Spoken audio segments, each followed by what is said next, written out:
Israel. Israel number one. No politics here. Why you no love Israel?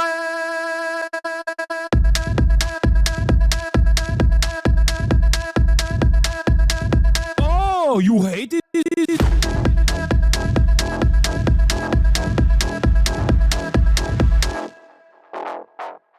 I'm Israel high.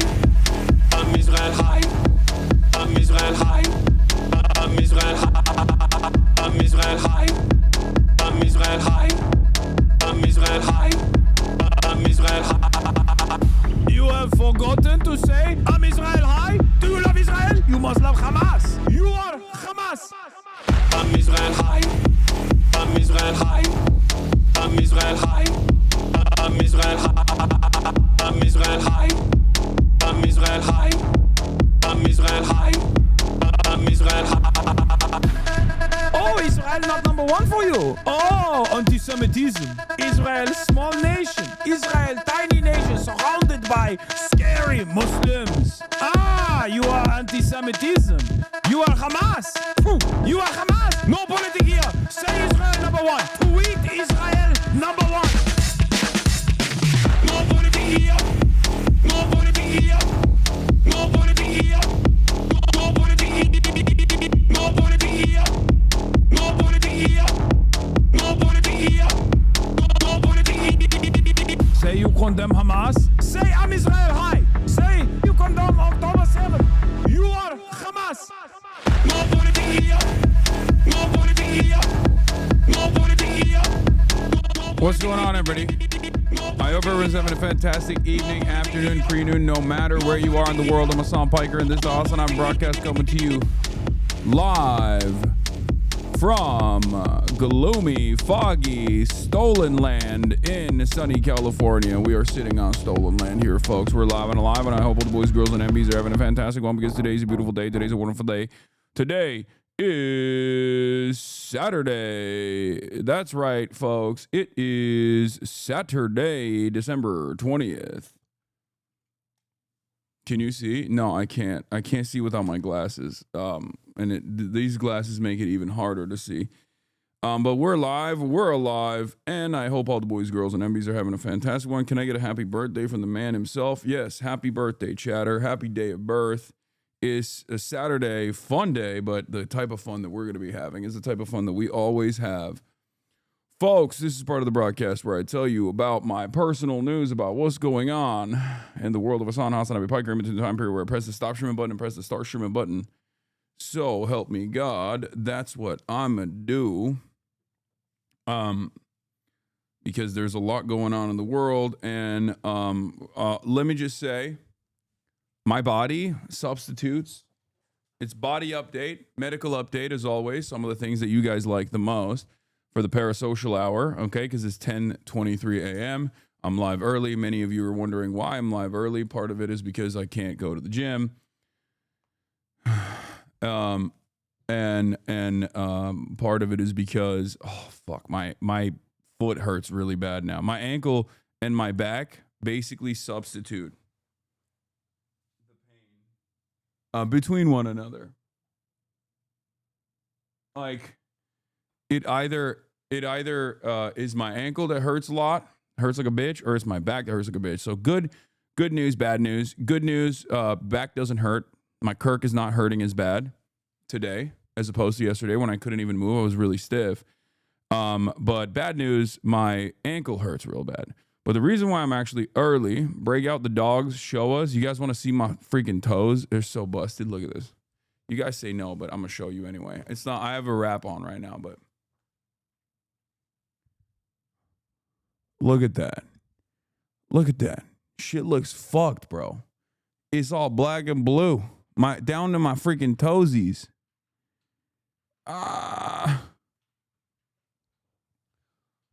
Swollen and weird. Yeah, it is swollen and weird. Anyway, there's a bruise line, bro. I know. Yeah, low Kirk. Low Kirk, they're going to have to cut it off. Hopefully not. Bro, why your toes weird? No, the other dogs, they make Kaya and Fifi. Kaya and Fifi are out and about right now. So they are not here. They're out on the town.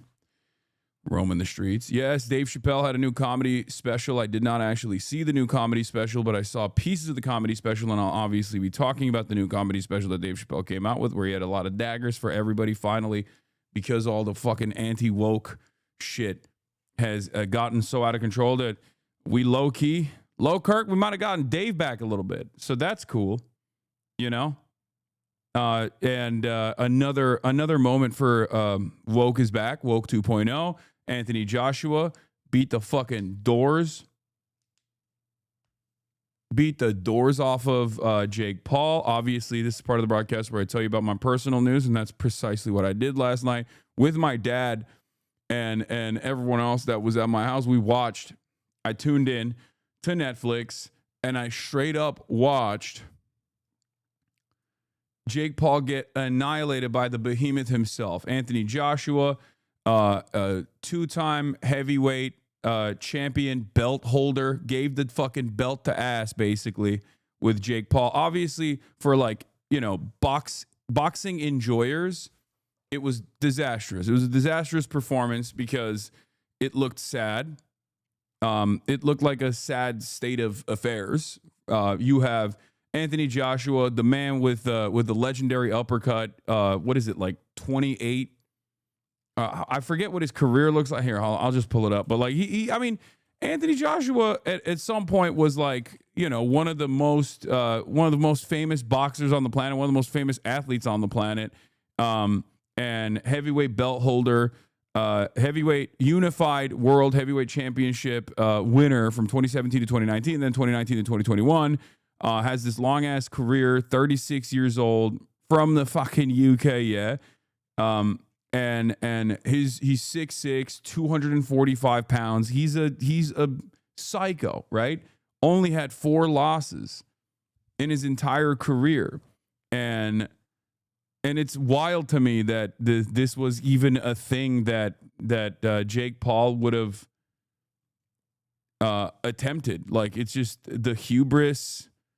Like, this is a gold medalist boxer. You're out of your freaking mind, right? Like, this is a real boxer who isn't, super far out from his career peak, right?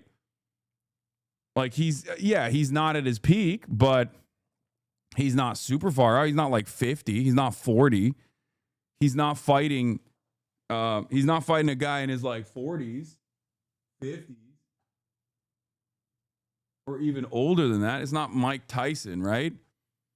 You're fighting a guy who's 36 years old, who until recently held the belt for heavyweight champion. And it's crazy because like Jake Paul doesn't have the reach, Jake Paul doesn't have the weight, and Jake Paul doesn't have the skill. So it doesn't make any damn sense that he would even try to attempt such a thing. And I think like maybe if it wasn't Anthony Joshua and the size disparity, the reach disparity, the skill gap wasn't so severe, he could have potentially tried to like wear down his opponent, and potentially make him annoyed enough to open up. Cause like there was a point where Anthony Joshua, for the first 5 rounds, is like pretty restrained. Okay. First 5 rounds, he's very restrained. So much so that it almost feels like there was a contractual obligation or something. I'm not going to be like a scripter here. I'm not going to say that it was scripted or anything like that. But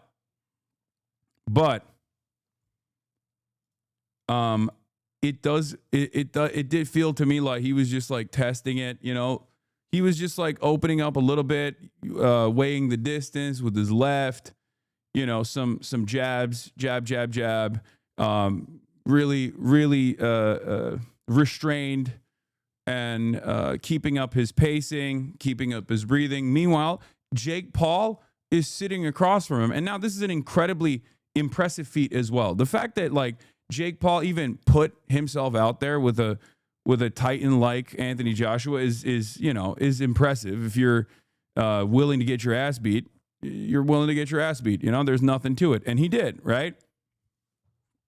And it's crazy because like he was just running around. He was running around the entire fucking ring.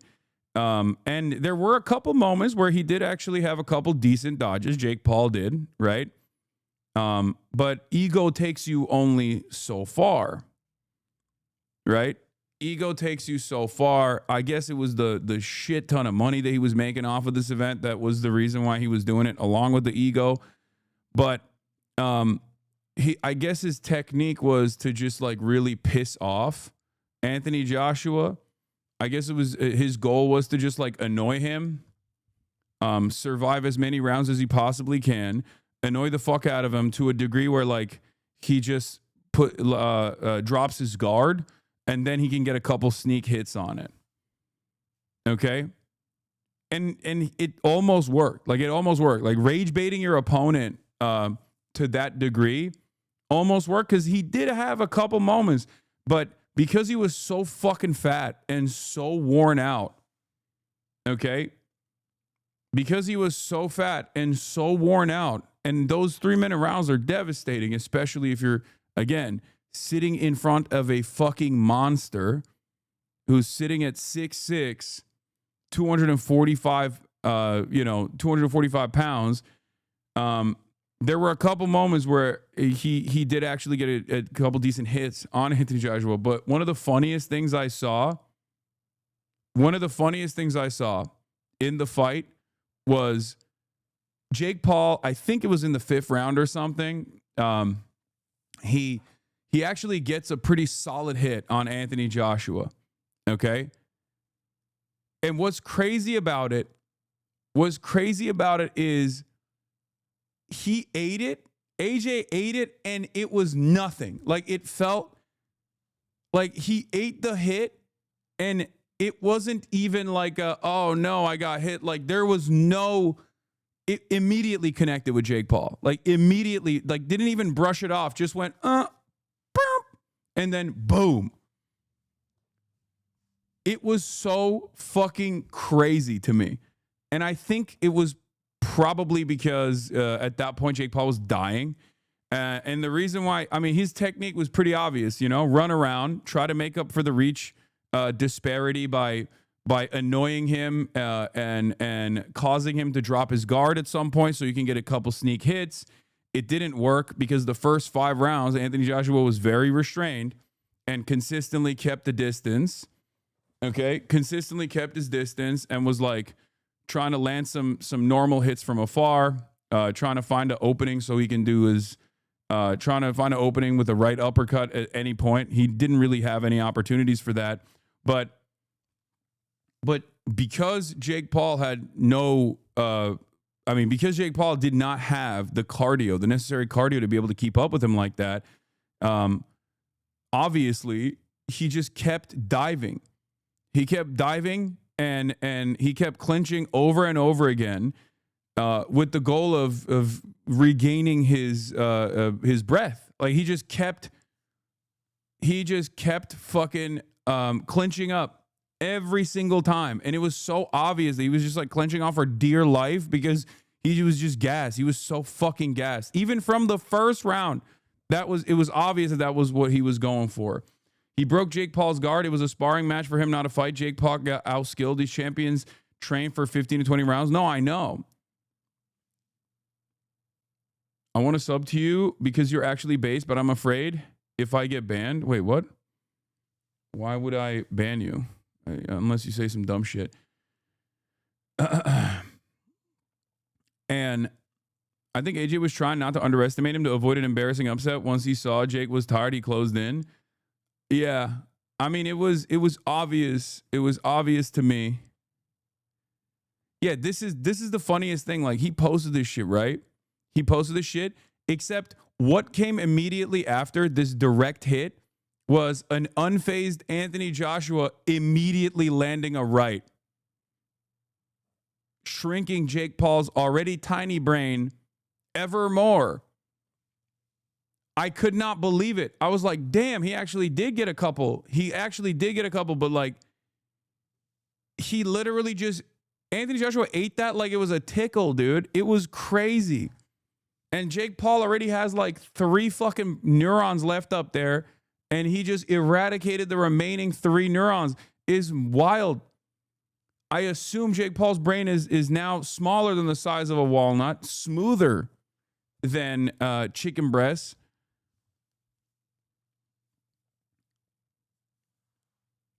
Yeah, his ass got no folds left, bro. He just fucking Anthony Joshua cleaned out the remaining folds that he had up there. Just flattened it out. The remaining wrinkles up there are gone. Okay? Doctors at the end of the day are going to look at Jake Paul's brain as like the most, like the biggest victim of CTE of all time.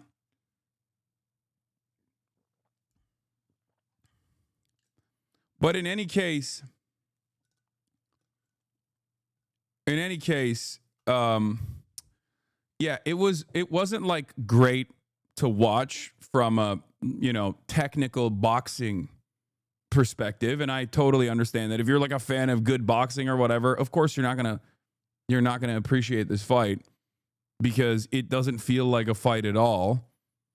But it was it was fun specifically because it's Jake Paul and he's a villain and he's getting his fucking ass beat. That was fun for me. I watched it for that reason because I watched it going in, and I think a lot of people had the same opinion, right? Where I suspect you guys were all thinking the same thing I was thinking, which is like, this is scripted, right? Like they're going to do like $100 million play here.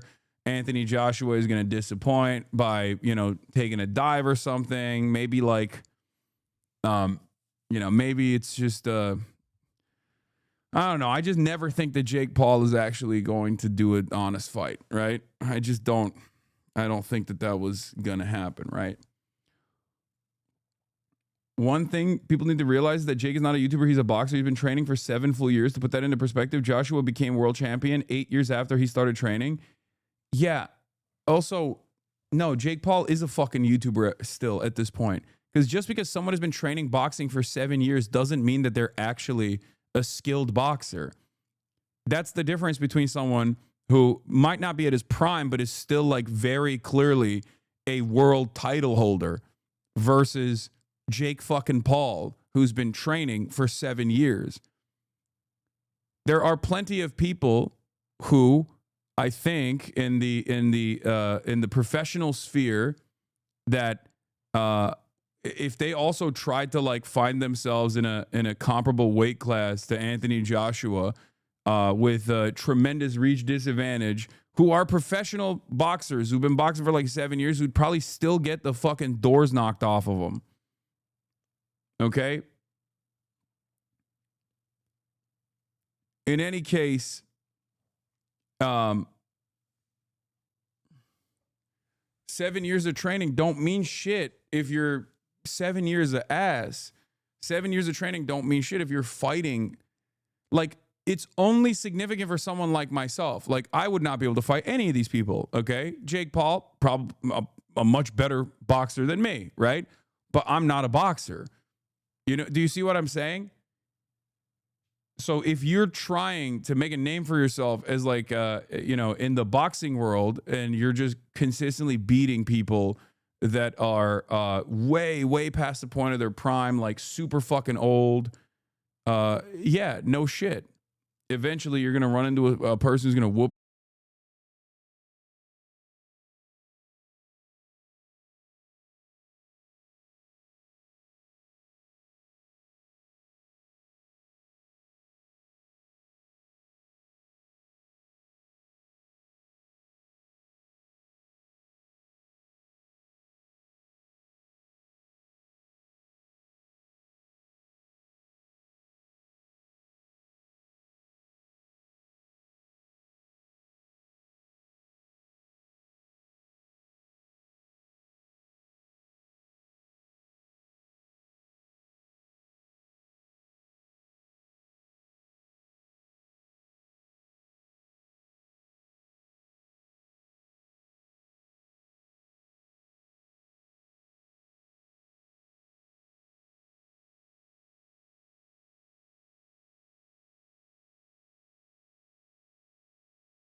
So, you know, to give credit to Jake Paul, the fact that he was even capable of sitting in the ring with a monster like Anthony Joshua, respect. Okay, I think it's really fucking annoying that he.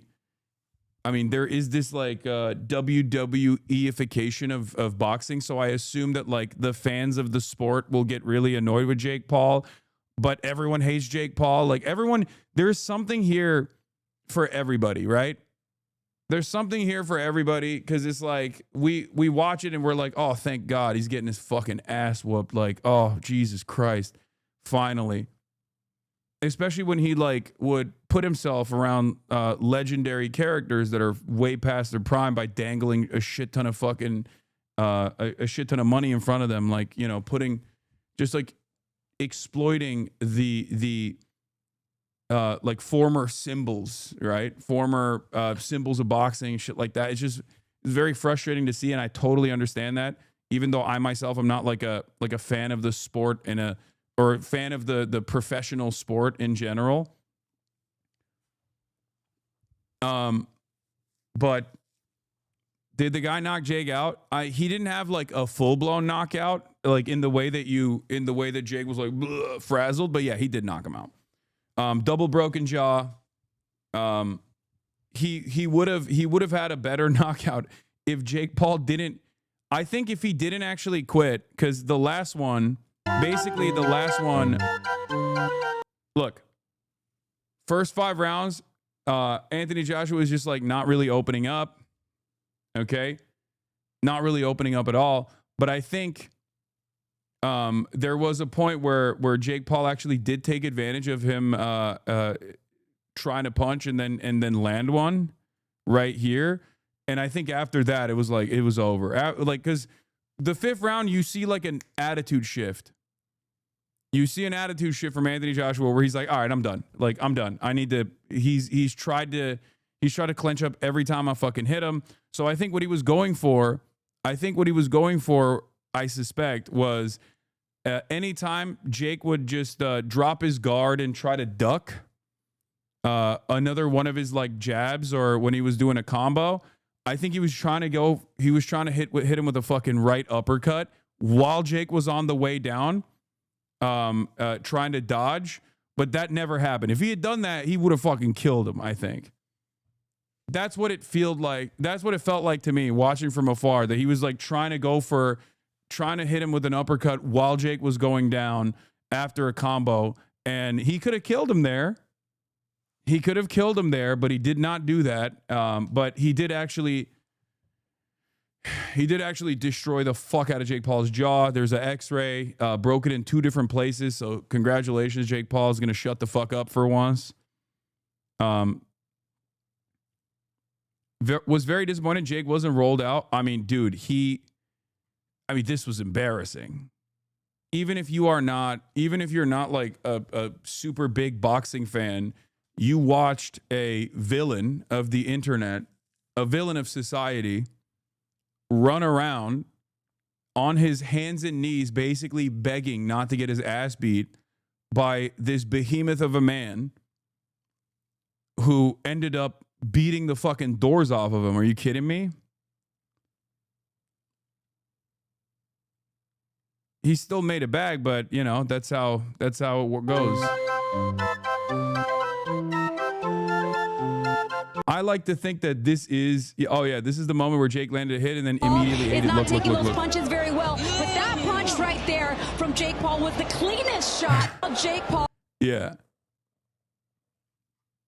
People should walk away with 3 things I've seen in the Jake Paul versus Anthony Joshua fight. All the cryptocurrency dildos are just like trying to find a way to make this seem favorable to Jake Paul. Jake Paul's one of the toughest boxers in modern history. No, he's not.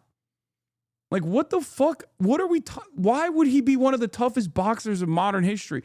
I don't know shit about boxing, and even I know that's not the case. Like, that's such an insane thing to say.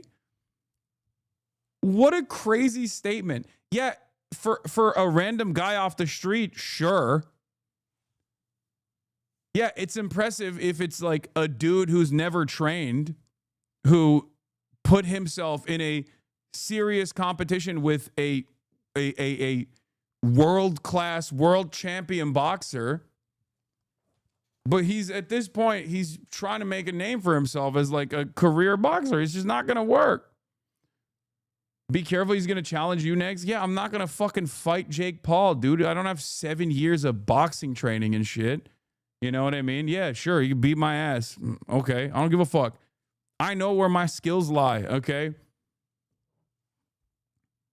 The fuck are we doing? This is what I mean. Guys, I'm a 34-year-old adult who is a political commentator.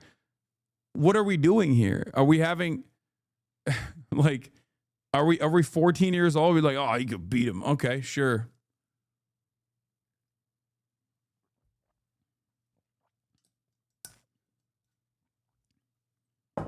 Anyway.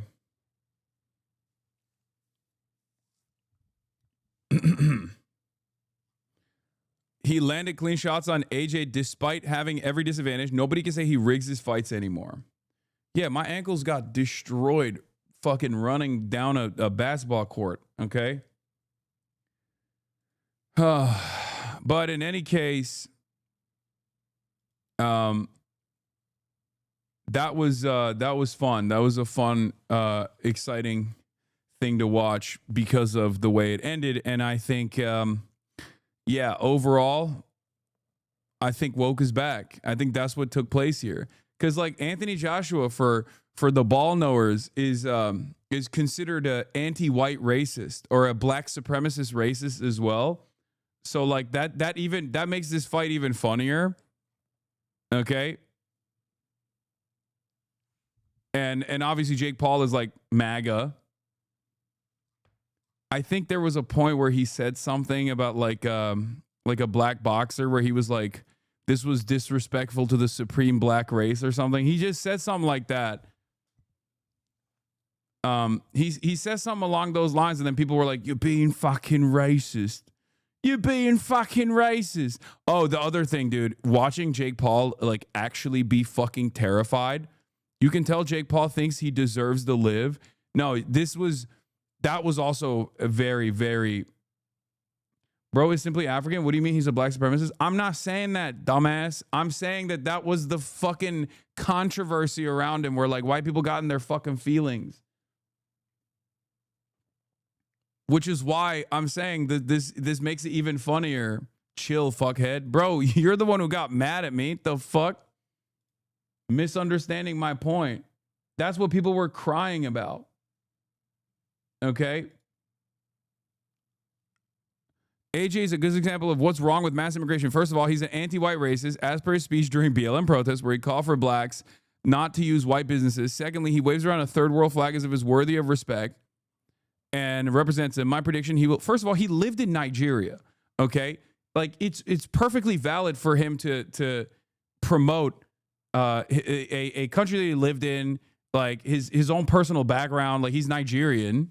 He's of Nigerian descent. Why the fuck wouldn't he rep that? White people sometimes feel so jealous almost. Like I swear to God, when people get mad at this shit, when people get mad at stuff like this, it almost feels like you're just upset. You're just jelly that you don't have anything that you can like point to beyond, I don't know, jellied eels or some shit. Okay? Like, what is this fucking fragility? But this is why I'm saying, like, woke is winning again, okay?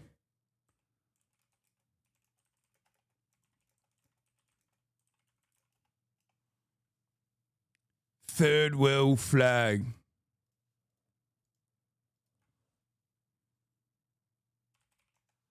Third world flag, yeah, fucking hell. Shut the fuck up, bitch.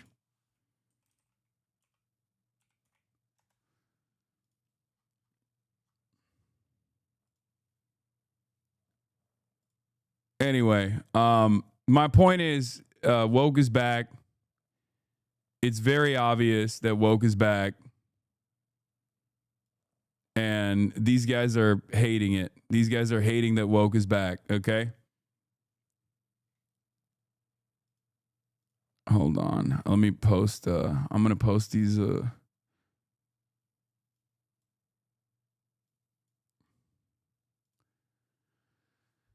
Last night was a big hit. Remember, anti-woke was popping. Anti-woke was popping last year. What happened last year? What happened last year with Mike Tyson? A Maoist.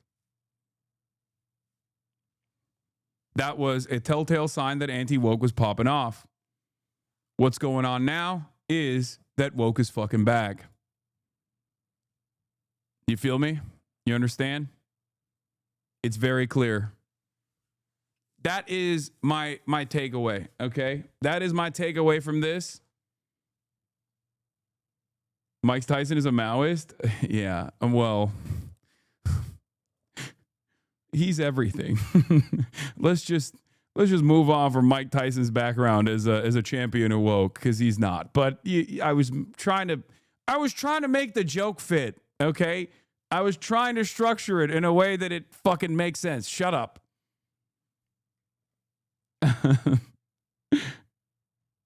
Bro's posting like he won to cope with a double broken jaw. I know. He is, Jake Paul broke his jaw in 2 different places. There was like the x-rays that came out actually. It's not great. Not looking too great for our boy. But yeah, boy, AJ was cheesing, better angle. Oh, this was, yeah. This is like, is this edited? Cause it looks like a meme where he's like, wait till you find this one. Wait till you find what's coming next. Oh, this is edited. Okay. It's edited. Okay. Cause AJ is Nigerian when he loses and British when he wins. I mean, that's usually the case with a lot of non-white, supremely talented athletes. They always do that in Europe. Some do it even when they win, though, to be fair. Like there's the racism in Europe. European racism hits way different, bro. It's on a different playing field, honestly. I don't think it's edited. Oh no, he is laughing. It's not a joke. That smile is what crocodiles do before they chomp. Like, look, he is actually smiling. Like if you see in the video, like you see it. Look at his face.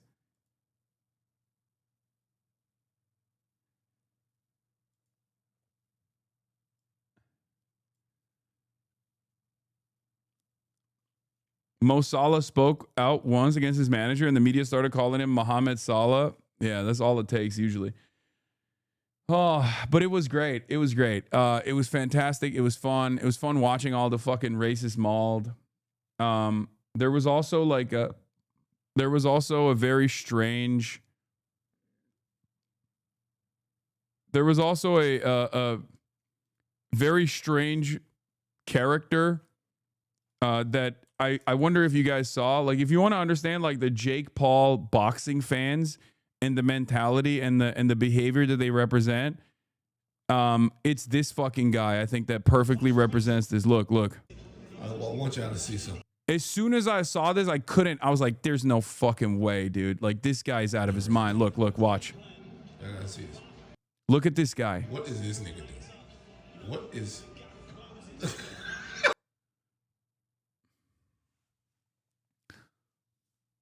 Bro, you are a gross person, man. What the fuck? Like, this is not even on some, like, woke shit, okay? Please, what the fuck? Like, what the fuck are you doing? I mean, it is on some woke shit, too. And I suspect that they're there together. But, what the fuck are you doing? Like, what are you doing? What is this, bro? What is this? What the hell? What the fuck? Why did you think that this is... Why did you think you wanted to... Why did you think this would be a good way to show yourself to the rest of the planet? Okay? Not all men, but somehow always a man. You know how they say that? That's how I feel right now, a little bit. But even like beyond like the fucking, even beyond like the fact that he's just like simulating sexual assault on Netflix for some fucking reason. Like, do you think this makes you look cool or good? What the fuck are you doing, brother?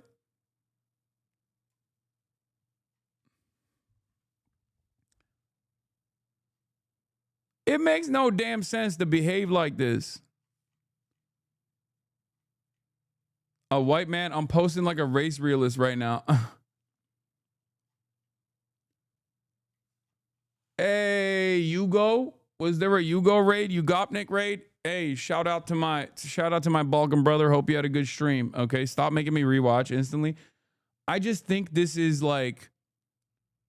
the perfect demonstration of just like Jake Paul fans and like just like right wingers in general, like the alpha guys, you know what I mean? The men's right activists, watchers.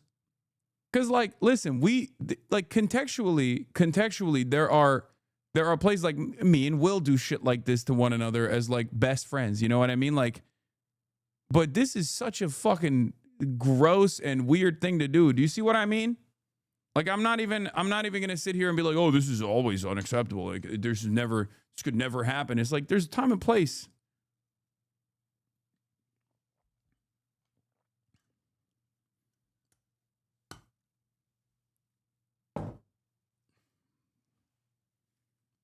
You know?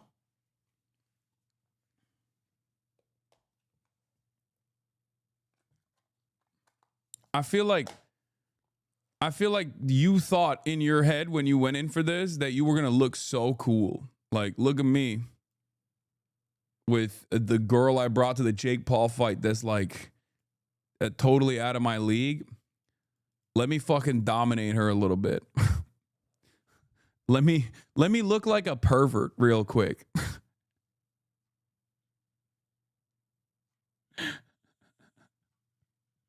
Hold up. Let me look like a fucking pervert. I don't think he brought her. She's a stranger. She's in front of the barricade and he's behind. Nah, there's no way. Nah, there's no way. That seems far-fetched. That seems a little insane. I'm ready to believe that that's his sister before I'm ready to believe that that's like a stranger. You know what I mean? And even that I don't think is likely. I love being a woman.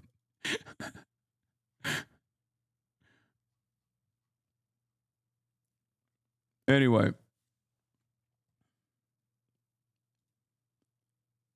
Oh, they also remember the photo that we caught on the Jeffrey Epstein files? Like they removed it. Anyway, let's blast off. I forgot because I was talking about the Anthony Joshua beatdown. The fucking the beatdown on anti-woke from AJ. It was very exciting. But we obviously have a lot to cover today. There's a lot going on today. And they're calling AJ Joy Boy. It was a Joy Boy ass moment, dude. I could hear the drums of liberation in my head. I could. What did they remove? Hold on. We're going to get into that. Now, part of the reason why I started early today is because there's a lot of news to cover, but also because Khana's coming. Khana's coming over, which is probably not something that you ever thought you would hear on this broadcast, but Khana will be in the building in a little bit and in an hour. And we're going to be talking about the Jeffrey Epstein stuff quite extensively. As you guys know, he's as you guys know, he is one of the main Democrats in Congress that has been leading the I mean, he goes everywhere. That's true. Yeah. He does go everywhere. But live early.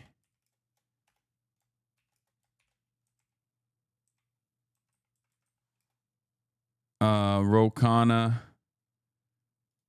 in the building. Epstein to talk.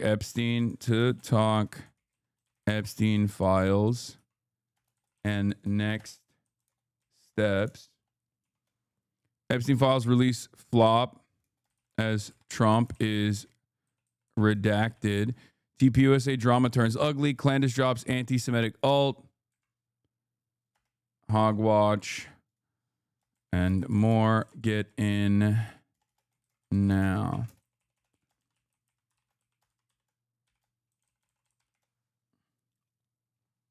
Roe is coming to your house because he wants your support when he announces his candidacy for the presidency. Hey, listen. Listen, all I'm saying is, if you don't treat me better, I'll do it. Are you going to give a critical interview, or are you going to just hang out and talk Epstein? I mean, we'll talk about a bunch of other stuff too, but it's mostly going to be about Jeffrey Epstein.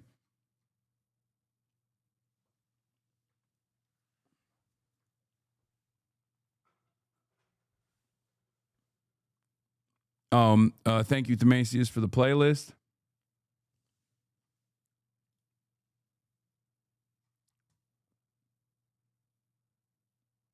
For your title, it's Khana with 2 N's. It is. It already has 2 N's in the title.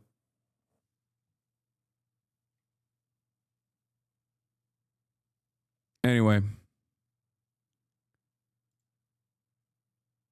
Candace first because girl, please. I mean, I covered Candace a little bit yesterday, but it is pretty crazy that she... So Ben Shapiro called out Candace Owens for being anti-Semitic and a conspiracy theorist, and I fucking despise Ben Shapiro, obviously, as you guys know. Part of the reason why I despise Ben Shapiro is because he literally made Candace Owens. And it's this weird situation because, like, you know, I think I go back and forth on this because, like, from an American domestic politics perspective, they're both horrible, right? They both believe in pretty much all the same shit, except on Israel and on anti-Semitism, right? Ben Shapiro and Candace Owens are identical in their worldview in virtually every single thing. But the place where Candace Owens actually comes across as a more popular figure or has like the moral position is Israel. However, what's guiding her Israel position is anti-Semitism. And the place where Ben Shapiro is supposed to come across as the more moral, more coherent person is anti-Semitism. But Ben Shapiro is very pro-Israel. So this is a unique predicament. And the same goes for the entire, like, Tucker Carlson and all these other people. This is not a defense of Tucker Carlson or Nick Fuentes or Candace Owens in any way, shape, or form. It's more so to tell you that, like, they have morally repugnant worldviews that are damn near identical. And yet, for some reason, liberals look at this, with the exception of, people in this community we watch, obviously, from afar, and we're enjoying the explosion, the implosion of right-wing infighting, the ideological differences at play here, and the sharks that are out because there's blood in the water, and everyone is trying to basically take advantage of the void that Charlie Kirk kind of left here a little bit, and the additional media attention that's come in the direction of Candace Owens and many others. Some people are jealous. Some people want to take on that mantle as like the top dog in the right-wing commentary sphere. It's perfect. It's everything I could have ever wanted. Didn't get the link again. Can you please send? Yeah, you got it. Don't worry.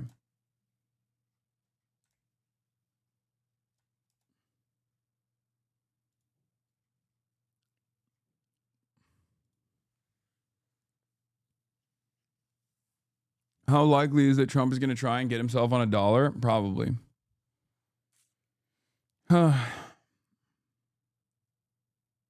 Massey is terrible on everything except Israel. Please don't ever platform Massey. I mean, this is what I mean. It's like Thomas Massey is another great example of this, where, like, I do think he's sincerely anti-Israel. I think he's sincerely anti, Jeffrey Epstein.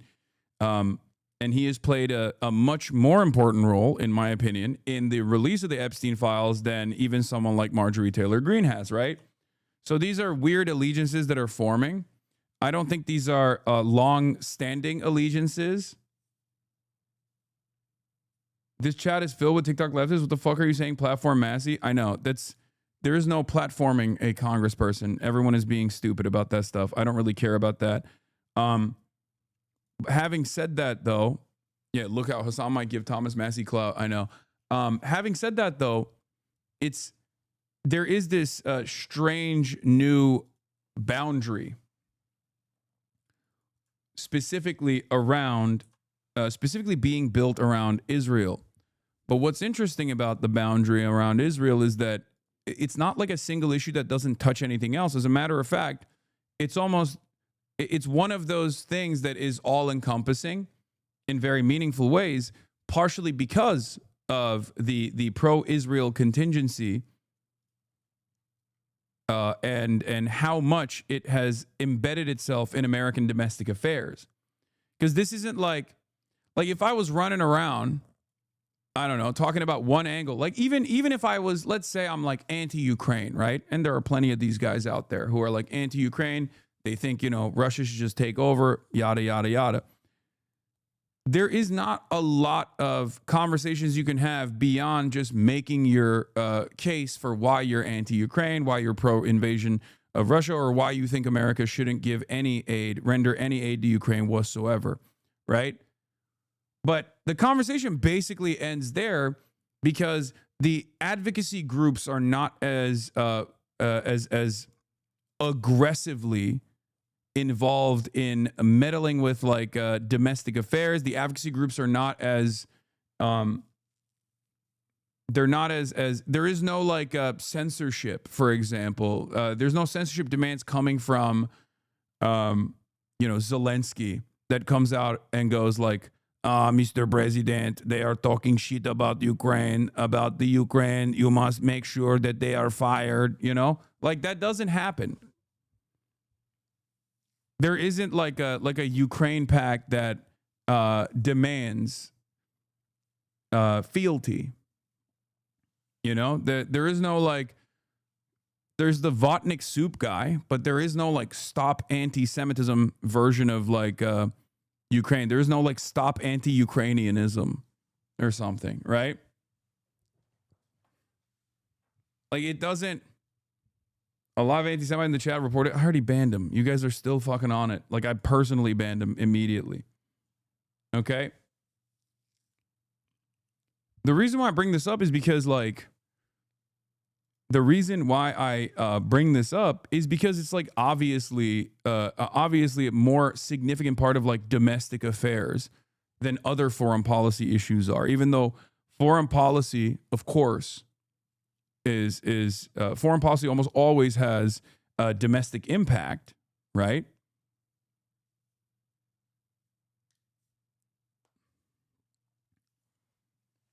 So the reason why I say the Israel thing is a little bit different is because of the way that pro-Israel advocacy groups have embedded themselves deep into the orifices of American society, and oftentimes portray themselves as Jewish advocacy groups.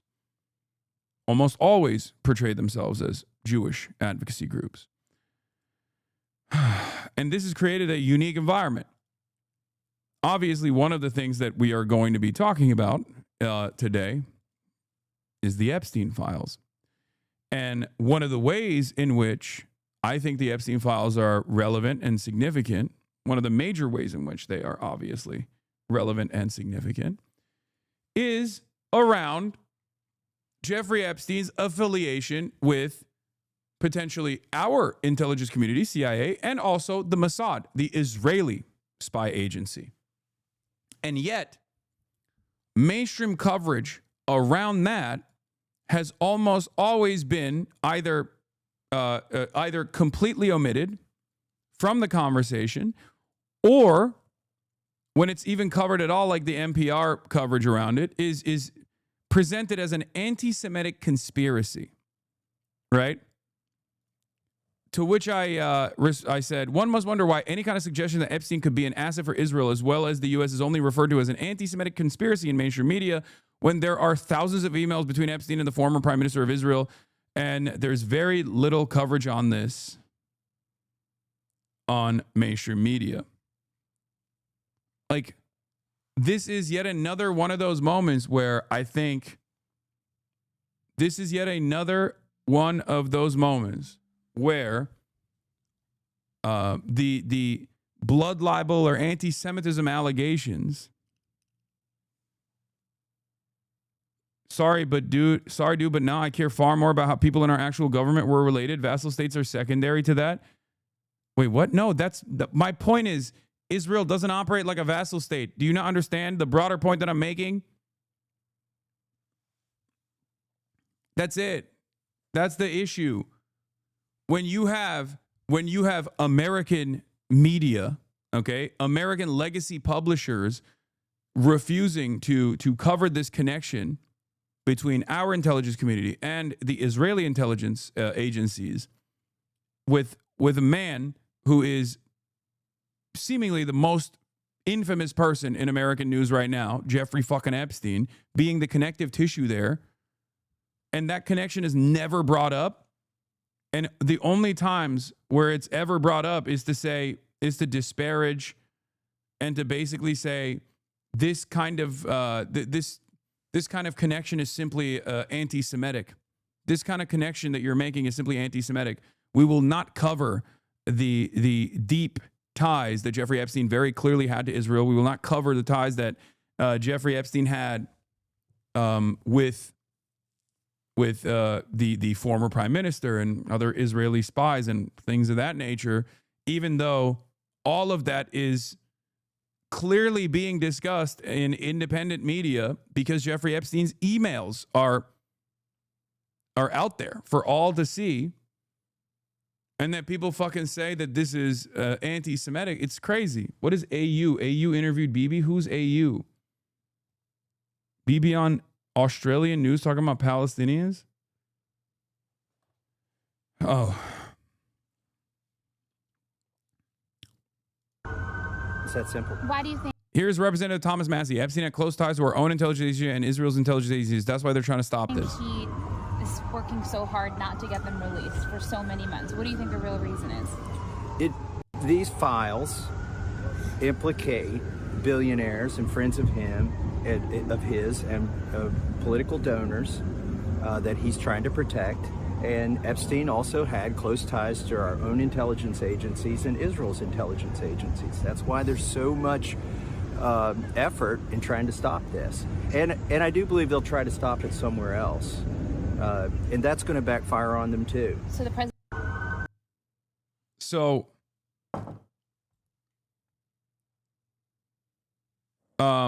So that was there's two different angles here that are obviously very interesting. Number one, after a joint initiative from Thomas Massey, who we just saw, okay, and Khana and numerous other congresspersons that pushed for the Epstein Files Release Act, which got so much public pressure that it actually caused even the Republicans to say, all right, fine, we'll release the files. And Donald Trump actually signed it, right? They were forced to release the Epstein files yesterday in accordance with the law, except the law was very clearly designed to ensure that some of the things that the DOJ did not happen at all. For example, the heavy-handed redactions that the Department of Justice lawyers engaged in directly contradicts the language of the Epstein Files Transparency Act, which directed the DOJ to provide internal communications regarding their decisions. Not only did they actually hit the heavy marker, the heavy black ink marker, and we saw hundreds and hundreds of pages. According to the BBC, over 90% of the files were redacted. We still haven't even seen the entirety of the files at all, right?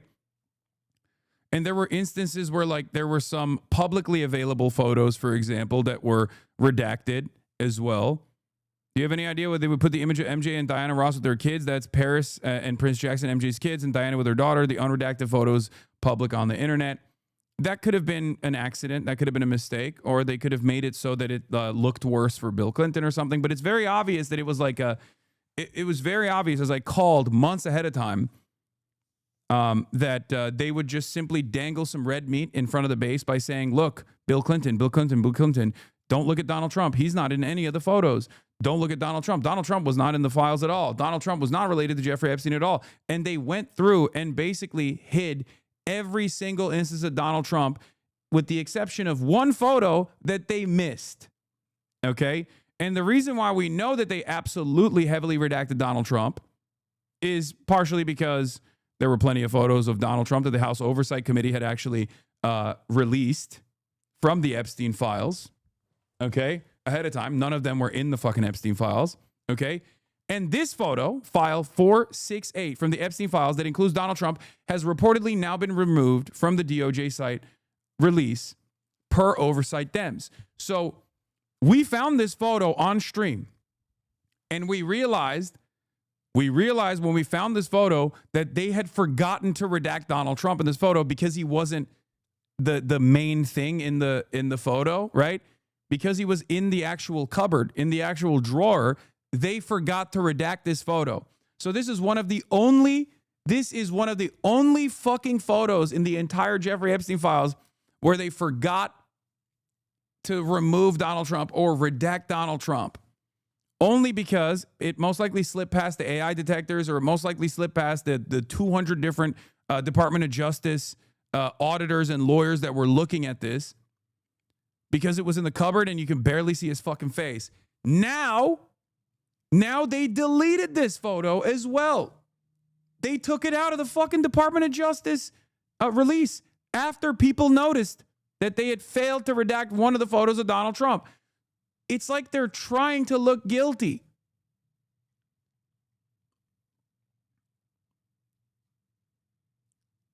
It's so fucking insane. And we know this not only because of the discrepancy, but we also know this because Todd Blanche, former Trump defense attorney Todd Blanche, current Deputy Attorney General Todd Blanche, sent a statement to congressional Republicans in which he admitted that not only had they redacted 1,200 victims from the Epstein files in order to preserve and protect their identities, but they had also redacted the names and identifiers in the same exact standards applied to the victims of politically exposed individuals and government officials.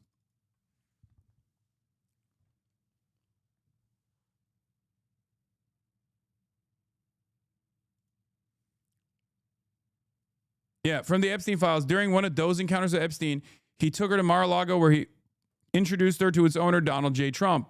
Introducing the 14-year-old Doe to Donald J. Trump, Epstein elbowed Trump, playfully asking him, referring to Doe, this is a good one, right? Trump smiled and nodded in agreement. They both chuckled and Doe felt uncomfortable, but at the time was too young to understand why.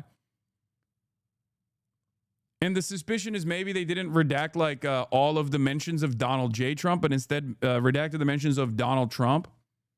But it's pretty crazy. It is pretty fucking crazy that they were so heavy-handed and so incompetent that they fucked it. They fucked it up again, as I told you they would. And now they're overcorrecting and deleting with a heavy hand whatever mentions of fucking Donald Trump even exist. Part of this is because obviously there is an overwhelming amount of data here, and it's very difficult to just, I guess, even with the months and months that they had. Thank you, Chatter. This is a beautiful drawing. I love it. At least you didn't make me look bald this time, so respect. Are they incompetent, or is there a Q leaving breadcrumbs? No, man, they're fucking incompetent, okay? They're incompetent. Never rely on the Democrats to actually do the right thing and fight back. Always expect the administration to be incompetent. Always. What is this? Is this photo real, not a joke? What? No, I don't think this is real. No, it's not. It's not.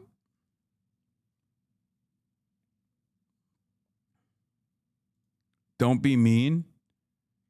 MAGA cult is waiting for new instructions on how to defend child sex trafficking.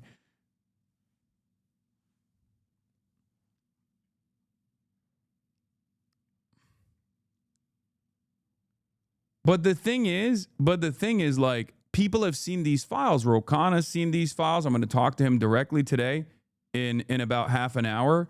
And Thomas Massie has seen it. One of the major things that Thomas Massie said yesterday that I thought was very important was, by the time Friday rolled around, if they did not have 20 to 25 co-conspirators, men that were outed as engaging in illicit acts alongside Jeffrey Epstein, that would imply that they actually redacted the names of all of those co-conspirators. And we do not have 20 to 25 names right now. You see, you feel me?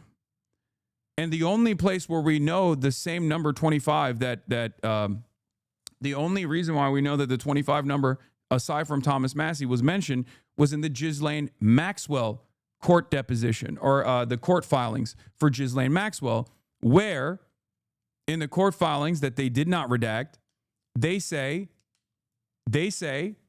there were 25 co-conspirators. There were 25 co-conspirators who got separate deals. Okay? So obviously,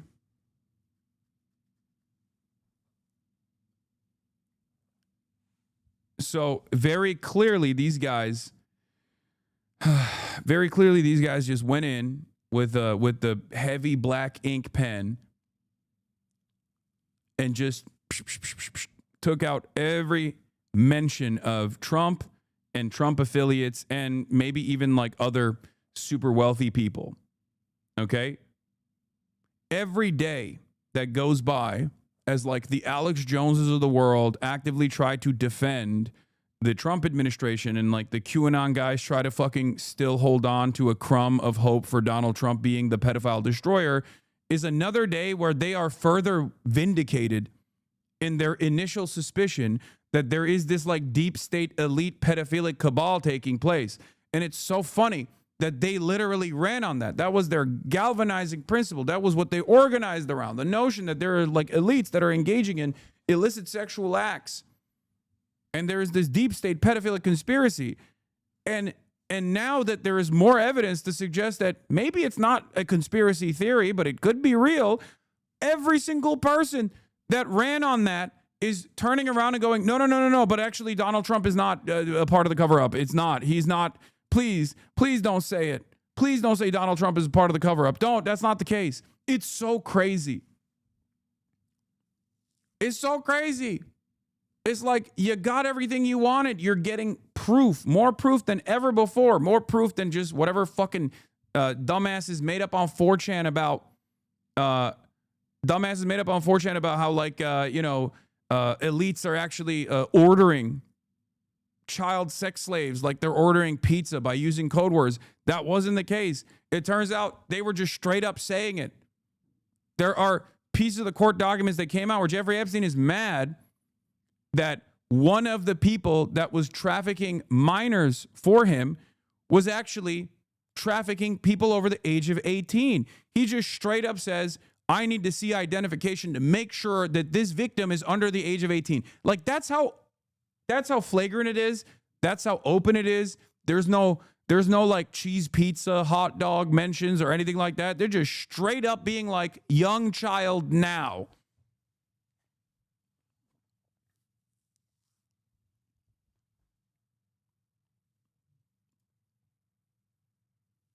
It's crazy. Why couldn't it be both? I mean, the reason why it can't be both is because there's no evidence for one, and there is a tremendous amount of evidence for the other. Okay?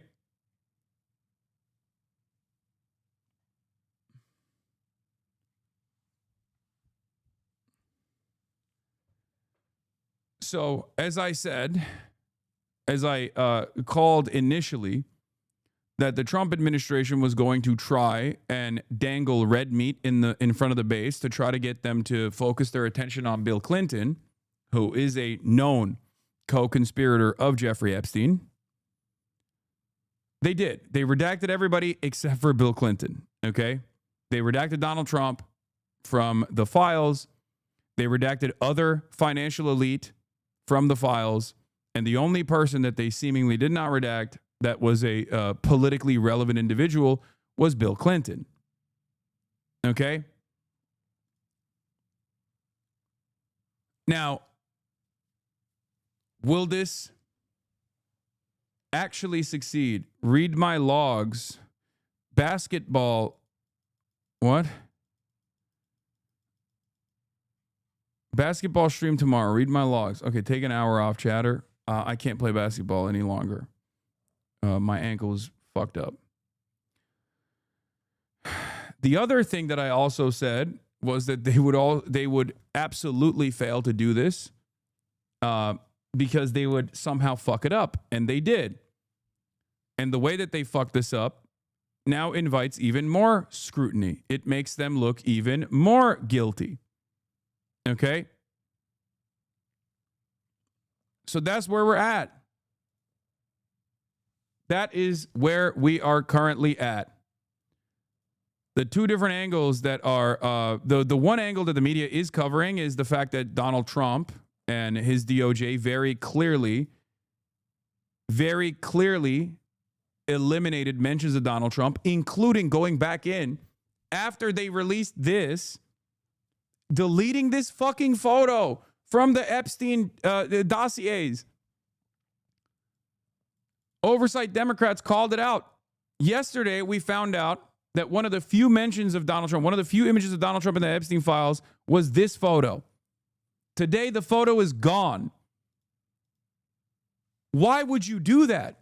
You're so fucking stupid. Why would you openly engage in this?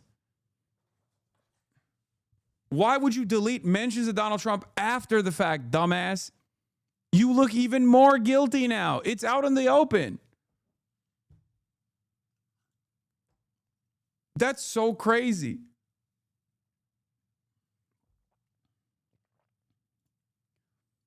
Here it is. This photo, file 468 from the Epstein files that includes Donald Trump, has apparently now been removed from the DOJ release. Attorney General Pam Bondi, is this true? What else is being covered up? We need transparency for the American public.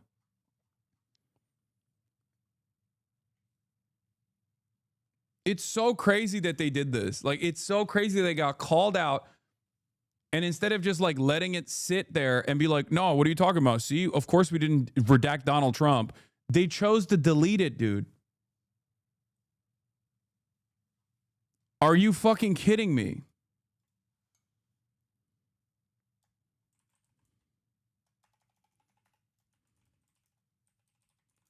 Always assume the admin. This incompetent admin will find a way to fuck things up.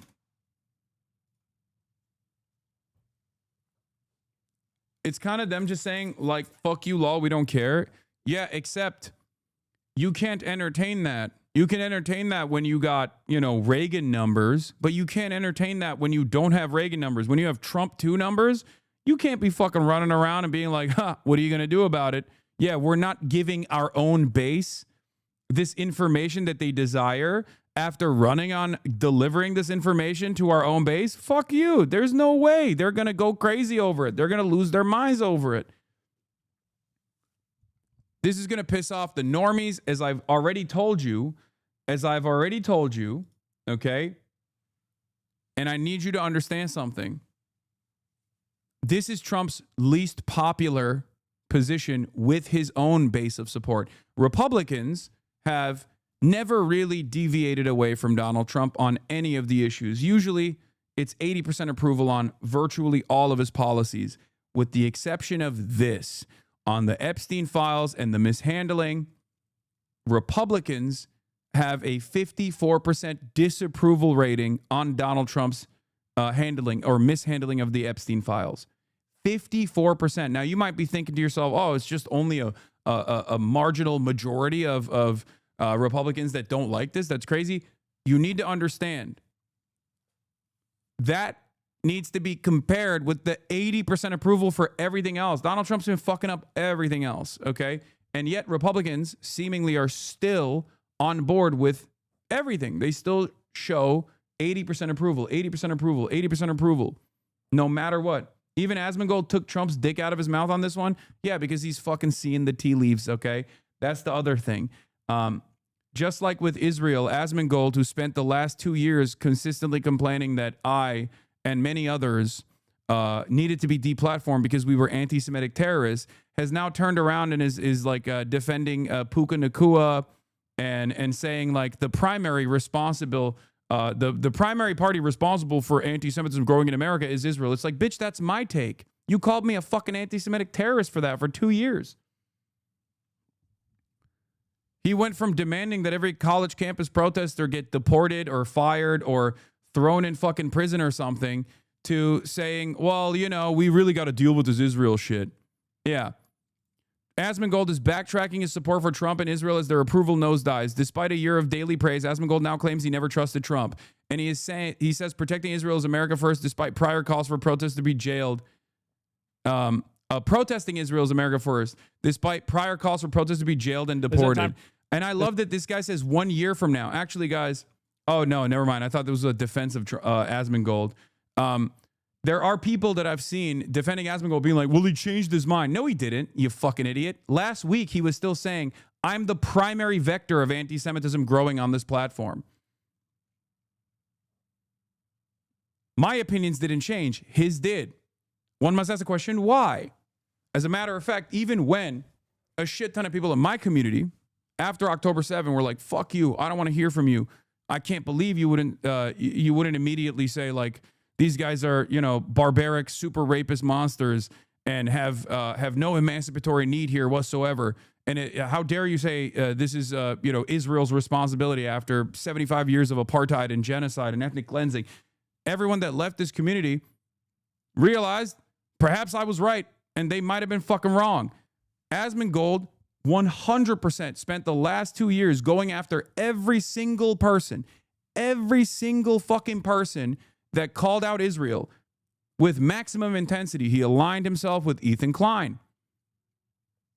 He was one of the major advocates for deplatforming. And I kept calling it out. And I said, how is this free speech? How is this free speech? How is this free speech? And now that Donald Trump is losing his motion, losing his momentum, he is slowly going to back away. Okay? And I told you this already. I told you this from the start. His subreddit was partnering with the ADL. Partnering with the ADL to deplatform people like Morgan, deplatform people like myself, deplatform other pro-Palestinian content creators. And now he's over here talking about partnering up with Nick Fuentes, an actual anti-Semite.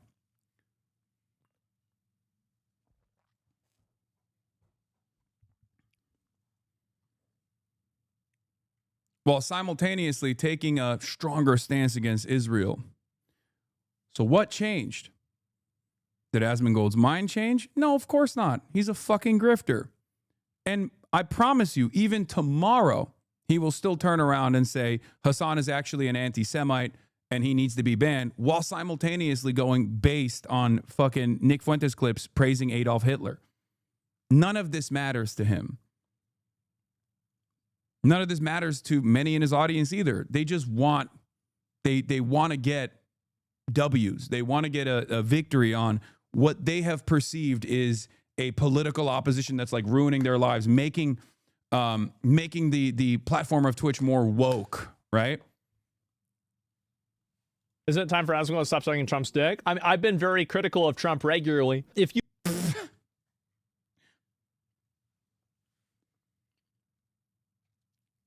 I told you. I told you when the winds turn, he's going to stop saying, yeah, based. Did I not? You look at any of my commentary discussing things that he's done, you'll see that I'm extremely critical of him, even more so recently since the Epstein stuff. So this is just, it's again, just the typical Reddit, one-dimensional thinking, because, you know, you couldn't vote for Kamala Harris. If she was going to do something, she would have. So, yeah, you didn't even vote? Of course I didn't vote. Why would I vote if I don't feel like the candidate represents my viewpoints and my values to a degree that I feel confident voting for them? And I think that I've been proven right. I have been. I think I've been proven right with that. And I voted for this? Yeah. I mean, if I had known he was going to do this, I would have voted for him. I would have. Like, I 100%. I didn't vote for Donald Trump, but if I did, I would say that I voted for this. This is better than watching. I've been waiting for this to happen ever since BLM. This is what I voted for? Well, I'll tell you guys, how many of you guys that voted for Trump, you're getting even, it's even better than what you would hope for. You know he wrote this. Yep, this is what I voted for. Yep. To Iran, support for the Houthi terrorists must end immediately. Beware, because America will hold you fully accountable and we won't be nice about it. Hell will rain down upon you like nothing you have ever seen before. What I voted for Trump to do was like what he did with the DEI stuff on day one. What I voted for him to do is what he did with, like, for example, Iran. You didn't vote?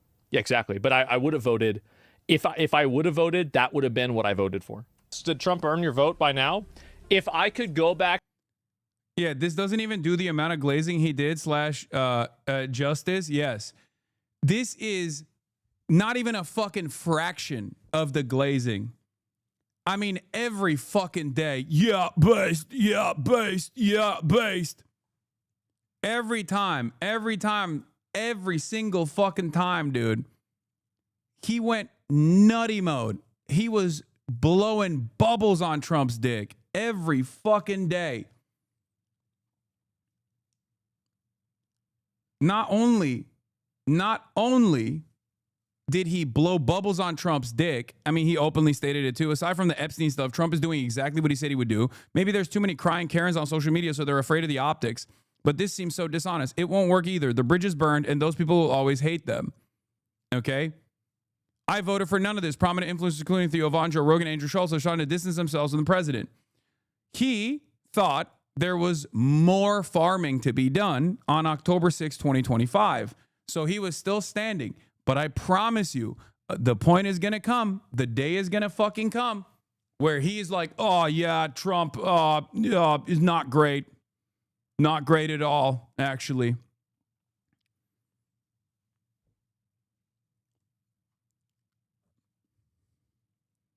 Not based.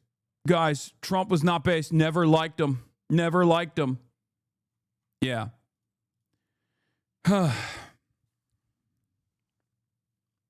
This is why I always say, like, it's unimaginably easy to fucking grift to the right. They are so stoked to hear someone go, the president that we voted for is awesome. Okay? And because he doesn't have any sort of like ideological conviction beyond owning fucking libtards or whatever, okay? Beyond owning libtards and assuming that it's like liberalism that's responsible for video games being destroyed somehow, okay? That he doesn't have a real stake in this. If tomorrow his audience was like, that's a bridge too far for me, I'm done with this Trump shit, why the fuck are you still glazing Trump? He would magically overnight change his opinion and then make it seem like he actually had a sincere change of heart. That's a grift. That is a grift. Now compare that to my advocacy over the course of the past 13 fucking years. Public advocacy on issues, not on candidates, not on politicians, but issues. Issues first. And these are the motherfuckers who try to act like I'm a grifter.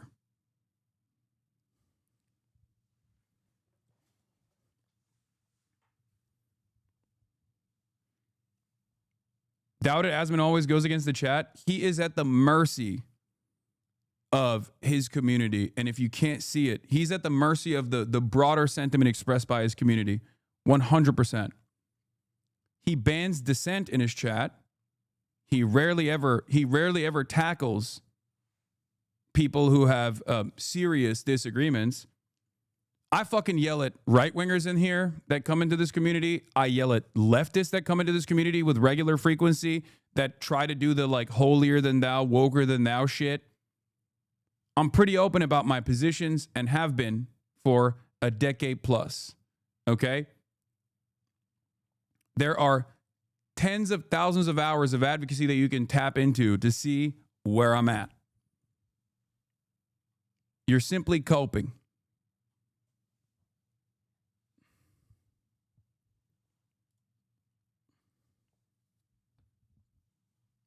He's a grifter and a fascist piece of shit, but we should remember this man might single-handedly bring back the bubonic plague. The plague is spread. Okay, dude.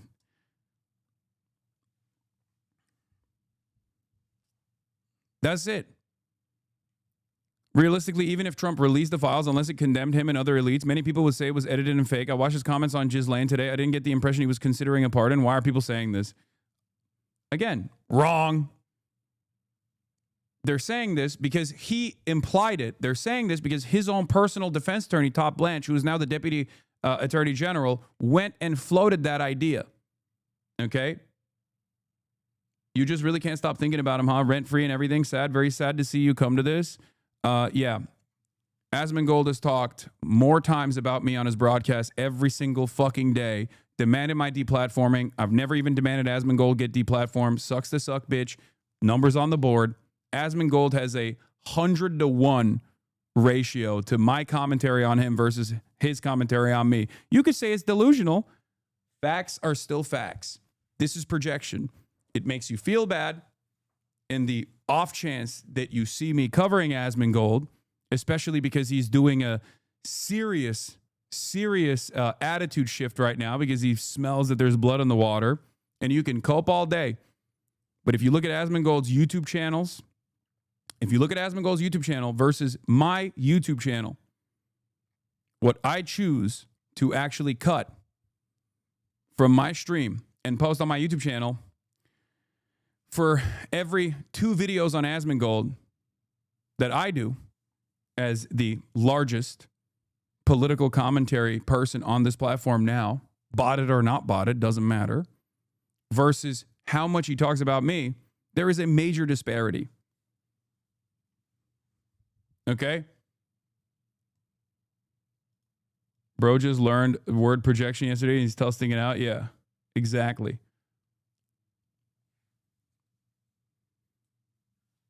Ad hominem incoming. Yeah. You have no counterfactuals. This is an ad hominem. Bro went on a whole fake campaign against Twitch just to try and hurt us on. Exactly. Exactly. And now he knows the ship is sinking. And as I fucking said, over and over again, when the ship is sinking, he's going to pull out. He's going to pull out. He's going to be like, yeah, I like Trump for the anti-immigrant stuff, but this Israel stuff is not for me. Okay? And I said this already. I told you this.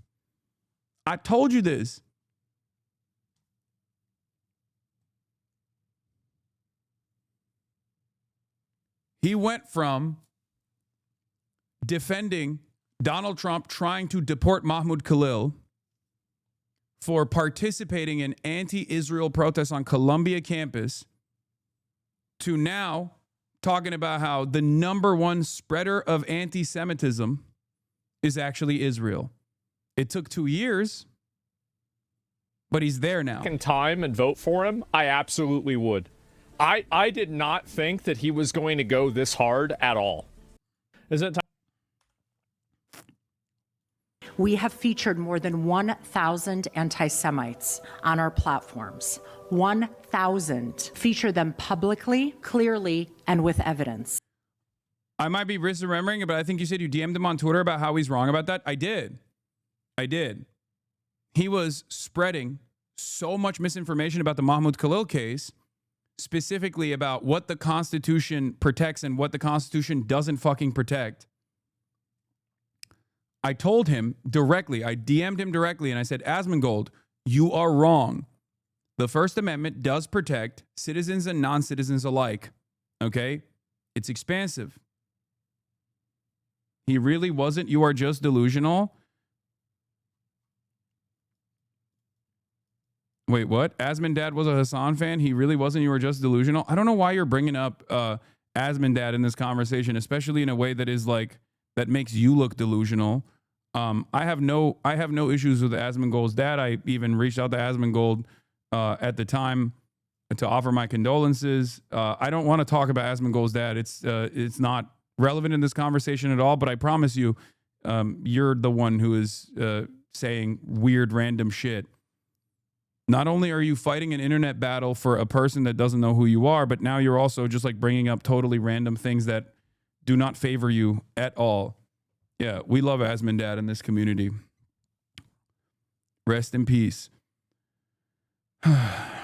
Anyway. We have featured more than 1,000 anti-Semites on our platforms. 1,000. Feature them publicly, clearly, and with evidence. The results speak for themselves. The evidence, by the way, is like maliciously edited clips and things like that. Everybody who's part of the America First agenda should view being listed on this website as a qualification to run for office. If you get listed on this website as being an enemy of the goals of Israel, then you are actually America First. Like, you can't say this about Palestine, you can't say this about Israel, and somebody who's an activist for this is going to be criticized in this way. It's ridiculous. They try to dox, mislabel, defame, slander, and misrepresent anybody who goes against their interests, and then creating a chilling effect across the entire country to prevent negative discourse about a country.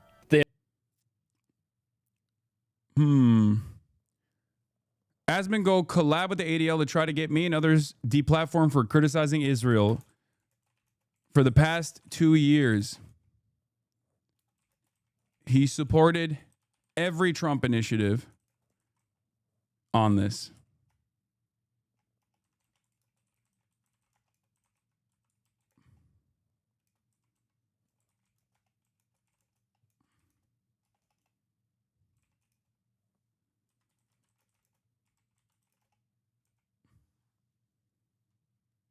For days, virtually every single day for the last 2 years, he has demanded that I get deplatformed. Others who are anti-Israel get deplatformed, consistently called him anti-Semitic. Here, the most insane version of events, is the fucking Sabra Hummus Gate. Okay? Sabra Hummus Gate. Asmongold did a fuck ton of videos. Talking about how anti-Semitic all of the people that participated in the Sabra Hummus thing were, and how they must be deplatformed. And his community ran with that like crazy. All the while, they were calling Nick Fuentes based. He also bragged about getting game devs fired for tweets he didn't like. Exactly. These guys are major fucking hypocrites. His community was upvoting the fucking ADL. Hasan's anti-Semitism visualized. The head of the ADL on CNN claiming Hasan's extremist rhetoric radicalized a DC shooter. Last week, Asmongold, without any evidence whatsoever, connected an anti-Semitic hate crime conducted by ISIS affiliates in Australia back to me and my community. That very same week, he talked about how base Nick Fuentes was for saying Adolf Hitler is awesome. Do you understand? Do you understand how fucking insane that is?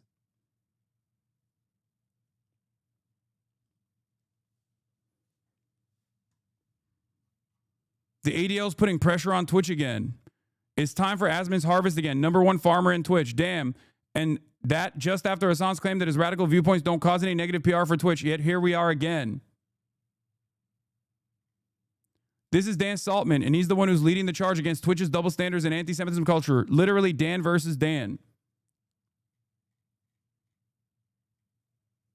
The ADL can be ridiculous at times, but in this case, he's 200% right. Hamas Diddy Piker is openly propagandizing Terry organizations and recruiting people to become Terrys themselves. He's no different than your garden variety extremist imam strapping bomb vests to brainwash guys.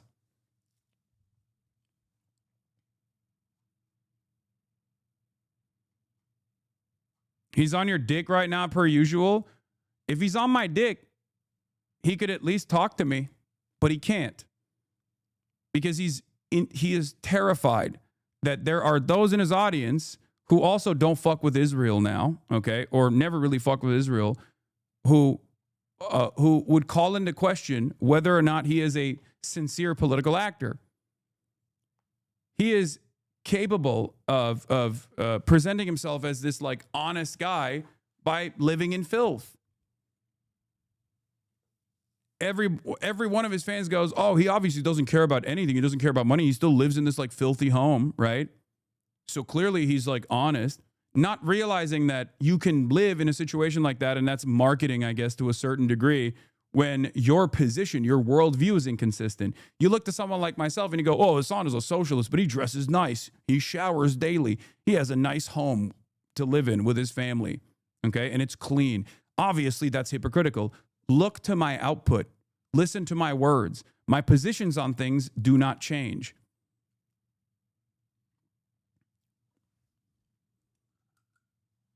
You're caught up in the aesthetics of it all.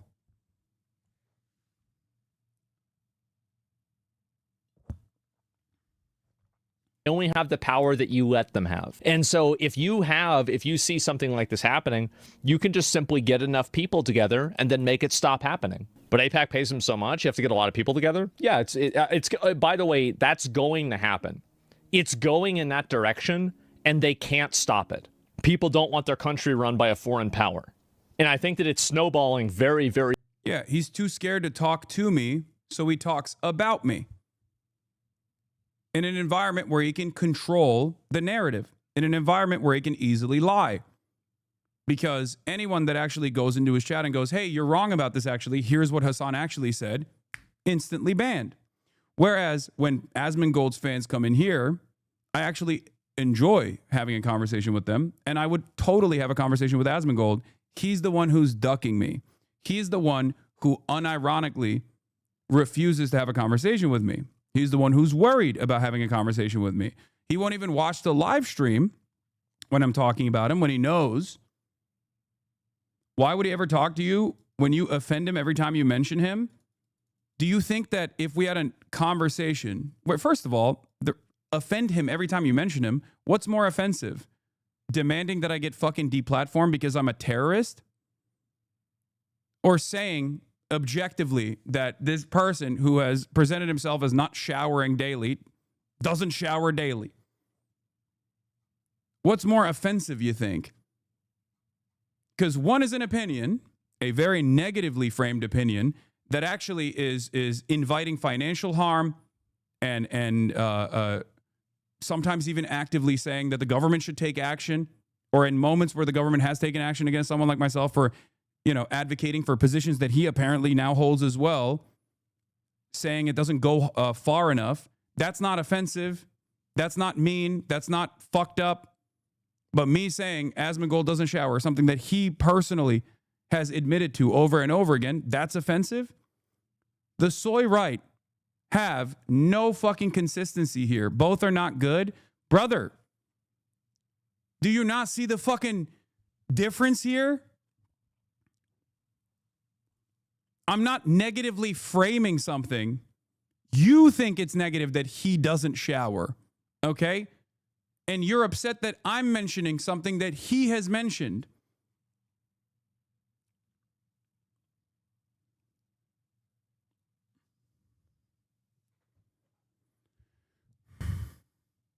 That's a part of his brand. I like how both of you are talking about each other right now like kids. Again, very silly. We don't have to do this back and forth.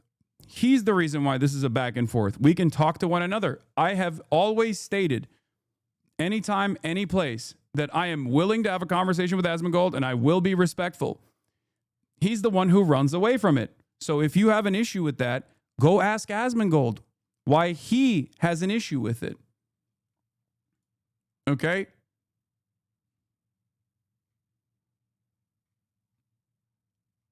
Go ask Asmongold why he wants to talk about me, but not to me. You play victim. Again, I'm not doing that at all. I'm the one who's saying I'm down to have a conversation with him directly. I'm not playing victim. I'm not a fucking victim at all. I don't give a shit.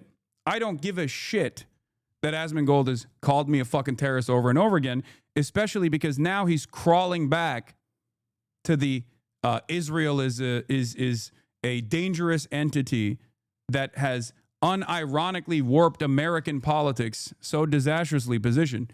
He's saying it himself now. So what happened?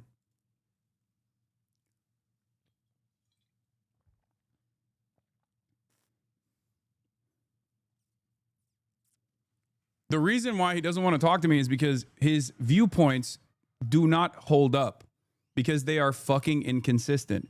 That's the reason why he won't have this conversation. That's the reason why he's always running away from these sorts of contentious conversations.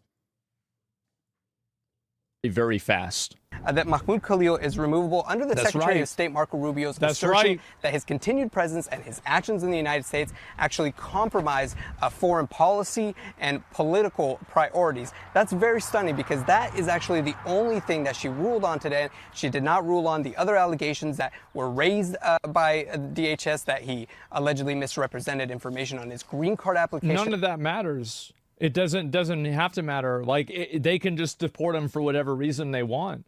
That's what the rules say. I said this at the beginning. Everybody was getting mad at me for saying this, but like it's a fucking fact. Yeah, that's what the rules say. That's fucked up though. No, it's not. What I do is revoke visas, and it's very simple. A visa is not a right. It is a privilege. People apply for student visas to come into the United States and study. That's right. Get the fuck out, bro. Get them the fuck out. This is what I voted for. It's crazy that left-wing people have gotten flanked so bad that this is now a position that they have to fight against. That would Ms. What happened? Yeah, I did. I already added him. I said the rats are escaping the sinking ship. Asmongold commended the ADL when they were getting pro-Palestinian CC's deplatformed for criticizing Israel for the past 2 years. He supported Trump deporting Mahmoud Khalil. Now he's trying to pivot to an anti-Israel position. Is there any solace knowing that the winds are changing in roach infestment basements? Yes, there is some solace there. I will welcome everyone with open arms. Okay? As long as they arrive at the correct side on this issue, it's great. My fear, of course, isn't necessarily that they will arrive in the anti-Israel position, but they will arrive at it by, the Nick Fuentes perspective. They will turn around and say like, yeah, fuck the Jews rather than fuck Israel. Okay? That's my fear. My fear is that a lot of the anti-Zionist sentiment turns into anti-Semitism rather than a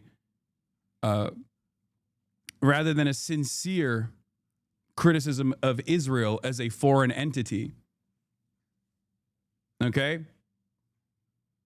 Stork did. We're not going to give you a visa, and if you do that, Mr. Look Secretary. how mad he is. I think he hit his enraged face. Come on, Mr. Secretary. And every single You're one of just these blowing cases, the smoke factors here are now. different. Senator, the bottom line is, if you're coming here to stir up trouble on our campuses, we will deny you a visa. And if you Does have the a First visa Amendment and we apply find you, to we will people revoke living in it. the United And States? we're going to do more. It shouldn't. If I could go back in time and vote for him, I absolutely would. I did not think that he was going to go this hard at all. He states that talking to you would be a waste of time. His community tries to cope by claiming he's little broing you and not dodging you. I know. It's because it's parasocial, okay? It's parasocial. It's incredibly parasocial. They want to save face. Asmongold wants to save face, and the people that openly say they love Asmongold also want to save face. You both strawman each other and it's depressing. Okay, then tell him to have a conversation with me so I can have a sincere debate, to have a normal conversation where I understand where he's coming from. The problem is,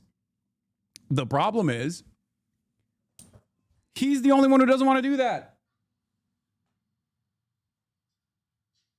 Anyway, Congressman Khana is here, so I'm done talking about fucking Asmongold. Okay, obviously there's a, more serious subject matter to cover. Anyway,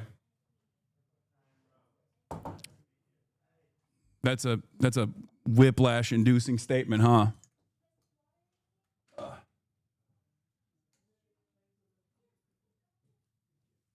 Hold on. Hey, what's going on? Okay. Let me see where the chair is. Hold on. Hey, what's going on? Hasan. Love the belt buckle and the fucking shoes. Okay. Oh, hell yeah.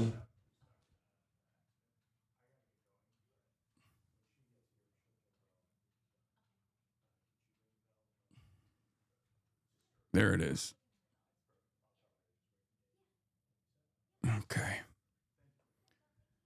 Okay. All right. That's good. And then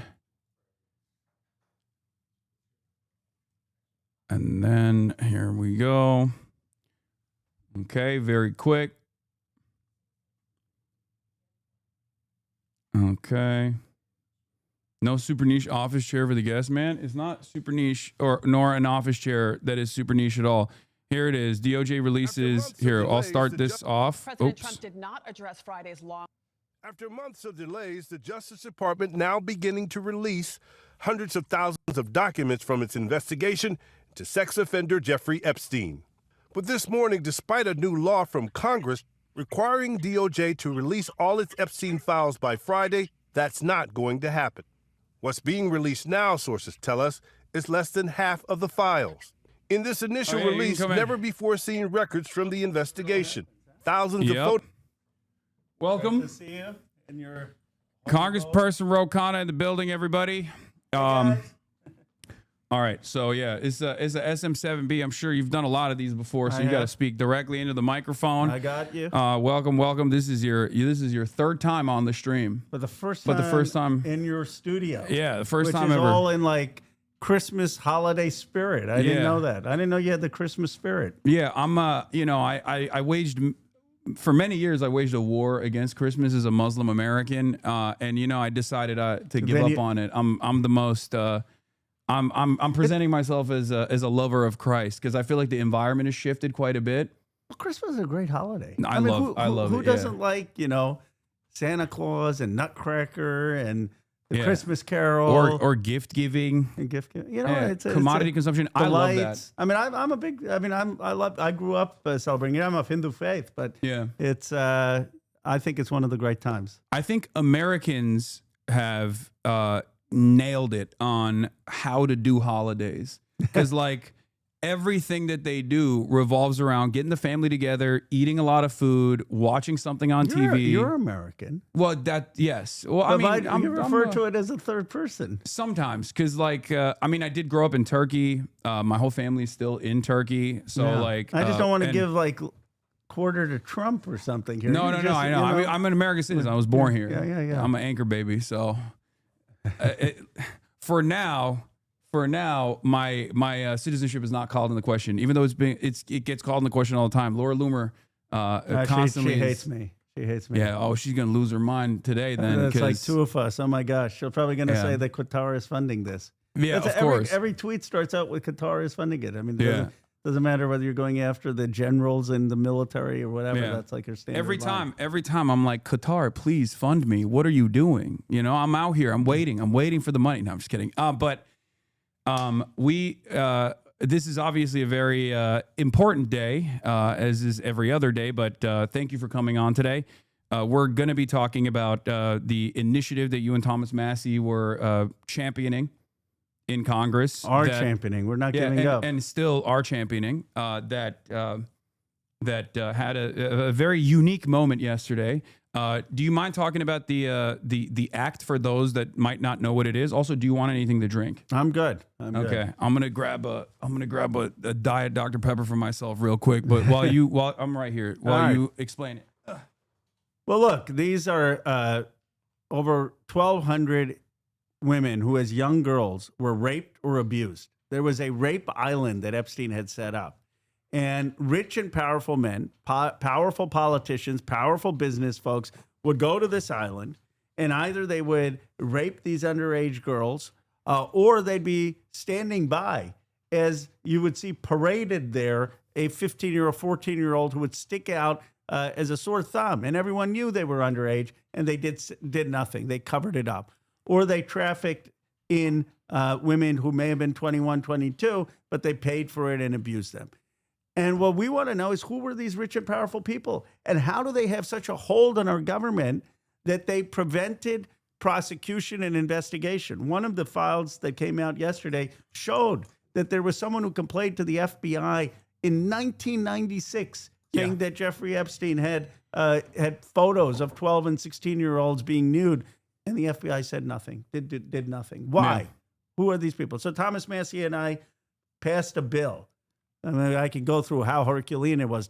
We had to overcome Trump. We had to overcome Johnson. We had to overcome skepticism in both of our parties. We had to overcome the Epstein class, the billionaires who didn't want this coming out. But we persevered. The New York Times editorial board that was like, "Hey, let's not do this." Actually, yeah. I mean, so many outlets in mainstream media, so many editorial boards in major legacy publishers were just like, "Hey, now." Let's not release this stuff, actually. You know, they called me, they kept, all these journalists who kind of liked my economic policy and me, think of me as a serious person, said I'm a conspiracy theorist because I was leading this. And they'd say, oh, how's your friend, the vice president? He and you are both conspiracy theorists. I don't know what happened to the vice president because he was the one who was out there saying we should release these files. Suddenly he's gone quiet. Anyway, Massey and I, we overcame all the establishment opposition. We forced a vote. We got 70 Republicans to break with Donald Trump and say they were going to vote for us. We flipped Donald Trump. He ended up endorsing our bill and caving to the Congress. We got 100 senators. Schumer had to introduce my bill in the Senate for unanimous consent a week after I'd called on him to step down from the Senate. So we got the whole process working. President signs the bill, and this means they've got to finally release the files. And then we see yesterday, they don't release 90% of what they're supposed to release. And what's interesting is, from what I understand, you were aware that this could potentially happen, right? So there was language in the act that Donald Trump signed into law that specifically detailed certain things that the Department of Justice could do, including if there were any sort of significant redactions, they had to walk through exactly why they were redacting. And from what we understand now, there were over 200 Department of Justice lawyers that went through and engaged in significant redactions. The BBC's estimation was that apparently 90% of the files were redacted, somewhere along those lines. Hold on. Kaya. She's hungry? She is she's hungry for love, but she'll get you, she'll get a lot of fur on you. So I'm gonna Kaya, place. What type of dog? She's a mix. But she's a mix of a bunch of different things. She's a big lady.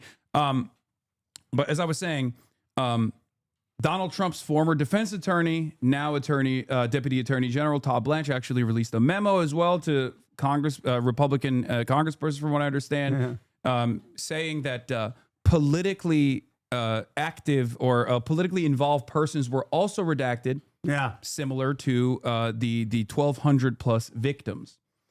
And it's outrageous. I mean, look, they are redacting information to basically protect people who are in the government or in politics or in business. And if you look at the law, we explicitly say you can't redact things to protect people's reputation or if it's going to cause embarrassment. They're doing exactly the opposite of what the law says. And then, the two documents we wanted out. One was a 60-count indictment of Jeffrey Epstein, because the 60-count indictment never saw the light of day, and it was ultimately 2 counts he was charged on, but there were 60 counts. Now, why do we want that document? Because that document will talk about how he made all his illegal money. How did this guy make $500 million. Who was paying him? Who were the other men involved with him? They didn't release that. They didn't release the prosecution memo justifying that indictment, the draft indictment. All of those draft indictments and prosecution memo got buried. And in our law, which you got up there, we say specifically all internal DOJ communications, including memos, notes, decisions to charge or not to charge, investigate or decline to investigate. Specifically, that language was for getting these two documents, and they're basically disobeying the law. And by the way, this isn't even, what's so scary to me is it's not just concealing Trump's name. I expected that they would try to eliminate the Trump name. They're protecting something else here. They're protecting rich and powerful interests going well beyond Donald Trump. That's what has me the most concerned. Like, what is it that they're trying to protect, and why are they trying to protect it? Yes. So there's obviously the thing that a lot of people are hyper invested in here, which is, of course, the worst crime, the international sex trafficking of minors that took place. But then beyond that, there is obviously a lot of paper trail and a lot of financial crimes that took place as well, and a lot of very connected, very wealthy individuals that were Jeffrey Epstein associates. And we simply want to figure out, like, what level of involvement did they have? Not every single person, I suspect, that was pictured around Jeffrey Epstein was engaging in the worst of all crimes. That's not my assessment of this at all. But I do fear that that, just as you said, that is precisely what they're trying to protect here. That's precisely what they're trying to hide. Now, I have a bunch of questions. Why do you think that they actually sheltered the public from the initial plea bargain deal, for example, like the other details that came out about how the first time Jeffrey Epstein was arrested and prosecuted, there was this trial that took place, and Trump's former labor secretary, Alexander Acosta, was the prosecutor on the case, who offered him a sweetheart plea bargain that no pedophile has ever gotten since or ever will, where he was allowed to be released on work release while he was in prison. That's insane. He abused people while he was released. I mean, that's how horrific this was. So that was, that was one of the major things that I was invested in, that I wanted to find out about. Why do you think they're openly hiding this side of the Jeffrey Epstein profile? But because they know there was a huge amount of wrongdoing. That's one of the reasons we wanted that initial indictment draft, because there were supposed to be 60 counts, and all those 60 counts would be exposed. Acosta prosecuted 2 counts. Yeah. He got rid of all the 58. Then he does the plea bargain deal. We wanted to see the memos, what went into the decision to say that was reasonable. And I'm sure there are dissenting opinions of people who said, absolutely not. We wanted to see that email correspondence, those memos. They're hiding this because they know that they're rich and powerful people who intervened. Yeah. And they know that justice was not done, not just because of Epstein, not just because of Maxine Ghislaine Maxwell. Ghislaine Maxwell. You'd think I know it by now. Ghislaine Maxwell. I always get the name messed up. Ghislaine Maxwell. But it was done because of rich and powerful men. Yeah, absolutely. So there's the financial elite that's obviously very connected to Jeffrey Epstein in ways that we already know, in broad daylight, constantly in and out of like these meetings, constantly photographed with him, some of which the House Oversight Committee has actually released, like the Democratic Oversight Committee has released as well, partially from, I believe, the Epstein, what is it called? Not the manor, but like the data dumps that came, the photographic dumps that came are not just from the investigation, right? Like the estate. The Epstein estate. They're two different things. Yeah. So can you describe that? There's the law that requires the Justice Department to release them. Yeah. And then there's the letter that I sent to the estate saying we got to release that information. And Comer, who's the Republican chair, subpoenaed him because of Summer Lee's work and Robert Garcia's work, and they are releasing information. So there are two places we're getting this information from. Yeah. And so a lot of the photos that were coming out from the oversight committee were coming from the estate, from if I recall correctly, and yet some of those files that would definitely be in the investigation in the Jeffrey Epstein files, right, from the court proceedings, are redacted. Now, the reason why I'm bringing this up is because this invited a lot of scrutiny, a lot of suspicion that the Department of Justice had actively redacted Donald Trump and many other high-profile players in American politics from the initial file release. One of the things that they ended up doing, and I suspected that initially they would, most likely just offer a little bit of red meat to the base and say like, oh, look, see Bill Clinton. Right. And they did do that. And I also suspected that they would be so incompetent, as they have been over and over again, that they would still somehow find a way to fuck it up, which they did, right? And the oversight Dems actually called this out. Yesterday, we found out, alongside the rest of the internet, when the files were being released, there was one photo that actually made it through the censors. And one photo of Trump that made it through the censors. But it was a photo that was in a drawer, so I guess like they didn't notice whatever. it. Yeah, they did not notice that Donald Trump was in some of the files, and what the Department of Justice, from what we understand now, did was when they realized that Donald Trump was in this photo, they just deleted it. It's well, the cover up is always worse than the crime. Someone probably thought, oh, am I going to get in trouble with Trump or the Trump White House? And it's absurd. I mean, look, this is the issue that is unraveling in part his presidency. This is the only issue where the MAGA base is brazenly defying him. Why? Yeah.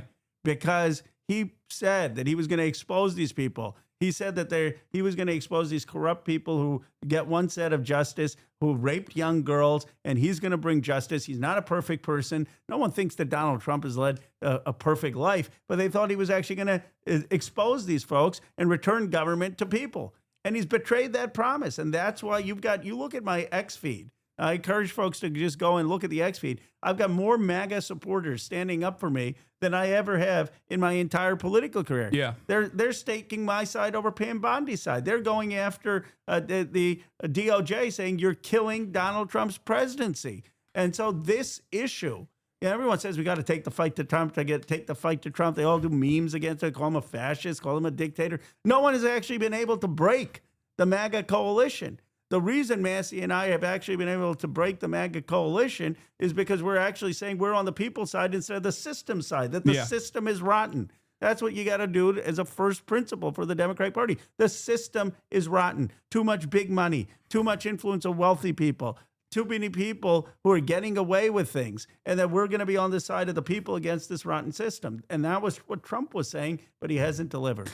Yeah, no, absolutely. And I think this is, from my analysis, it almost feels like this is one of the purest expressions of like class politics that Americans can get on board with.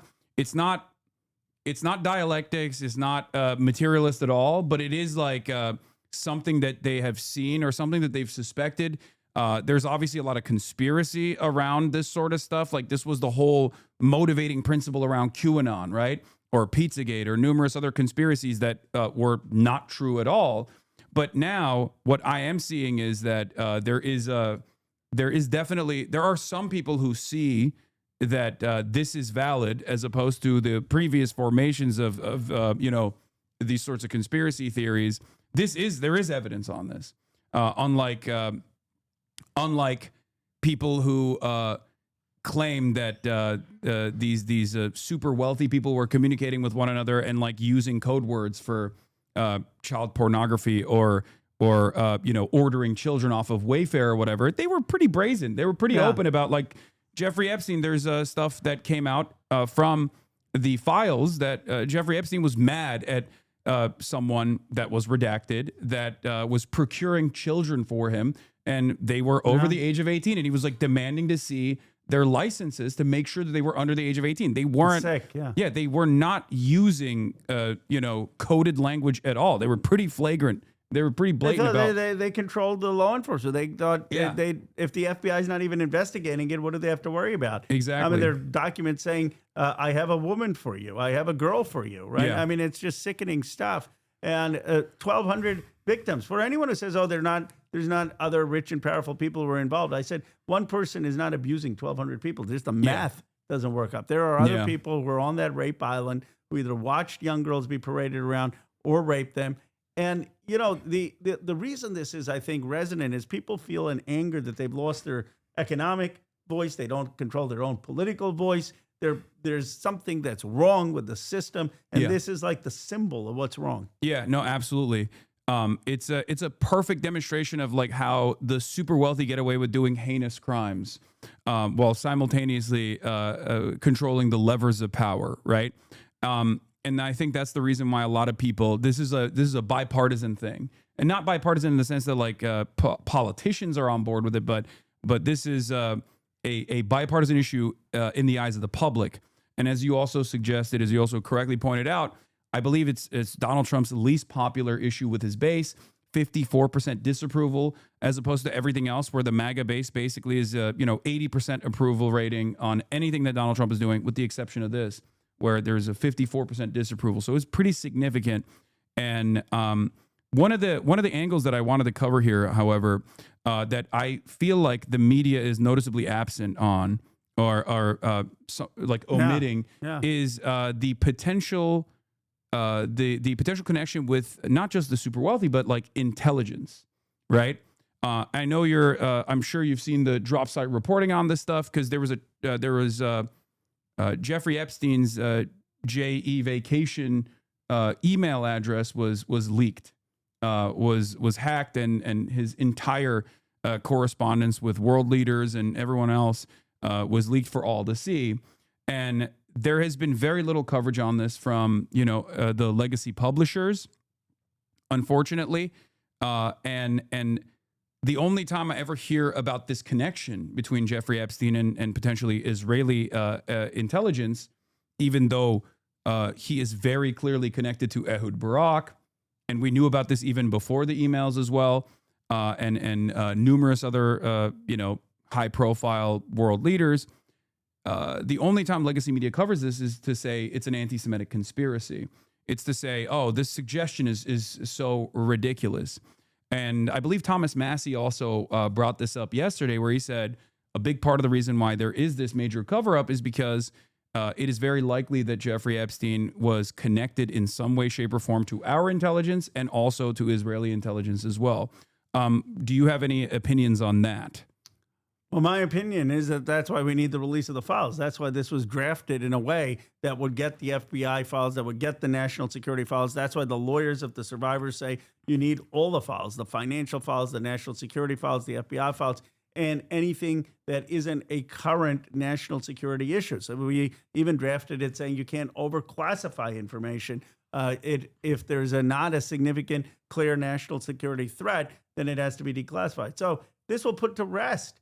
The issue is if we could have transparency, if the American people can see the files. Yeah. And if they can't see the files, then conspiracies will continue to grow, whether true or not. And so I guess even the legacy media should be just calling for the release of the files. Yeah.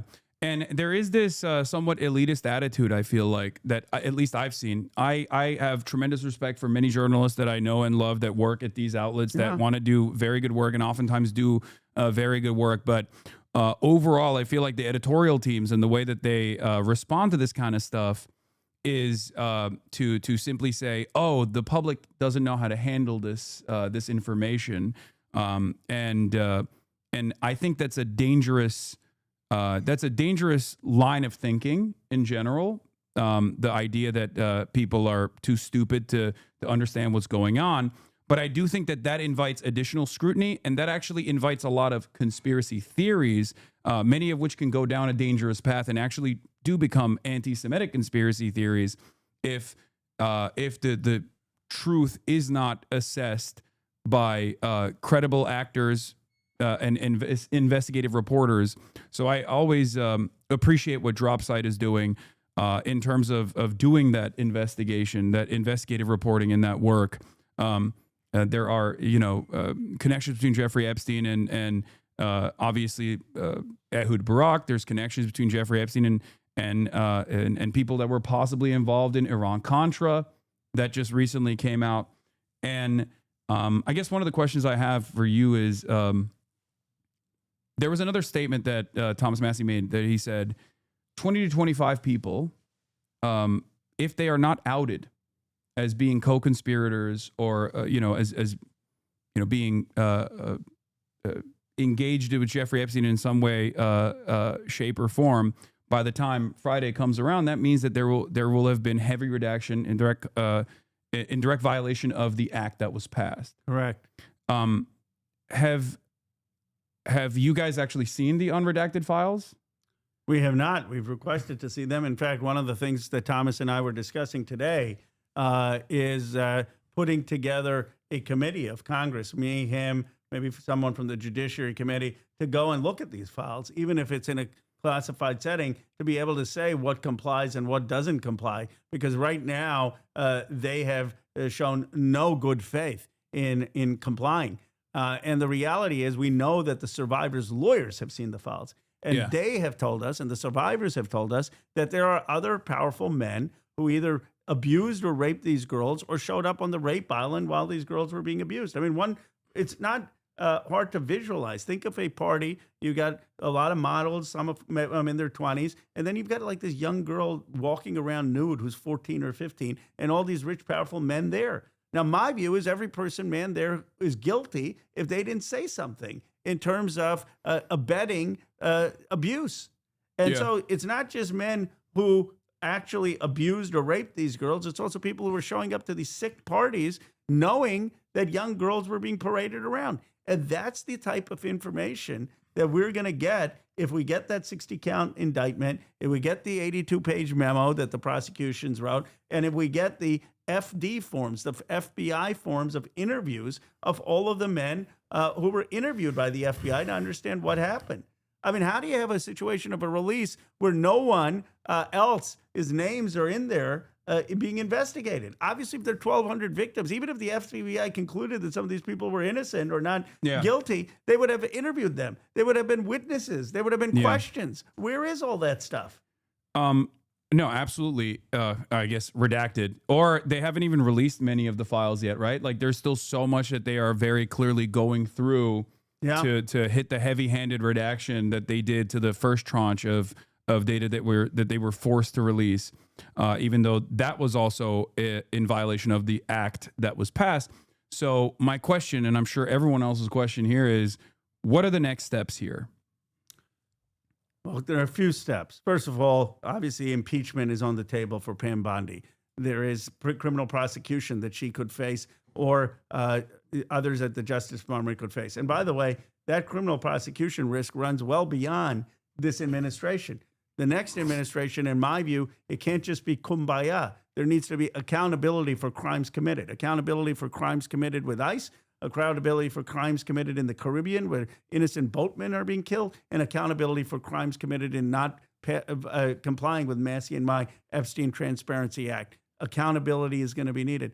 But Massie and I are also in the process of drafting a bill for the inherent contempt of Congress. What does that mean? Pam Bondi could be fined every day if she's not agreeing to release these documents. And we're going to propose a group of people in Congress, a bipartisan group that gets to review these documents so that we can assess what is a legitimate redaction and what is not, and actually have her comply with the law. Because my goal is not retribution. It's not to score points against the president's cabinet. My goal is justice for these survivors and actually figuring out how we get these documents out. One point, I think this first run may have been a test, them just seeing, okay, what can we get away with? And the outcry that it's come out, hopefully this pushes them to realize this, that they're not done with this. Just the before Christmas release isn't working. Yeah. That there's going to be more demand for these documents to actually come out. Yeah. So that's one angle for sure. And I think that there is a lot of appetite across the board, across the political spectrum for some kind of transparency in all of this. Clearly, if that wasn't the case, then Donald Trump wouldn't have signed this act into law to begin with, right? they have mishandled this process. Absolutely. I guess. What are the next steps? Not to throw curveballs here, but like, what are the next steps if like Donald Trump offers a blanket pardon across the board to everyone that's mishandling this or deliberately redacting things in violation of the law? Well, he could do that, and it would make it harder for them to be prosecuted in the future. But, do you really want to be a career Justice Department official or even appointee having as the capstone on your career being pardoned by Donald Trump for protecting pedophiles? I mean, that's really what people will be choosing. And then it'll be the next administration that releases all of this. But we are not giving up, because the reason I believe it's possible to shift the administration is we shifted Trump from calling it a hoax to signing the bill, because the one thing he can read is public opinion. Yeah. And he saw that this was going to be a huge story. It was hurting his presidency. In fact, he kept saying, I don't know why we keep talking about Epstein. I want to talk about all my achievements. He knew it was the Achilles heel, the kryptonite of his administration. And so now he's going to realize that this was another whiff by Pam Bondi. Susan Wild said it. She keeps whiffing. I don't know. She's so out of touch. She was supposed to meet the survivors. And then she said, oh, I've got an appointment. I can't meet the survivors. Yeah.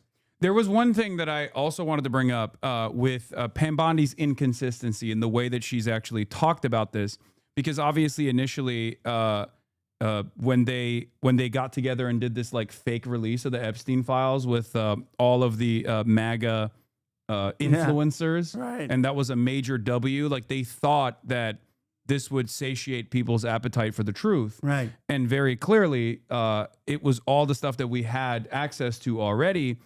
And I think they thought that the people would just not demand more, where they were like, oh yeah, we're tuned in. We saw this, libs of TikTok was celebrating that they got this tranche of data. Yeah. But in the process, there were certain things that Pam Bondi had said that we now know are absolutely untrue.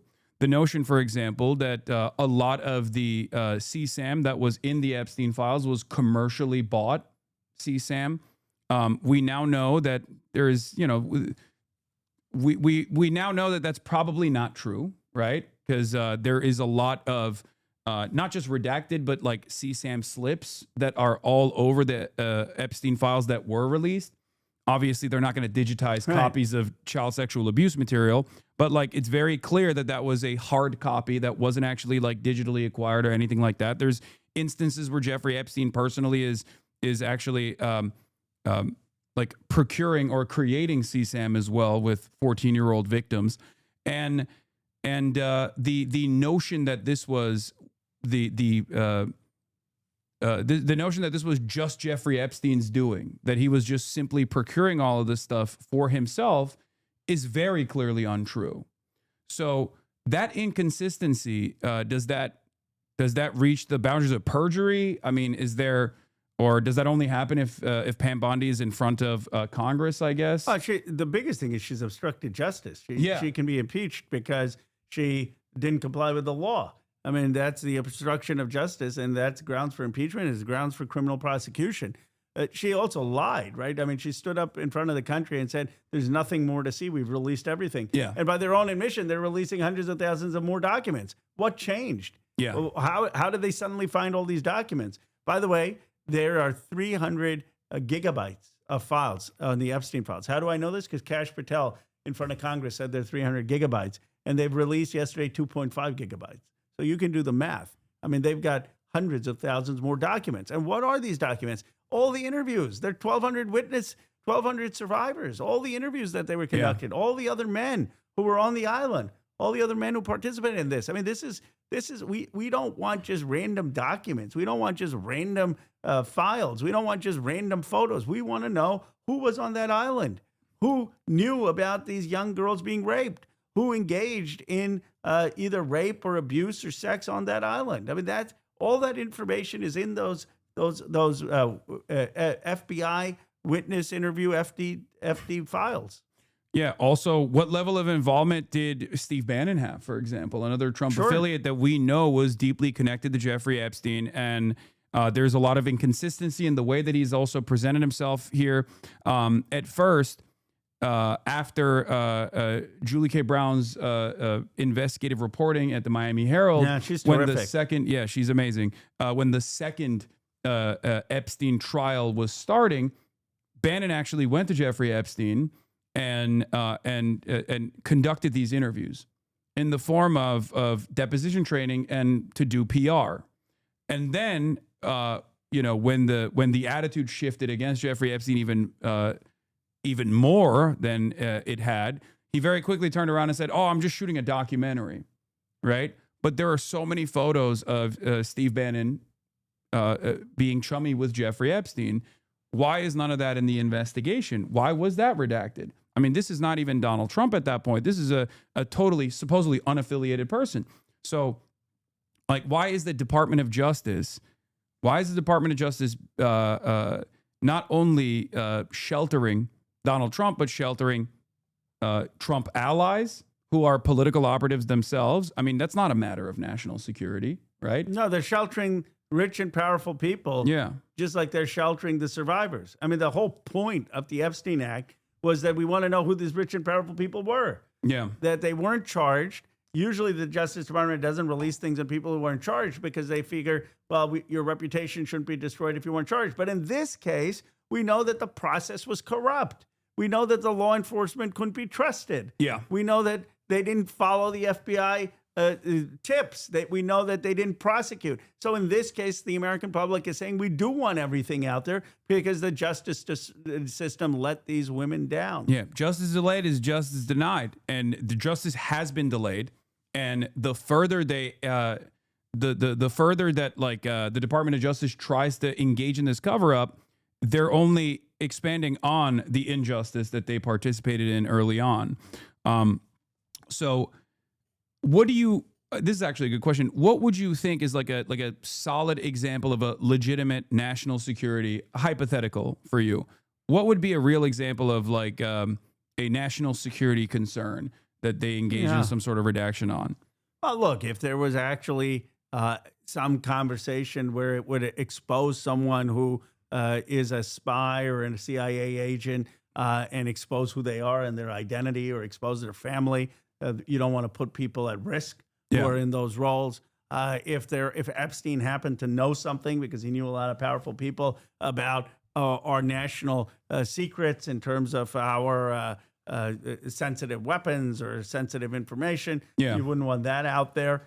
So I can see there being, or if there were some comments made about a foreign leader, that you don't want the American president to be exposed in that way, or another country thinking something. So there are cases, and we can debate what those cases are. Mm-hmm. People often say, why did you not write the bill in a way that said everything has to come out and not even have an exception for classified information? And anyone who's been in Congress more than a day will tell you there's no chance anything like that would pass. There are too many people in Congress who'd just find that as the excuse. Khana and Massey want to get rid of classified information. So we had the narrowest possible classified drafting to be able to get that bill through. Okay. So that, for the record, that in and of itself, though, I think does lend even further credence to the suspicion that there was some kind of involvement with the intelligence communities, which is one of the prevailing narratives that is often left unaddressed, like I said, with the exception of mainstream outlets just simply calling this a conspiracy theory.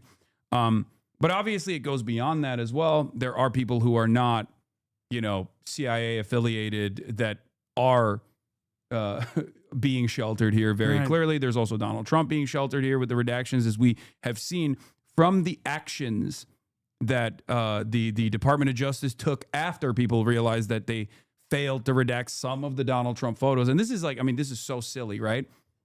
But as far as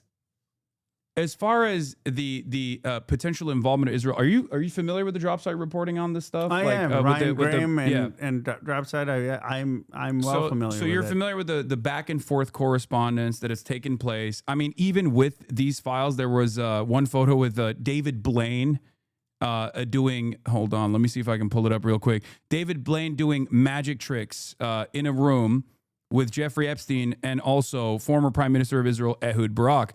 former Prime Minister of Israel, Ehud Barak, had also, is it David Copperfield? I thought it was David Blaine. Anyway, here it is. Performing magic tricks for Jeffrey Epstein. Is this David Copperfield? Am I wrong? I don't know. One of the magic guys. Performing magic tricks for Epstein and a few notable names, including Israeli Prime Minister at the time, Ehud Barak. And the question I have, no, that is David Blaine. Okay, you guys are. Copperfield also did it as well. I don't know why everyone is so worried about who the magician is here. I'm not implying that the magician is the important figure in this. Okay. Anyway, even though both were involved in different ways, doesn't matter. So it's things like this. It's things like this that people understandably want answers for. Do you feel like omitting this kind of stuff or refusing to talk about this kind of stuff is adding on to the scrutiny that people have for mainstream media nowadays? Yeah, I think it all should come out. And we've drafted, that's why the classified exception we drafted was the narrowest possible way, that you have to justify it. It can't be excessively used. It can't be used to cover up what actually took place. And we drafted it with the narrowest way, in a way that could still pass the Congress. Because the reality is, if the bill doesn't pass the Congress, there's no use to it. But that is why what we're saying is that there needs to be people like Massey and me who get to see these documents, and then we can have a yes or no vote on, is it truly something redacted because it's going to protect the survivors or families or protect certain classified information, or should this be out there? My view is, if you don't have this out there, that's how you, as you pointed out, have conspiracy theories take hold.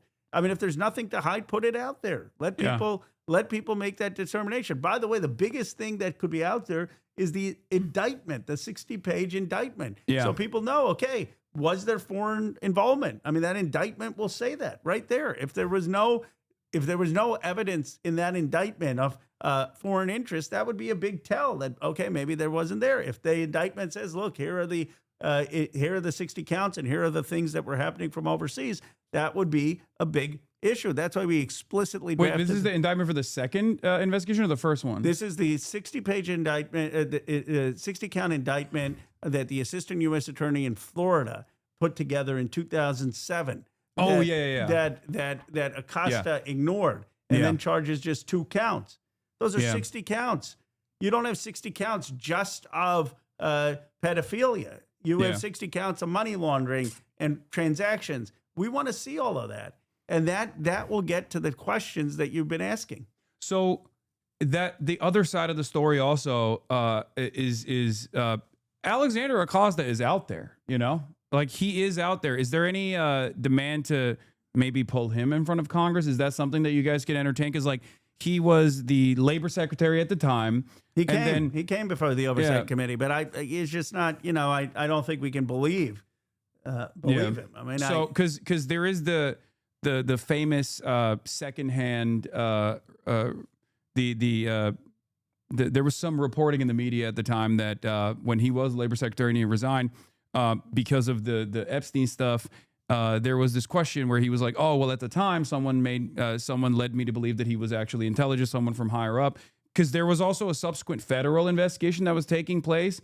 And there were a lot of co-conspirators that actually were sheltered from the law in what seemingly was even beyond the sweetheart plea bargain that we've seen. Like, there's no instance where there's this virtual RICO case almost where you can where you find so many people who are criminally liable potentially for financial crimes and potentially for sex crimes as well, trafficking of minors, where all of the other people that were engaging in these acts are not only given blanket protection, blanket immunity, but we don't even know who they are as unindicted co-conspirators at all. Like, it's unimaginable. It's unheard of. Yeah, no, you're absolutely right.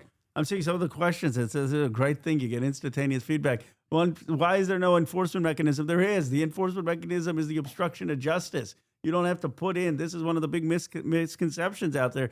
Anyone who doesn't violate who violates a congressional law by definition is obstructing justice where Congress has asked it for justice purposes and can be face decades in prison for that. So the question is not, is there an enforcement mechanism? It's, are we going to actually have it enforced? And if it's not going to be enforced by this administration, it needs to be enforced by the next one. Mm-hmm. The second point is that Acosta should be prosecuted if he's if there's clear evidence that of perjury. I mean, you can't come in and lie to Congress. Well, now he has now he has a cushy job at Newsmax, because I've been following his career. It's very interesting, going from Florida prosecutor upstart to like labor secretary under Donald Trump to then resigning in disgrace, or at least like trying to quietly exit the Trump administration when the Epstein stuff was coming back to the forefront, only to now sit on the board, I believe, of Newsmax. That's what he's doing now. And look, there's got to be an accountability of what did he know? But the reason it's so hard to prosecute all these individuals and hold them accountable is we don't have the files. So, there's got to be the evidence of what came out. And then we can say, okay, now we know that someone was lying or not lying. Absolutely. So there is also, the question of Kash Patel. Didn't Patel say that there were no other individuals that could be charged in front of Congress? There is also... How does he know that? I mean, the survivors don't believe that. Do they think that all 1,200 survivors were raped and abused by Epstein? Of course not. There were other people involved. And they themselves, according to Thomas Massey, who has spoken to the lawyers of many of the survivors, say that there is at least 20 to 25 people that are supposed to be in the first tranche of data that came out, that was supposed to come out yesterday, were supposed to be outed. That was the whole point of the release, and not a single person. We don't have any single information about someone who was engaged in the abuse or cover up of the abuse beyond Maxwell and Epstein, and that's why this thing is a farce, and that's why Massey and I are upping the ante, saying we will use all our powers, whether it's inherent contempt, whether it is impeachment, whether it's referral for prosecution. The reality is that Massey and I have been effective on this issue because we have cracked the MAGA coalition, because it's bipartisan, because we're taking on a corrupt system. Now, by the way, this is a corrupt system that has led to billionaires accumulating value. We need to have a billionaire tax in this country, a wealth tax. It's led to overseas wars. We shouldn't be bombing people, innocent people on boats in the Caribbean. It led this kind of corrupt system to the Iraq War, which was wrong. It led to us at 20 years in Afghanistan. It led to the overthrow of Libya, which was a total foreign policy blunder. It led to supporting of Netanyahu and the genocide which the Israeli government committed in Gaza, and a blank check. And I was one of the few politicians who stood up and said no to the $14 billion, and who has gotten on Delia Ramirez's bill to say block military sales to Netanyahu's government, and who's gotten on Rashida Tlaib's resolution to say that what the Israeli government did was a genocide. But the point of all of this is, if we are not going to have politicians willing to tell the truth when it comes to things like Epstein, how do you expect them to tell the truth about issues of foreign policy? How do you expect them to tell the truth about issues of economic policy? The currency of modern politics should be courage and truth-telling, not just charisma and memes. Are you going to stand for principle in this country? Yeah, it's the media landscape and the people's attitude has changed quite dramatically since the first time we had a conversation at the DNC. If you recall, you were one of the congresspersons leading the charge against Israel. And even then there was a lot of restraint for, saying certain things about Israel back then that many Democrats didn't even broach, obviously. And I think that played a role in the Democrats losing. It did play a role. It's not a thing. Yeah, the data shows that. So that's actually something I wanted to ask you about. This is not to the same degree of severity as the Epstein redactions, but Ken Martin recently said that they would not release the autopsy or the assessment that came out about how the Kamala Harris campaign, how the Democrats lost to Donald Trump. How do you feel about that?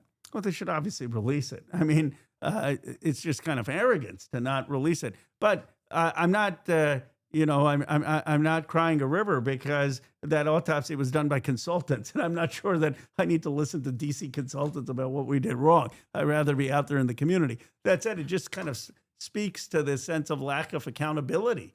Like we need to understand that the American people are upset at the entire system. They're upset at both parties. They want a new generation of leadership. They are sick of speeches that go like this. I want to renew the American dream. I want us all to have an equal opportunity. I want us all to have a great life. And you said nothing. How about specifics? Do you stand for Medicare for all? Do you stand for taxing billionaires in a wealth tax? Do you stand for cutting the bloated defense budget? Do you stand for not giving Netanyahu a blank check of military sales? Are you willing to say what happened was a genocide? Are you willing to stop Wall Street from buying up single-family homes? Are you willing to hold people accountable who've committed crimes with violating the Epstein Transparency Act? Are you going to speak truth to power? And if you're just going to give platitudes, it doesn't matter how many consultants you get. Yeah. You say how many, we used to need to use the word affordability. We need to use the word higher prices. That's not what lower prices. That's not what wins. Thank you. So this is actually something that I've been very critical about as well. I think a lot of people on the Democratic Party side as well are either deliberately obfuscating Zohran Mamdani's victory in New York against all odds, against the Democratic establishment as well as the media, who were very critical of him, or the people on the Democratic Party side who said, "Oh, this is just affordability" as a buzzword, right? And my frustration now is it's not just saying affordability is a problem. You also have to have tangible policy prescriptions, and you have to really hammer on those tangible policy prescriptions, and that's precisely what Zohran Mamdani did in New York. That's right. That played a formative role in his victory, like a campaign that is anchored around policies. You mentioned a couple of them. Medicare for All is a fantastic one. Obviously, taxing billionaires, a wealth tax is another great one. I'm totally on board with those issues. Do you feel like the Democrats, in the absence of unifying around these key issues, who keep leaning onto the likes of the Welcome Pack or other consultant-backed movements that are trying to dilute the message a little bit and to simply say, no, you don't understand. The people actually want marginal improvements. And here is the polling that suggests that this marginal improvement is actually much more successful. Do you feel as though that is playing a role in why the Democratic Party as a whole is still incredibly unpopular in the face of Trump's incompetence? Yes, look, this is going to be a fight. We're not going to have kumbaya unity Democratic Party, the lowest common denominator. I mean, you can't say I'm for affordability and then go to the billionaires and say, give me some money and I'm not going to raise your taxes. I mean, you have to stand for things. And when you stand for things, you're going to upset people. You're going to upset people if they have to pay higher taxes if they're billionaires. They may still support you, but you got to be honest with them like FDR was. You're going to upset private insurance companies if you're for Medicare for all. You're going to upset the defense industrial base if you're saying we're going to cut the defense budget. You're going to upset pharmaceuticals if you're going to say that Americans shouldn't pay a higher price than other countries, and if not, we'll take away your patents. You have to be willing to challenge economic power. And the Democrats kind of don't want to do that. So what are we going to have? We're going to have a fight in 2026 and 2028. Yeah. And the fight is going to be, are we just going to be a party that says Trump is bad and he's terrible? Yeah. Are we just going to be the party that says we're going to stop ICE agents from ripping away kids from their families and deporting innocent people? And we're going to stop the irrational tariffs that in some cases have increased food prices. And we're going to stop the assault on the Department of Education and U.S. aid and the hollowing out of NIH and the attacks on universities. All of that is needed. But I don't think it's enough. I don't want to just be the anti-Trump party and return to how things were. Yeah. I want to be the party that says that ordinary Americans have been screwed because we've gotten into wars overseas that have not helped them, but have helped the defense industrial base, that we have seen them suffer with medical debt at the expense where private insurance has profited, and that we are going to have a bold progressive agenda.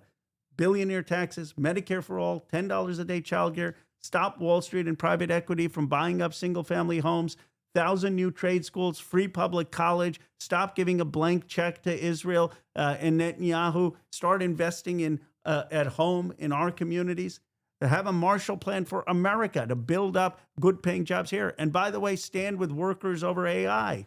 Don't have just AI eliminate all jobs. Make sure we're standing with truck drivers and warehouse workers and customer service agents, and that we have AI technology not be stopped, but be developed in a way that helps workers. We need a vision in this country.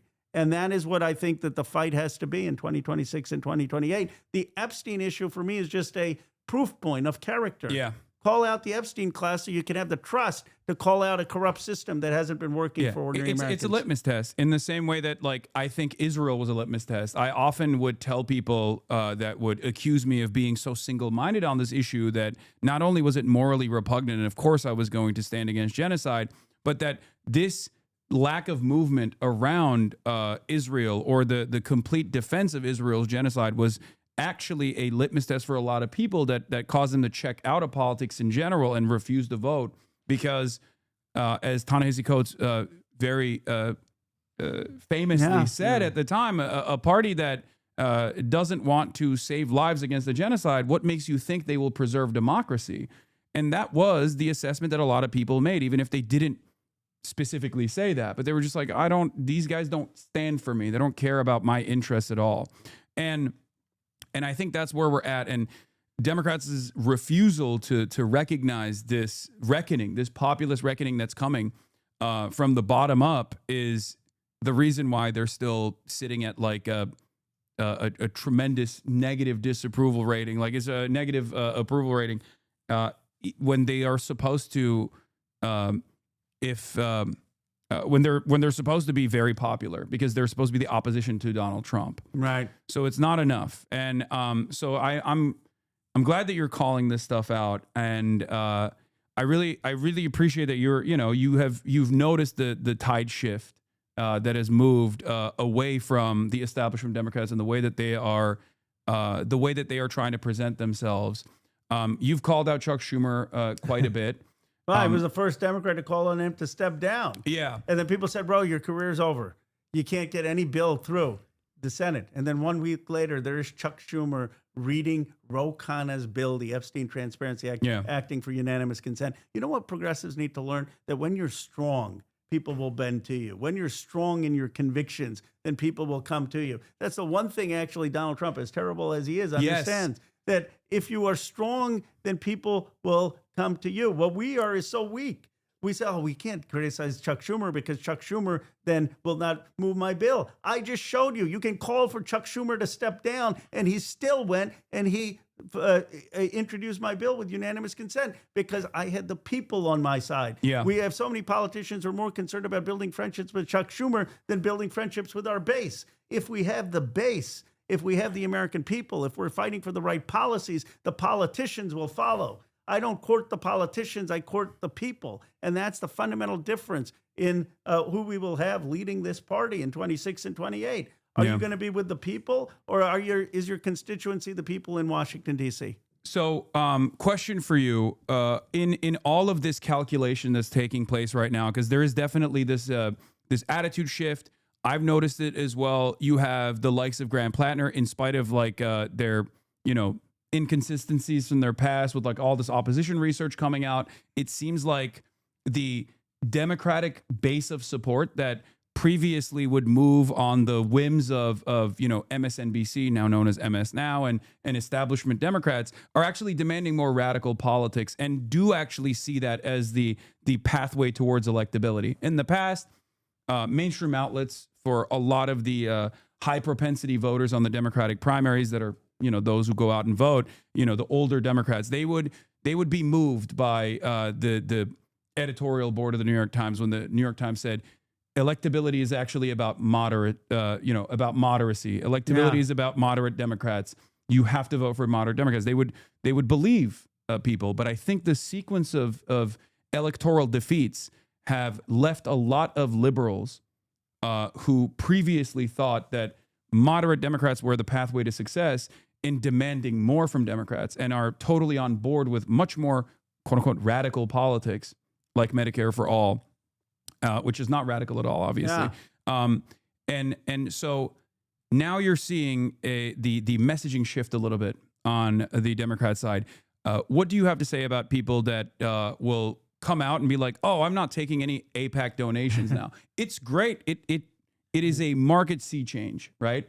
Unheard of 5 years ago. People used to criticize Bernie Sanders for saying he's not going to speak at AIPAC. They would have the audacity to even say like he's anti-Semitic for refusing to speak at an AIPAC is summit. spending against me in my district, calling me a liar right now because I co-sponsored Rashida Tlaib's bill recognizing what the UN recognized, that the Israeli government has committed a genocide in Palestine. But look, I'm glad that politicians are saying that. I don't take any PAC money. I don't take any lobbyist money. But here's the point. That's not enough. First of all, because money can go through different organizations and different people. They may not take it, quote unquote, through AIPAC's website, but those same donors can then call some other new entity. Or subsidiaries. The MFI is another one, Democratic majority for Israel. And also the same exact American donor base can still go and give these guys money, as you said. But so my point is, where do you stand on a policy? Right. I said to someone that I think that one thing that the Democratic primary will want in the future leaders of the party is just the ability to say that what happened in Gaza was a genocide by the UN. And they said, well, bro, this is going to be like the 10th or 15th priority. I said, of course, when you ask someone, what do they care about? They're going to say, I want to make sure I have health care. I want to make sure I have a job. I want to make sure I can afford my rent. And I want to make sure I have housing. I want to make sure people have a living wage. But people don't vote just on who's going to increase minimum wage or who's going to help their grocery bills. They also vote for a sense of character, of values, of who they want to be as a people. Yeah. And the issue of Gaza goes to who we are. Are we going to deny things that we all saw with our own eyes? Are we going to lie to ourselves about who we are as a people? Or are we going to aspire to be a people that treats everyone with dignity and human rights?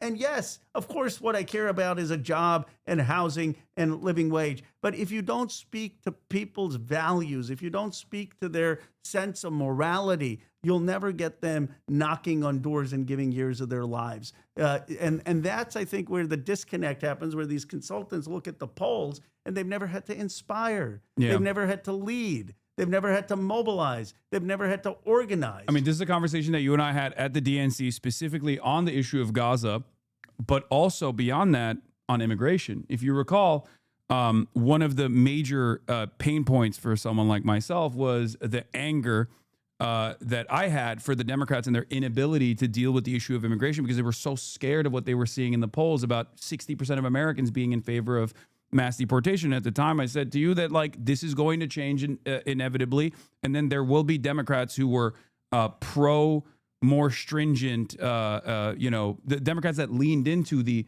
white nativist hysteria concocted by the Republicans instead of counter messaging against that, we're going to look inconsistent or hypocritical. And we're there now. Public attitude has swung dramatically in the opposite direction. 79% of Americans favor immigration. It's the highest approval rating that immigration has gotten in the history of the United States of America. And that only took a year of black bagging and kidnapping and mass deportation initiatives that were implemented.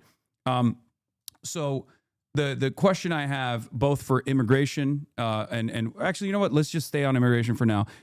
What do you think is going to be the broader Democratic Party sentiment at the national level against immigration now? Do you think that it's still going to demand some kind of middle of the ground approach where they're like, some of these guys are actually rapist monsters and we do have to deport them, implying that Joe Biden's administration wasn't doing that, which is a lie. Of course they were. If someone is doing a crime, immigrant, non-immigrant, they're going to get prosecuted.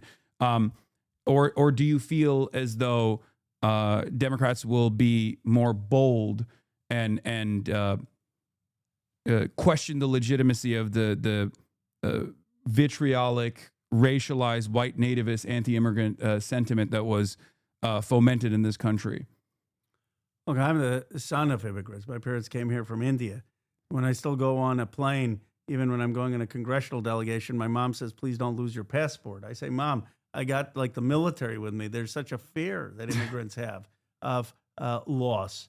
And I saw how they adjusted in Bucks County, Pennsylvania. And we had a very welcoming community.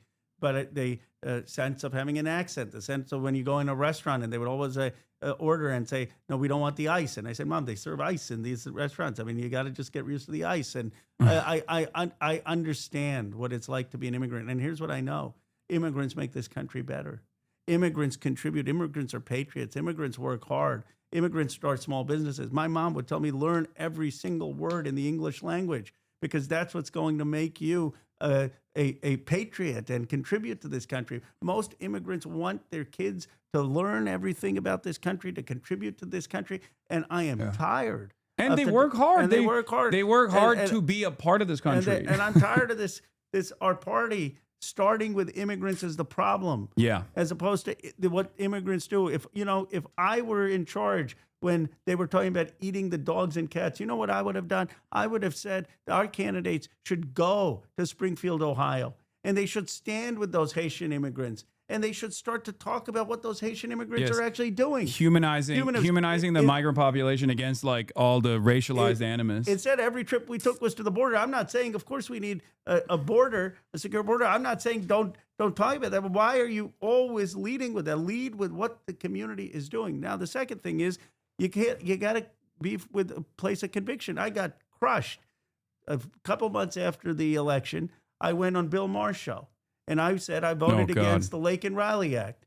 And I said that because even if someone has committed a criminal act in this country, we have due process. We don't just take someone and deport them. And that's why I voted against Lake and Riley. And the audience basically, clearly, I lost that debate. I mean, if you look at the clips, you'll see where are they at now? My team was like, what, you got crushed. Where are those liberals at now on this? But you know what? I stuck my guns.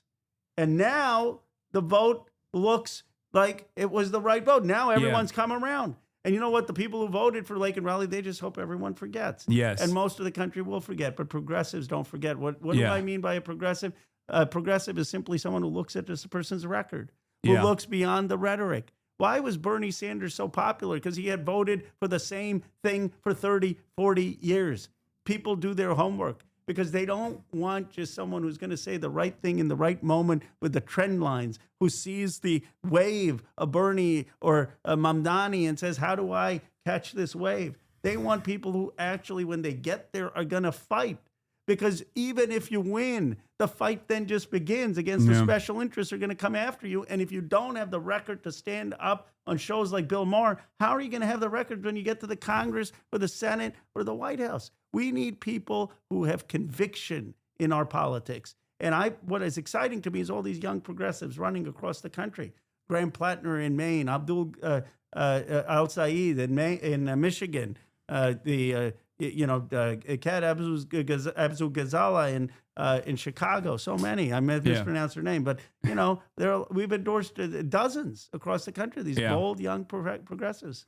Yeah, no, absolutely. And I think that that's where the momentum is. And it's very clear that like the establishment Democrats are trying to lean into that momentum, not fully understanding exactly why there's so much momentum or so much grassroots backing for a lot of these candidates, and simply trying to lean into that with aesthetic postures instead of demanding more, instead of openly calling out what Israel has done as genocide, openly saying that Israel is an apartheid state, and demanding change or reconsidering the way that we have aligned with Israel in perpetuity.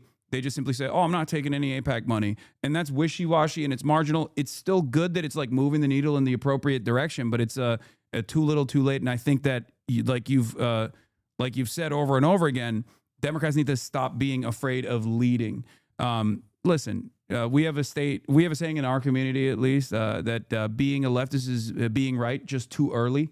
And, you get punished for it endlessly, whether it be my opinions on Israel, whether it be my opinions on how the Democrats mishandled immigration, and the conversation around the immigration. This is something that I was very critical on the Biden administration on from April 2021, when they first noticed that a lot of people were getting agitated and they thought, oh, if we just don't address this at all, if we don't do anything that Joe Biden ran on in 2020 and defeated Donald Trump on, the first 100 days of immigration was this comprehensive agenda leaning into amnesty and things of that nature. But they saw an overwhelming amount of people come to the border, as usually the case whenever there is a non-Republican in charge, they didn't know how to handle it.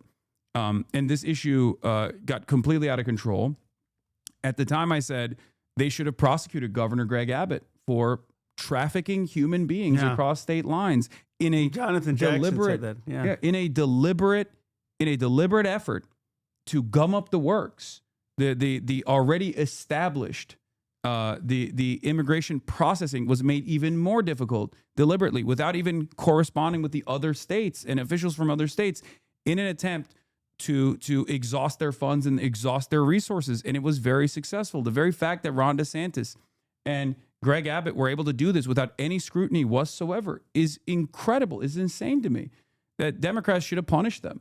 And then they should have reappropriated funds adequately to ensure that, one, this doesn't happen again, and two, the immigrants that were already being processed now in places like New York, Rhode Island, and many other places actually had the localities there actually had the proper funds to make sure that they were integrated expeditiously and could work and not be this like exhaustive strain on the limited resources that they had. Very frustrating to see this all the time. But one last question I have for you, because we've already I've taken up a lot of your time. Oh, this has been fun. Yeah. I don't know how you do this. Hours straight. I do it for 10 hours, 8 hours. That's crazy. It's just, you got that's but I'm a very stubborn person. I've been watching some of the comments, and you got a very educated and informed community, and they're the ones. People out there are the ones who are finally being heard. I mean, we're going to change things. They're nerds. That's why. It's a Saturday afternoon, and they're sitting in here listening to me talk to a congressperson. They're not. I wouldn't say they're like the average American politics appreciator. But they're the activists. They're the ones who will be knocking on doors. They'll be on social media. Look, we have a chance, a historic chance, finally, to build a progressive movement in this country. Had finished the job that Bernie Sanders did. I endorsed him in 2016. I co-chaired with Nina Turner and Ben Cohen his campaign in 2020. I was one of his national co-chairs. And we should have won. The country would be a different place. We wouldn't have had the mess in Gaza. We didn't. We came close. We can finish the job in 26 and 28 and build an FDR-like progressive coalition. And that's going to happen because of people here. I mean, this is the energy of the movement. And with Zoran winning, it shows anything is possible. The energy is on our side. Yeah, no, absolutely. Do you fear that that foreign governments may take action against you beyond simply trying to disparage you and dumping boatloads of funds into your opposition? Well, look, they're going after me both because of the Epstein issue and because of my votes and comments on Gaza. And the tech, some of the tech billionaires don't like me these days because I said that we should be for the workers and not just have AI put data centers everywhere when it's increasing electricity costs and using water costs. And I said that the tech companies need to be paying for that and need to have renewable energy and need to have water use standards. And so some people started to come after me there. And so I have taken on some powerful interests. My grandfather spent 4 years in jail as part of Gandhi's independence movement, literally in jail. He was jailed twice. And the challenges as an American politician pale in comparison to that. So when I think about, what risks I'm taking, what issues I'm fighting for, I think nothing I do will come close to the courage that my grandfather had. And by that, I don't just mean my grandfather. I mean all of the people who have sacrificed for this nation, whether they're people who fought in World War II and scaled the cliffs of Normandy, whether they were people who were beaten in the Edmund Pettus Bridge, whether they were part of decolonizing movements around the world. We have a chance to do a beautiful thing in America, to build a truly multiracial democracy of equality and dignity of every human being, to move beyond the colonizer's model of the world, to have a world that recognizes the dignity and human rights of every nation, every person. And that's what we're building here. We are incredibly privileged to be in the United States of America to have that chance. Yeah, I always say, look, while white supremacy is definitely a resilient galvanizing factor for many Americans, Americans are much, much more open-minded about diversity than even our European counterparts are. And that is precisely the reason why, in spite of Donald Trump's popularity, in spite of how much he hammered on, undocumented migrants doing like all these crimes and whatnot, which is, pure manufactured hysteria, manufactured outrage, that Americans by and large are very inconsistent in the way that they see the world. And there's a sea of contradictions there for the average American politics understander, the median voter. And that's precisely the reason why they, the very same people, if you were to ask them, the very same people that were like, holding up even the mass deportation, deport them all placards at the Trump rallies, if you were to ask them, like, do you think an immigrant that's been here for 10 years that has done no crimes whatsoever should have amnesty after, background checks? They would all collectively say, absolutely. And I'm not making this up. I'm not making up a hypothetical person. There's evidence to suggest that this is the reality, because that's what the polls say. Well, it's not just, it is the polls, I'm sure. But you know how I know that? Because I grew up in Bucks County, Pennsylvania, 99% white Christian. I was one of the only Indian American Hindu kids on the street. And I used to play Little League baseball. I couldn't hit. They used to put me ninth.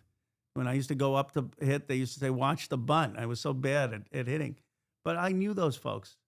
And I knew they were decent and kind and welcoming, and that they wanted me and my family to fit in. They didn't understand everything, but it was a good community.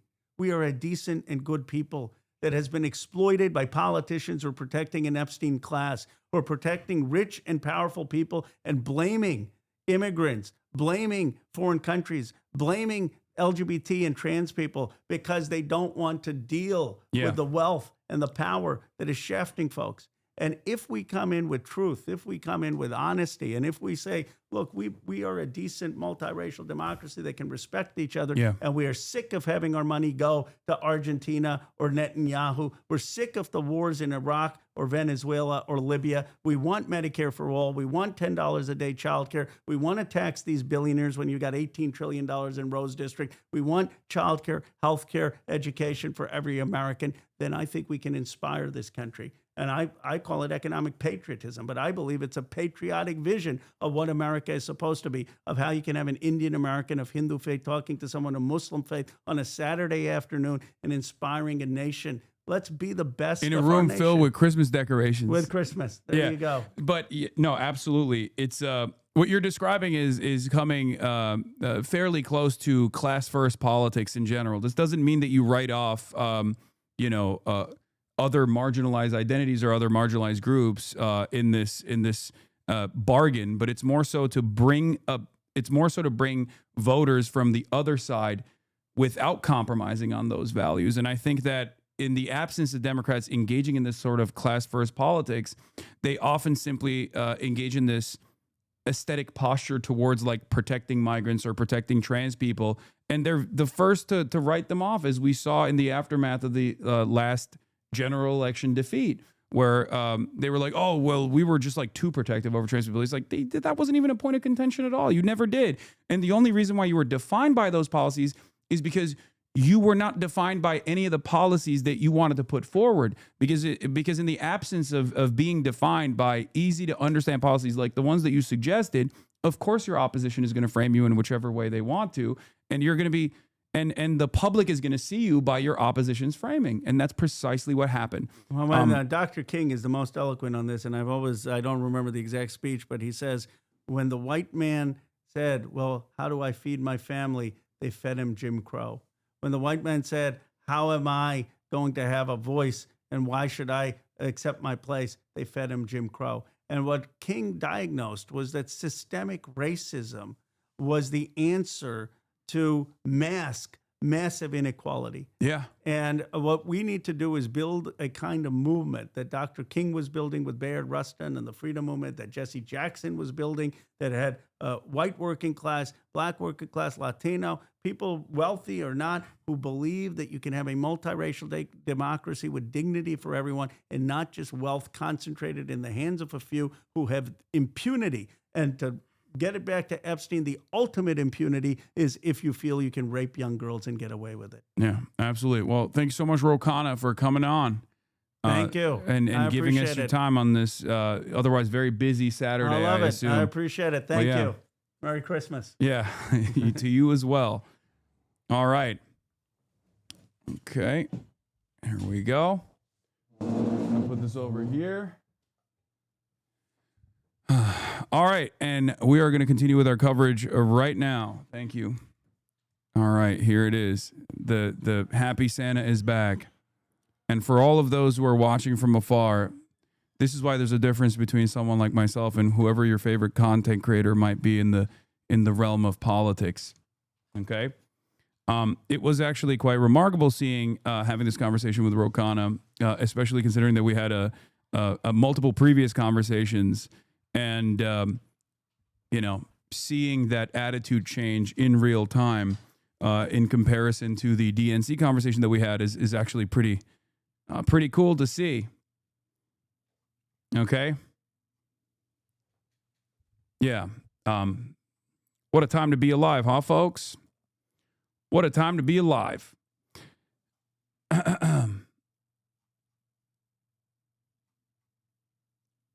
Anyway, a YouTube video showing the comparisons. Yeah, I mean, he was when I said Israel was doing a genocide at that time, and I'm not saying this to like dunk on him or anything like that. But at the time when I said Israel was committing a genocide, he was like, well, I wouldn't use those words, right? And that was during the DNC. And he was, as I also admitted in that conversation, one of the most, at the time, open, outspoken anti-Israel politicians. Very interesting stuff. Do you know I score your guess out? I have people here that do that for me now, okay? He cooked here. Oh my God, look at his face. No, the reason why I was laughing. It led this. The reason why I was laughing here is because, like, I think a lot of ball knowers know. I was smiling because I was like, I was recalling the conversation that we had. This kind of corrupt system to the Iraq War, which was wrong. It led to us at 20 years in Afghanistan. It led to the overthrow of Libya, which was a total foreign policy blunder. It led to supporting of Netanyahu and the genocide which the Israeli government committed in Gaza, and a blank check. And I was one of the few politicians who stood up and said no to the $14 billion, and who has gotten on Delia Ramirez's. Yeah, we collectively got hard right there, bro, and I know you did too. Wait, what? Oh yeah. No, it's cool to see. It's cool to see the difference. And for the record, I think Roe has seen the response from the public to the ways that he is talking about these issues now. Okay. Did you show Khana your foot? No. But once again, when people ask me, Hasan, why do you do the things that you do, regardless of how much people yell at you or say this or that? How do you stick around? It's because of this, because I have convictions. So all of these things that people throw my way are hurdles, certainly, but hurdles I can climb, hurdles I can clear, because at the end of the day, what I care about more than anything else is moving American policy in a positive direction that helps people, that improves people's lives, uncompromising, unconditionally, okay? And if I were to give up or be at the mercy of my chat or be at the mercy of naysayers from either to the left flank of me or to my right, which is pretty much damn near the entirety of the fucking American political spectrum, I would just quit. I would have to quit. I would not be able to achieve any of the fucking results that I want to achieve. Slowly but surely, these things happen. And a big part of the reason why I'm able to do this is because of my community as well. You can't climb shit right now? Okay, well, I physically can't. You're right. Everyone is making fun of my ankle. But this is how you chip away and expand the permission structure in the leftmost position, okay? This chat would have had you swear off Roe after the DNC convo. Look how much he's grown. Exactly. That's it. That's why I do the things that I do, okay? I need you to understand. The reason why I'm bringing this up right now is so you understand next time you're like, why is Hasan doing this? Is he betraying the revolutionary cause? Just remember this, okay? Remember this attitude change. Remember that, it's still good to have certain allies in positions like this, because when you're in these sorts of rooms and you are uncompromising and you do actually say the truth, You have to realize that they do sometimes listen. Okay? They do. When will we do that to Fran Hong? That interview was amazing. Oh yeah, no, we're working on that too. She's dope. I'm excited to have her on the broadcast too.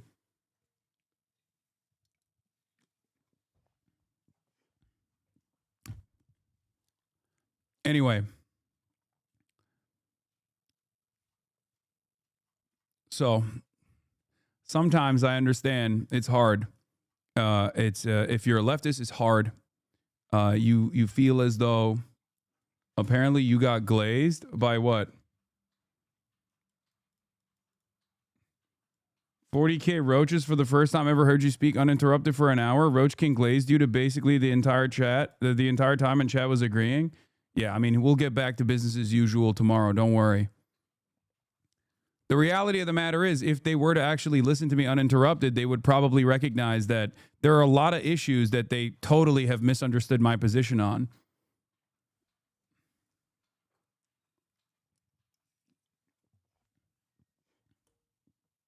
The drama piggies could not stop talking about Asmund the entire time you were interviewing a sitting politician. Yeah, what do you want me to do? Fucking talk about Asmongold when I'm having a conversation with Khana about how what his current positions are on a lot of these issues, especially when this is a fairly impactful moment in his political career as well, where the entire country is paying attention to what Roe and Thomas Massey are going to do next as far as like holding the administration to account with the release of the Epstein files. Come on now. Photographs, some graphic and heavily redacted, but without anyway, context I'm gonna about pee what real quick any and of I'll be this back. means. The big question, will the files reveal a list of powerful men who took part in Epstein's sexual abuse of teenage girls? The FBI insisted there is no list and initially said there was no evidence that could lead them to charge anyone else with crimes. President Trump had a long friendship with Epstein, White House Chief of Staff Susie Wiles describing them as sort of young single playboys together. Trump says he and Epstein eventually had a falling out. I have nothing to do with Jeffrey Epstein. I threw him out of my club many years ago because I thought he was a sick pervert. The White House Chief of Staff says Trump's name comes up in the files, but not doing anything awful.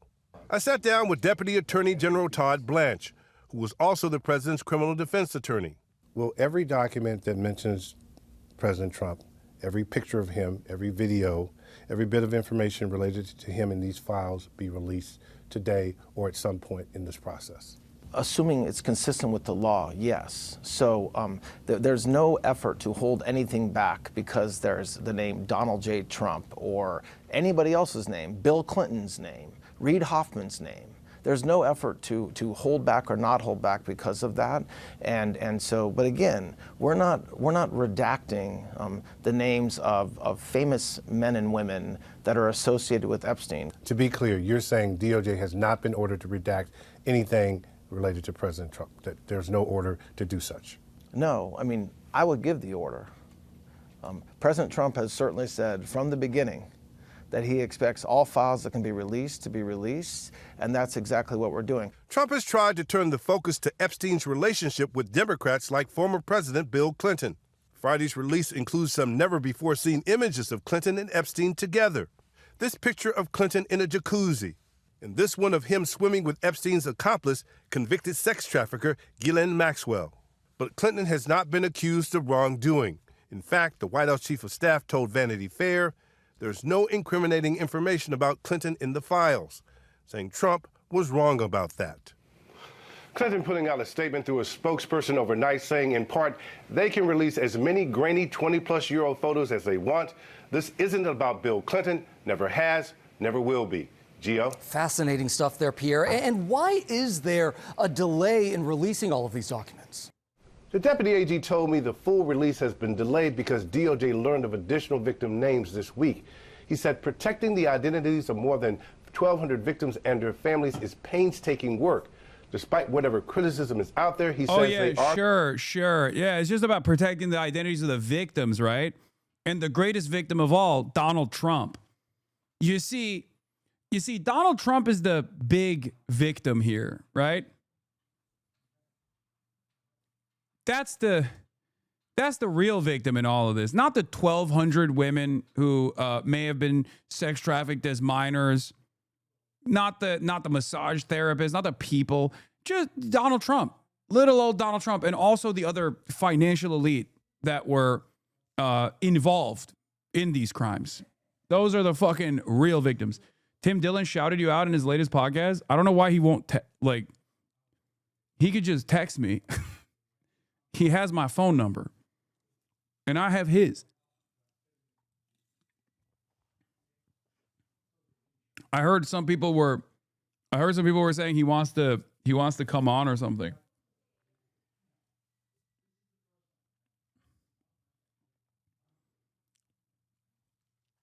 Apparently, at least 16 files were removed without explanation. Yeah, also none of the redactions also have an explanation either, which is why it's so crazy. Because the redactions, every single individual redaction has some intention behind it. Okay? And what's interesting about this is that there is only a blanket assessment on why all the redactions took place, except that is against the way that the act was written. Because Khana and Thomas Massie and everyone else that played a role in putting this bill together knew exactly how the Trump administration would try to get away with this, right?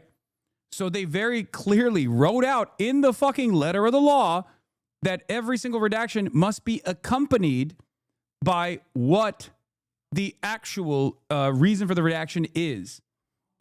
Internal Department of Justice communications, including emails, memos, meeting notes concerning decisions to charge, not charge, investigative or to decline to investigate Epstein or his associations. All communications, memoranda, directives, logs, or metadata concerning the destruction, deletion, alteration, misplacement, or concealment of documents, recordings, or electronic data related to Epstein, his associates, his detention, his death, any investigative files. They were also supposed to direct the DOJ to provide internal communications regarding their decisions versus the DOJ letter to Congress asserting privilege to omit materials related to decisions because they weren't specified by law. So they are in violation of that.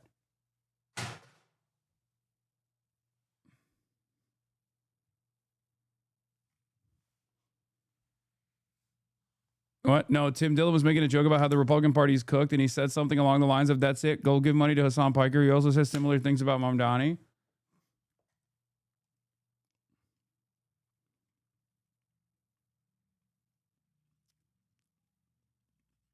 The felon administration doesn't follow the law. Yeah, it's a remarkable surprise to me and everyone else, I think, because I really thought that the 35 count, I really thought the felon administration, who is, who is led by the personal bestie of Jeffrey Epstein, would actually be the truth tellers here. And they would actually crack open this case wide open. And lo and behold, shocking, but they're not. They're not doing that. Complying with the law and that the work will get done. Janae? Very interesting that you said DOJ just learned the names of additional victims this week, Pierre. Thank you for your reporting. President Trump did not address Friday's long-awaited release of files related to convicted sex offender Jeffrey Epstein. The Justice Department began releasing thousands of records. What does this call Hasan Piker? Like when I first did an investigation. And he has red, white, and blue socks on. Call Hasan Piker. Go just donate us. Just give Hasan Piker a super chat right now. What? Call that retarded Withers, whatever his name is, those fucking twinks from Colorado that live in a mountain that keep screaming. Okay, maybe we won't go that far, but I'm just saying this. It's just absurd. Anyway, get them out of here. I can't even listen. Can't even listen to them. Let me tell you something. And what the fuck? He's saying the administration's so cooked this time. It's time for fucking woke to rise up again, baby. Let's go. The Colorado twinks, Dean Withers. And then he said, no, I wouldn't go that far.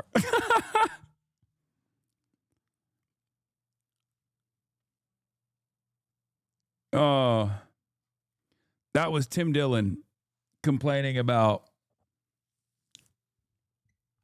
the administration flubbing yet another instance flubbing yet another investigation. Following the But he's right. The Piker Broadcasting Service is sponsored by you, the viewers. For you, the viewers. The fact that he knows you. What do you mean? Tim Dillon has been giving me shout outs for years, constantly complaining about how much I was getting canceled, how he never got canceled and it was annoying him. The fuck do you mean? Woke 2, baby. Woke 2.0 is here, okay? I'm telling you, a lot of shifts are going to happen. They're already happening. Shifts are happening all around us, okay? And I called it, and I told you, and obviously I told you that it wasn't going to happen without people pushing for it, and here you are pushing for it. Obviously, we're not going to step on the same landmines that maybe Woke 1.0 stepped on, because there was some growing pains, you know what I mean? 50 bones from Legal Heretic, by the way. Thank you. Thank you so much. Are you declaring woke? I mean, woke Sharia has been my rallying cry for the longest time. Woke jihad, woke Sharia. This is what I've been about. Because the unlimited, unrestrained, endless reactionary posture is so repulsive to the average person, brother. Because these guys are fucking rudderless. All they care about is like dominating libtards or whatever, or being able to say slurs. And the reality of the matter is that gets really boring after a while. That gets really gross after a while. And we're there. People are already going, ugh, dude, you're like a 50-year-old man. Why the hell are you still talking about how you're able to say slurs or whatever? There is, genocide happening around the world. There is the Trump administration is bombing Venezuela, entertaining the notion of doing an Iraq 2.0 in Venezuela this time. Prices have not gone down. People can't afford shit. And data centers are popping up all around the country, and it's making electricity bills skyrocket. And you're over here talking about like being able to say slurs and how we're going to be really dunking on the libtards now. I promise now. Hasan, I laughed so hard when Khana called the chat smart and complimented people's chatters, and you had to nod along even though you call us dumbasses all day. I mean, I did get my get back there because I said y'all are nerds, which is true. And of course, you're smarter than the average person that's tuning into politics. Are you kidding me? The fuck? I mean, come on now. But if I didn't bring you back down to reality every now and then without fucking constantly yelling at you, you would be ridiculous. You'd be a ridiculous person. And many of you are still a ridiculous person. I did also get Khana to accidentally say Ghislaine Maxwell. Passage last month of the Epstein Files Transparency Act, a measure the president opposed for months before signing it into law. But as CBS News Justice correspondent Scott McFarland reports, the document dump was far from complete. Photos this morning of many of the powerful who ran in convicted sex offender Jeffrey Epstein's circle. Bill Clinton seems swimming in a pool with Ghislaine Maxwell and another woman with her face redacted.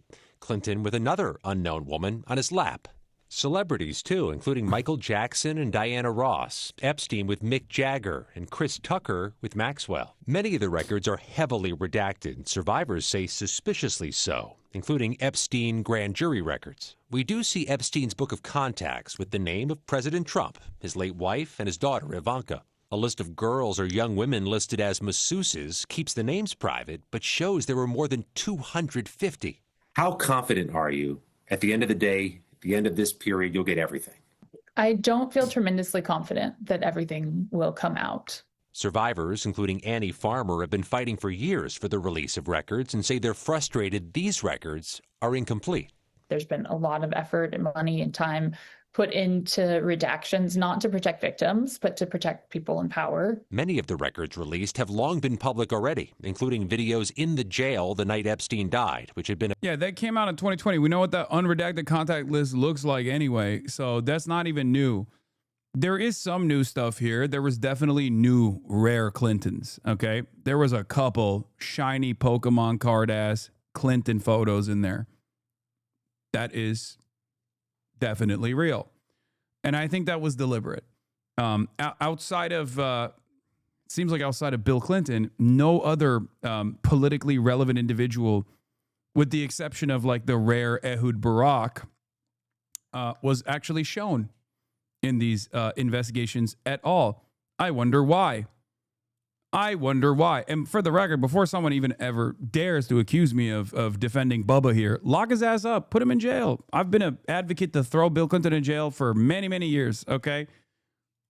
Put Hillary in there too. Fuck it. I don't give a shit. Make my day. Go ahead. Make my fucking day. I despise both of these individuals. I hate their politics. I hate the impact that they've had on American politics. And also I hate the potential crimes that they were engaging in. Okay? Investigate them. Lock them up. I don't give a shit. But, you know, put Donald Trump in there too. Fair is fair. Obtained months ago by CBS News. The Department of Justice sent Congress a letter Friday night defending what they released, saying they were being transparent but also protecting victims. But the bipartisan group that pushed through this law is not satisfied. Was just watching Asmongold watching you and reacting to the interview, and he's very supportive overall and agree with everything except we shouldn't be ruthlessly deporting migrants. He's definitely feeling the tide shift. Yeah, he'll feel the fucking migrant deportation tide shift too. It's an inevitability. It's just that the media hasn't been like really covering that approach, even though the overall public sentiment has shifted there as well. Asmongold needs to feel a shower head. Oh, it's true. Yeah, Asmongold is Asmon woke now. They're calling for hearings and potential legal challenges to force the department to release more. For CBS Saturday Morning, Scott McFarlane, Washington. They have been released then, after so long, the Epstein files, or some of them at least. This was Epstein's world, through files held for so long by the Justice Department, now unsealed, or at least the first batch of them. Thousands of documents, about 4,000 in this. Stop shitting on him, he's changing.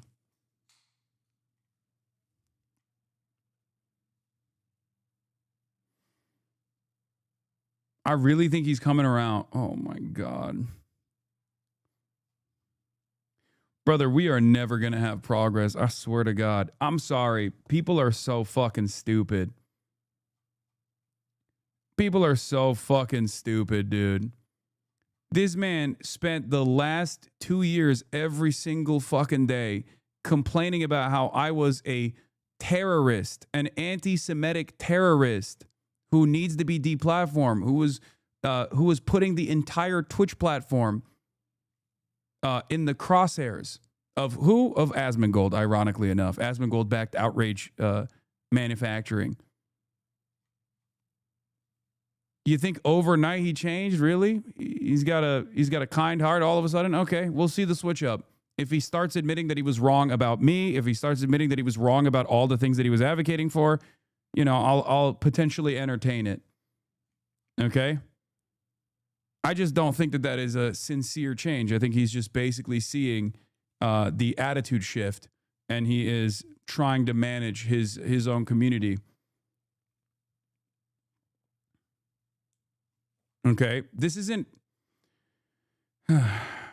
a political actor who has spent most of his political output attacking me ruthlessly in an effort to present me as an unserious or dangerous individual, okay? And many in his audience actually agreed with him, using Islamophobic sentiment, a person who has fomented so much hatred, not just against me, but just against entire marginalized communities. And he was always very open about it too. He's like, yeah, I'm doing whatever I can to get by. I'm doing whatever I can to I'm doing whatever I can to generate as much clout. It's not like he was shy about it.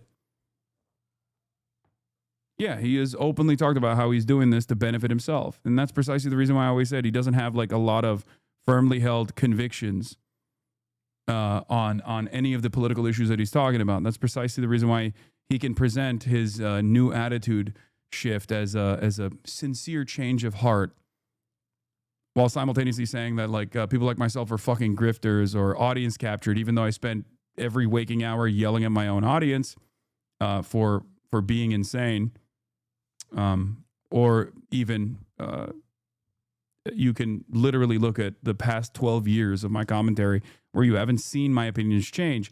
As a matter of fact, the reason why this Ro Khanna thing was so entertaining, at least for me and many in my community, is partially because every single thing that I said to Ro Khanna at the DNC has unfolded in the exact same ways that I said it would unfold, and Ro Khanna is now on my side. Like, he moved in my direction. Bar for bar. Go back and literally rewatch that interview at the DNC with me and Ro Khanna, and then match it up against Ro Khanna's positions now, and you will understand. Okay?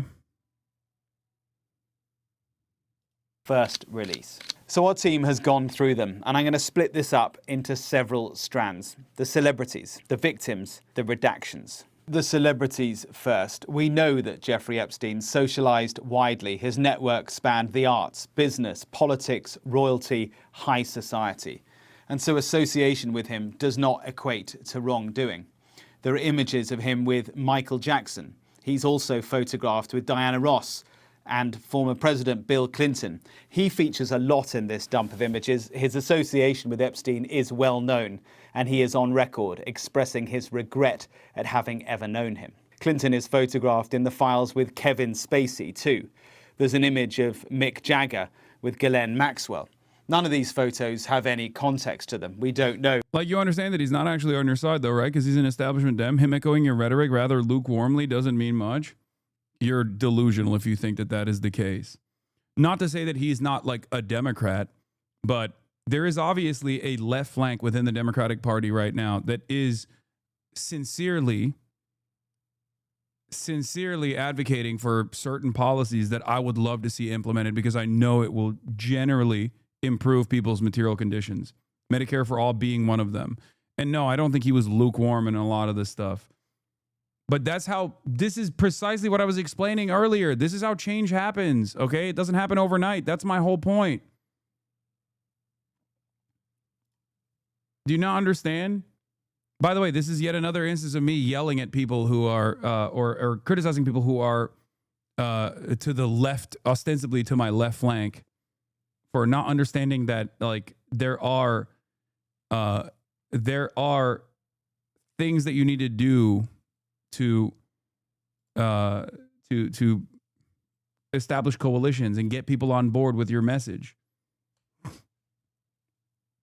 And this is perhaps the worst possible time to say this, because a big part of the reason why we're seeing even the fraction of the files that we've seen so far from the Jeffrey Epstein investigation is because of Ro Khanna and Thomas Massie.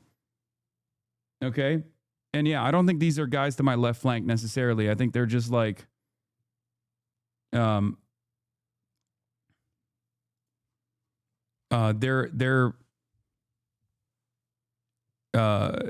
just kind of oblivious to how change happens.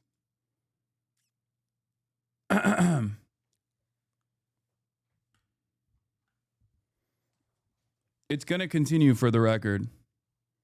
Guess who's trying to roast you through your recent comments to his videos? Asman? I don't care. Okay? He's going to continue doing that until more and more people from his audience peel away, and actually more and more people from his audience peel away and move on to different people or to different politics, because there's only so much anti-woke sentiment you can lean into until people realize, like, okay, my financial situation hasn't changed. Like, okay, we're fucking fighting the trans people. We're fighting the wokes. We're fighting all the wokes, but like, my rent is still going up. My job prospects are in the shitter. Okay? There's only so much you can propagandize to a population that is feeling the pain. Okay? That's it. And when that fucking happens, more and more people will peel away. Maybe some of them will come here. The ones who weren't like so negatively propagandized against, right? But ultimately, it doesn't even matter if they don't come here. As long as they become loyal soldiers of progress in this country, I'm happy to have them on board. You know, they can follow along. Who took them or when they were taken. But remember, they are all part of the Epstein estate, seized over the years and sealed until now. Here's a picture of Sarah Ferguson, ex-wife, of course, of Andrew, formerly Prince Andrew, and he features too. This is an image of the former prince lying across several women. The only other person identified in this document is Ghislaine Maxwell. Now, we've cross-referenced this photo with other photos, and it was taken at the late Queen's home, Sandringham, in the UK. Of course, Andrew was friends with Epstein and Maxwell. He settled financially out of court with Virginia Giuffre, who had accused him of sexual assault. He's always denied any wrongdoing. Let's focus now on the victims of Epstein and Maxwell's abuse and how their story can be told through these files. Yeah, here's an image Prince of two young women, perhaps girls, we can't be sure, in Paris. Their identity has been hidden. The Department of Justice says it redacted more than 1,200 names or images of victims and their relatives. We know from existing testimony from victims like Virginia Giuffre that Epstein took girls he recruited on trips, including to Paris. They were often recruited with the promise that they would become masseuses, and this image here nods to that. But within these files, there are new court documents detailing how Epstein and Maxwell recruited their victims. Some of the documents are already in the public domain. This is evidence that formed part of the case of a victim identified only as Jane Doe 3. Message pads to convey missed messages for Epstein. They span 2004 and 2005. Two of them read, "I have a female for him." But there are redactions, so we don't know who left the messages or who wrote them down. Yeah, like, is that a victim? Because Jeffrey Epstein did oftentimes utilize victims as well to bring in new people, bring in new girls. Or was that a pimp, an adult, not a victim at all, who was tasked with finding new victims for Jeffrey Epstein? This is the type of shit that is very frustrating. Okay? And it's so insincere. The way that these guys straight up made it seem as though they were redacting exclusively the victims to protect their identity while simultaneously protecting actual fucking pedophiles is insane, dude. It's incredible. And what blows my mind about it is that there are some people who are, you know, doing this now, okay, in the MAGA contingency. I think it's safe to say the Epstein files kind of backfired on the Democrats. Yeah, totally, man. Totally. This is about Democrats versus Republicans, right? No, man, this is about everybody versus pedophiles, okay? You have a literal pedophile protecting president who is besties with the pedophile that we're talking about, whose Department of Justice spent most of the time in between now and 30 days ago trying to actively delete his image from all of the fucking files. And they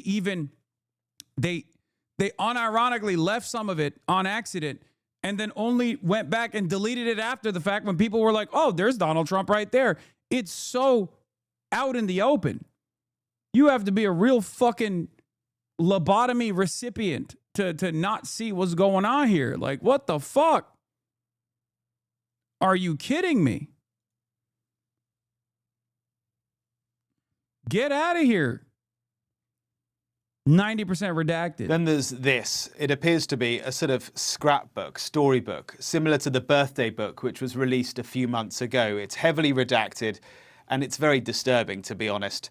At the top here, once upon a time, there was a clueless little girl, it reads.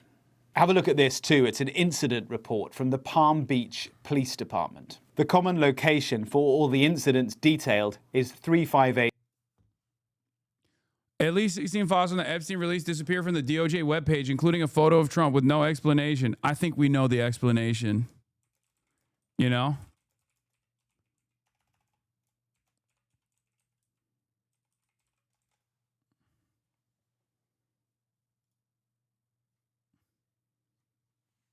That's crazy, man. That's actually fucking crazy.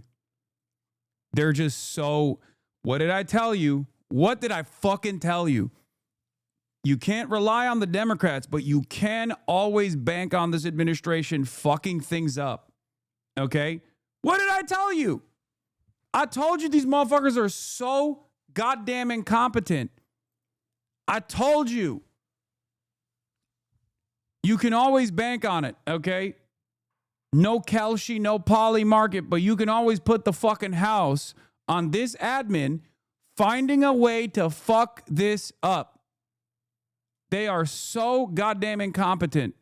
They're immoral, they're loyalists to Trump, but they're so fucking incompetent that they're always going to fuck it up.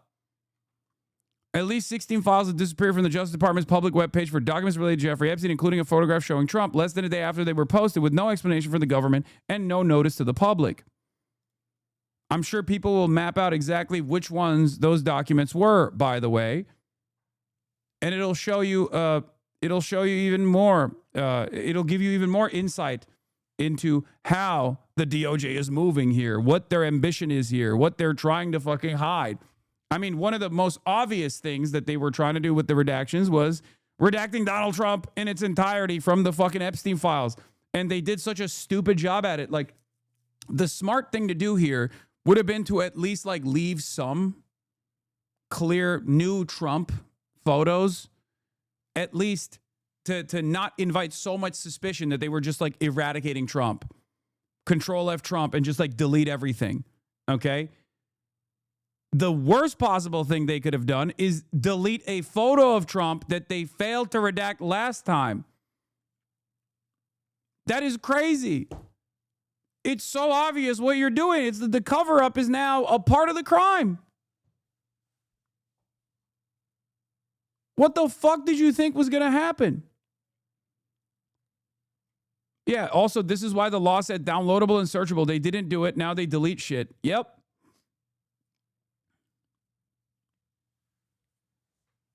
Is this criminal? Yes, except, as I've said over and over again, criminality is not necessarily about following the letter of the law, but more so about whether or not there's a regulatory body that will hold you to account. And obviously, the fucking insane asylum is being run by the nutters. Okay? So they're not going to investigate themselves. They're the ones that are doing the crime. The investigators and the people who are supposed to prosecute against such crimes are the ones doing the crimes.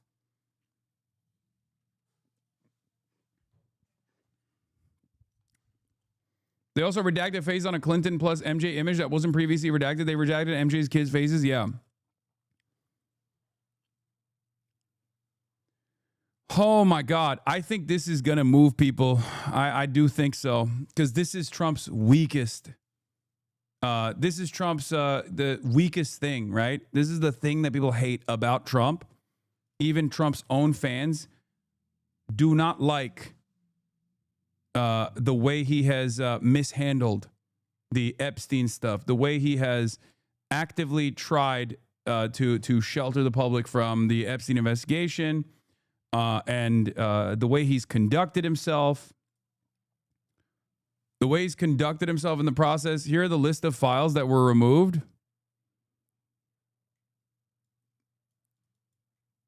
They failed to delete the indexes. Okay, well, I don't know. Can you guys find it?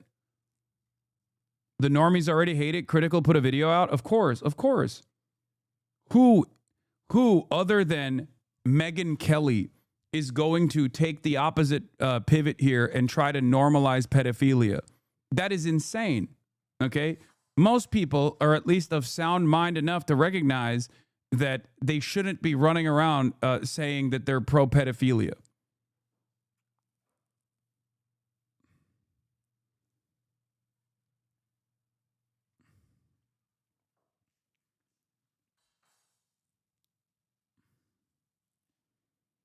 Stop, not the normie whisperer. Of course the normie whisperer is going to come out with an anti-Epstein video. Are you kidding me? It's the most normal position you can have.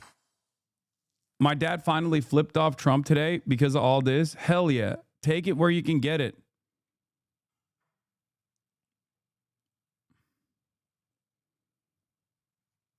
Take the W's where you can get it. Don't be like insincere about genuine attitude shifts. It's obviously not the same if we're talking about like a conservative commentary person, right? Obviously, people who are engaging in the propaganda at the behest of this administration are totally in a separate category here. Members of the media are in a separate category here. They need to be met with more scrutiny. Okay. However, if you're talking about your parents or any number of different people in your immediate family, your coworkers, stuff like that, them changing their attitude on this is good. Okay, that's a good thing. Just don't immediately don't dunk on them is what I'm saying. Okay, don't just like try to shit on them. It's good.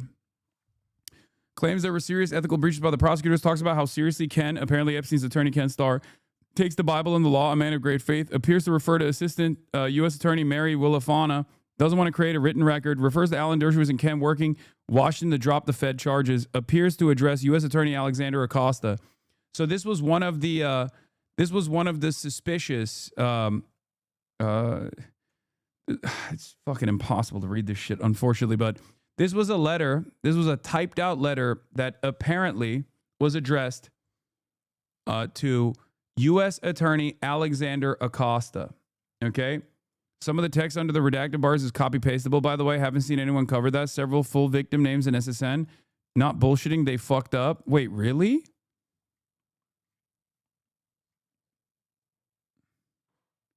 No.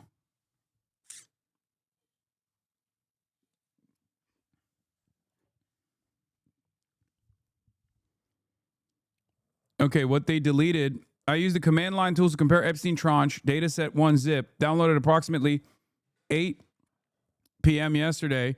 For the same tranche, downloaded approximately 5 p.m. today. It revealed the files that have been deleted. And it's apparently, hold on, I'm going to do a cursory glance at what the files were that were deleted so I can, to make sure that there isn't anything like crazy in there.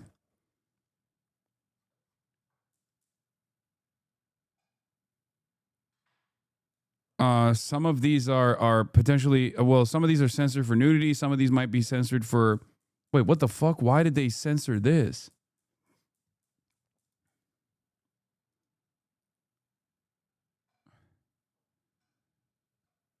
This is the massage chair thing. The massage chair and the Epstein, one of the Epstein Manors. Oh, then this is the obvious one that we talked about already, the Trump image that was deleted. And then this one, I don't know why they deleted this. There's also like baby oil everywhere, dude. What the fuck is up with these guys and baby oil? Actually, one of the things that I've also found very strange about this whole process is like when you get this deeper insight into the living conditions of Jeffrey Epstein, or even like the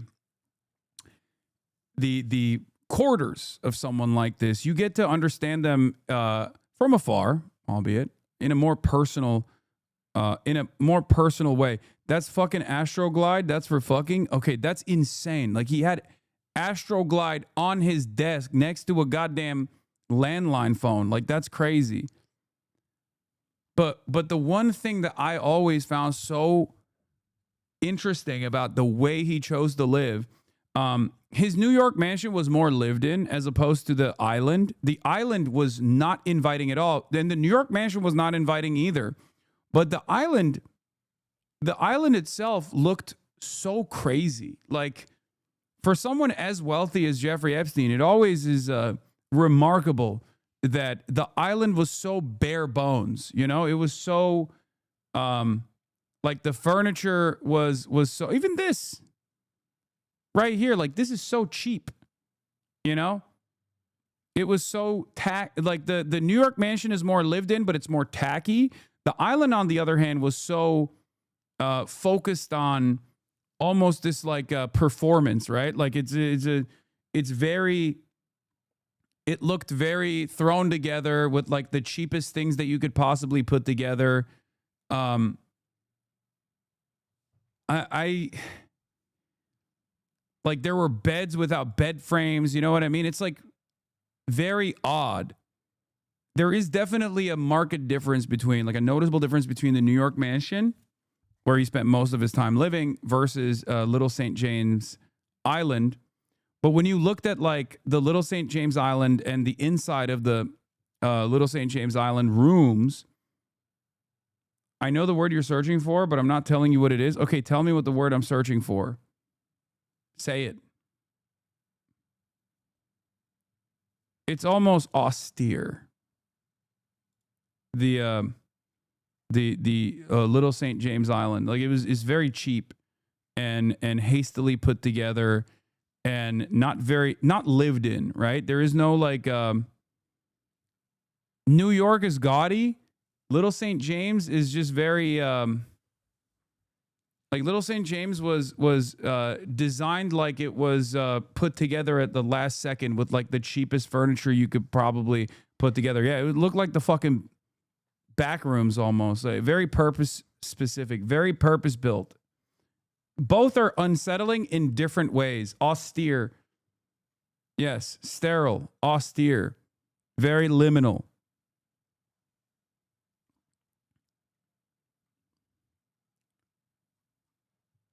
Anyway, this is this is from the massage room in the New York Manor, though. You can tell like when something is from the New York Manor as opposed to photos from the island too, because of like even the furniture that they're using and the artwork that's presented. I wonder why they deleted this one.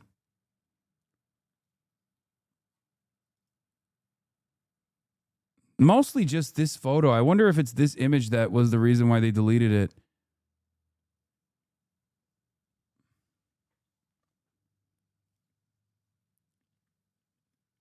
Well, speculating on the psychology of how Epstein operated, this is classic narcissistic performance behavior. Creating a narrative is how these people almost lack any actual chair is interesting. However, yeah, no, it's everything is a performance, obviously. Every aspect of this, every aspect of design actually feeds into a psychological profile, because like these decisions they're making, whether it's hastily put together or not, is still offering insight into the mind of Jeffrey Epstein or the people that he hired. But even the decision that he made to hire the people that he hired to do the interior decoration is still going to give you some insight. And the artwork, I think, is a very great example of this. If you notice, like a lot of the artwork is like creepy. A lot of the artwork is mostly women. A lot of the artwork that he posts all around his house is just like scary almost. Like, and then beyond that, the photos of actual people is always Jeffrey Epstein himself with very famous people. So it's very clear that he was like using other notable individuals as a jump off point to present himself as like someone in the know, someone in these circles. Because he's not homies with the fucking Pope. Why does he have a photo with the Pope? He's not homies with MBS like that. Why does he have a photo with MBS? Normal circumstances, you put people, you put your loved ones in fucking frames and you display them. But for him, it was always a display of power, right? And it wasn't even just a display of power that he wanted to showcase to other people. Okay, it was a display of power that he wanted to reassert for himself. Like he wanted to reinforce that as well. Because if you notice, like, especially in the photo that we saw earlier that was deleted, where is it? This one in the desk drawer. A lot of the photos, if you look at Jeffrey Epstein's, like some of the photos of Jeffrey Epstein with like notable people, is unironically forward facing. It's outward facing. It's to show other people like these are the people that I'm around. But then there are some that are also facing him. So he's making the deliberate decision to look back at those photos and remind himself or reinforce this notion that this is who he is. This is who he's around. This is the extensive power that he had. It's a very, very strange thing to do.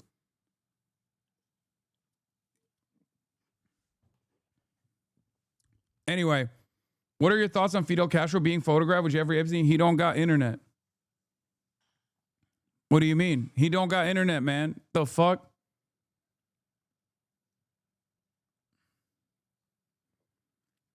I think that's a little bit different than like Noam Chomsky, who like extensively had relations with Jeffrey Epstein, far beyond what we initially suspected. He was too weird to have a family, so the only attempt he made was asking Ghislaine to have him get one of his victims pregnant to assumingly abuse. So Epstein was a strange guy? Is that what you're saying? Pretty far-fetched if I say so myself. Yes, that is the argument I'm making. I'm saying that Jeffrey Epstein was a strange man. Very quirky guy, you know, not to use such heated language, but I kind of feel like he wasn't a very good guy, okay? Kind of feel like it was a strange man with quirks and maybe wasn't the best guy around. Hard to make this judgment here, you know, but a bit quirked up, a lot of oddities. So, unlike the numerous photos that came out of Jeffrey Epstein with Noam Chomsky that makes Noam Chomsky look bad, the one photo that he has with Fidel Castro doesn't actually make Fidel Castro look bad. It probably lends more further evidence to the theory that he might have been an intelligence asset.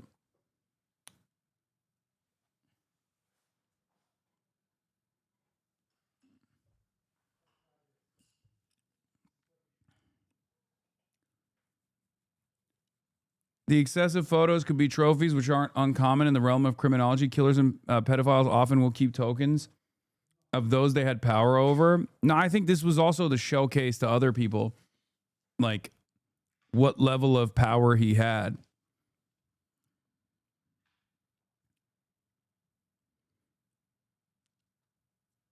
He wanted to display it to others as well.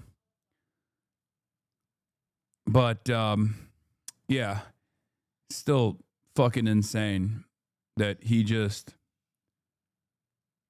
What is this now? Why the fuck would the Epstein files be fun? This is getting too dark. This is not fun. Yeah, a lot of these guys, I think, are you know, showing exactly what their opinion is on a lot of the stuff, like Autism Capital and all these other fucking right-wing dipshits. They're like, oh, this is not fun. I'm not having fun anymore, Mr. Stark. Is like, why would the fucking international sex trafficking conspiracy be a fun thing, a fun event? Very odd takes. I've seen a bunch of the people, you know, have takes like that. I've seen a bunch of the people who approach this from a totally partisan perspective to make it seem like this is a complete vindication for Donald Trump. It's very stupid. El Brio Way. That's Epstein's home. It names Epstein as one of 3 people arrested. The names of the other 2 have been redacted, and it's not clear why that decision was made. Over many pages, it then details the testimony of numerous victims, many of them labelled as juveniles. This file contains a number of redacted images of females. We can't say why the redactions have taken place. The rationale for the redactions is not clear in all circumstances with these documents, and that is a really big issue because there are so many black lines. Have a look at this document, grand jury testimony, and the whole thing, 119 pages, all of it is black. Now, some redactions are to protect victims, but are they all? With every black line, someone will cry cover up, and the conspiracy rumbles on. There are inconsistencies too. Here is a redaction, but then here, video of the same moment, and the hidden person is revealed to be academic Steven Pinker, who says he once travelled on Epstein's plane and had no relationship with him. Quite remarkably, there is a disclaimer at the top of the Department of Justice website saying that they might inadvertently have failed in places to redact information, and that hardly conveys a confidence of a job well done. There is no new mention of President Trump in this fresh batch of documents. The president, remember, says he disassociated himself from Epstein in the early 2000s. The Department of Justice has said that it will release thousands more documents in the weeks ahead. Now to what is being called a large-scale strike by the United States against dozens of targets in Syria. The Trump administration says it is targeting.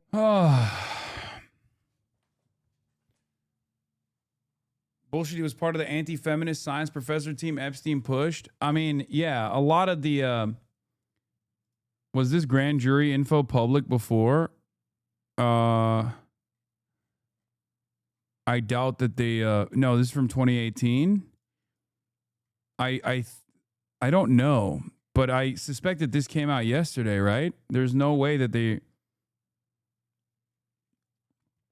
United States Grand Jury, Southern District of New York. It came out yesterday. There's new files today. Some of it is new.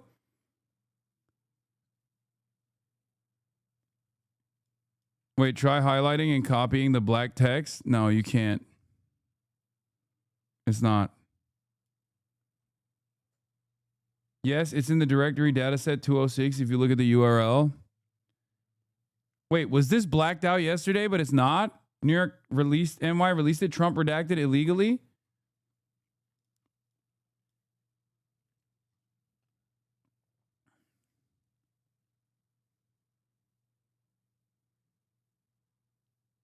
Yep, second round of docs got released a couple of hours ago. I don't recall this. Wait, search Trump? I mean, this is the newer one. This is the newer grand jury. This is the newer grand jury indictment from Southern District of New York. I don't think Trump would be mentioned that much in this, even though he was president at the time.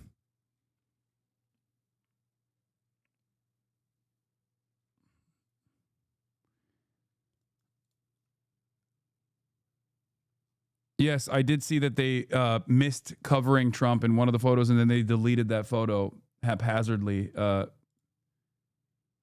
earlier today.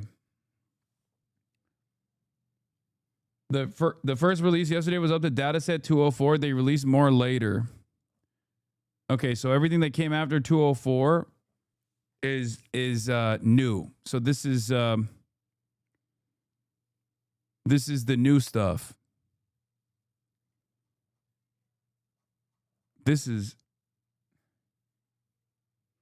They released datasets 5, 6, and 7 today.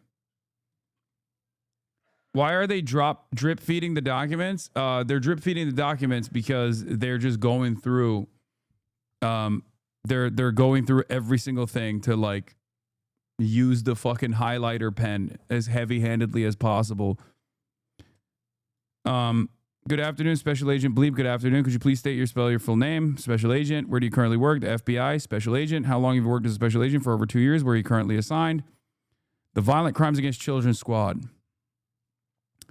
Agent is works in child exploitation and human trafficking matters. We also work international and parental kidnappings. Have you participated in an investigation of Jeffrey Epstein and his associates? He says yes. Have you spoken with other people, including other law enforcement officers? Yes. Have you reviewed reports and documents? Yes. Testimony. Miss Bleep. So, ladies and gentlemen, some of the testimony you're going to hear today will include hearsay. As you know, that means the witness will not be testifying solely from her own observations, but that she'll also be reporting on others. Special Agent, I'm placing in front of you what's been marked as Grand Jury Exhibit 1. Do you recognize that? It's a presentation that was prepared to assist in testifying today. During the course of your investigation, have you learned where Epstein maintains residences? Yes. Where does he have residences? He has a residence here in Manhattan, along with Palm Beach, Virgin Islands, and New Mexico. New Mexico one is called the Zorro Ranch, by the way. Does he maintain an address in Manhattan located at 9 East 71st Street? Yes. If we could turn to slide 2, does that fairly and accurately depict the residence? Could you please describe that property for the grand jury? It's a multi-story residence. It's reportedly the largest residence in Manhattan. It's right near Central Park. Does Epstein also maintain an address in Palm Beach, Florida, located at 358 El Brillo Way? Yes. It's a villa in Palm Beach, right on the water, has an in-ground pool along with a guest residence or apartment connected to it.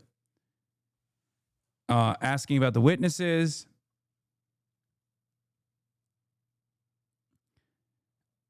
Did she tell you approximately how old she was when both of these photographs? Okay, well, witnesses you've interviewed during your investigation. During the course of this investigation, have you participated in interviews with an individual named Redacted? Agent says yes. For today's purpose, I'm just going to refer to her as Redacted. About how many times have you interviewed her? We've spoken to her approximately 5 times. Turn to the next slide. Are these photographs of Redacted? Yes. Did she tell you approximately how old she was when both of these photographs were taken? Yes. What did she tell you? The photo on the left, she was approximately 13 years old. And the photo on the right, she would have been 17 years old.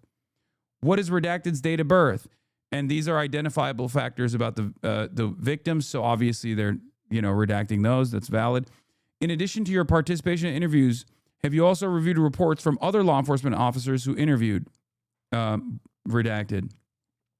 Is your testimony today based on both of your review of those reports and also your personal participation in reviews with Jane Doe? Can you speak up a little bit about a little bit more? Thanks. Okay, so based on your participation in this investigation, have you learned where Jane Doe was living when she was about 14 years old? Yes. Where she was living. She was living in Redacted. Was she living with her parents? No, not at the time. She had a difficult home life, which is consistent with other pedophiles as well, of course. Pedophiles who specifically choose their victims a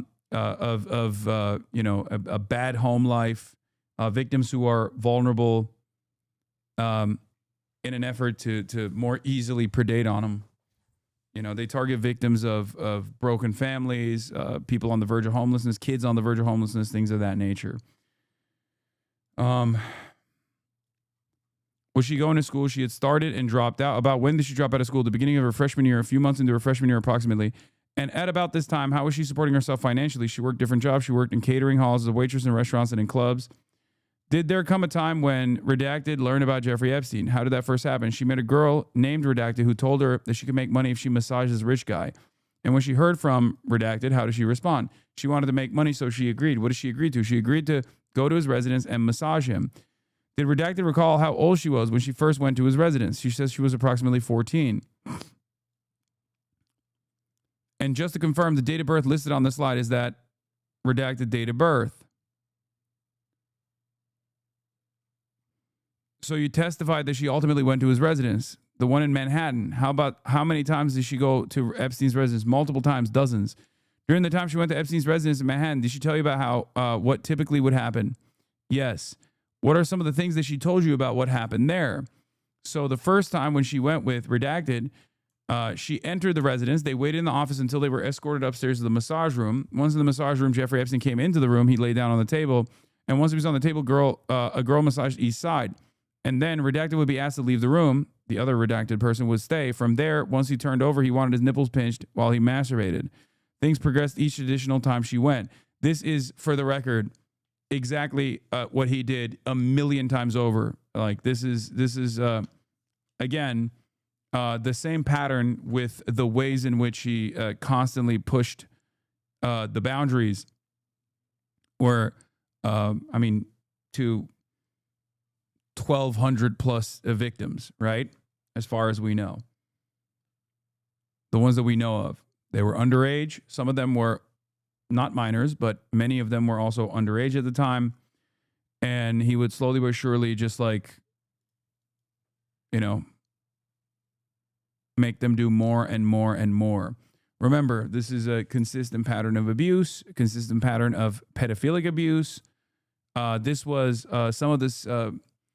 some of this investigation comes from the previous one, for the record. This is being relitigated in 2018, but what's being relitigated in 2018 was actually information that they had in the previous investigation, the one that he got a sweetheart plea bargain deal on that was unheard of, okay?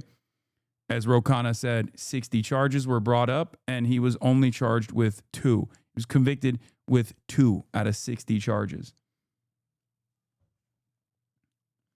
Because this incident is from 2002, which was, of course, part of the criminal investigation that ended in 2008 with a conviction. So, Acosta knew these things. He read through these investigations and then allowed him to roam free to continue abusing people. And not just Acosta, but like Alan Dershowitz was obviously Jeffrey Epstein's lawyer. He negotiated that plea deal very effectively. So Trump is mentioned here having sex with underage girls. No, you mean you're talking about the 14-year-old, right? He wasn't mentioned as having sex with the Send me the link. That's not a. Oh, this is the Ghislaine Maxwell one. This is where Trump was mentioned multiple times. Yeah. This is, I think this is a deposition, right? Filed under seal. This firm represents intervener Professor Alan Dershowitz, and we write in anticipation of the party's forthcoming motion practice concerning the confidentiality of Sarah Ransom deposition. Intervener requests that if the court allows plaintiff Virginia Giuffre to remove the confidentiality designation concerning the Ransom deposition, an action that will require modification of the protective order in this case, it also simultaneously remove the confidentiality designation from several related emails. The emails will demonstrate that Ms. Ransom's inflammatory, salacious, and defamatory testimony regarding the intervener and others is false, and that the deponent is not credible. Absent this relief, Ms. Ransom's unrebuted testimony will gravely prejudice intervener by publishing deliberate lies calculated to harm his reputation. Counsel for Ms. Giuffre has not indicated whether she consents to removing the confidentiality designation from the emails, and counsel has indicated that Ms. Giuffre is not sure whether she will seek to remove the confidentiality designation from Ransom's deposition, notwithstanding her prior letter requesting that relief privately. Nevertheless, we write in an abundance of caution and to avoid the risk of decontextualized and one-sided disclosure. This was the testimony. I will make sure that neither that evil bitch Hillary or that pedophile Trump gets elected. I will also make sure that everyone on the goddamn planet sees that footage and photos, and we'll release them to WikiLeaks by Sunday. I will take down Epstein and his bunch of fuck with cronies myself. I have also gone to the Russian newspaper. This is one of the victims, Miss Ransom. And these are her statements and emails. And the reason why they're using these statements is to say she was not a credible witness, and that her testimony should be sealed.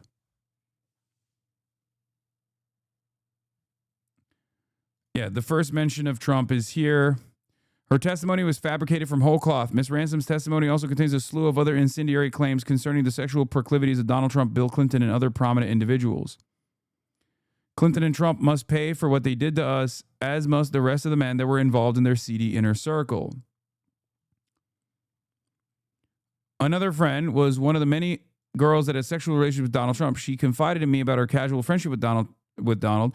Mr. Trump definitely seemed to have a thing for her, and she told me how he kept going on about how he liked her pert nipples. Donald Trump liked flicking and sucking her nipples until they were raw. One evening, when we were showering together, she showed me her nipples. They looked incredibly painful as they were red, swollen, and I remember wincing when I looked at them.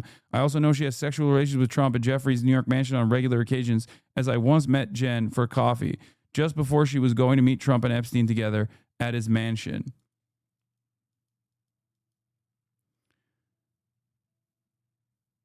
I've already corresponded with the Moscow police and aid them in stopping Hillary or Trump getting through. I will film my own interview with the subject and post it on every single.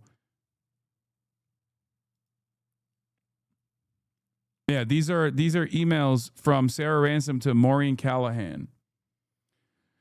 But given that this was like, I think the reason why they don't mind showing this stuff is because it was like struck from the record, I guess. So they're like, they were saying that she was not a credible witness. I'm not entirely sure about what happened with Sarah Ransom, so I don't know.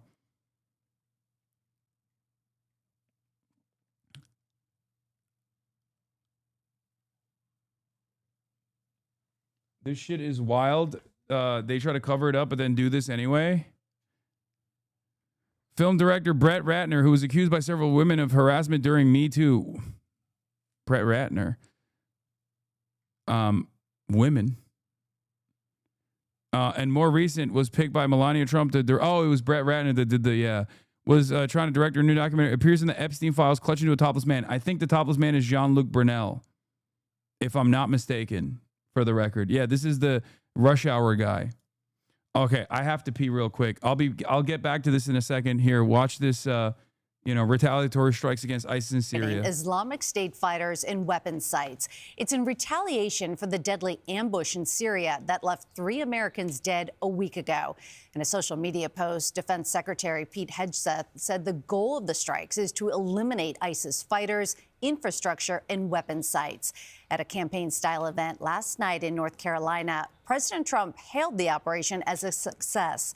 The president is spending the holidays at his Florida resort. Willie James Inman is traveling with the president. Good morning, Willie. Meg, good morning to you. President Trump promised the U.S. would respond following that attack that killed 3 Americans. And now we're learning about that response in which more than 70 targets were hit. On Friday, the U.S. military conducted strikes against dozens of locations in Syria to take out threats posed by ISIS. U.S. Central Command described the operation as a massive strike and said it was a retaliatory attack. It was very successful. It was precision.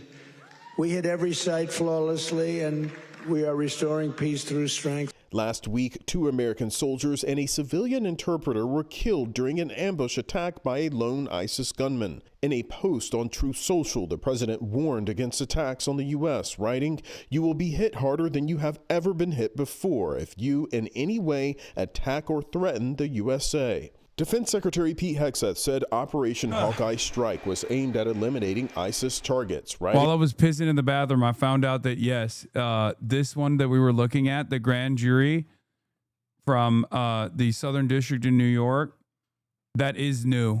It was unredacted. This was one of the files, I think, that was previously completely blacked out. And this is now unredacted. So we'll go into it in a second. Let's finish this, though. Today, we hunted and killed our enemies, lots of them, and we will continue. Meanwhile, President Trump was in North Carolina late Friday evening speaking directly to Americans about his record on the economy. It's been the most successful first year of any president. I'm bringing the prices down, and I'm bringing them down fast. You know. The president's campaign-style event follows a primetime address from the White House in which he sought to defend his agenda. Some of the president's supporters who attended the event acknowledged prices are higher, but expressed optimism about the economy. We're really trying to support the president's agenda and slowing down inflation, and I think we're on the right track. But Bro, this is literally that's it. These are some of the biggest cultists, okay? And even the biggest cultists are like, yeah, I think we're moving in the right direction. I assume, you know, I think it's on the right track. I hope it's on the right track. Understand something. The very fact that people who are basically fucking lobotomized into believing that Donald Trump can do no wrong, even those guys cannot simply believe that the economy is doing better when their pockets are fucking hurting. Okay? It's that simple. If you got these guys that are supposed to be in the pocket, okay? These guys that are supposed to be unconditionally and uncompromisingly defending Donald Trump. You got those guys singing a tune like this, it's fucking over, dude. It's Jover, brother. This is why I'm telling you, like, in the absence of things changing quick, which there's no indication that it will, and if things do change, it'll be for the worse, not for the better, specifically around the economy. A lot of these guys who are still trying to defend Donald Trump are going to turn on him. And we have to be there to pull them back. Okay? We have to be there to pull them back to reality. Still have a lot more work to do. Now, this weekend marks the start of President Trump's holiday stay at his Florida home, Mar-a-Lago. Now, he says he'll be doing mostly work, and that could include a possible meeting with Israeli Prime Minister Benjamin Netanyahu. Adriana? All right, Willie, thank you so much. The U.S. Coast Guard is currently seizing a sanctioned vessel off the coast of Venezuela. That's according to ABC News sources. It's now the second vessel. Oh, God. Here we go. But yeah, getting back to our pedophile administration, okay? Because remember, when people are telling you like, oh man, things are fucking surely really bad, right?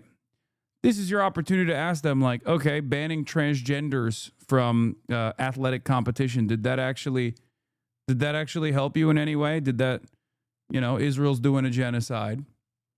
Pedophiles are running all over the administration. Some of those pedophiles are linked up with Israel too, for the record. And your living standards have not improved. Your infrastructure is your infrastructure is in a dire state of disrepair. Seemingly all the money goes to unlimited warfare. Okay. But hey, you own the libs. You dunked on the transgenders, right? Did that help? We're now deporting random neighbors of ours, people in our communities that have done no wrong, really. Because Trump told you that those guys are all violent criminals. Meanwhile, we know who the violent criminals are, right? They're the ones who are getting redacted in the Jeffrey Epstein files. Are things getting better for you? And if not, maybe it's time to seek out an alternative. Okay? Maybe it's time to look for an alternative vision. It's obvious that the Trump administration lied to you. Okay? It's that simple. And sometimes those lies are done at the behest of predators continuing to run amok. What is this? CIA and Mossad and pedo elite are running some kind of sex trafficking, entrapment, blackmail ring out of Puerto Rico and the Caribbean islands. They're going to frame me with a laptop planted by my ex-girlfriend who was a spy. They will torture me to death. What is this? He died.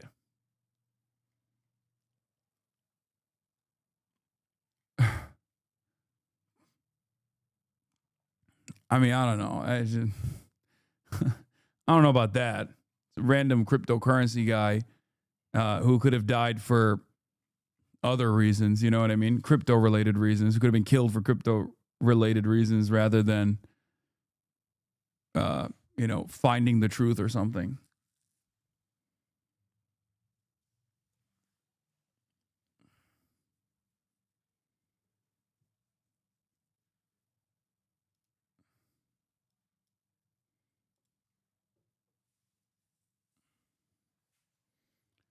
I love that while I'm in the middle of covering these insane things that are happening with like the financial elite, okay, there's always still a dumbass being like, didn't you put to sleep with sex slaves in Berlin in 2010? Pot calling the kettle black. I went to a legal brothel that still operates as a legal brothel in 2010 when I was fucking 19 years old.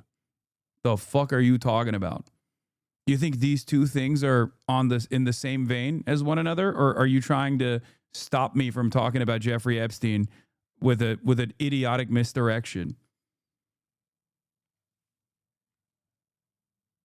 It kind of feels like you are not very sincere about your cause here. Kind of feels like you're defending pedophiles, you know?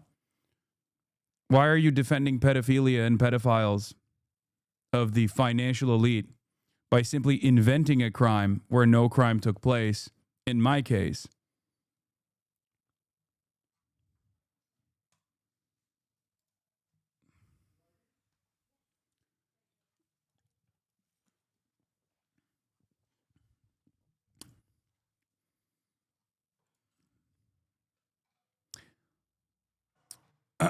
Why are pedos and billionaires defended so much? I don't know. Maybe they think they'll be super wealthy, super powerful pedophile billionaires one day. It's the same reason why people defend fucking billionaires in general.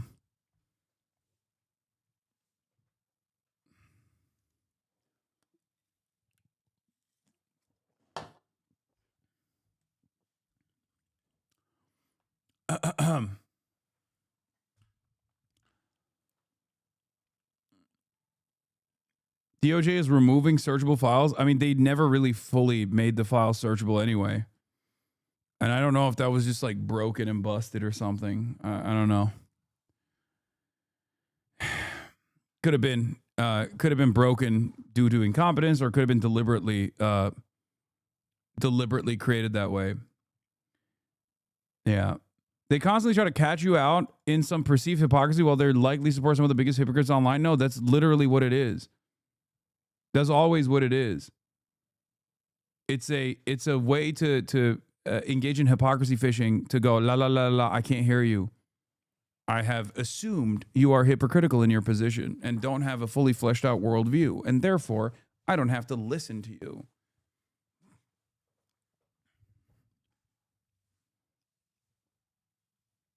Anyway,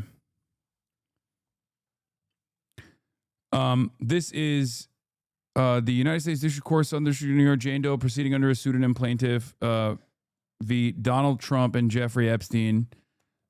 This is a different lawsuit, irrelevant to the Epstein release. I mean, or not relevant to this round of Epstein releases, I think.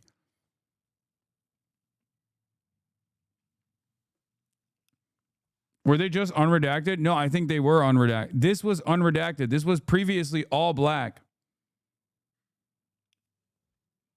The Southern District of New York grand jury indictment.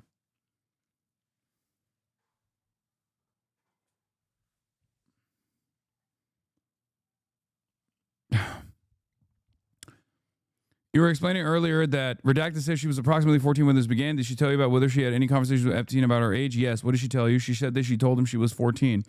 Have you asked Jane Doe what Epstein's house was like? Yes. How did she describe it to you? She gave a lot of detail about the house.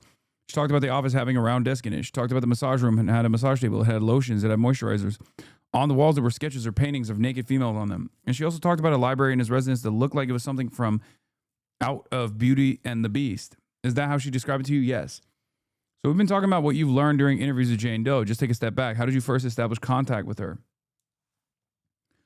My partner and I located her at the residence. What did she say to you when you first approached her? She was very nervous when we first talked to her, and she told us that she was 16. She went and massaged Epstein, and he masturbated, and he didn't touch her.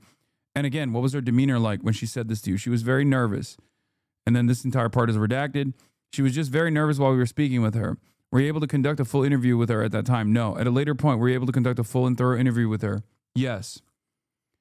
Why she said that when you first approached her? Did you ask her that? Yes. What did she explain to you? She told us that she didn't even really remember what she had told us initially because she was so nervous. She was so worried. She was really concerned that if she talked to us that she was going to jail. So she was really worried about being in trouble. That's so sad, dude. Like, she's so young. She's so young that and so, like, so destroyed that she thinks she's in trouble. This is very common again in minors. Like, that she thinks she's doing something wrong. Did there come a point in time when Epstein asked Jane Doe to bring other girls to him? Yes. What happened? She did. She reached out to other girls that she knew to see their interest. I want to ask you a little bit about what Jane Doe's told you about her role in bringing other girls to Epstein. Let me first just ask in general, how would she find new girls? She would meet them through friends of friends. She met them in the clubs, different social settings.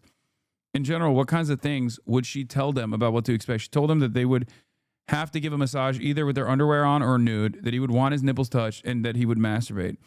Would she tell them anything about payment? Yes. What would she tell them? She'd tell them that they would get $300 for massaging him.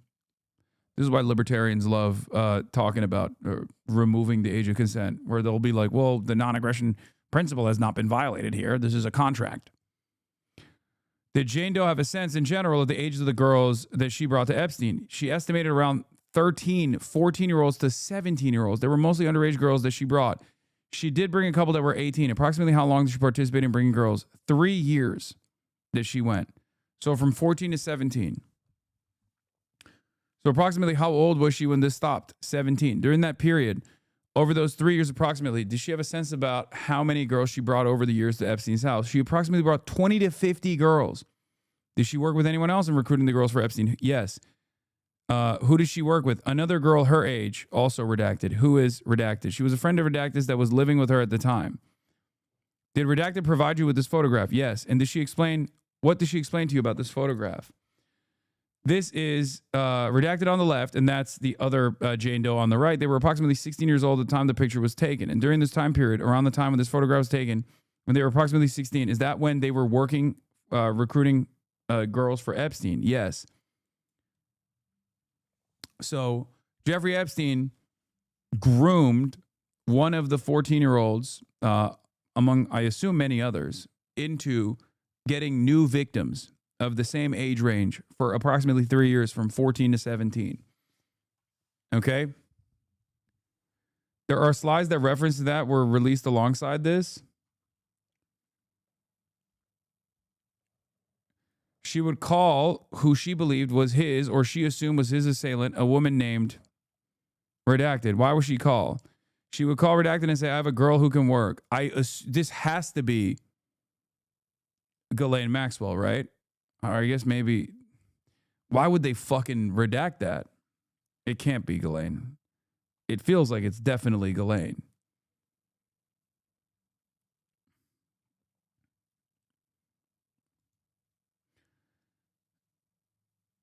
She would call Redacted and say, I have a girl who can work, and they would schedule that appointment. In conversations with Redacted, it's how they refer to these massage sessions as work. Once session was scheduled, would Redacted go with the girl to the house? Yes. What would she do in general once she brought the girl to the house? So the first time she would take a girl, they would go to the residence, they'd wait in the office until they could be escorted upstairs. The first time she would go with the girl, she would go up with her so the girl felt comfortable and kind of knew what to do. Additional visits after that, she would wait downstairs while the girl did the massage upstairs. Also, Ghislaine participated in this as well, for the record, according to a victim testimony. Ghislaine also did the same stuff, where she would bring girls in, massage Jeffrey Epstein alongside the girls first, and would like accompany them. What? Accompanying slides?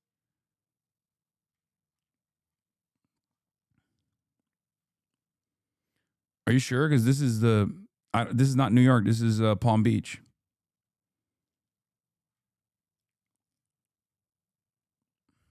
I have a female for him.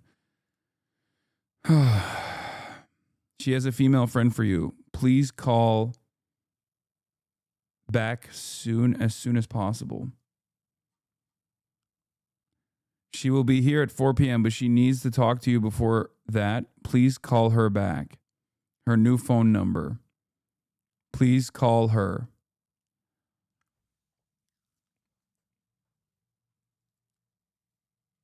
Trump's name is on page 10. Oh, Donald Trump. A memo. But nothing else. There's no message in there.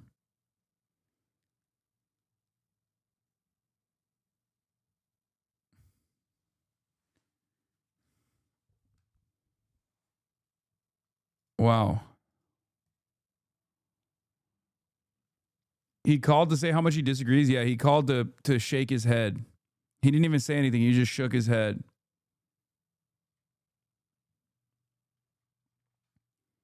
And finger wag. That's why there's no note in the memo. He just did this. You know? Over time, she noticed any pattern in the girls that Epstein seemed to like? She did. What did she notice? Did he like young, petite, natural girls? What does she mean by natural girls? That girls were under 18, weren't completely developed. Oh. Did she recall any particular expressions that Epstein would use to express his preferences when he was giving feedback about the girls? I'm sorry, say that again. In your conversations with Redacted, did she recall any particular expressions? Yeah. He would tell her, you know what I like. If she brought someone he didn't like, he'd be like, come on, you know what I like. What was her understanding of what that meant? She understood that meant girls who were under 18. Did Redacted tell you how much Epstein paid for her for recruiting other girls? Yes. How much? $300. That was for each new girl, or for every new session with a new girl when she brought her in. That was for each new girl in every session that she went with whatever girl.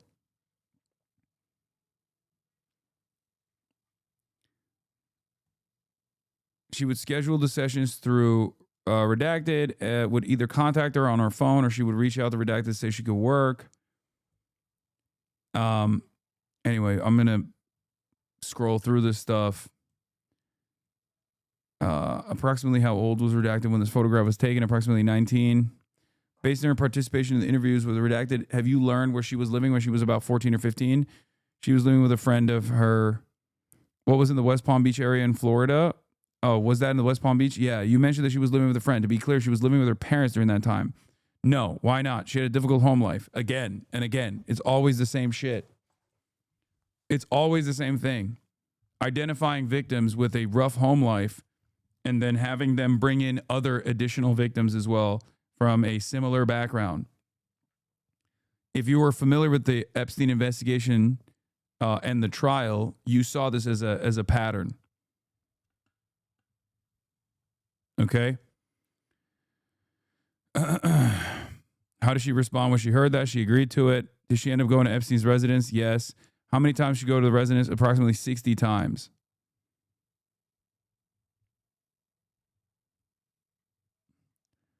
Ever go there with her friends? Yes. About in 2002. All right. During these times, went to Epstein's residence in Palm Beach. Did she explain to you what would typically happen? And then this is basically the exact same testimony that other victims gave. I have another question. I've never heard anyone seen anything mention any men victims. Is it possible that there were 1,200 female victims and no one on the island ever wanted a male companion? Seems super strange that there's so many victims over so many years with so many abusers, only female victims.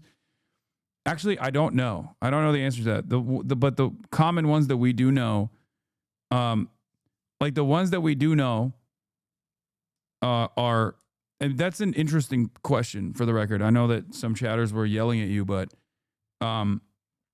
that is strange.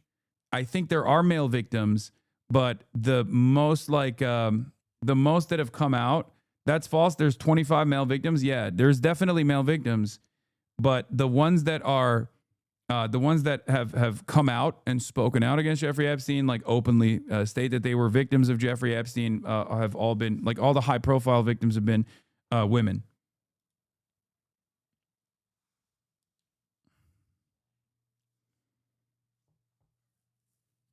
And yes, the overwhelming majority were sold her soul for $300 a person. Dog, the person you're talking about was literally groomed and raped as a child. Okay? Like, that's insane. Why do you think there's age of consent laws? Why do you think there is a mutual understanding that people under the age of 18 cannot consent? Because they're children. Okay? That's why the adult is the responsible party here. That's an insane thing to do. Is insane victim blaming. That's a child that was exploited to do this stuff. Chill, this is Alan Dershowitz's alt account. Yeah. How is that any different than saying that the 13-year-old was asking for it? You know what I mean? Which is unironically what Alan Dershowitz did say.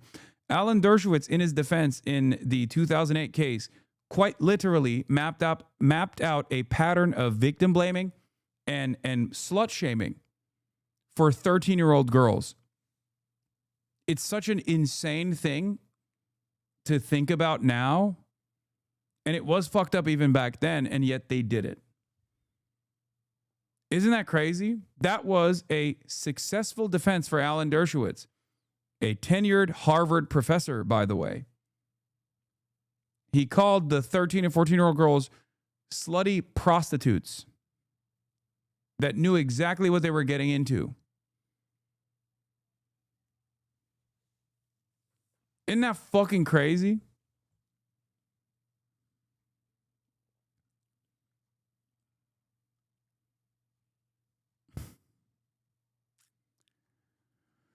Oh. He also had PIs follow the victims' families around. Yes, he even had PIs, or we don't know if this was Alan Dershowitz or not, but I remember cops on the investigation feeling threatened that they were being surveilled by either also private investigators or potentially members of law enforcement at the federal level. And that type of rhetoric passed? Yes. Chatter, that type of rhetoric not only passed, but passed with fucking flying colors. I'm telling you, Alan Dershowitz is a tenured Harvard professor who gets to go on television all the time. Barry Weiss, as recently as a month ago, said, we need to see more from Alan Dershowitz.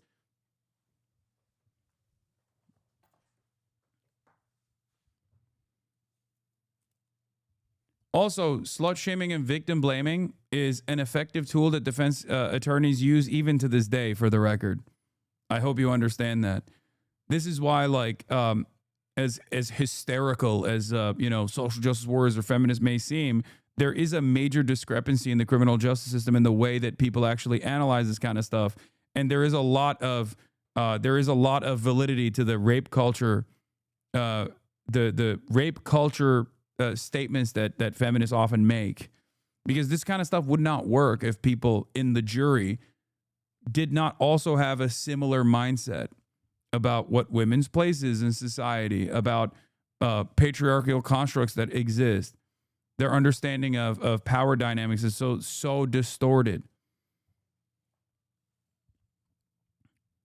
All of a sudden, they're not thinking about like an abused 13-year-old that was groomed, raped, but they're thinking of like how women are. You know how women are, and it works. It shouldn't, but it does. And it still does to this day, for the record.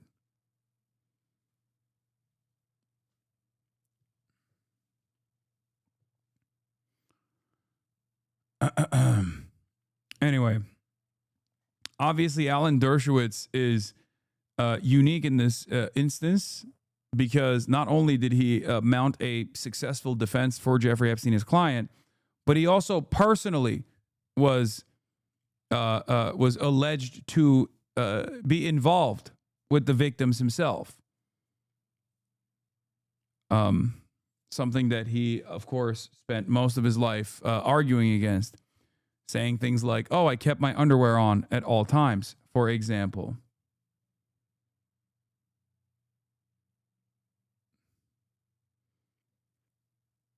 Yeah, Alan Deuce saying they knew what they were getting into, and talking about sex trafficking is insane, especially when they're 13-year-old girls, because even if they're grown, that's still a crime. That's using another crime as a defense for a crime that's just as bad. Yep.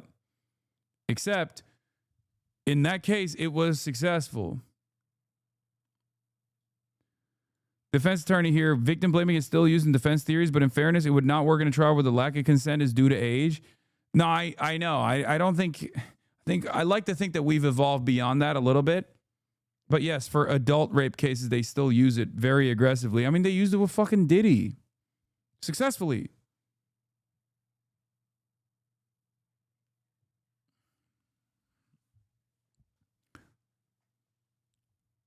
So that's definitely still very much a thing. Yeah, he did not like dark-skinned or black girls, by the way. That was the other thing. We saw that already on a separate piece of evidence.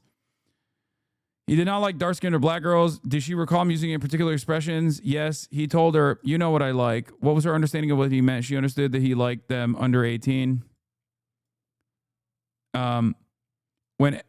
When Bleep went to Epstein's house first, did she tell Epstein that she was older than she really was? Yes. Why did she tell him she was older? One of the girls told her to say that she was older than she was. When she started recruiting girls, did she tell them to say that they were older? Yes.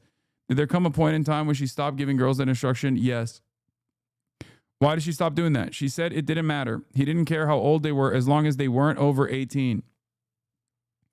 Why did she think he didn't care about whether the girls were over 18 or not? Because she said he had preferred under 18, and that's what he wanted her to bring. Why did she think that that was what he preferred? Because that's what he told her. You know what I like? And she understood that to mean under 18. Yeah, he was pretty open about it. I mean, there's additional evidence that we looked at yesterday where he just straight up was like, "You brought me overage girls." I can't believe I'm saying the term overage girls. "You brought me adults and not minors." And he actually had an argument with one of the people and demanded to see identification to confirm that they were under the age of 18. How fucking insane.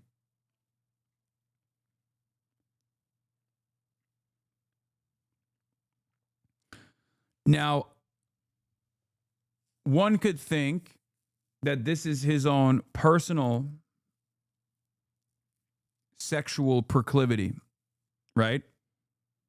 Like he was really adamant about them being underage. But There's one other aspect of this, in my opinion, pure speculation, purely speculative. Why would you be so adamant about ensuring that they are underage? Blackmail. Not just power, chatters. No, because he did not sexually assault and engage in the act of statutory rape for 1,200 people, okay, 1,200 girls. And even then, if some are over the age of 18, why should he care all that much, right? If rape is about power over the other person, and if rape is about coercion, and that's what you're deriving satisfaction from, you wouldn't necessarily care if some of the people that you are sexually assaulting are either 18 or over the age of 18. The only reason why you would care that much is because you want to make sure that you can maximize your leverage over others if you are going to use these people for blackmail. Okay? If it's just about like their physical appearance, I don't think you would care that much about whether they were over the age of 18 or not, if they looked the part, right? If it was purely about sexual gratification as a pedophile. Or even, in even certain instances, like, he wouldn't check their IDs. You know, someone can look underage while not being underage. I assume that the reason why he was, doing this was specifically so that if he was repeatedly going after, if he was repeatedly using some of these girls that he was grooming for other clients, he wanted to make sure that they were underage, specifically so that he could use that as a way to blackmail people. You talking blackmail to victors or his fellow perps or both?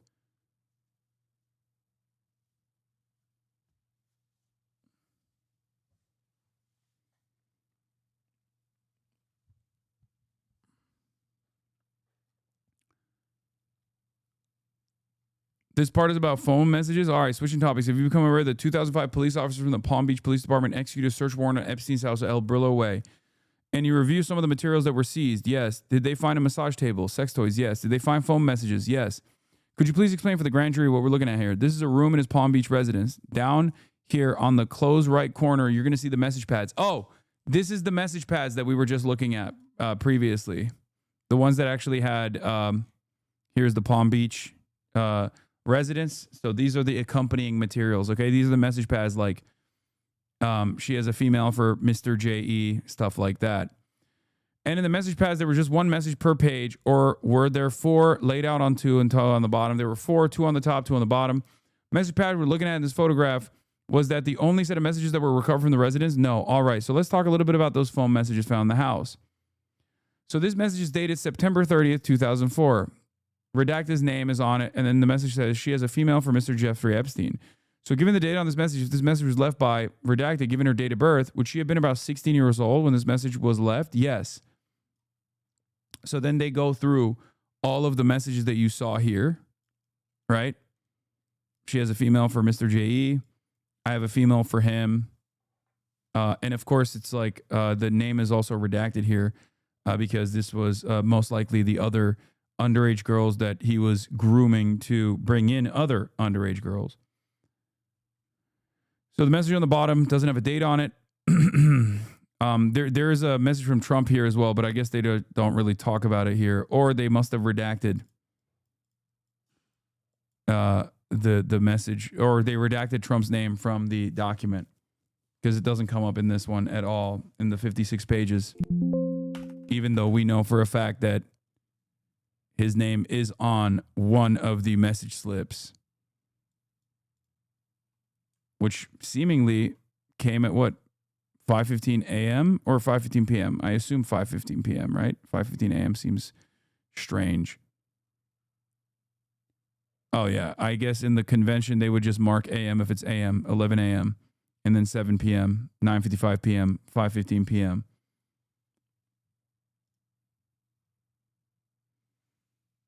let's see, slide 10 maybe.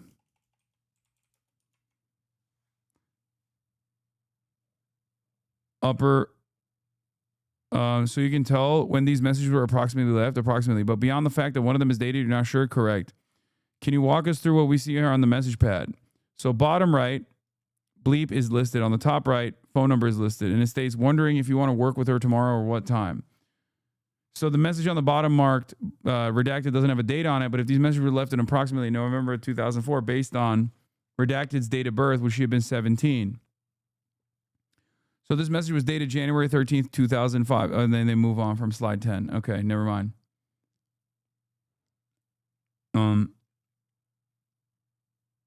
Yeah, it's the bottom left one that had Donald Trump on it. But they don't mention bottom left here.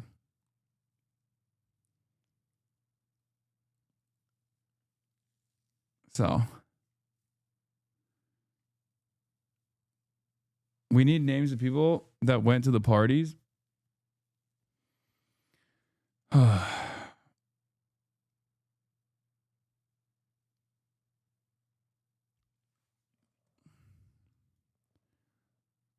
So this grand jury indictment that was recently unsealed seemingly is more so about one element.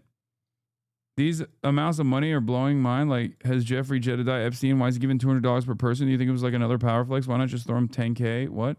So does that mean that Trump was one of the clients people were being procured for at that location since the others were for Epstein? I don't know. It could have been just a phone call that Trump made. This was back when they were friends, or at least friendly with one another. It's very obvious that Donald Trump did leave a message. They didn't say what the message was, or at least called. It's on the slip. But this is all the way back in 2002. So I don't know if this is, I don't know if Donald Trump here is I mean, they were neighbors. I don't know if this implies that he was, you know, a client of Jeffrey Epstein's at this point. You know?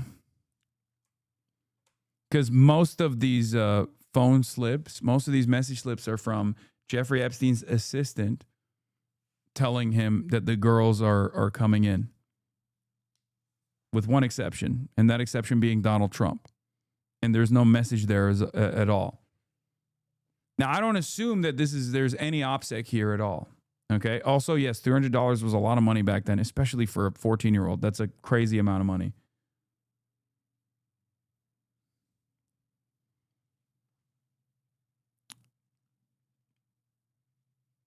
Anyway, explain to you what typically happen, and then, well, this entire indictment is about Jeffrey Epstein's previous sexual misconduct and you know, statutory rape of minors, and it makes sense that this is just about that because this is a special agent tasked with handling that sort of thing. So this is just one element that was unsealed and doesn't actually show the full scope of the investigation. There are different files that are still not unsealed, or different files that haven't been released or are completely redacted. Many more that should come out similar to this one. But this is just the one angle. This is one of the many different charges. Okay? You're kind of dragging this. Can we get back to the booming economy? Yeah. That's the funniest part about this otherwise like horrifying story, is that there's not really much that Donald Trump can lean on, you know? Like, that chatter is obviously joking, but what can Trump do? What could he even use as an exit ramp here, right?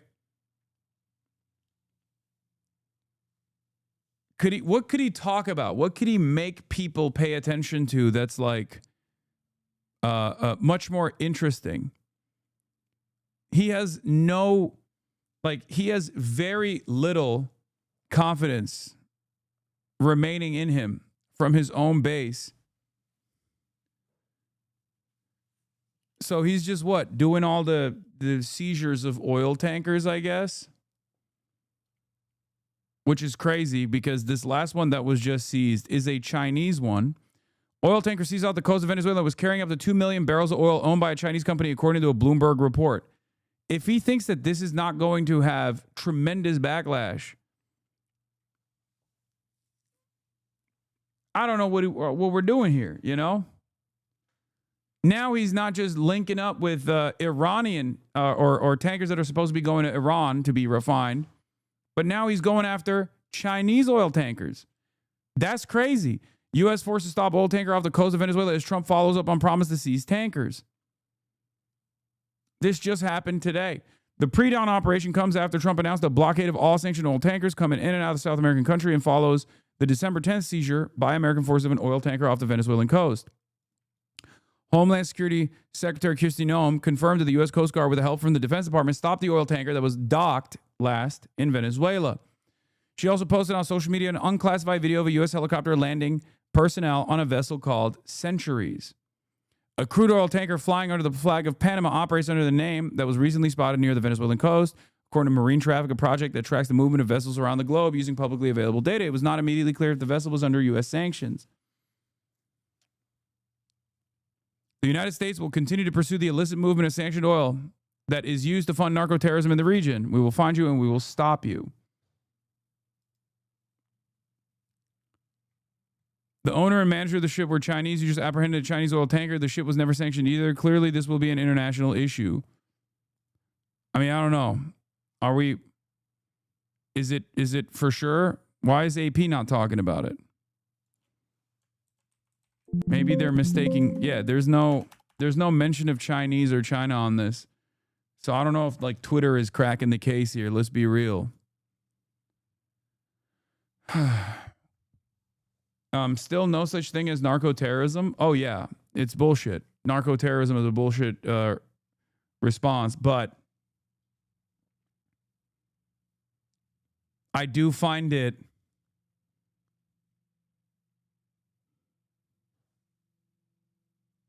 China is so fucked, they'll just make a treaty with Trump and tell Maduro to get lost. I don't think so. Like, there are certain... I mean, narco-terrorism does exist, just not in this context. Yes, like the CIA does narco-terrorism, but we're not talking about tackling the CIA, are we? Or the DEA. We're talking about a totally irrelevant country in narco-trafficking to begin with. We are tying in Venezuela, which is not a known narco-trafficking hub, into doing the crime of narco-terrorism, a made-up term. Footage of U.S. troops seizing Chinese-owned oil tanker off the coast of Venezuela.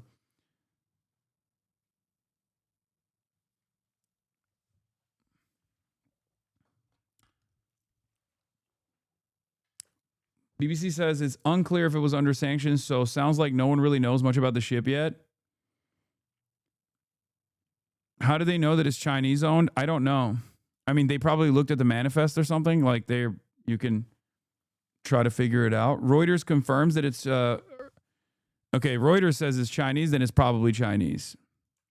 Now, the reason why that's important is because there's a difference between sanctioning ships. It's still ridiculous, right? But there's a difference between sanctioning ships that are going to Iran that are not owned by like a Chinese shipping magnate or whatever versus attacking vessels and seizing vessels that are owned by a Chinese business owner. All of a sudden, you're not directly fucking up the bag, or you're not indirectly fucking up the bag for China. You're directly fucking up the bag for China. You're directly harming Chinese assets and Chinese interests. Under normal circumstances, this kind of stuff doesn't happen. Okay? This doesn't happen at all. They won't do it to like Russia, for example, even though we are, technically engaging in a proxy war with Russia. There are certain things you don't do. As I've described before, one of the unspoken rules of war is deconfliction, right? So even when America and Russia are both operating over the airspace of Syria, they will oftentimes tell one another their flight patterns ahead of time. The reason why they do this is so that they don't actually hit one another, right? And the reason, I mean, this is another one of those moments where, like, you don't touch another major powers vessels. China will hit Filipino boats with their Coast Guard and spray them with water, but they're not going to, like, actually directly engage with, I don't know, American shipping vessels, right? They won't do that. Because if you do that, you're kind of violating pre-established rules about how international trade could take place. I mean, look at what happened with the Houthis, right? Look at what happened with the Houthis. They said they're implementing a blockade, bravely, mind you, on the Red Sea off of their own coastline. And look at the way that America responded to the Houthis. $2 billion worth of munitions being dumped into Sanaa and many other targets. Now, of course, the reason why that was how it was dealt, that's how they dealt with it, was because the Houthis are not China.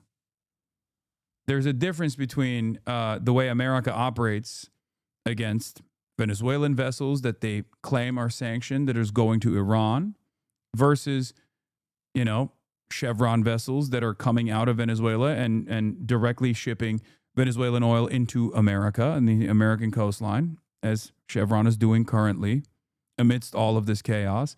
And there's certainly a difference in the way that you handle a Chinese vessel as well, partially because they have a lot more tools in their tool belt at their disposal to retaliate against the United States of America.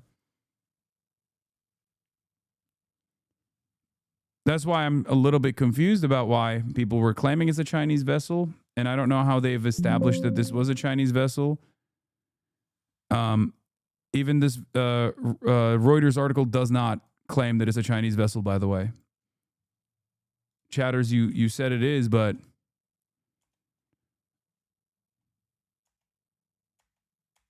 it doesn't seem to be the case.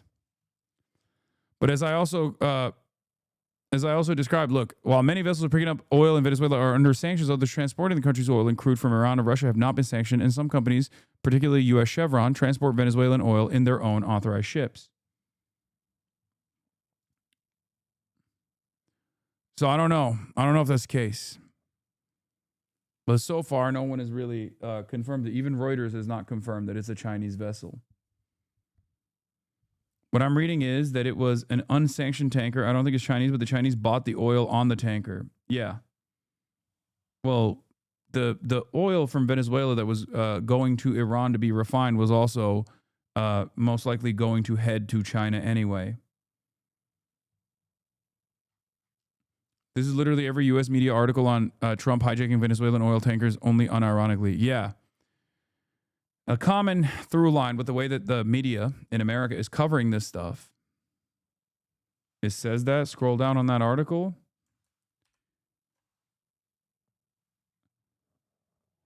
Oh, shit. Trump's special campaign on Maduro's ramped up military presence in the region. Trump is also the U.S. land strikes on South American country will soon start. Nicolas Maduro is alleged the U.S. military buildup is aimed at overthrowing him and getting control of OPEC nations' oil resources. Where does it say? The darker shadow fleet is considered exposed to possible punitive measures from the U.S. shipping analysts have said.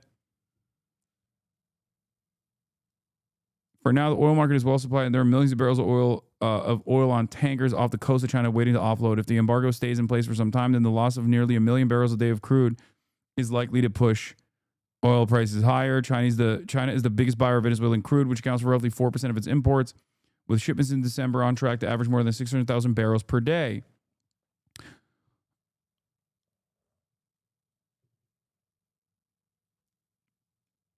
The officials who were speaking on the condition of anonymity did not say where the operation was taking place, but added the Coast Guard was in the lead.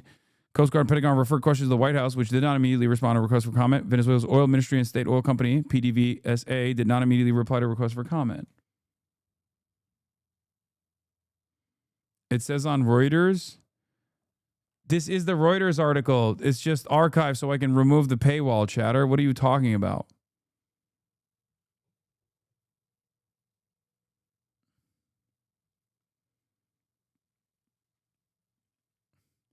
Anyway, we'll find out whether or not this is a Chinese vessel or not very soon. So let's taken by the United States this month. Let's go to ABC senior White House correspondent Selena Wang in Palm Beach County, Florida, where President Trump is spending the holidays. Selena, what do we know right now? Yeah, Ike, well, as you say, this operation is currently underway. As we're speaking, the U.S. Coast Guard seizing a sanctioned vessel off the coast of Venezuela. According to these U.S. officials, we don't have the exact location. We're not getting that information quite yet, but we do know that this is in international waters in the Caribbean Sea. Now, this is the second time in just the last couple of weeks that the U.S. has seized a sanctioned vessel. On December 10th, an elite U.S. Coast Guard team boarded and seized another oil tanker called the Skipper off the coast of Venezuela. You can see the footage there of that elite tactical team. They rappelled on to the board of that vessel, and we're told by multiple U.S. officials that today's interdiction is being carried out by the same kind of elite Coast Guard tactical operations team. And the big context here, of course, is that all of this comes as President Trump has been ramping up his pressure and his threats against Venezuela's leadership. So, Selena, this is just the latest friction between the U.S. and Venezuela. What are we looking at moving forward? Yeah, I mean, just This suit is fucking awesome. Is that the reason why chatters were saying, Hasan, you would look great in a green pinstripe suit? Is that what it is? This is a power suit, man. Straight up. Days ago, President Trump announced a blockade of all sanctioned oil tankers going into and out of Venezuela. And that is a big deal, going after the country's oil, because that is the nation's main source of revenue. And this comes on top of the president repeatedly warning that land strikes could be coming soon. The Pentagon has already hit some 25 alleged drug boats in the Caribbean and Eastern Pacific, killing at least 95 people without providing any public evidence or identifying those killed.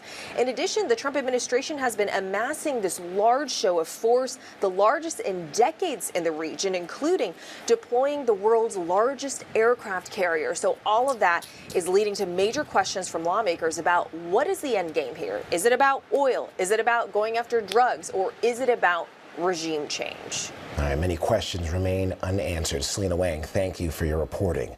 His open nervous breakdowns, and he... What does Ben Shapiro know about Erica Kirk and Fort Huachuca? Oh, so this is Candace going absolute nutty mode on the anti-Semitism side. And obviously we're going to continue talking about Turning Point USA, the conference that is actually turning into an absolute disaster. But before we do that, let me wrap this up with the whole... And yeah, I got the Dave Chappelle clips too. Don't worry. Yeah, I got the Dave Chappelle clips. And we'll cover all of that because Dave Chappelle came out with a new... comedy special. Just kind of dropped it out of nowhere. We got some more Turning Point USA updates coming in as well.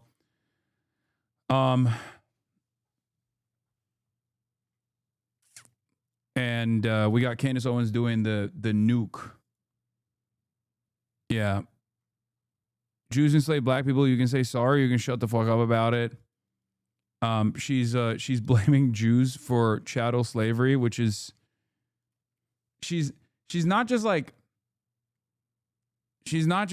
blaming Jews for chattel slavery. She's saying Jews were primarily responsible for chattel slavery and not white people. Okay. Which is wild. She straight up openly said it. Okay. She straight up openly was like, Jews are responsible for the transatlantic slave trade, not the whites. Which is, it's expected from Candace Owens. Let's be real. Okay. But it's still wild to hear it. The papacy is going to actually be very excited to learn this new information. Yeah. She's been alting pretty hard. There's also obviously like a lot of strange behavior from the conference goers at Turning Point USA as well. This is like the Candace Owens stuff is like part of it. But yeah, she's been alting pretty crazy style. Okay.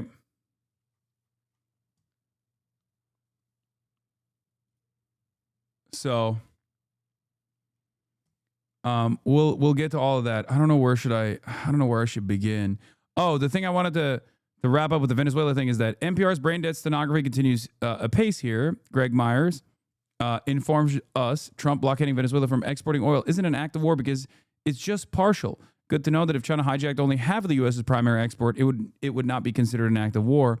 NPR, like every other Washington media stenographer, keeps acting like the U.S. sanctions per se, making something legal under international law, or worse, that they are a form of international law. They are not, and blockading a country's trade is an act of war, whether partial or not. This is important to understand because the media does play a pretty significant role here in the way that even NPR, which I like and defend from time to time, is playing a formative role in manufacturing propaganda, manufacturing consent, or staving off potential outrage. Okay? They are normalizing America's criminal behavior by claiming that this is perfectly valid, perfectly normal, and that's how you get the liberals to be on board with the Trump administration's actions, or at least when they take issue with the Trump administration's actions, they take issue with like some of the Trump administration's actions, like maybe not following the letter of the law, for example. They'll be like, oh, well, you're doing understandable things, like Chuck Schumer says, right? You're doing understandable things. It's just you're not giving us enough information. No, it's the act alone that should be called into question. I said this back when the media cycle was around Signalgate, right? And everyone was like, oh, why is there a journalist in a group chat? It's like, first of all, that's not the problem. The real problem is, why the fuck are we bombing Yemen? Okay, sure, having a journalist in the Signal group chat or even having a Signal group chat where you're talking about your bombing targets is ridiculous. But perhaps there's a bigger problem here, which is that we're bombing Yemen. Who decided that this was appropriate? Why are we bombing Yemen? These are the questions that people should have been asking at the time, but everybody basically still was focusing on the Signal stuff. Okay? Anyway, but obviously this is an escalation, but stealing oil that's unilaterally sanctioned by the U.S. is no different than stealing oil that isn't. A country labeling something sanctioned before stealing it isn't a magic designation that circumvents international law. That's it. You understand that, right? And this is precisely the reason why when the Trump administration expands on the pre-existing permission structure by going after an unsanctioned oil vessel, the U.S. stopped and boarded a Chinese-owned oil tanker in the Caribbean on Saturday. Several media outlets reported after President Donald Trump ordered a blockade. Yeah, okay. Well, now the confirmations are coming in. Okay? But there is fundamentally no difference between an oil vessel that we have sanctioned in the eyes of the international community in terms of looking at this from an international law perspective. Just because we sanctioned a fucking oil vessel doesn't mean that that was appropriate. Okay? The difference here, however, is that China does have the economic power, the political power, and the military power to back up these sorts of threats, as opposed to a country like Venezuela, who was on the verge of being invaded by America. Okay? So this is an act of aggression that expands on the previous acts of aggression, but this time this time expands on the targets. Now you are directly, not indirectly, but directly harming China. Okay?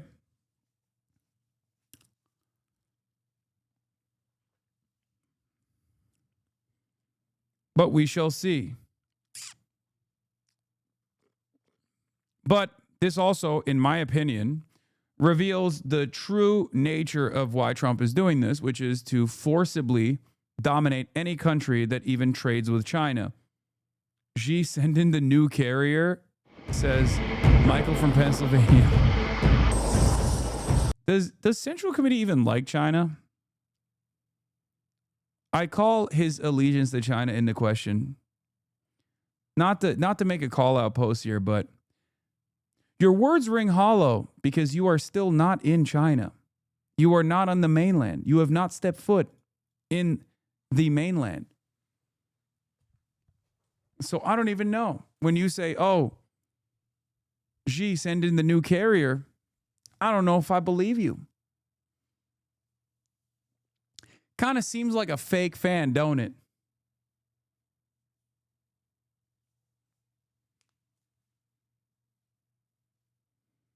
You have not committed to the pilgrimage. So the question I have for you is, are you really? You don't even know that it has electromagnetic catapults? Don't matter. Don't matter. You're like, oh, I read the Quran. Okay. Well, I went to Hajj. Okay. That gives me way more halal points.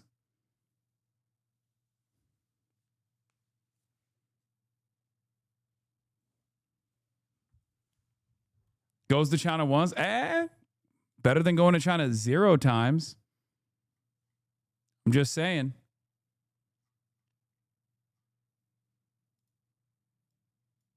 Just saying.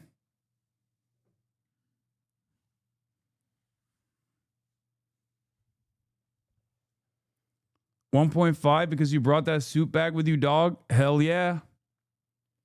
Yeah, but you didn't go to the 21st century Marvel City Shenzhen and stayed in poo-poo capitalist Hong Kong. Okay, that's fair.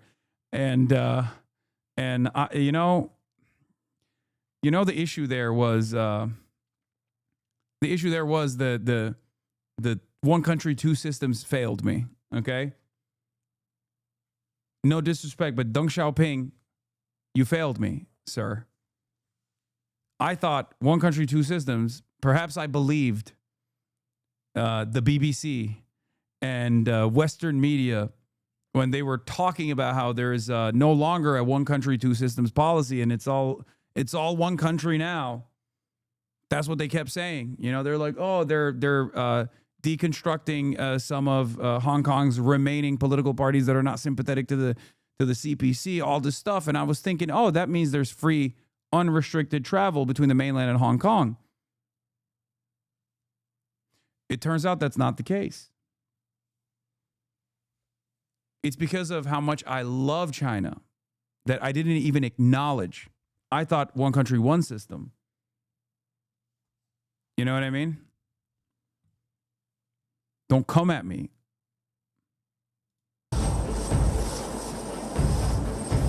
Technology on China's latest and most capable aircraft carrier has just made it part of a very exclusive club, with the United States the only other nation with the same capability. 3 types of aircraft have been launched from the Fijian aircraft carrier using an electromagnetic catapult.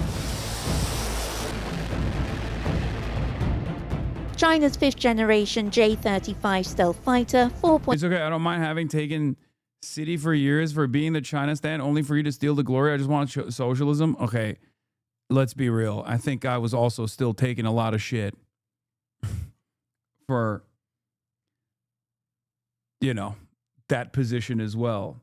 Maybe not to the same level as you, but, you know, it has been really interesting watching so many people, especially with like Red Note and TikTok and all this stuff. It has been watching a remarkable change of attitude from regular folk about how they see China after years and years. Like 5 years ago, when I talked about China in any way, shape, or form, in like remotely positive terms, my entire chat would light up. Okay? My entire fucking chat. And now you got every fucking white boy being like, I'm Chinese. You met me at a very Chinese point in my life. Like, I mean, I'll take it. I do it as well. I participate in this too. But like, it is fucking crazy how fast that change happened. And I absolutely think that change happened partially because of, you know, all of the social media posting and stuff like that. But the reason why that was such a dramatic shift is literally because of how hard the West has fallen. That's number one. And how much they had heavily propagandized about how devastating the conditions were in China. So when people actually saw that that wasn't the case, when they were like, what the fuck? These motherfuckers are living better than we do in these cities. What the hell's going on? it was like a real wake up moment for a lot of people where they were like, that's crazy. I thought they were like living in mud huts. They're like peasants living in mud huts, North Korean style. They like shoot you if you fucking, watch American TV or something. Like that was the average person's position on China, that they literally thought like, China, ghost cities. They drive a tank over your house and kill you if you call Xi Jinping, if you call Xi Jinping Winnie the Pooh, they just kill you. Like there it was for the longest time. There was unironically a Yeonmi Park style cottage industry of anti-China speakers that got so much mileage in Western media. China soft power is just starting. You are watching trends. Chinese renewable investments worldwide of solving energy development problems is only going to get worse for the U.S. No, I agree. Because I think ultimately it's undeniable, right? It's just, you can only hide. You can only hide how bad things are, or you can only hide how bad things are in America and how good things are in China for a certain amount of time. But in the age of the internet, like you can't just keep saying these are tofu dreg houses over and over again. It's just not going to happen. And it low-key always goes back to what America is doing too. Like with the Uyghurs in Xinjiang, something that I've criticized openly a million times over, right? Like the broad dragnets and the mass sweeps that took place, the re-education, all this stuff was like completely unacceptable. And it was riddled with human rights abuses. Make no mistake, this is true. Now, obviously, part of that is because they saw the radicalized Uyghurs as like a separatist movement, partially defended and propped up by American state intelligence, things of that nature. Many of them are still in Syria, right? These are all things that are like you can look at that and you can criticize it, as I have many times over, right? But when you look at like the Chinese war on terror policy, and then you compare it to the American or Israeli, which is American by a different name, war on terror policy, and you're like, okay, well that's fucked up, and I agree. I agree that that's fucked up. But like, America is not a country that is allowed to have any say here, given our track record.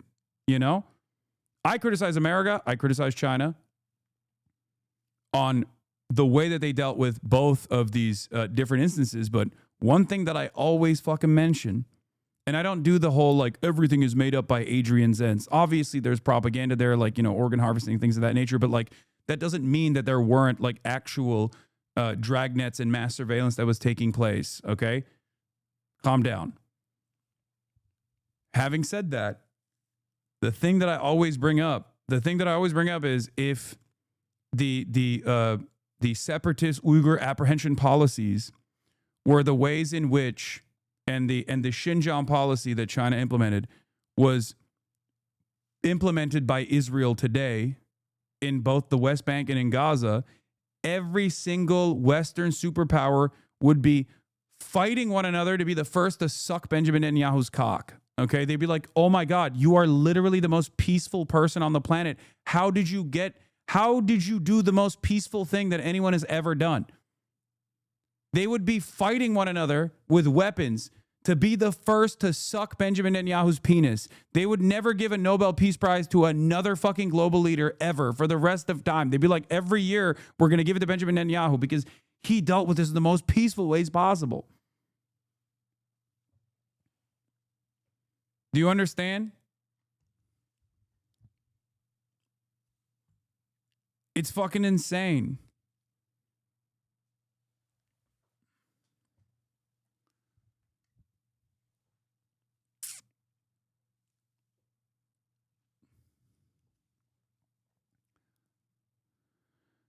Andrew Tate Pack Watch. Oh my God. Top G. Top G lost his fight. He's bottom G now? No shot. No. Top G got topped. Andrew Tate is a fraud. He has just officially lost to Chase Demore, who fights like a girl. It's official. Top G is now bottom G. Chase Demore just ended Andrew Tate's career. The Top G has been exposed. No. No. Another fucking W for woke, dude. I don't know anything about Chase Demore. Andrew Tate, when it isn't about women or India, oh my God, they're cooking his ass already. What the fuck? This just happened.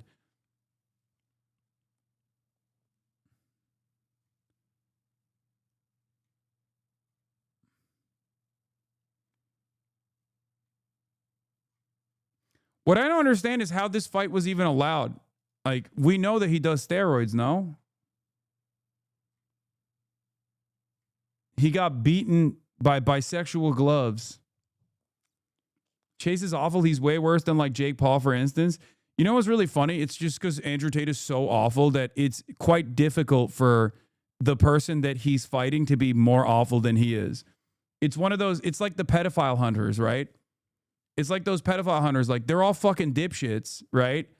But the guy that they're like tackling is, you know, in certain instances, an out and about actual pedophile. So it's kind of like, you know, you take what you can get in that situation. The fight was a Rumble event, basically an Aiden Ross tier event. I mean, that makes sense. I doubt that there was actual. This guy was a fucking kickboxer. Look at how tiny his legs are. Jesus Christ, that's like shocking.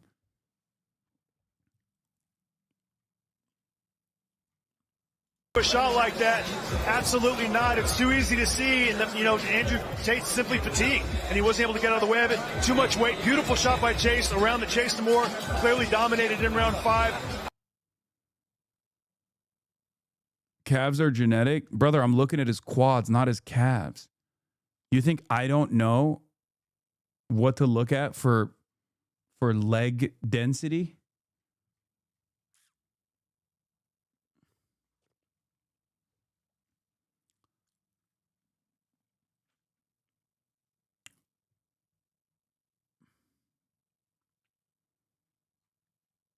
You're injured, freaky unk.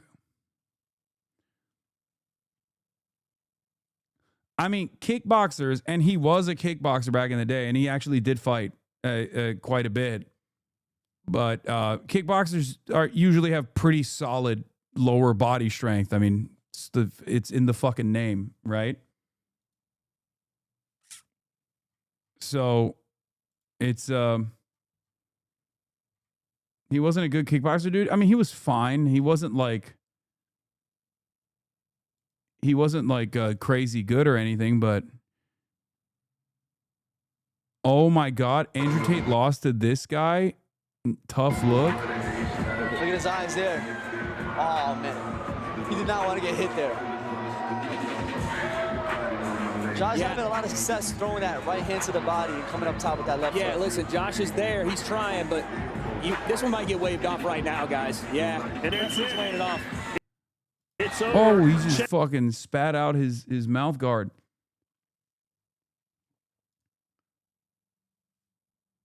Andrew Tate and Chase Demore had an absolute brutal 5th round. But still, Demore right in front of him continues to strike. Tate eating shot after shot, trying to escape. This could be the beginning of the end. 49 seconds. Demore has nothing but time. Pounding away. Andrew returning nothing. He needs to defend himself. If Chase Demore just got a bit of space, he'd be able to finish this. Oh, if only that fucking didn't slide off of him. Look at that. He'd be able to finish. Oh, damn. Pillow punches. Dog, this is literally the fucking 5th round. You know how...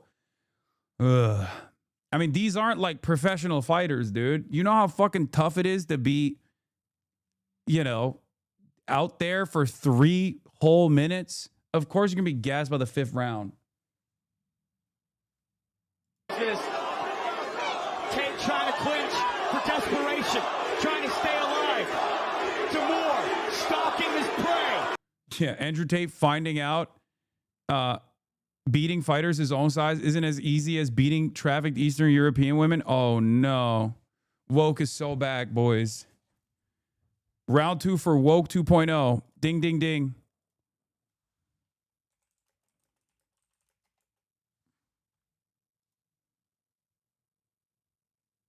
That's Woke 2.0, dude. Actually, I don't fucking know anything about this other guy, so.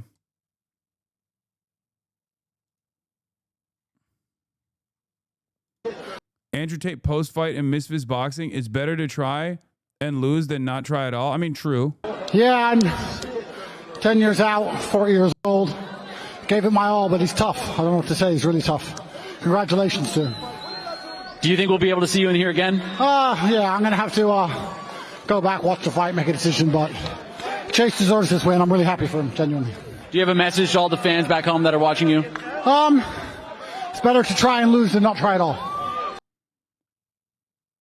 How the fuck did he even get out of jail? Brother, there was an entire New York Times investigation into this that we covered on the broadcast. The Trump administration directly pushed the Romanian authorities to allow him to leave the country. Baron Trump, maybe not after today, but prior to this day, was a huge Andrew Tate fan. What a fucking day, dude. What a day for anti-wokes. What a day for the anti-wokes. I mean, here's the other anti-woke. So they wired it up a couple hours, like 3 in the morning. I can't sleep. My jaw's busted. They wired it up a couple hours ago, and it hurts every time I move my mouth. I lost tonight. I gave everything, and I still... This is AI, right? This is not real, right? No, this is not real. Lost. Feels like I let everyone down. I'm not unbreakable. This is AI. There's no way this is real. No, I don't fucking believe that Jake Paul would... No, it's fucking AI, dude. He did actually break his jaw in 2 different areas. That's not a joke. The reason why I think it's AI is because there's no way he could talk like this, right? He just got a double jaw surgery. Am I tripping, or did Andrew Tate just kiss him? Oh my God, it's true, he did. Yeah, AJ broke Jake Paul's jaw in 2 different places.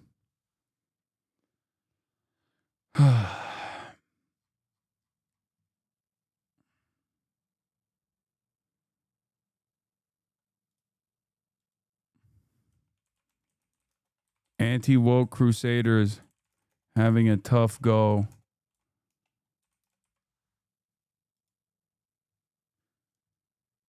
There's no way that Jake fucking Paul would allow himself to look this pathetic on camera willingly. He would never post this. Yeah. You the same size as AJ? He's an athlete though, brother? No, I'm not. He is 6'6", 245 pounds, and he's like 10% body fat. I am 6'4", 245 pounds, and 30% body fat. No, you're out of your fucking mind. I wish.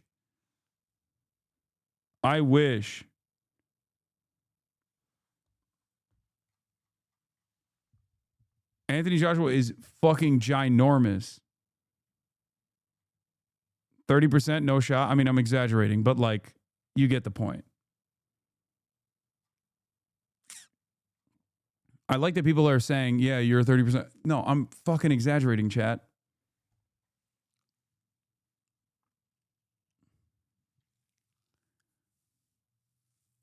Imagine if you didn't sit all day long. I mean, there's not really much I can do currently, so.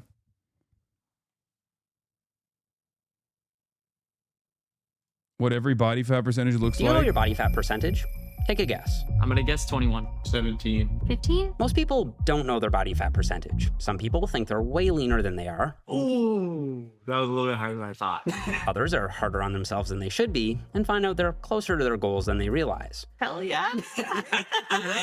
And if you look up what different body fat percentages look like online, you won't find much help because if the numbers aren't completely made up, they're taken from less accurate measurements like calipers or handheld devices.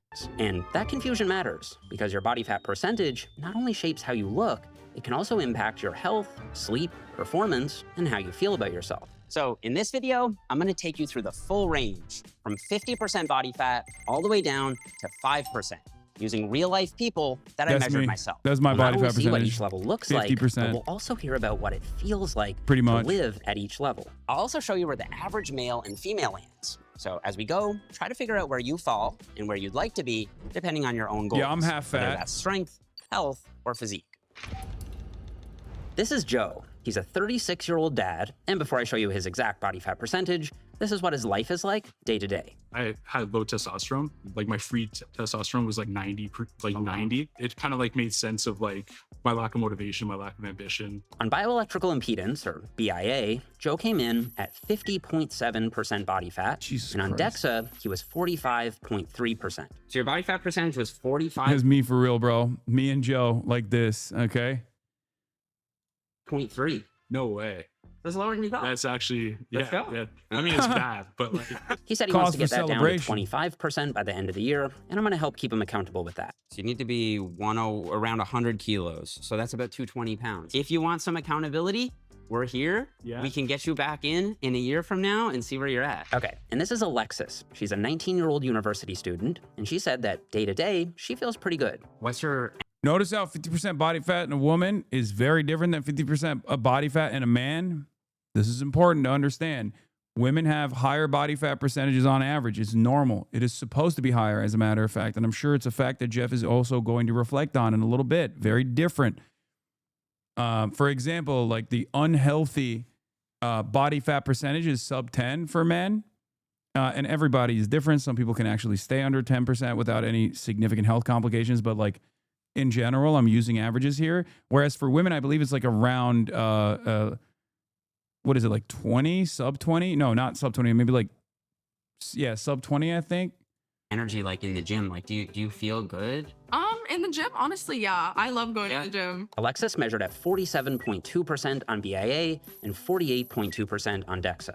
And she told me that while she feels fine and doesn't struggle much in terms of day-to-day activities, for her long-term health, she does want to get down to a lower but still sustainable body fat. Nobody fuck with Joe? No, I'm Joe, dude. What do you mean? Me and Joe are the same. Percentage. I want to go back to where I was like comfortable and confident like every single day leaving the house. I spent my first year at university and it was not a good time. I was eating a lot. I feel like my body has changed so much over the last year. Like I almost don't recognize myself. That's probably the like toughest thing. Not everyone at this level had the same goal though. This is Daniel, and he had one of the coolest motivations for losing weight that I've ever heard. I want to skydive. You want to skydive? Yeah. Okay, that's a new one. I have not heard that before. The weight limit for skydiving is 220 to 240 pounds. So over the next year, I'm gonna help him get there. Let's give you like a year and 2 or 3 months, all right? You're gonna come back here, get on the DEXA scan, and then you're gonna book your skydiving, all right?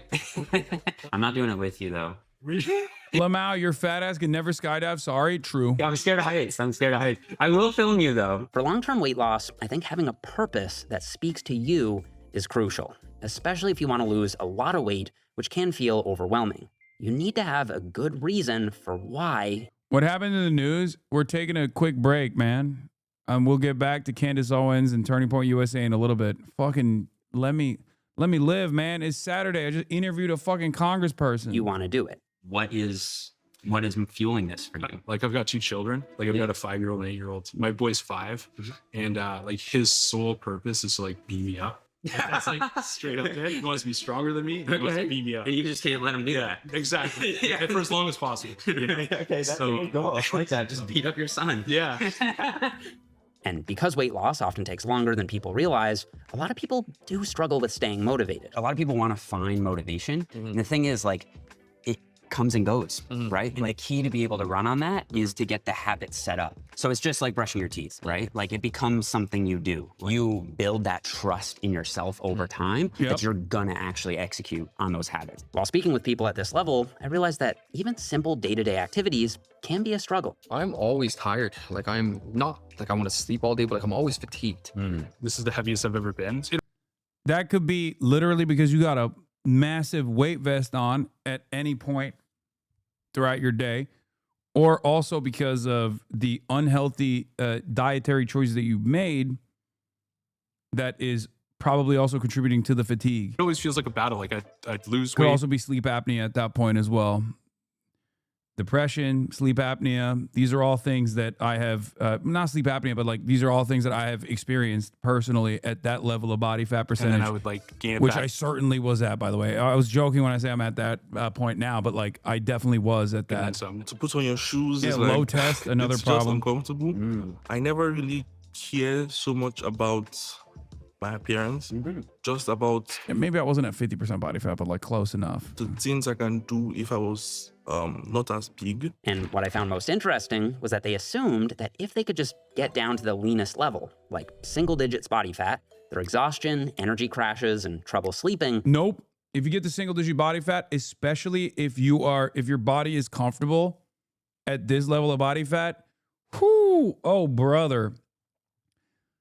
I think like a healthy way to get down to that level of body fat is going to take years, and you're going to have to take many pauses along the way so your body readjusts to like being at that level of body fat percentage.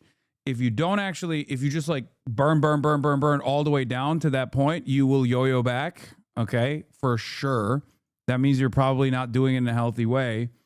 And also, regardless, unless you are already like a super skinny guy always, and you've literally grown up having, close to single digit body fat for some weird genetic reason, you're never going to be comfortable at a single digit body fat percentage.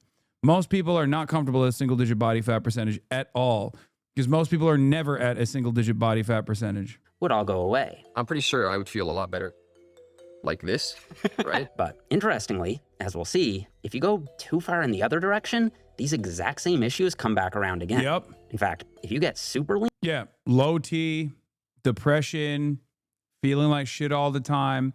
And honestly, if you were a guy who was at 50% body fat, by the time you get to 15% body fat, you'll probably still experience that. And not even like sub 10. You will be fucking exhausted. If you're like, I as someone who's gone through this, okay, I was super fucking obese, right? I was 320 pounds. And then I went over the years, lost all this weight and got all the way down to 220 pounds. And at that point, when I was at 220 pounds, that's 100 pounds of weight loss while still like, putting on muscle mass and all this stuff. It took like a year plus to get there. By the time I got there, I was at around 15, maybe 13% body fat. And I was feeling like absolute fucking death. Okay. Yeah. Isn't 20 to 25% body fat the optimal range for women? I mean, it's fine for men too. 20 to 25% is fine. I mean, maybe above 20 is for men a little bit. Like you're getting, but everyone's different. Everyone's different.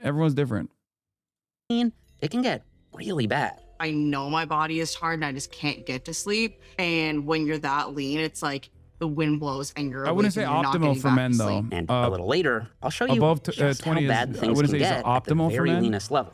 Because unfortunately, an incident occurred between two subjects after filming that might have had something to do with mood changes that can come with extreme levels of leanness. Okay, well, are we gonna have a problem then? First, before we see what 40% looks like, I want you to take a guess at what body fat percentage the average man is and what body fat percentage the average woman is in the United States. No cheating by skipping ahead. I'll show you that a little later, so lock your guesses in. What body fat percentage the average man and the average woman in the US?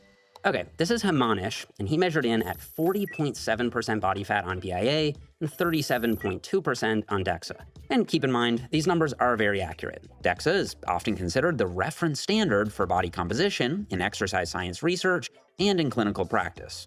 It's very precise, and a 2020 review suggested that DEXA and MRI are actually comparably accurate for measuring body fat. And when combined with BIA, what I'm going to show you has tighter control and higher precision than most published exercise science studies, and it's going to be way more reliable than the online body fat charts that are out there, which use way less accurate tools and sometimes pure eyeballing, which can be way off, especially if there are differences in lighting. In this video, I'm going to show you exactly what each level looks like under the exact same lighting. Okay, so compared to 50%, you can see that at 40%, the waistline is down, the overall physique is leaner, but overall, body fat distribution is still similar. And this is Katie. She's a nurse who just became a personal trainer herself, and she measured in at 37.6% on DEXA and 40.3% on BIA. 40% body fat on women can look very different from person to person, depending on how much muscle they have and their individual body shape. And if we compare a male at 40% to a female at 40%, you can see that the female looks relatively leaner.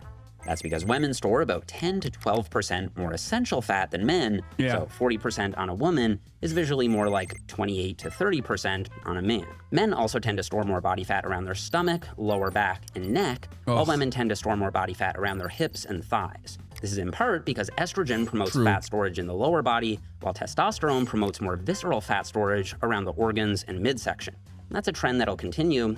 For the record, that is like the visceral fat is also even more damaging. Is a more damaging type of fat too, or not visceral fat. Sorry, the dad fat that is like in your organs, like around your organs, is the most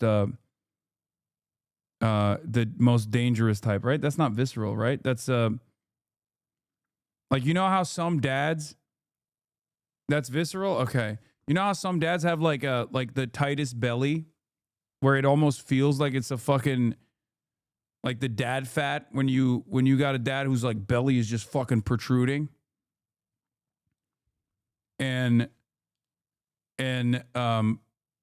it's hard to the touch, but it's very clearly it's fat. You're round, you're rotund.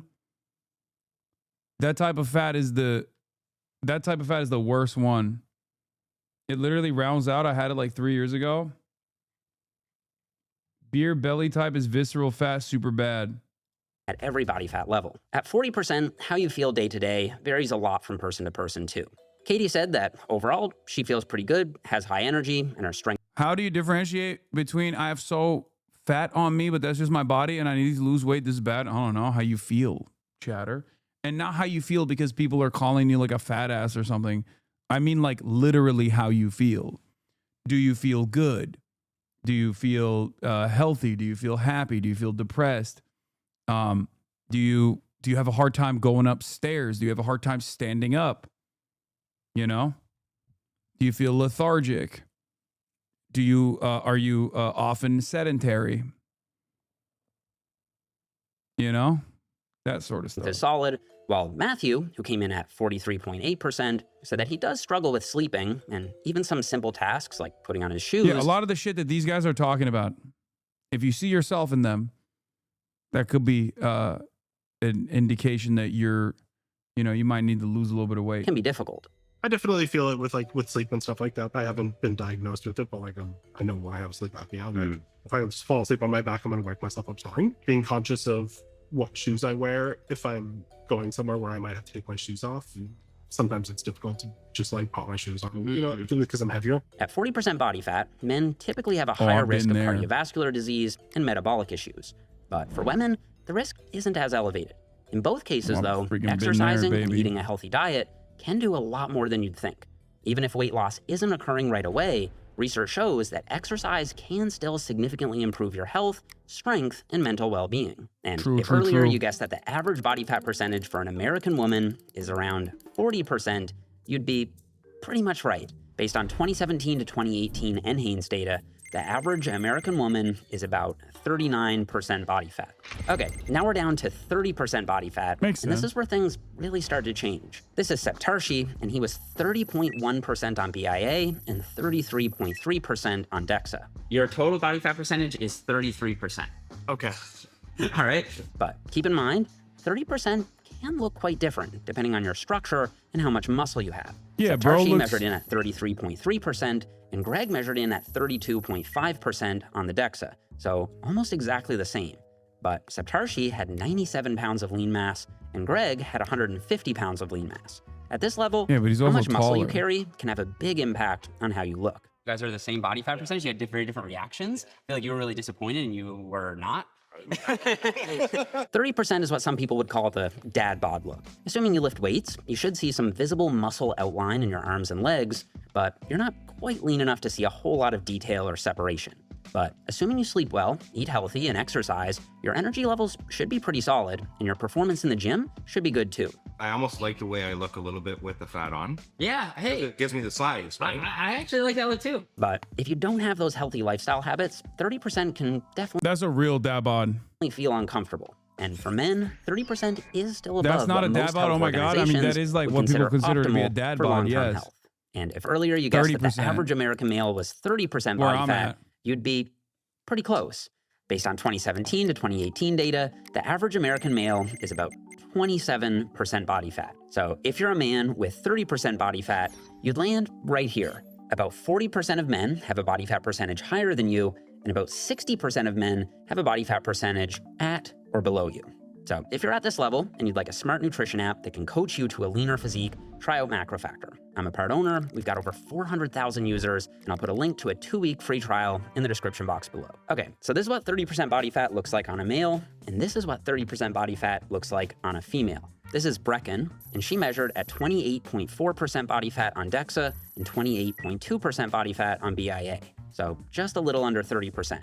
According to the American College of Sports Medicine, this is a healthy and sustainable body composition for a lot of women. Your body fat percentage, 28.0. It's crazy. Like 30% body fat on a woman is like outline of abs, like straight up. You know what I mean? Like you are in great shape. Hey, nice. Yeah, so you're obviously squarely within the healthy range. Of course, once again, remember, very different between women and men, but also very different between women and men as well. It's all about where your body stores your fat. Okay, very different, or how your muscles look. Once you account for female How much essential muscle mass fat, you have, 30% how on your a woman muscles is look about in the same as general. 20% on a man. Very difficult to Here, discern. energy levels and performance in the gym tend to be great. I feel like I wake up with a lot of energy, especially compared to my partner who I live with. And 30% on a woman is leaner than most people realize. I just feel like we hear 15, 10, like we hear such low numbers all the time. I think someone would look at you and be like, oh, you look amazing. But they wouldn't think like 28%. The pictures on Google too, they're so different. I'm like, it shows 30% and I'm like, that is not anything that Agree. Exactly. That's why I want to do this, to give people like an updated standard. In the USA, if you're 30% body fat as a female, suddenly only about 10% of women are leaner than you, and about 90% of women have a higher body fat. All right, we're just past the halfway point on our journey from 50% all the way down to 5% body fat. And here, at 20%, we're really starting to lean out. Based on my time on the internet, most people seem to think that a male at 20% body fat looks something like this. But it actually looks like this. This is Jay, and he came in at 20.8% body fat on DEXA and 18.6% on BIA. So yeah, really close to 20%. And you'll notice once again that even at the same body fat percentage, your look can vary quite a bit depending on your bone structure and muscle mass. Nicholas came in at 19% on DEXA, but because he's shorter and he carries more muscle, his 20% looks quite a bit different from Jay's 20%. And I'm shorter than both of them, and 20% on me looked like this. Last year, I bulked up to 20.6% body fat, and this was my physique. You see, just because you're 20% doesn't mean you're gonna look or feel like someone else at 20%. We all have different genetic set ranges where our bodies are most comfortable. 20% body fat for me actually feels too high. I felt sluggish and bloated. For me, my body's a lot more comfortable. You think this is yours? No, I'm above 20. I'm probably like 25 right now. I'm fat, set Chad. range is highly genetic, and it's a little different for everyone. For some men, it's a bit higher. At my like when I was constantly shirtless, in all the fan cams and shit, I was at like around 15%, 16% body fat. But now I'm probably like 25. Let's say 20 to 25%. Don't ask me, I have body dysmorphia. I'm stupid. If they try to get below 20%, they start to feel hungry, depleted, and low energy. In that case, I think maintaining a slightly higher level at around 20% is actually smart, so you avoid constant yo-yo dieting. Assuming you lift weights at 20% body fat, your arms and shoulders will have some noticeable definition. And under good lighting, you should even see the outline of your abs when you flex them. For men, research shows that this can be a sustainable and healthy body composition to maintain. For most people, energy levels and performance in the gym should be really solid. And if you're 20% body fat, you're probably leaner than you think. Only about 12% of men are leaner than this in the US. So if you get to 20% body fat, you're actually in a very small group. And for women, this is what 20% body fat looks like. This is Christina, who's been training consistently for over 10 years, and she measured at 21.4% on DEXA. What if I can see my abs at 50%? Will I be a god at 20? You cannot see your abs at 50% body fat, chatter. The fuck are you talking about? That's like literally impossible unless you're like built like a One Piece character and you store all the fat in your cheeks or something, both your ass cheeks and your face cheeks. 18.5% on BIA. Here, you can definitely see visible muscle shape and more definition through the midsection. For some, this level of body fat will be lower than where your body is comfortable. For others, this can be healthy and sustainable. You are 18.3% 47. body fat. Stop it. She's But 47 given years that old. 20% Goddamn. is where a lot of pro-female athletes sit, I was a little surprised to see that some women still thought 20% was a bit too high. No, like I want to look cut. Like I want to look like, oh my god, like she's jacked. Yes, you do. You actually do. I don't know if you know that or not. Remember, 20% on a female is closer to 10% on a male. And here's the Could you please turn out the pseudoscience and put one of those videos about the no nut benefits timelines, please? Oh shit, you're right. Why are we listening to fucking Jeff science-based lifter Nippard here? We should be listening to the fucking based alpha chads who will levitate after their 8th month of not jerking off. thing. If you're a woman, you have 20% body fat in the US, less than 1% of the female population is leaner than you. Actually, only about 2% of women in the United States have a body fat percentage under 25. So unless you're genetically very lean or you want to maintain a certain level of leanness for your sport, this is about as lean as most women can realistically sustain and hold while still feeling healthy and performing optimally. All right, next stop. Now we're down to 15% body fat. And this is where things get interesting. This is my friend Shamar, who's lost 25 pounds since the last time I saw him, and he came in at 15.3% on DEXA, 15.4% on BIA. At this level, around where you I can was see at clear my muscle peak. separation, even some vascularity, especially in the biceps and forearms. Your abs will be clearly visible, even under average lighting, but I still wouldn't call this extreme leanness. I actually think most men should be able to maintain this level of leanness year-round, as long as you train hard and you pay attention to your diet. It'll take some discipline, but it's realistic. That said, if you have a genetically Is Hector on something to reach that level? That's crazy. higher body fat set range, you may notice hunger creeping in at around this level. So if you're trying to maintain 15% body fat, you will need to pay attention to your food environment. If there are a lot of processed, delicious foods around the house, you'll probably quickly snack your way up to 20%. Your gym performance and strength should be really good at this level, and most people shouldn't have to suffer too much to get there. But you might be surprised. If you're coming from a higher level of body fat, hitting 15% might take some serious dedication. Yes, 100%. For someone like myself, because my body is so much more comfortable staying at 20+% body fat, getting down to 15% body fat is incredibly difficult.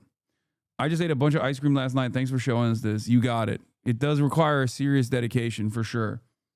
And getting rid of the treats that you have all around your house, or in my case, what I have been able to do, or what I used to be able to do, not when my fucking family is around, is substitute the treats for healthier alternatives that don't taste as good. But once you get used to it, it's much easier to just like put aside.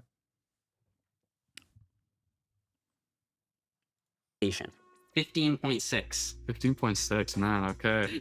I'm telling you right now, Yeah. the DEXA is the ego killer. Yeah, I'm doing more than the average bear to be low body fat, so. But let me ask you, are you happy with your physique?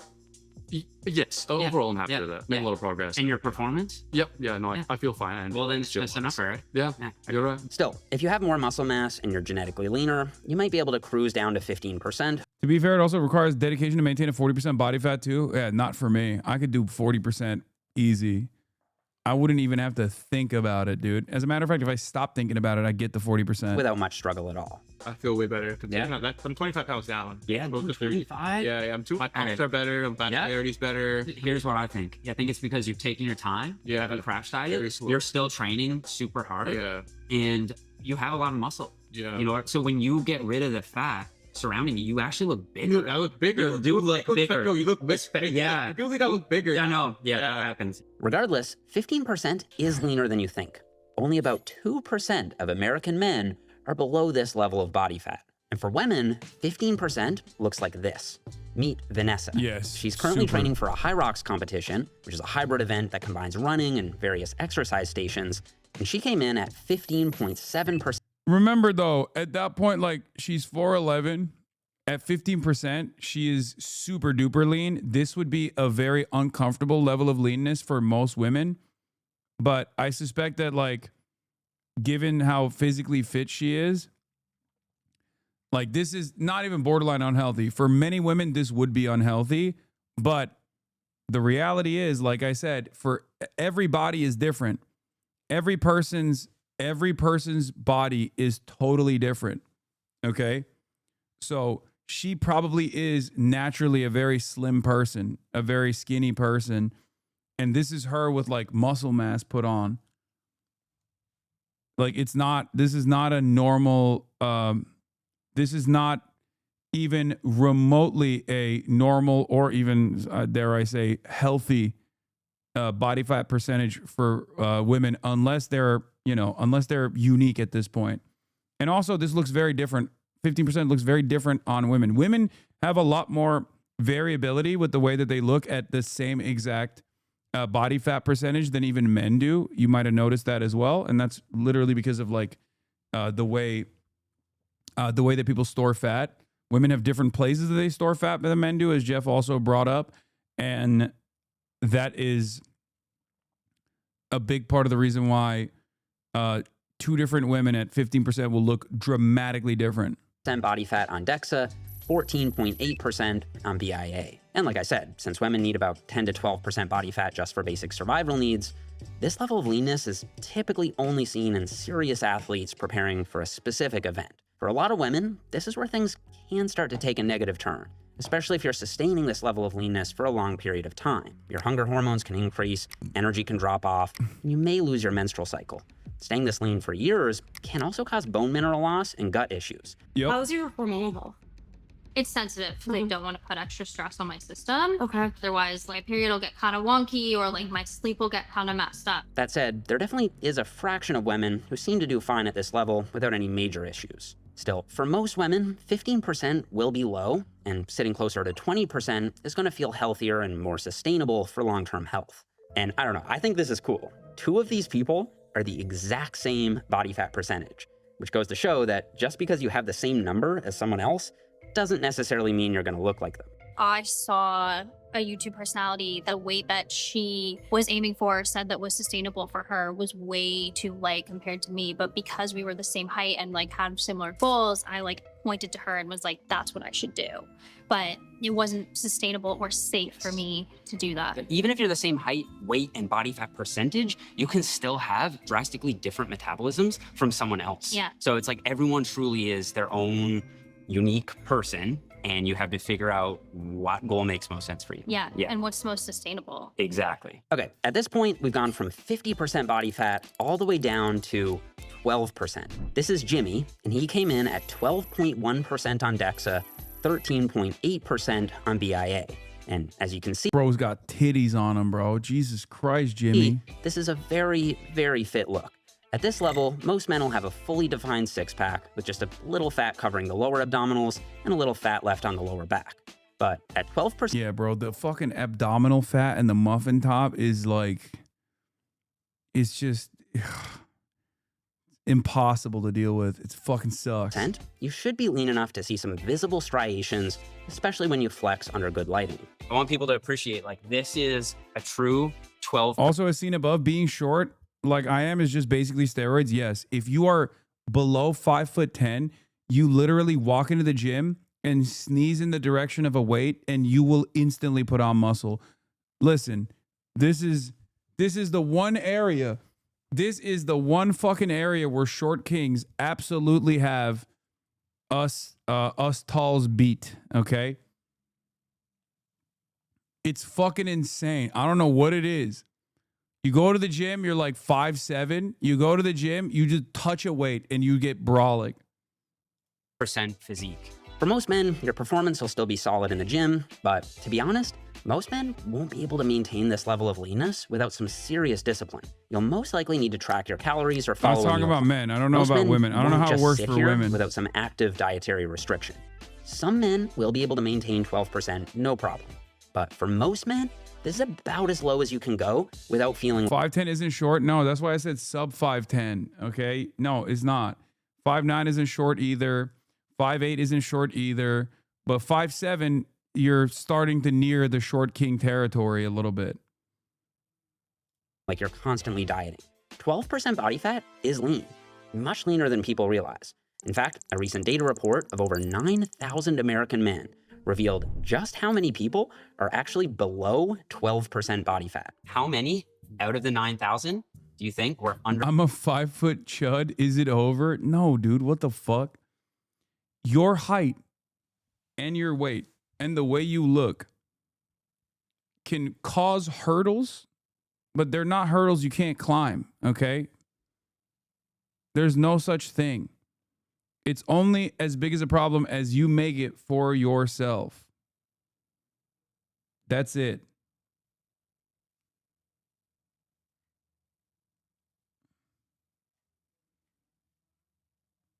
This is something that I have consistently talked about, and it pisses people off. 12% body fat? 200. Maybe 500. 500? 500. 9,000 people, 400 people. One person. What? One person. Oh my Isn't that crazy? So it goes to show like how lean that really is when you compare it to the general population, right? For women, 12% is virtually unheard of outside of bodybuilding stages. At this level, you're just about down to only having essential body fat left. Performance-enhancing drugs are often needed to get this lean, and yeah, bro, at that point, it's like you get... What's up? Hello? What's going on? Okay. even then, strength and energy in the gym will almost always take a hit. Chances are you'll be constantly thinking about food. Just ask Alicia here. I crave a lot of chocolate. A lot of chocolate. Like, I thought I was buying like a small bag of like chocolate chips, but then I ordered like a really large bag. Okay. And I like craving them, and I was just like handful and like ate them, and I'm like, I don't even know why I did that. You are like me. That has literally been. I was gonna say, this is like the level of body fat that you're at here is like fucking skipping a meal is gonna be life altering. Okay. Like there are different body fat percentages like at competition level. Like you skip a couple meals, you might fucking die. And me, the last week with chocolate chips. Yeah. On oatmeal. She's a pro bodybuilder, hoping to get back on stage soon, and she came in at 12.2% body fat on DEXA, 14.7 on BIA. So I'm just kind of like go all day, but then when I get home and I'm finally like. Yeah. Then I'm like, oh my God, I'm hungry. I could eat the world. Like, I want to eat everything. Okay, on our journey from 50%, we've got a couple levels of leanness left to go, and it gets pretty intense. For men at around 10% body fat, I've got 3 different examples. Nicholas came in at 10.5%, Ali at 9.0%, and my latest DEXA also came back at 9.0% body fat. At this level, your abs will be clearly defined, and you should have visible separation in all the heads of any given muscle. In all 3 of us, you can see a clear outline of the different heads of the triceps and noticeable striations through our chest and shoulders. At 9 or 10%, your midsection will be pretty ripped, and there shouldn't be any noticeable pouches of fat anywhere on your back or legs. Here I am at 9%, and you can see clear separation between all the heads of my quads and feathering in my back and hamstrings. 9% is very lean. I was even surprised that Ollie clocked in at 9% because his arms look so shredded and vascular, I honestly expected him to be closer to 7 or 8%. But that's the thing, 9 to 10% is leaner than people think. The fitness community has said for years that 10 to 12, 10 is the healthy, not too lean sweet spot that men should aim for. You can get all the definition that you want and still have performance capabilities without sacrificing quality of your life. But I'm not sure that's true. Getting down to or just below 10% body fat usually requires a lot more sacrifice than many people are willing to make. And for the vast majority of men, 10% probably simply won't be sustainable without some serious dietary restriction and highly disciplined training. I do this as a career. I think I'm genetically leaner than most people, and getting to 10% was harder than I expected. But genetics are huge, and some people can maintain 10% body fat without any major issues, for sure. How do you feel day to day? Great, honestly. Now, like this would probably be my my default. Really, the fact that you are performing well, you're feeling good, your energy is good at that percentage. Okay, this is good, healthy percentage for you, right? This is the power of genetics, but that's the thing. I think most guys who actually do get to or just below 10% are usually genetically leaner, and so they can hold it a lot more easily. Then those guys make the suggestion that that's... Yes. You need to recover from your ankle quick. Woke 2026 coming back fast. Return to thirst traps. Oh, don't worry. I'll be there. The sustainable sweet spot, not realizing that most people will have to struggle to get... So glad Hasan is distracted and can't keep pausing this boring video. Bro, I don't understand why people get so fucking butthurt about like what I'm watching. You know what I mean? Or what I'm enjoying. Like, obviously, I like Jeff. I like this content. The video is pretty good. He's literally taking the most like anti-ED approach you possibly can, antibody dysmorphia approach you possibly can to an otherwise difficult to discern subject matter. It's a very healthy outlook overall. And people still, the wokers in the chat still find a way to get mad about it. There. And for them, it may not be worth it. So unless you have really good genetics, you most likely won't just end up at 10% body fat. It's certainly an achievable goal, but for most people, it will be a challenge and it will require some serious dietary structure. Oh, and for women, most research cites 10% body fat as the leanest level biologically possible. So I do not recommend getting to this level unless you're doing it for a short-term competitive purpose, ideally under the supervision of a coach or a medical professional. Yeah, motherfuckers be like, can we watch a video on how many trees are in Skyrim? But I did manage to find a couple Which examples. sounds awesome. AJ is a professional bikini competitor, and her DEXA scan came back at... Whoa! Y'all are so autistic, bro. I swear to God, this chat is like, oh my God, let's watch that instead. Oh my God.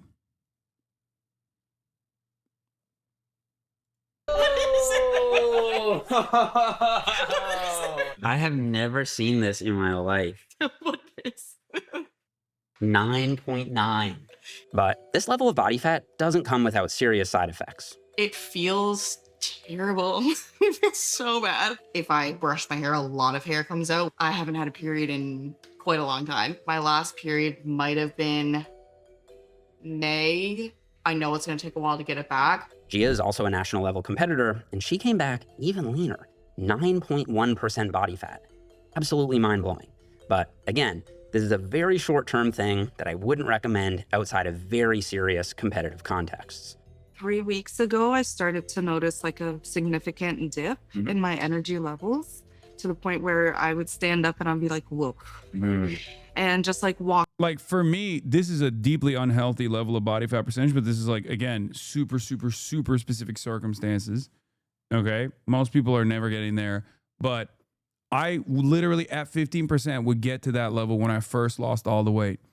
Like I would get lightheaded and shit at 15%, which is crazy, but it's not so crazy when you realize that like for most of my life, I was at like 35 to 40% body fat. Walking up the stairs or just walking because like it felt like such a chore. Yeah. And food cravings at this level are usually absolutely out of control. I went out for her body is sushi. just I think eating I her had like organs 4 or at this 5 point is right. Like there is literally just like bare minimum fucking body fat at that point. It's just like rolls of sushi and really Five bad. Guys plus fries plus eat that entire day. Your body is metabolizing it so quickly.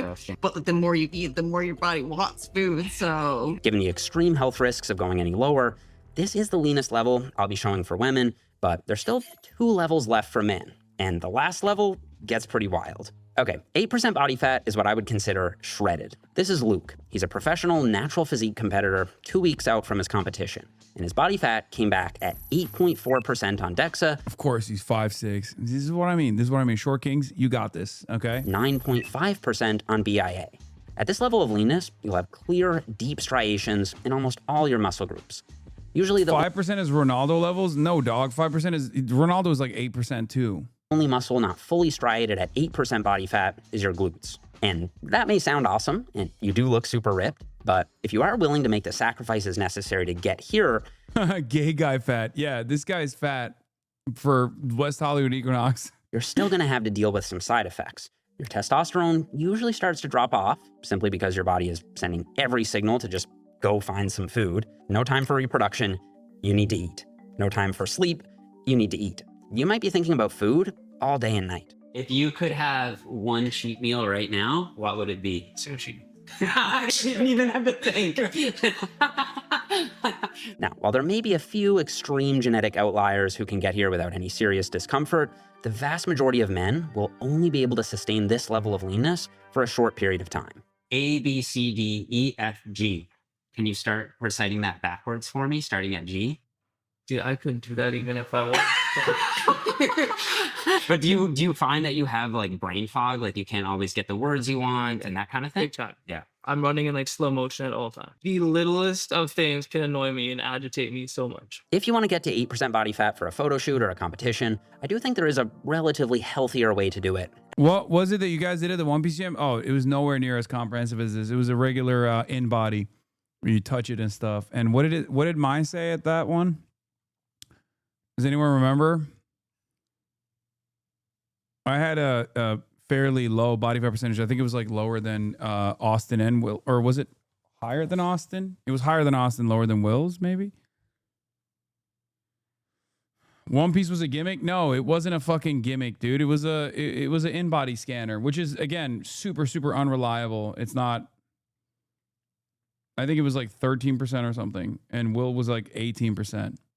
As a male, eat high protein, don't diet too quickly. Austin has a lower body fat percentage than you beef, so for real? No, I think I thought I was gonna have the highest, but I didn't have the highest. I think Will had the highest, and I think I might have even beat Austin, unless I'm misremembering, which was crazy because I don't think I mean, it was all on camera. Do you guys not remember? Fuck. Foods and try to keep your cool. But it can get tricky after the diet is over. That's because your body is constantly screaming at you to eat more. And so a lot of men will quickly rebound in weight, oftentimes shooting over where they were before they even started. That's why I don't usually recommend getting to single-digit body fat unless you have a really good reason for it and a solid plan for after the diet is over. But there's still one level left to go. People don't realize to get to 5%, that's like a next level kind of dieting. I personally think it's impossible for most men without enhancement. Not to be too woke, but why would competitions like this exist? Since it really does seem to harm the contestants at 8% body fat. What? Dude, what do you mean? It's about pushing yourself to the fucking limit, dude. That's why it's a competition. It's like saying, why does American football exist? You know?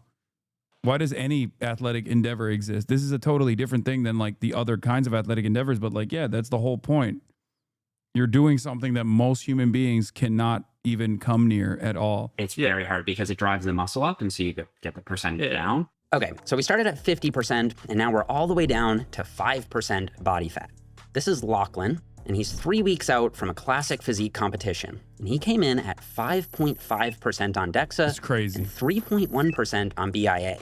5.5. Ooh. Shredded, man. I told you. That's awesome. This is an extreme, borderline dangerous level of leanness. And it generally only makes sense in the context of bodybuilding contest prep. At this level, you'll have dense, grainy muscle separation. And honestly, it's very, very difficult to achieve without anabolic assistance, simply because as you naturally cut down below 6, 7, or 8%, your body starts to eat away at your muscle. No matter what you do, the side effects to get this lean are gonna be rough.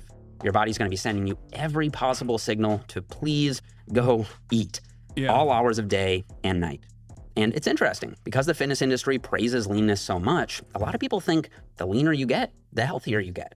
But that isn't true. The body fat that I'm at right now is not attainable long term. The little tasks in life become the most challenging. Getting out of your car to walk into work, it's like you gotta sit there and think, oh shit, I gotta go do this. You know what the irony is? We both go through the same problems, but we both have different goals and journeys in life. And this is where it gets crazy, because I do think this level of leanness, especially combined with certain special supplements, can cause people to act in ways. Yeah, the problem is this level of leanness is virtually impossible to get to The other level of leanness at 50% is not so impossible to get to, at least for someone like myself. Okay. They no longer recognize. After filming this video, Lachlan ran into 127.30 in this our 9% video. subject at the gym So, and in the acted moments that I completely gave- out of line. My studio is for posing and for other stuff, not to be on a phone call. Why can't you go down there? You don't need the lighting for this. Go somewhere else. This is the posing room. This is not, dude. The posing is downstairs. I'm not trying to be a big skinny before I snap. Okay, so what? Can you talk to me? It's crazy that this guy literally got outed for doing roid rage. No, brother. No, you're not brother, dude. Why are you being so? This isn't a live streaming spot, dude. If you want to go do that, you can do that outside. You can do that over there. I need the lighting to post. The incident ended up going viral on social media, and to be honest, my initial reaction was to think it was staged. What are the chances that two subjects from this video just happened to run into each other and get in an altercation the very next week? So after the incident, I wanted to give them both a call to make sure everything was all right and to get their thoughts on why this happened. What would I say to him? Well, I would apologize and tell him that I apologize for the way I handled things, because I do take responsibility. That was not who I am. I reacted out of emotion and not logic. Also, Jeff knows personally what roid rage looks like.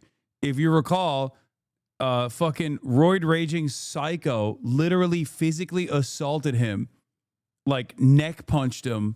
I forget who it was, but there was this other fucking bodybuilder guy who straight up attacked him at this fucking gym that he was working out at. And that happens to people sometimes. It happened to me. I feel bad. I'll learn from it. I'll grow from it. That's how I roll. Okay. First of all, I didn't expect the video to do it the way it did. I don't feel so good about it because he's getting out of 8. Ali had a good attitude about the situation too, reiterating that it's never okay to body shame someone, and we want the gym to be a place where everyone feels safe and welcome, no matter their shape or their size. Yeah. You know what's funny, Jeff, is like I've never had any sort of experience with feeling any different while using that sort of supplementation. But it's almost like this video made me think, like, oh man, maybe I did roid rage. You know what I mean? Like, I don't know if roid rage is like a real thing or not. Like, I haven't seen much in the way of like actual science about it, but anecdotally, like you do tend to see that like the higher dosage guys, like they do tend to let their temper get the best of them more often, but it seems to be very individual. I mean, I agree The with fuck you. is roid rage? It's just when people are taking anabolic steroids like testosterone supplements and things of that nature, they just snap and they're like impossible to fucking deal with. Yeah, it's emotional dysfunction. I mean, you do basically become a fucking caveman when you take steroids. Like you are unironically bricking your brain. I mean, a lot of smarter steroid users will openly cop to that. Testosterone is a very powerful hormone, you know? Some men look to that and think that's like good and cool. And that's where the toxic masculinity comes in. It's not a good thing at all.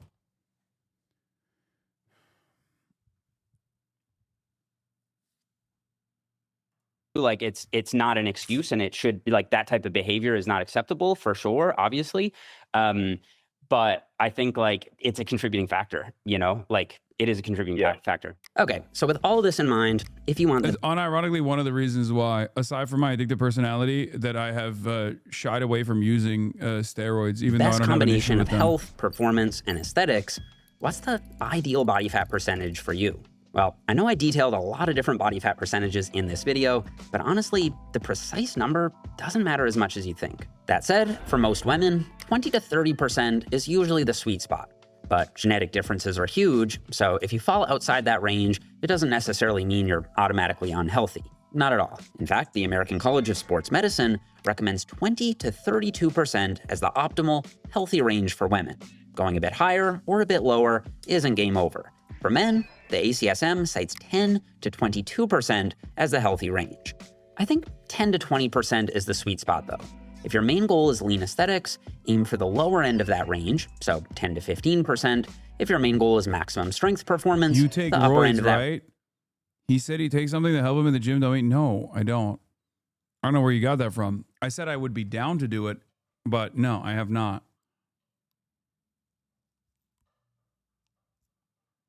Brother, if I took steroids, you would know. Okay, worst bait of all time. If I took steroids, you would fucking know.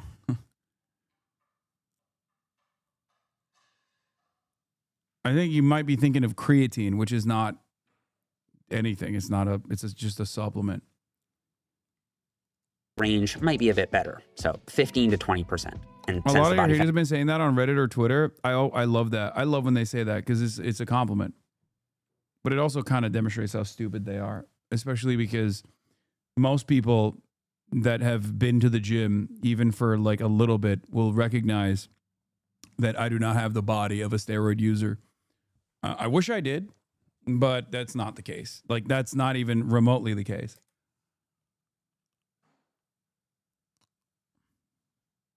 Charts currently online really aren't the best. Here's one that I put together using the real life subjects in this video if you want a screenshot. But honestly, if you're trying to get healthier, I think rather than fixating on a specific body fat percentage, you should focus on how you're moving, how you're training. That's kind of whack. Why would you be down to use them? I mean, naturally, when someone gets to a certain age, your body stops producing testosterone. At which point, I feel like there is a benefit to still producing a level of testosterone that you would when you are younger. How you're eating and how you're feeling. What matters isn't the perfect percentage. It's finding a range where you can live a healthy and balanced. Oh, did I say it stops producing testosterone? I meant it starts decreasing the testosterone production. No, of course you don't stop producing testosterone. If you have stopped producing testosterone, you definitely need TRT. I just meant you stop producing as much testosterone.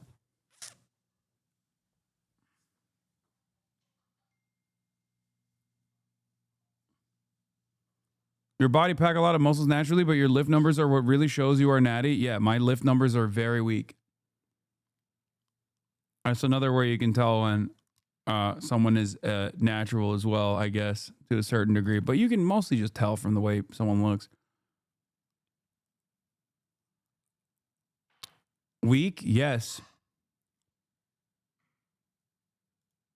I think I'm very, very weak. I'm incredibly weak. Are you kidding me? I mean, for the level of experience that I have, as a at this stage, somewhat experienced lifter, I'm, the fact that I'm doing, the fact that I can't even clear 225 easily for 12, which is what I could do at my peak with ease. It's pretty fucking weak. I'm not weak compared to the average person, but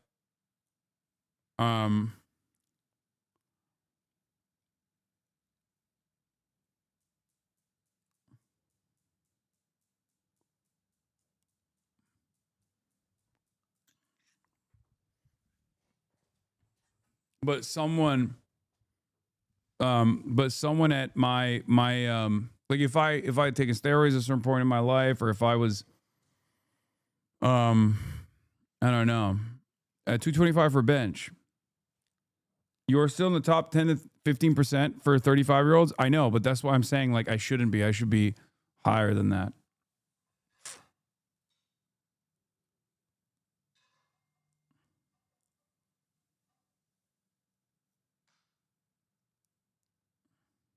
Your levels at the One Piece gym? 17%? Yeah, it's not bad at all. I legitimately thought I'd be in the 30s. Yeah, you have a mental illness. We're not on vacation, we're working, okay? We are on vacation. We're eating like we're on vacation. I'm not on vacation. Hop up there, Twink. Let's see the sub 10. Come on. Oh yeah. So Will was 17. Well, let's let the record show. I'm going for self-induced twink death as I enter my 20. Into the Twink Council. Oh, you have body. That I have lower body fat percentage than you. The machine is broken. It does not make sense that I have lower body fat percentage than you. The machine is broken. No, you have body dysmorphia. You were 15.3%. You went before Will. Yeah, also, these are not accurate. These are inaccurate readers. What was Austin? So I was 15.3, Will was 17, and Austin was what?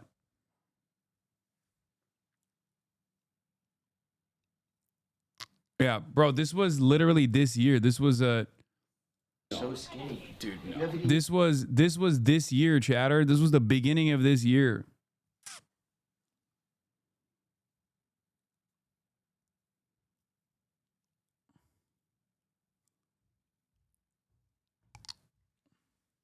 Oh, eyvallah. Ha.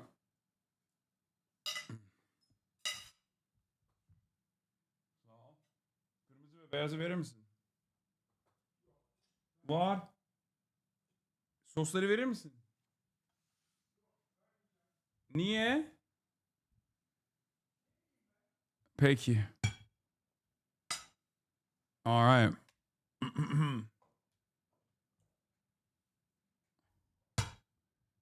Your beard turned gray this year? I mean, it was gray over there too.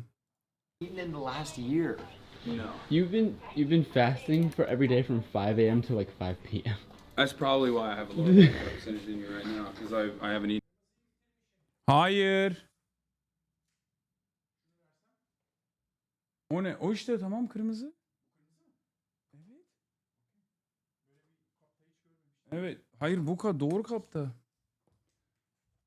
All right, anyway, let's get back to it. We're done with this. Shouts out to Jeff. Best HasanAbi head out there. Best to ever do it. Are we out of content? What are we watching right now, chat? No, we're not out of fucking content, dipshit. Jesus Christ, I fucking can't stand so many people. God damn, dude. One fucking sidestep. First of all, this community is fucking unbearable. I will take ownership over this, but I absolutely have created and cultivated and designed a community that is unimaginably unbearable. The fucking first sign that we move away from maximum politics and 5,000 people left. Like, literally, they're like, oh my God, I can't believe we're doing something that's not immediately talking about like growing anti-Semitism in the country or shit like that. I'm out. Fuck this. That's not how things used to go. People were used to a more diverse, diverse realm of interest in this community. It is fucking unbearable, okay? It is fucking unbearable. At least like people used to do that during gaming. Now they don't even do that for like any other variety that isn't immediately political, okay? It's crazy. Fat people don't want an hour lecture on how we should work out more. Oh, shut the fuck up. Shut the fuck up. Anyway, let's get back to Candace Owens, who responded to Ben Shapiro shitting on Candace Owens yesterday. And this video literally has 1.8 million views in one day, okay, from yesterday. And it is chock full of some of the most insane anti-Semitism I have ever encountered. Audience just went kaput. People just stopped watching his podcast because he was screaming at Americans that we needed to prioritize Israel. And people just didn't feel that way. Okay, it's not our country. I'm sorry that that happened to you, but why do Americans need to be screamed at about what's happening in the Middle East? Anyways, throughout this time, Brian Mast was wearing an IDF uniform in Congress, and he basically said that there's no such thing as an innocent Palestinian life.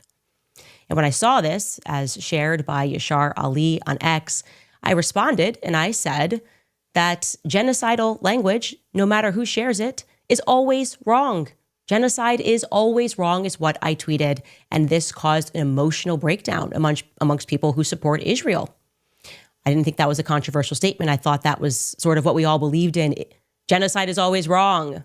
Anyways, for Ben, he then had some private event, probably at another Jewish donor's house, and somebody caught him standing on a table insulting me over my genocide is always wrong tweet. Take a listen to what Ben had to say. Yeah, by the way, congratulations to Ben Shapiro for one, literally developing Candace Owens as a talent, knowing full well that she was anti-Semitic and not giving a shit about it because she was pro-Israel, only to then literally fire her for her anti-Israel position, knowing full well that she was already anti-Semitic, which offered her a major fucking lifeline and a major point of legitimacy, because now she had actually suffered repercussions as a consequence of her anti-genocide position, which then gave her anti-Semitic point of view a lot more legitimacy in the eyes of the public. And that's precisely where we're at now. Another person who basically designed this system suffering from the consequences. Isn't that great?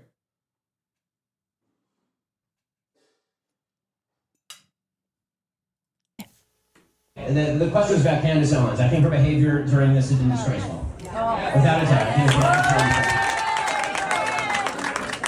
I can't, what was that? Yeah, I mean, she still works for my company. I think she's been absolutely disgraceful. I think that her faux sophistication on these particular issues has been ridiculous. It's not faux sophistication, it's ridiculous. Everybody can see the moves that she's making and the things that she's saying, and I find them disreputable. Disreputable, disgraceful. She works at my company. You can imagine that the internet went crazy because they wanted me to respond to him. I can't believe this. They work together, they're colleagues. Somehow this gets leaked. And I want to mention, because it's very relevant, that was on the morning of November 14th. I was 6 days away from giving birth. I was very heavily pregnant. Anyways, I wake up to this, and shockingly, nobody from the Daily Wire steps in to manage the situation. And as you can imagine, virtually every journalist, every person with a media platform was contacting me to comment, to respond to me being insulted by someone. I'm about to give birth, I'm being insulted, and they're not getting anything from the Daily Wire. So I am obviously frustrated. You should also tell you, I had no PR at this time. My PR was the internal PR at the Daily Wire. And it was very clear that their focus was on protecting Ben, even though he was the one who insulted me publicly, because I said that genocide is always wrong. That is the genesis of that statement. That's all I said. Obviously, I wanted to respond angrily to the press. I wanted to hit back at Ben. And I guess you could sort of say my perspective was an eye for an eye, but my husband, who was a better person than me, instructed me that morning to instead take a deep breath, relax, okay? Don't think about what you're feeling in the moment. Think about how you're going to feel in the future. And he instructed me to instead read the Bible, the Sermon on the Mount.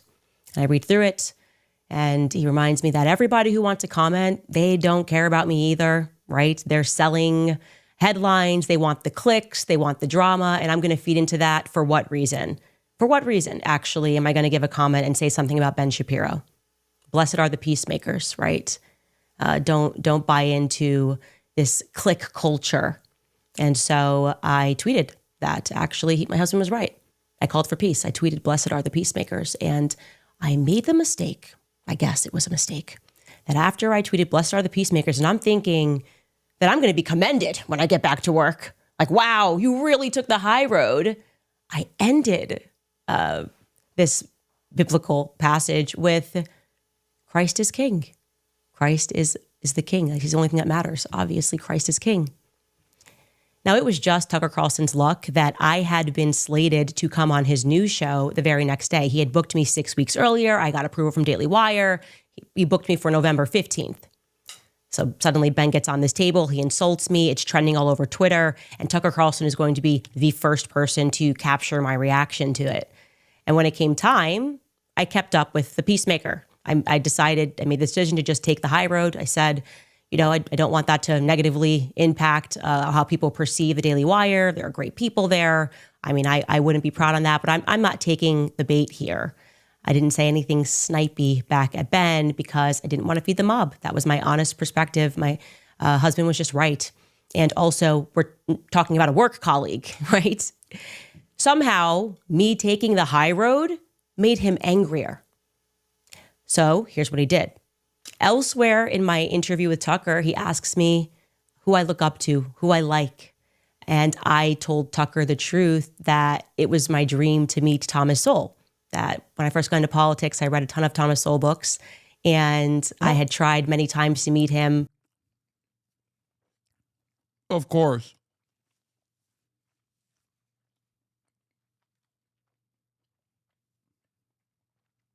Of course you did.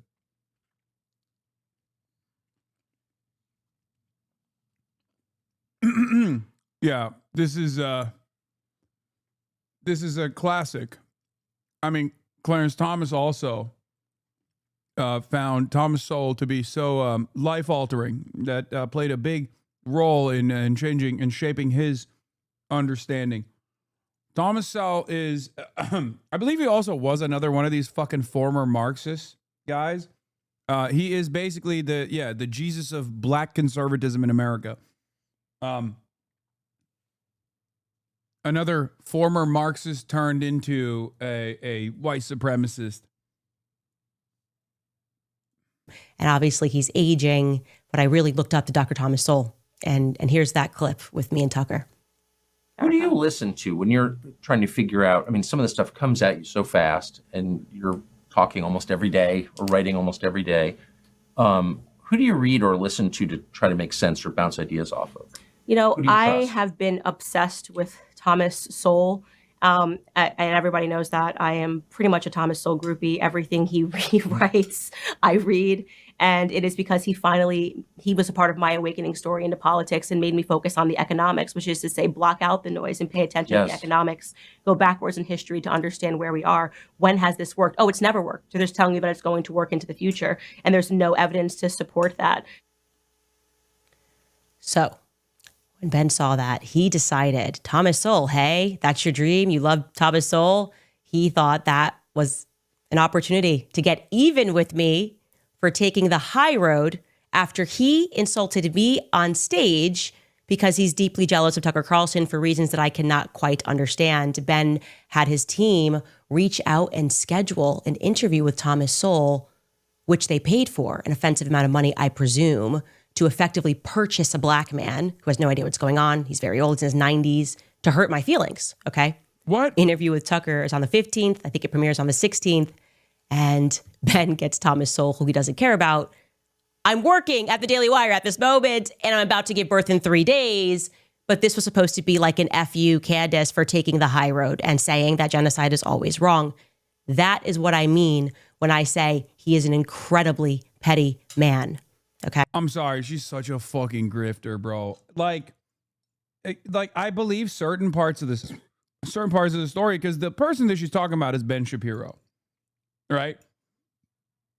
I remember tracking this stuff closely at the time when Candace Owens was obviously, consistently talking shit about Israel while still being under the banner of the Daily Wire. Many people were paying attention to that, realizing that this wasn't a simple disagreement or a simple difference in opinion, and it was actually becoming consequential. And a lot of people from the outside, maybe myself included, were egging it on a little bit. Okay? And Ben Shapiro did, as a matter of fact, talk shit about her when he was at that event, as she also correctly pointed to. But all this extra stuff about like, oh, he hired Thomas Sowell, which was purchasing a black man. Like, this is what I get really fucking annoyed by with all of these conservative grifters, where they play fast and loose with like identity politics whenever it fucking suits their purpose. In some ways, what Candace is doing is kind of like no different than what Ben does too. Okay? All right, what do you mean?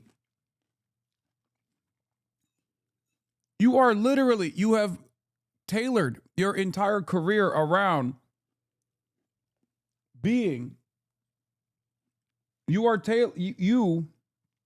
in opposition to any kind of sentiment expressed in the direction of anti-blackness being a fundamental part of American existence. Your Mrs. Systematic racism doesn't exist.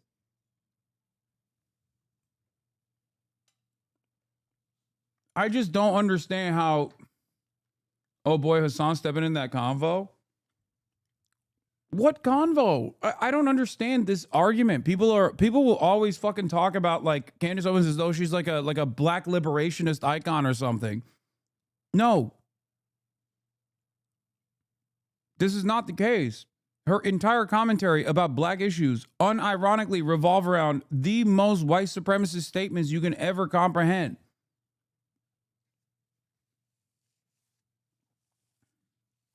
Like, she's done entire documentaries talking about, yeah, she wore a White Lives Matter shirt with Kanye West. She made documentaries about how George Floyd died because of a drug overdose. Like, she is the number one. She's the number one George Floyd died of a drug overdose person in the conservative sphere. I hate this. I hate this shit so much. I think it's not only self-defeating, and it really frustrates me. And like, while Candace's current audience is probably no longer as white as it once was, especially because she's definitely eased off on some of the overt white supremacist undertones and shifted her priorities to, like, you know, anti-Semitism and shit. It's still very frustrating why, like, a lot of people don't take into account why she was already a Daily Wire correspondent to begin with.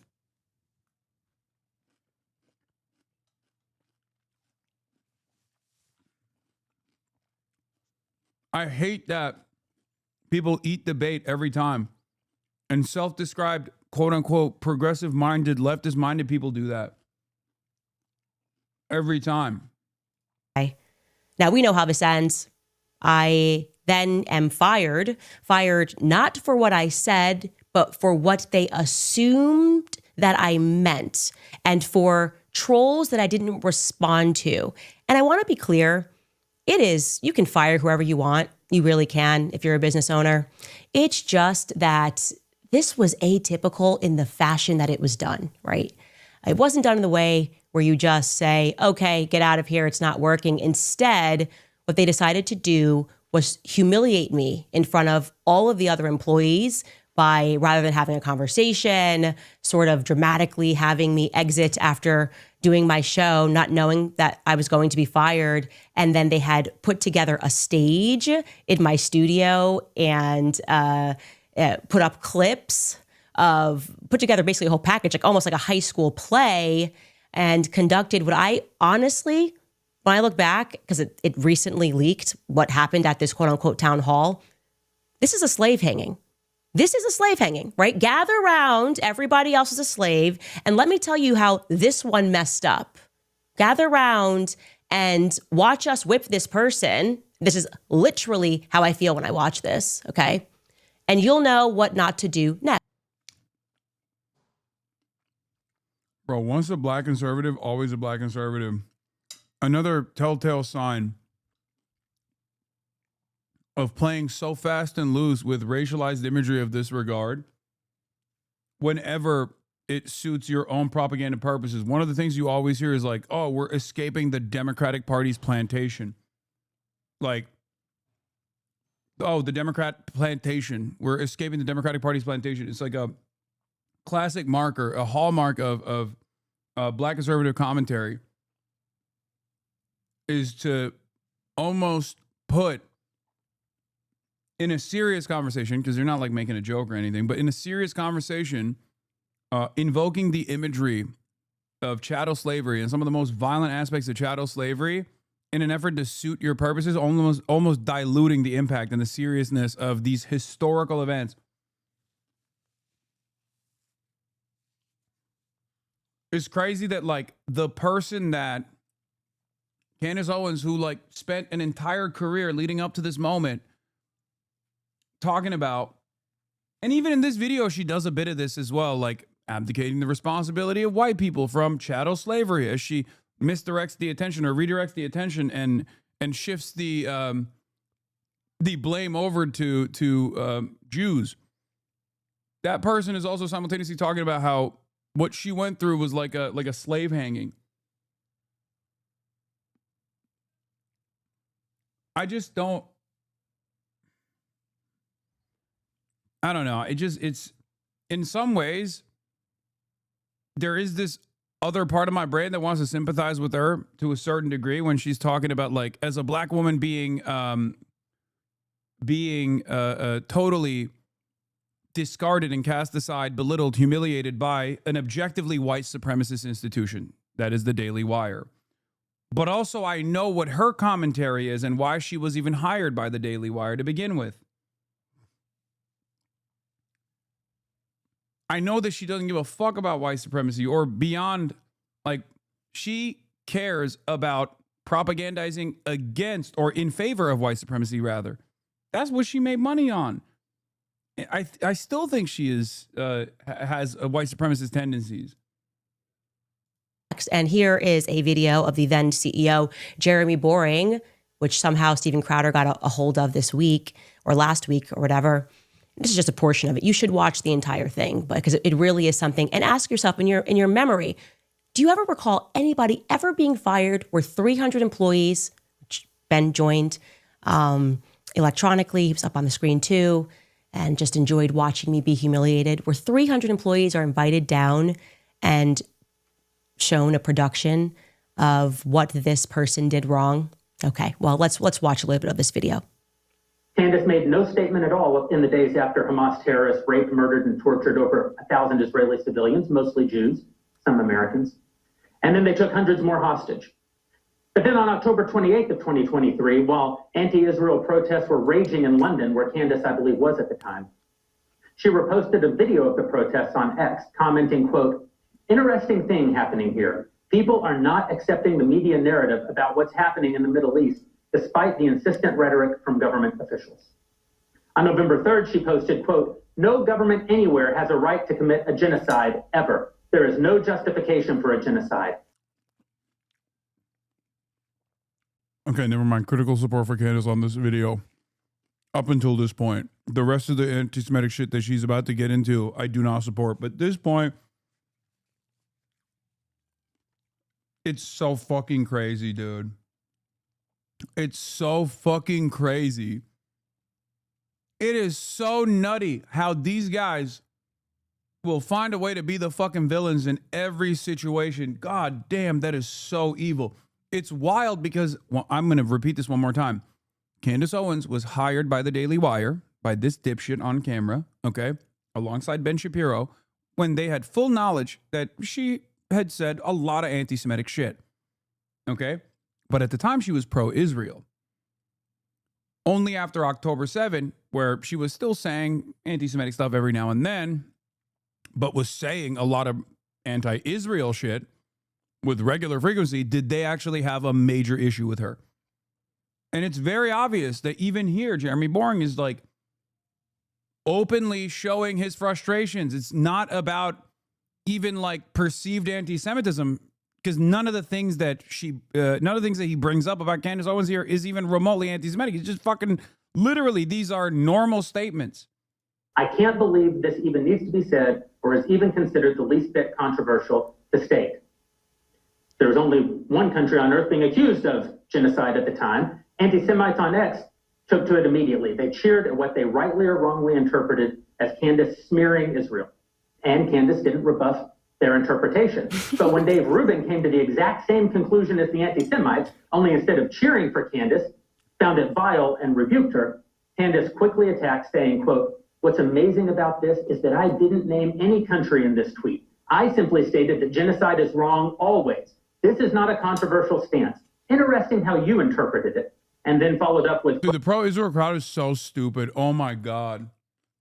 They got duped by Candace Owens. Oh my God.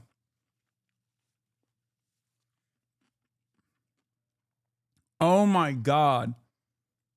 Oh my God. You guys are so fucking horny to defend Israel and to just be awful at your jobs that you got literally owned by Candace Owens, man. Oh, the conservative movement deserves this. Oh, couldn't have happened to a group of worse people. I swear to God. Oh, entire career is built around combating cancel culture and being as racist as you openly can be. Hiring people specifically so that they can be tokens in that field. Like Candace Owens was hired specifically to do anti-black commentary, okay?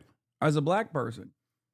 Only to have that demon that you cultivated, that you basically brought up, turn on you and fucking light your ass on fire. In short, if the blanket statement that genocide is wrong upsets you in any way, then you need to check yourself. I said exactly what I meant, and I won't be backing down or apologizing or further clarifying this statement. Within 24 hours, Candace liked a post calling Israeli Prime Minister Benjamin Netanyahu a war criminal. Now let's be clear. You're free to disagree with Israel's conduct, and you're free to oppose the Netanyahu government. Nope. It's funny to me, or at least the irony is not lost on me, that they hired Candace Owens to be anti-black,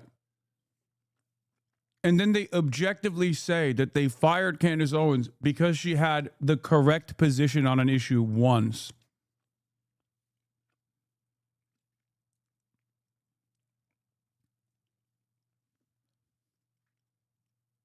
That's crazy. That is crazy. That is fucking crazy. Like, this leaked footage. I could not believe these people were just like sitting in a room and talking about this shit like this was the most unacceptable position and why she must be fired. And the position that they fired her over was genocide is bad and Benjamin Netanyahu's a war criminal. That's crazy, man. That's crazy.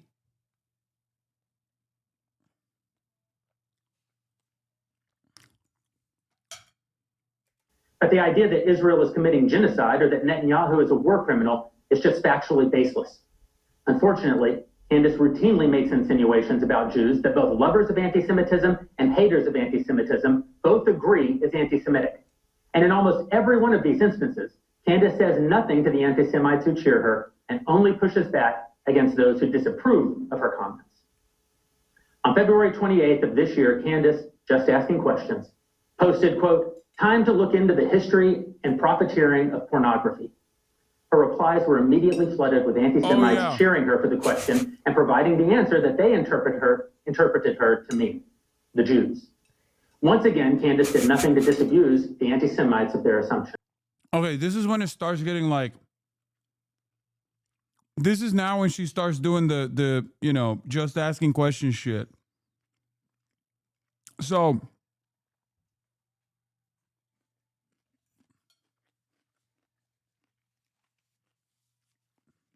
now it's turning into the ambiguous tweets about how like Jews are responsible for pornography in the Western world. They're doing it so that they can, like, you know, undermine Western civilization, stuff like that. Now she's doing JQ posting from this point out.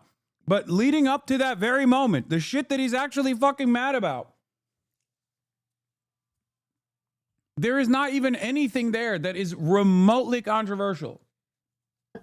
But when Anthony Coach came to the exact same conclusion, Candace pushed back saying, quote, "This is utterly insane. I tweeted that porn is harming men in our society, and this person has interpreted that as an attack on Jews. This is an example of clinical insanity. There is no other explanation."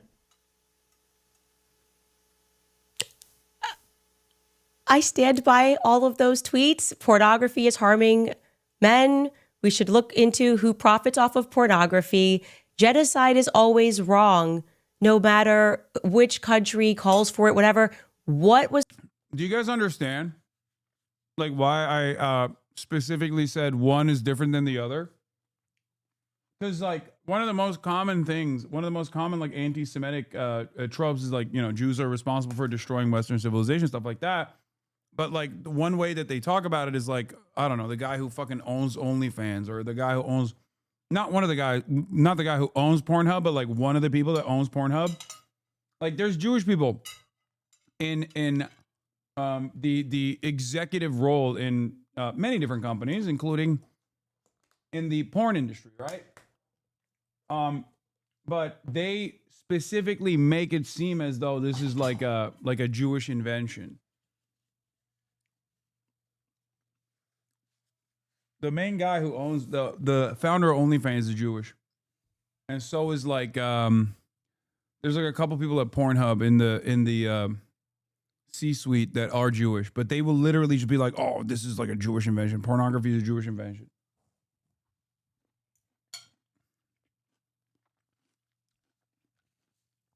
No, I know Pornhub is Canadian owned.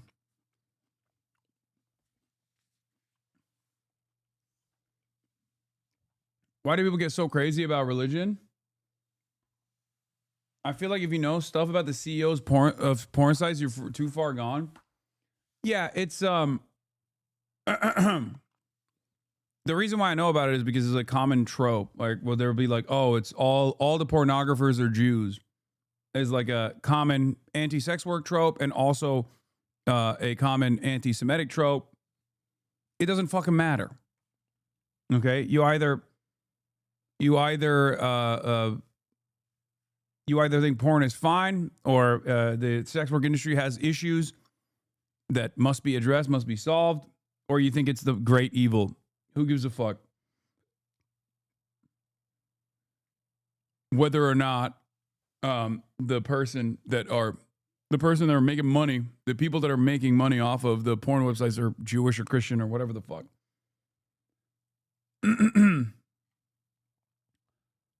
That's it. They're capitalists. They're capital owners. They're making money. That's their goal. It's controversial about anything that I say. Now, I'm again wanting you to, these are my crimes. Just imagine 300 people being brought and said, like, she said this, and this is what we know. And then he goes into a diatribe about the real meaning of Christ is King, and he shows videos of Nick Fuentes, which had nothing to do with me. I had never even spoken. I think only one time I had spoken ever to Nick Fuentes, and it was pertaining to Kanye. Yeah, that was it. But I'm showing you this because it's important for you to understand that this has never stopped. I want you to imagine if you view yourself to be a slave owner and that slave not only survives like this public whipping, but that escapes and becomes successful. That's pretty much. She's so insane, bro. I swear to God. I mean, this is low Kirk, the same Kanye stuff, right? It's like, she's saying, God, her audience is no longer conservative. That's what's so dangerous about it. Because, like, there are a lot of fucking normies that watch her. There are a lot of, like, liberal people that watch her. And when they hear this kind of stuff, they're like, oh my God, Queen, you're right. Many of them are not even aware of her background or what she gets up to. And now that she's like comparing her struggles of the Daily Wire with the slavery, it kind of makes more sense as to why she ties it back to like Jews did chattel slavery.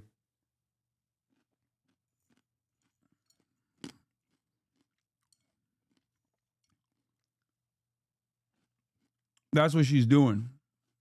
And she will get into it in a second. That's why she brings up the copy of like the Talmudic Jew and shit like that. My relationship with Ben Shapiro since he's fired me, because they have not stopped. They have not stopped. I am talking about people working behind the scenes to call advertisers, attempting to bankrupt me in courts, sending undercover interns to stalk me. He has issued thus far 3 court proceedings, okay, for every solitary petty infraction against things that I say. He's worked with Barry Weiss behind the scenes to have articles written about me.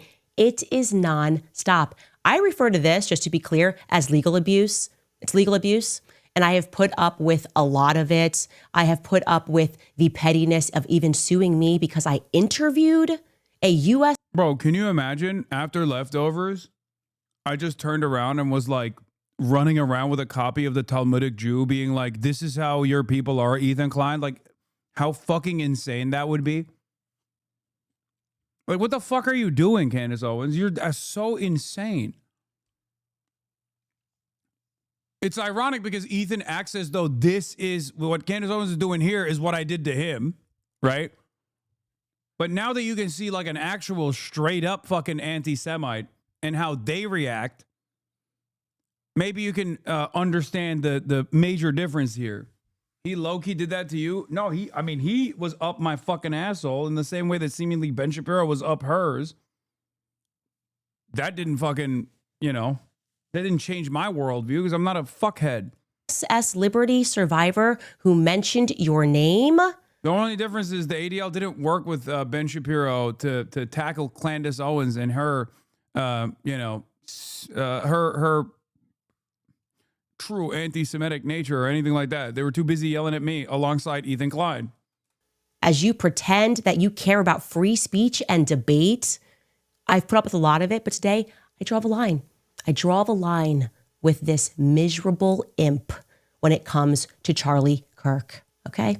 Don't try me on this, but you keep trying me on this. You are an imposter, Ben. You're an imposter. You pay to pretend that you're... Oh, yeah, he did. He actually said I was more anti-Semitic than Candace Owens, actually, right? Didn't he say something along those lines? Or he said, my anti-Semitism is more nefarious than Candace Owens' anti-Semitism, because it's like, I hide it. I hide my anti-Semitism or something, right?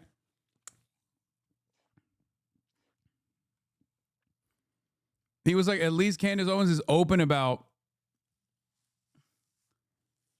At least Nick Fuentes and Candace Owens are open about their anti-Semitism, whereas I guess, don't do a good enough job of like openly revealing my power level of anti-Semitism as opposed to these guys. Or maybe there's a secret third option here, which is that I'm not fucking anti-Semitic, dumbass. That's what's so crazy, especially because, like, brother, anti-Semitism is popping right now. Trust me. It's like when people accuse me of being transphobic, it's like, dog, if I was transphobic, I'd just be transphobic. It would be beneficial for my fucking career to be openly and outwardly transphobic. Same with being anti-Semitic at this point. Like, running around and being like, Jew, Jew, Jew, Jew, Jew, like the Alex Jones video is unironically what people are demanding. That is a market demand at this point. Okay?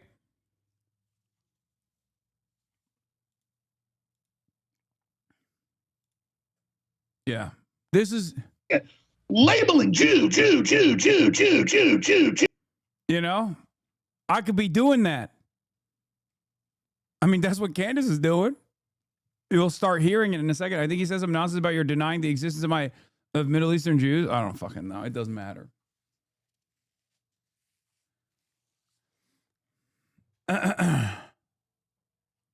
Friends, that you have a right to be on that stage because you get donors to pressure people, because you know Jewish people who can threaten to take money, or you say, I'm going to do an advertising spend. Here's $1 million. I'm sorry, you're dead.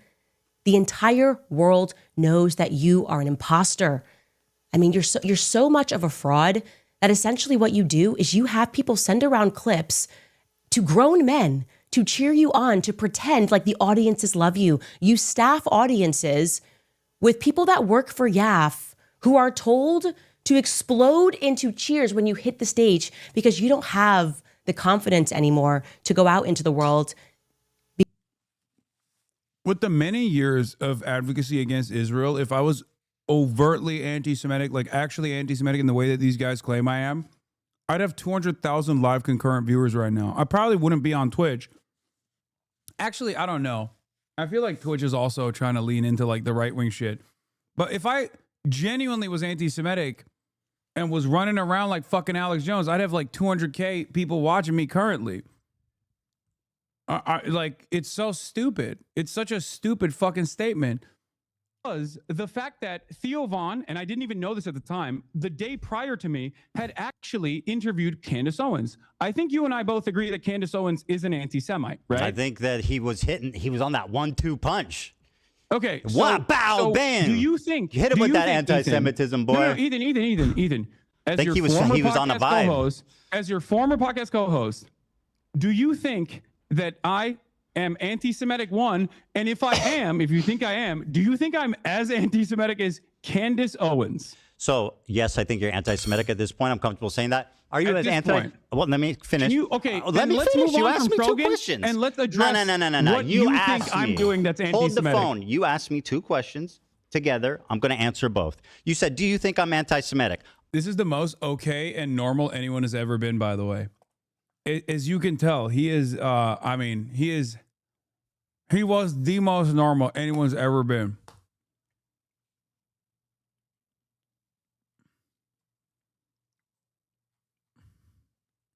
After talking to you so far today, I can say unreservedly yes. I think that you are more anti-Semitic than Candace Owens? No. But I think your form of anti-Semitism is way more destructive and sinister.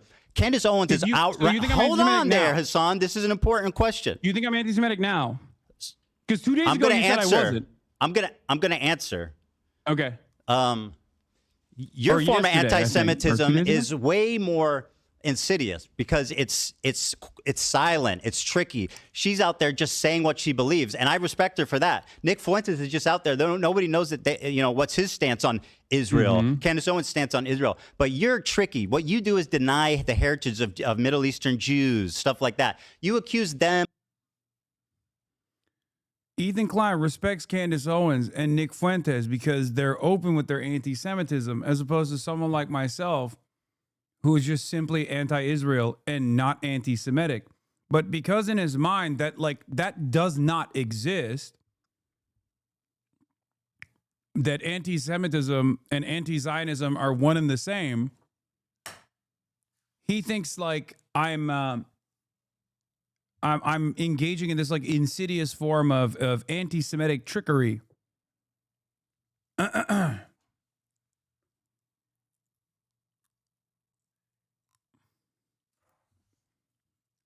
And yes, if you say Hitler is based, you're actually, you will actually receive praise from Ethan Klein because at least that your position is known, right? I on the other hand, am engaging in trickery.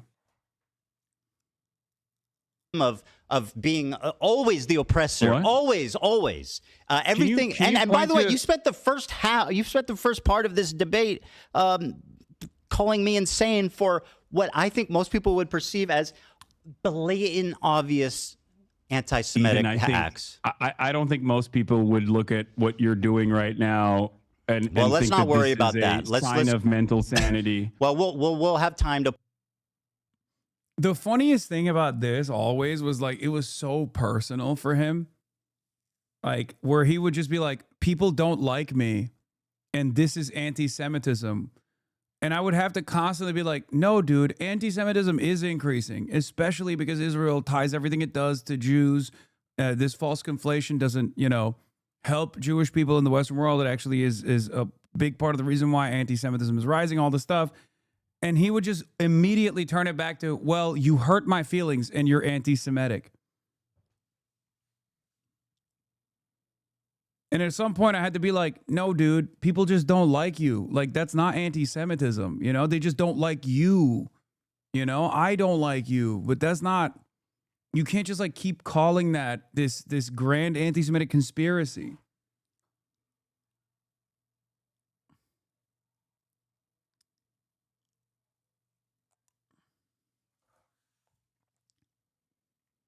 And it's so crazy that so many people still baby this dude, where they're like, "Oh, he's my 40-year-old baby," and that's why he feels the way that he does.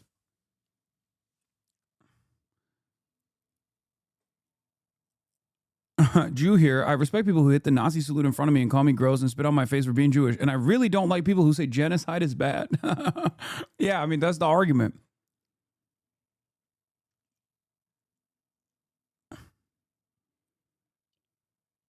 How much of this do you think comes down to him being rattled by the abuse his family has gone through due to online shitters?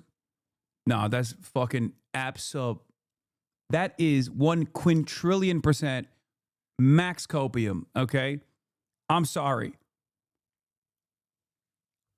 There are plenty of things I do not reveal about my private affairs or the things that I go through in the backdrop that I promise you I don't like to make content out of, but like has not changed my worldview as dramatically as Ethan Klein has spent his past 2 years actively hounding people.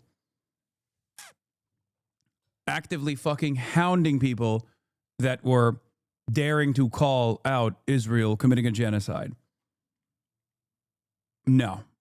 This is his entire content. His entire content is just like bullying people. That's all it is.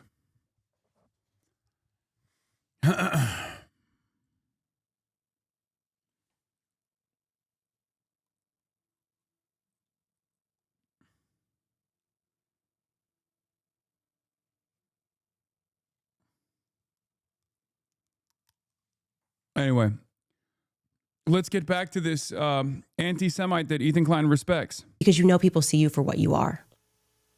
And so it, exactly what he did yesterday. We can now listen to what this imposter said as he hit the stage.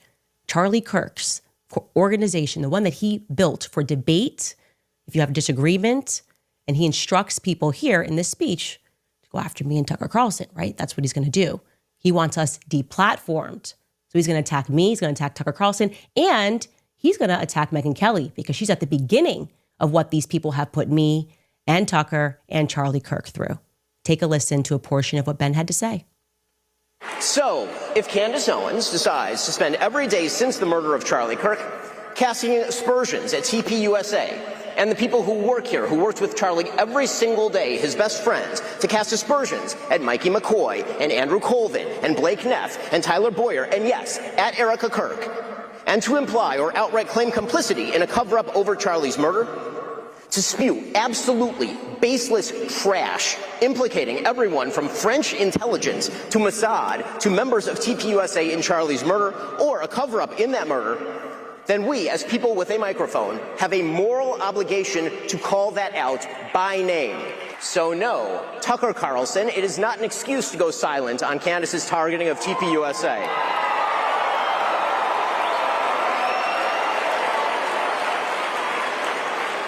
Or to mirror her bullshit lines of questioning because you love Candace personally. The same holds true of Megyn Kelly, a person I consider a friend, characterizing Candace as a young mother and thus shying away from condemning her actions or fibbing about them. That is a non-starter. When Candace Owens says, I don't know, but I know, that is retarded. And we are all more retarded for having heard it. Wow, he's so big. He's such a big boy dropping the R word, which is funny because right before that moment, he unironically brought up a Nick Fuentes quote where Nick Fuentes was saying the R word, and he used that as a negative, where he was like, oh, look how silly and stupid Nick Fuentes is for saying the R slur, the R word. Well, Ben, when it comes to you and having worked with you, also, for the record, for people who are like, oh, dude, why can't we say the word? Just listen to Ben Shapiro say it over and over again. I used to say the word all the time, okay? It was hard to drop it out of my fucking daily usage. And the reason why it is because it has great mouthfeel. I'm very open about this. I've talked about it before. But I will tell you this much, okay? I will tell you this much. And no, for normies, no one gives a shit. Many people still fucking say it, even if they don't use it in this chat because they know they'll get banned. Okay? So that's not even the point of contention here. Okay? I do it because I want to be kind. I want to be as welcoming as possible. And I know that a lot of people get very upset about it. So I'm just not gonna fucking use it. And this is not gonna be a hill that I will die on. Right? It's very stupid. Having said that, however, there is no greater antidote. If you want to show how lame and stupid and silly it is, okay, mouthfeel was next. It's okay to say the N-word. See, this is what I mean. See, we're not going to do this right now. I'm not defending saying it. I don't say it. But, like, there's a difference, okay? There's a difference. And I think you know the difference as well. And you should stop. You should stop while you're ahead, okay? We're not debating this. I'm not saying the word anyway, but you need to stop being fucking annoying, okay? You need to stop being fucking annoying and be normal instead, okay? I urge you right now to snap into normalcy instantly, okay? Be normal. Be fucking normal. In any case, don't do disingenuous comparisons about things that I did not say. So, is normalcy caring about the shit? No, it's not. That's why I'm saying snap out of it. So, what is a better mouthfeel? Troglodyte is a pretty good word as a substitute, but it's just like too wordy and too lengthy and too long to say. So I don't even use it. I just don't say it. Whatever. The point I was going to make is it is literally The greatest antidote to never saying it ever again is showing Ben Shapiro saying it. Because you sound like a 40-year-old baby, okay? When I see like people who work at venture capital firms who are like, yeah, we can say the R word again. Hell yeah. That's why I voted for Donald Trump. I'm like, oh my God, you should cease to exist. Like, you are not a serious person, okay? This is fucking nuts. You hear enough of these guys who are like 57 years old going, ooh, am I being mean? And you start to realize like, okay, well, there's no reason to say it ever. And it's incredibly fucking lame.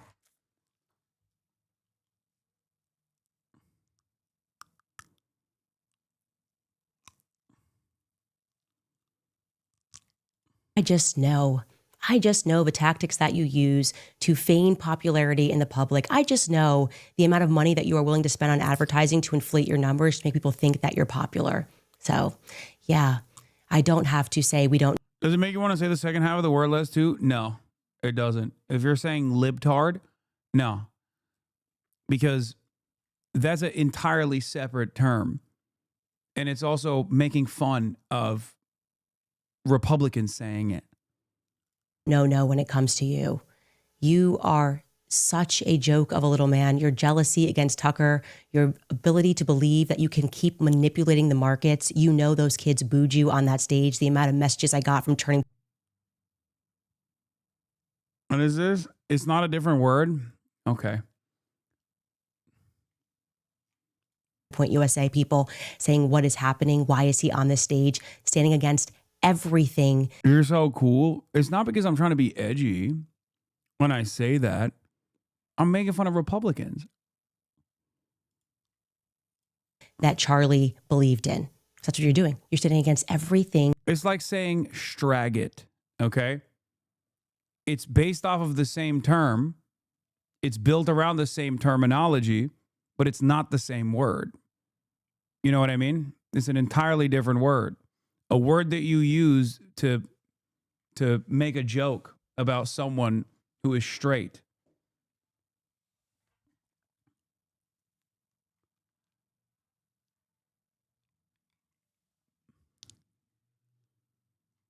Anyway. Stop, I'm crying. Okay.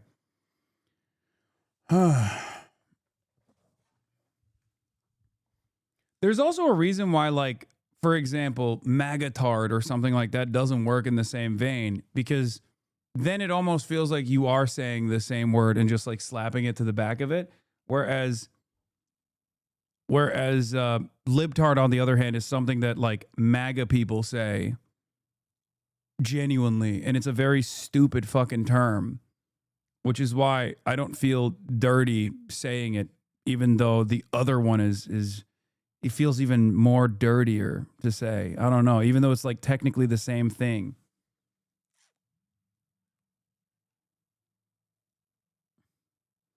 Also, yeah, that does feel redundant in general. Yeah, that does.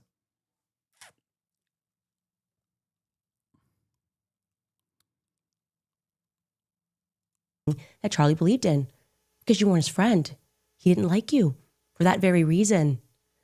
I look at you and I just think you are such a little worm. I could see you right now, probably. What can we get out to her? We're going to sue her into bankruptcy again, right? Sue her for every infraction, every word that I don't like, and every time my feelings are hurt. Because what you really believe in is Baal Berith. That's what your people believe in. You believe that you are contract lords and that people are not allowed to violate contracts, or you being this clinical about what words you can and can't say is proof woke was back, baby. No, this is how this community has always been. This community is way worse than the fucking average community. Are you kidding me? No, we've always been this way.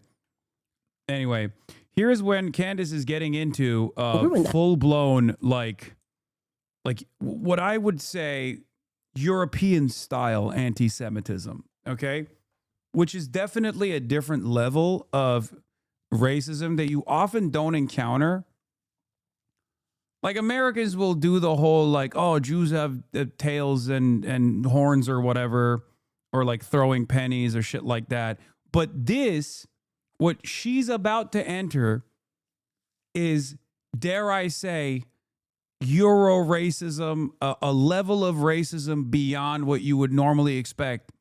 Anti-Semitism in the old classic, you know, like you got WoW hardcore classic mode or whatever. This is basically that, but for anti-Semitism. Like, I feel like one step removed from this is unironically being like a European villager who, you know, when the Black Plague comes around, instantly goes after people that they suspect of being Jewish and tries to throw them in a well or something. Like, this is the kind of anti-Semitism that you put in books. Like, you have to read it. You don't learn this kind of anti-Semitism through the old ways of you know, stereotyping and shit like that. What I'm saying is she's about to go Super Saiyan, okay? Which, by the way, when she was doing this, when she was going Super Saiyan style anti-Semite, she was doing it to like 100,000 people watching as well, and to a legion of adoring fans. Let's take a look. Infraction, every word that I don't like, and every time my feelings are hurt. Because what you really believe in is Baal Barith. That's what your people believe in. You believe that you are contract lords, and that like when obviously most Americans are tuned into hearing your people and perking up a little bit, being like, what do you mean your people? She's saying Jews believe that they're contract lords. They're lords of the contract. Okay? And then she also said Baal Barith, which I have never heard, and I thought I had a PhD in racism. I didn't even know what the fuck that was. That was new for me. I still don't know what that is. Like, when you start using like RPG terminology, I feel like we are so lost in the sauce. Okay? I don't know if she made that up or if she saw that somewhere, maybe heard it from someone else and like misunderstood what they were saying.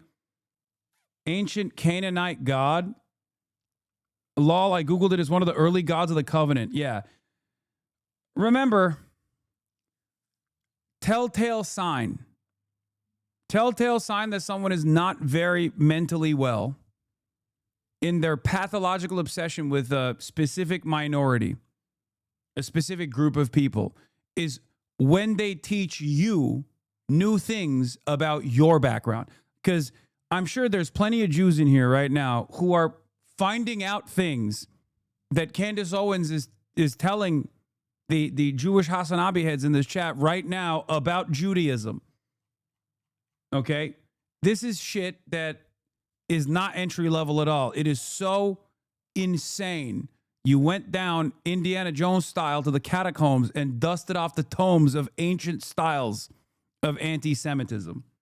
Okay? You are leveling up your elo right now simply by encountering the deeply researched Euro-style anti-Semitism that Candace Owens is dropping. people are not allowed to violate contracts or you will ruin them for years. You fire someone and you effectively stalk and harass them for years after. I'm here to let you know that I'm done with it. I am done with it. This one is so fully off of the mother effing plantation. Truly, Ben Shapiro, fuck you and the midget horse that you rode in on. And I say that on behalf of the world. I know you're going to get applauded by Konstantin Kisin. Dude, this guy's still locked in. Look, but seriously, why are people considered as bad when they use the R word, but at the same time, they're not allowed to feel attacked or discriminated when they're called libtarded or whatever? Tarded sounds a bit hypocritic to me. Dude. It is hypocritical, okay? I'm a bad person. I love saying slurs. Please, move on, okay? Move on. We're watching Candace Owens to an audience of 2 million people find new unimaginable ways of saying that, like, Jews are genetically predisposed to locking people into contracts, and you're over here being like, I don't feel too good when people tack on the word tarded at the end of liberal. Okay? Like, dial in, man. Dial in. Lock in, please.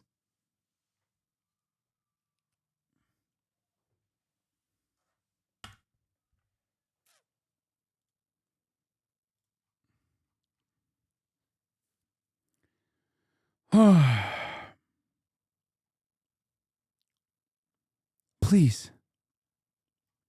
And Andrew Christ is King Clavin and all of the This is a people. great Hanukkah stream. I mean, this is, I'm sure she knows I'm sure she's figured out an anti-Semitic way, a meaning behind the, menorah or Hanukkah too. She'll get to that, I suspect. The men who on have the to next keep episode. applauding what you do like you're a 4-year-old to make you feel good. But the rest of the world can't stand you. You're obnoxious. You have absolutely no values that exist outside of the Talmud. You describe yourself as a Talmudic Jew, and I've learned what's in that Talmud, and I encourage other people. That's when you instantly know someone is about to say some fuck shit, okay? Outside of the context of like some kind of rabbi, if anybody, especially like not a Jewish person, like a non-Jewish person, is about to tell you about the Talmud, just know you're in for a fucking crazy ride, okay?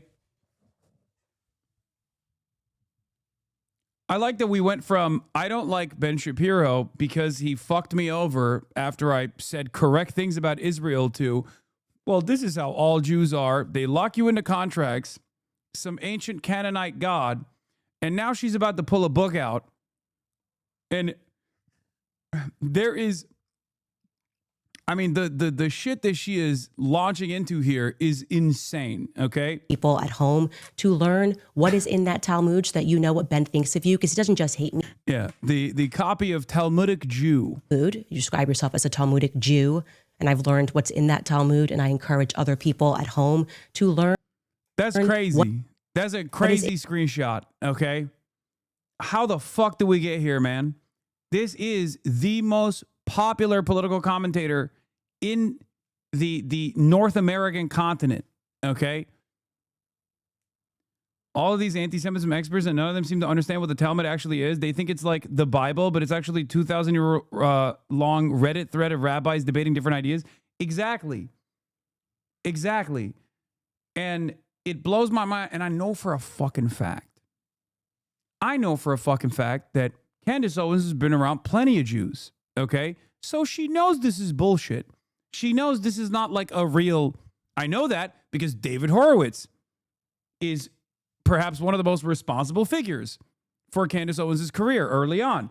I know for a fact that, Ben Shapiro, Jeremy Boring, there are plenty of Jewish people that she has literally worked alongside of. There are plenty of Jewish people that have given her a career, okay? So she knows this is bullshit. She knows this is not like a commanding principle for any Jewish person whatsoever, okay? The moment that you start talking about like the moment that you start talking about like the Talmudic Jew or the Talmud and its motivating principle for all Jews is, I mean, especially as someone who has been around Jewish people, you know better, okay? You know that that's not the case. You're just fucking lying to your audience that live in North Dakota and have never encountered a Jewish person and causing them to freak out and assume that like all Jews think, goy are cattle or whatever the fuck. That's it. It's like operating under the principle that all Christians are like Candace Owens, ironically enough, or all Christians are like the Westboro Baptist Church or some shit.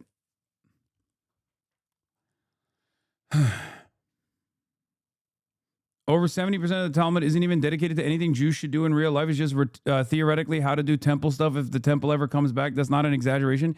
Yes, it's also not even supposed to be like interpreted or guided. It's not even supposed to be like guiding principles in any way, shape, or form. It's just supposed to be interpreted by rabbis and debated over by rabbis. It's just a debate book. It's a book about debate. And of course, if you're debating shit 2,000 fucking years ago, there's going to be some weird ass shit that you're debating. Okay? There's going to be weird shit because people were debating weird shit 2,000 years ago. Okay? Looking at that with today's eyes and being like, well, this is obviously the most important fucking document for the modern Jewish person and how they guide themselves is psychotic. Anyway, everybody does this stuff. They do it, given my Muslim background, I see it so frequently about Islam and what Islam means and what Islam is supposed to represent. I've talked about this before as a person who grew up in Turkey, who's never really been like a firmly committed Muslim in any way, shape, or form. But like coming to America, I learned about taqiyya for the first time, not from Muslims, but instead from a racist, white, Islamophobic dipshit who accused me of doing taqiyya. And I was like, what the fuck is that even? What are you talking about? And I learned that it's about it's lying, but Muslim style. Okay? It's Muslim style lying. When Muslims lie to hide how religious they actually are, to do a infiltration of the Western world, which is not even the original way that it existed. It was for, it's a medieval Shia concept. Shia can lie about being Shia to avoid Sunni persecution. That's where it originates from. But in the Western world, they mean like any Muslim, anyone of Muslim background is lying about being Muslim. Like lying about not being religious in an effort to infiltrate Western society and destroy it. In that Talmud, so that you know what Ben thinks of you, because he doesn't just hate me, he hates you too, white man. Yeah, example of the type of shit that Thomas spends pages on. A sleeping man is not acquired as Yavama, as he did not intend to perform the act of intercourse at all. Rather, the Mishnah was referring to the one who was inserted into his Yavama by accident. But didn't Rabbah say, one who fell from a roof and was inserted into a woman due to the force of his fall is liable to pay 4 of the 5 types of indemnity that must be paid by one who damaged another? Injury, pain, medical cost, loss of livelihood. Like, yeah, dude, it's so funny. It's so fucking funny that this is literally like that classic clip of a guy calling into an imam during Ramadan and being like, sir, what if a piece of shawarma fell into my mouth while I was fasting during Ramadan? This is just that, but Jewishly from 2,000 years ago.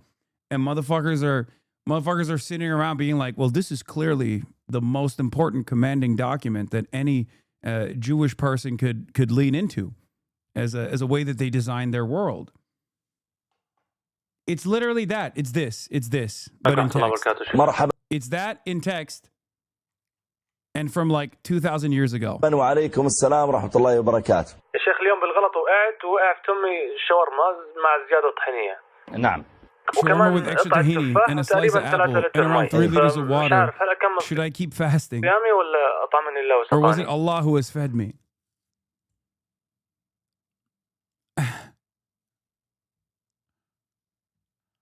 It's just bullshit. Like, it's not a real commanding or guiding text. It's a way to make it seem like there is something super indecent and insincere here that Jews are keeping from you. Okay? That's all it is. And if you have any Jewish friends, you would already know that, unless you're already fucking maximum anti-Semitic and you think that they'll lie to you.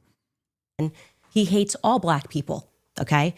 If he's following the rules of the Talmud, I mean, when I say hates, they think that we're animals, that they have a right to own us, that they have a right to make us worship them, that they have a right to lie to us, that they have a right to sue us and take everything that we have, that they have a right to deceive us, that they have a right to treat Charlie the way that he treated Charlie while he was alive, only to then try to defraud the population into thinking that he is somehow a part of his legacy, that he somehow cared about Charlie Kirk and cares to protect the people that are working at Turning Point USA.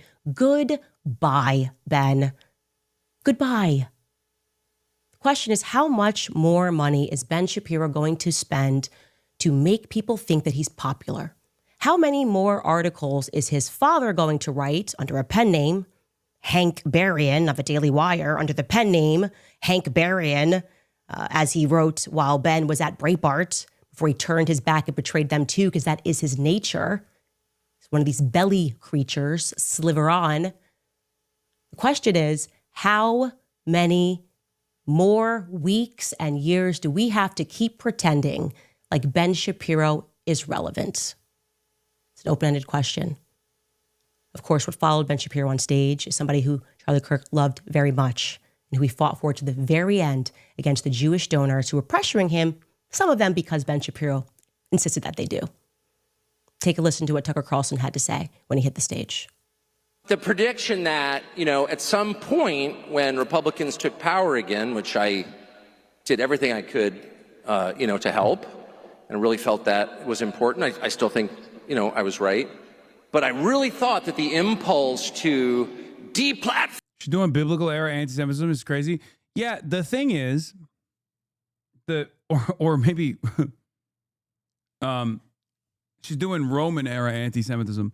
The thing is, if Candace Owens just kept shitting on Ben Shapiro, there is, like, I'm right there with you. But she doesn't just shit on Ben Shapiro.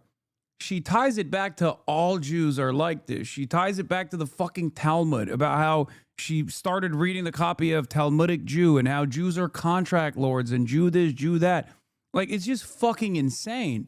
The problem, however, is that the environment is so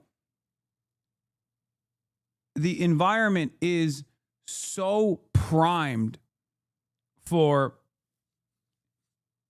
any sort of candid criticism of a notable Jewish person to turn into this is how all Jews are.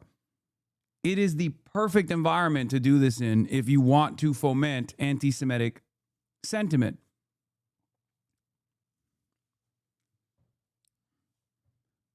One of my favorite Talmudic debates is about capital punishment. There was a custom where the witnesses to the crime are supposed to push you to your death, but a rabbi asks, what if they lose their hands between the time of the crime and now? They conclude that if the witnesses no longer have hands, the criminal gets to live. Who amongst us hasn't been in a Jewish court system where this was sincerely followed on? Obviously, this is...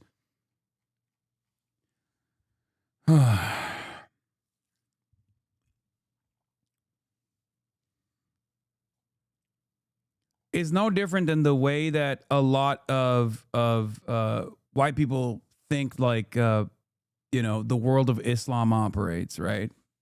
Oh, Sharia law, also known as law, right? Like, this is what they mean. They're like, oh, you fucking steal in a Muslim country, they're going to cut your hand off. It's like, no, they're not, you fucking idiot. What the hell are you talking about? You're an insane person. But how do you convince people that that is insane if so many people legitimately think that that is what's going on? If all these people collectively agree on something that's wrong, then it might as well be the truth. And the same goes for anti-Semitic tendencies, anti-Semitic statements like this. And the environment now is ripe, especially because, as I've often talked about, there's so much nascent anti-Semitism already out there that oftentimes wasn't even considered to be like super critical or bad, like, oh, Jews are in positions of prominence in American society in industries such as banking, in industries such as finance, in industries such as Hollywood, right? Like, these are the types of things that people have talked about as a common perspective, but that can turn dangerous very quickly, right? That can turn dangerous very quickly when you decide, well, Jews are also monolithic in their understanding of the world, and the reason why they're in these positions of prominence is to actually actively undermine the Western civilization. Like, that turns into something dangerous and nefarious if all of a sudden people decide actually Jews are not all that great, right? And when you have an entire apartheid state that is propped up by unlimited tax dollars running around and doing unlimited baby murder and then saying that they're doing it for Jews, and then you have prominent American Jews running around being like, no, if you fucking criticize Israel, then you're obviously anti-Semitic and you need to lose your job. The average American who isn't Jewish, who isn't as invested in Israel, is going to look at that and go, okay, what the fuck? I guess this is true. I guess that, you know, all the things that white nationalists are saying is true. Look at this. Ben Shapiro is so based. I've never said that. I fucking despise Ben Shapiro. Okay. The Talmud is the primary source for Jewish law, though. Oh, brother. There is no significant guiding principle that the average Jewish person abides by that they get from the Talmud. This is just a thing that Nazis talk about. It's no different than assuming that every Christian actually gets stoned to death if they mix their fucking fabrics, dummy. It's no different than assuming that in Islamic law, if you steal something from me, I could cut your hands off or something. That's the point I'm trying to make. Is the foundational text for all modern Judaism. Okay, we got a Judaism understander in the building.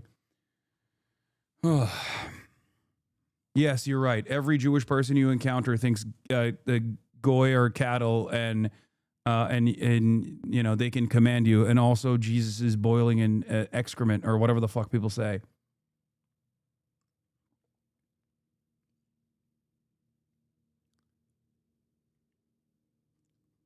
Come on, man. You think you're actually you think you actually encountered a hidden truth right now? Like when you say shit like this, are you simply trolling, or do you unironically just, you don't even have to answer. Just ask yourself, do I sincerely believe what I'm saying right now? Because if you do legitimately, sincerely believe what you are saying currently, you are a fucking baboon, okay?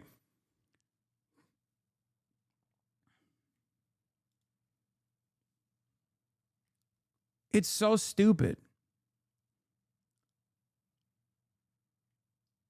Platform people, or even to use the word platform as a verb, which it's not. It's a noun. Don't steal my nouns. Deplatform and denounce. Why haven't you denounced somebody else? The whole like Red Guard Cultural Revolution thing that we so hated and feared on the left that we did everything. Senin Türklerini sikeyim, you're a brain dead muppet.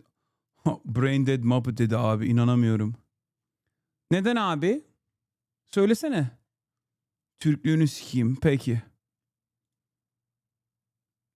Kesin İngiliz uşağı, amına koduğum. Amerikan uşağı. We could to usher in a new time where you could have an actual debate. I mean, this kind of was the whole point of Charlie Kirk's public life. And I think that he died for it. I really believe that.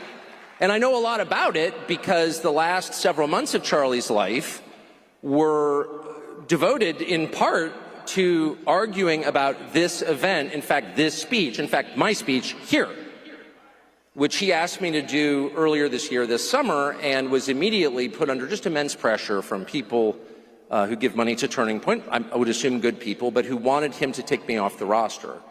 And this has all become public, and the whole thing is so sad that I never talk about it, except to say Charlie stood firm in his often stated and deeply held belief that people should be able to debate, and that if you have something valid to say, if you're telling the truth, you ought to be able to explain it calmly and in detail to people who don't agree with you, and that you shouldn't immediately resort to shut up racist. That is Charlie Kirk's true legacy, and that is Charlie Kirk's true friend, just as I was and am and will continue to fight and ask questions about who killed Charlie Kirk. And to people that are at home, I implore you to wake up to these people who believe that they are contract lords. I challenge Black Americans to wake up to your true history, because your quarrel is not with white men, okay? That's crazy. That is the most insane part of this. Okay. What she's about to say right here is wake up to who publishes these books and keeps us warring with one another. Christians versus Christians, right? Christians versus Muslims. Wake up and learn the true history of slavery, because that wasn't Does exactly. she have a black audience at all? I mean, she had I think she had a marginal black audience when she was at Daily Wire, but now she definitely does. She now has a very diverse audience, of liberals and even fucking progressives, because once she left the Daily Wire, she just basically switched entirely to doing like cultural commentary, cultural critique, and she developed an audience of wine moms, and yes, now she has a very diverse audience, an audience of a diversity of opinion as well, not just like diverse racially and ethnic background, but very, very diverse audience. And she is gearing them towards saying that Jewish people are responsible for everything, including chattel slavery, which is a wild thing to say in the United States of America, specifically to black people living in America. Exactly a white men sport, okay? Jewish people were the ones that were trading us. Jewish people were in control of the slave trade. They've buried a lot of it, but it's there, and you can find it. I think all of us need to wake up to this, because it's making me absolutely sick that he is so bold that he dare sit near Charlie Kirk's chair, that he dare grace that stage when Charlie Kirk knew exactly what Ben Shapiro was and will always be. So again, on your belly, Ben Shapiro. We'll be back after a brief break. All right, you guys.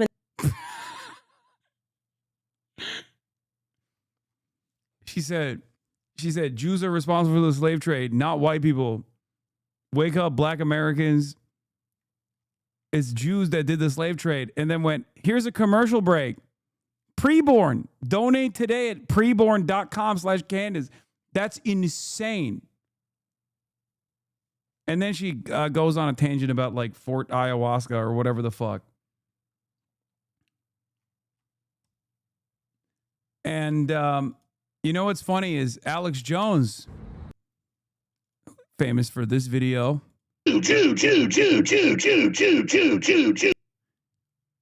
Also has some choice words on Candace Owens' last round of unlimited maximum anti-Semitism. Jewish merchants made up a tiny fraction, less than 2% of the Atlantic slave trade, and their overall involvement was considered marginal by historians like Jacob Rader Marcus. Yes.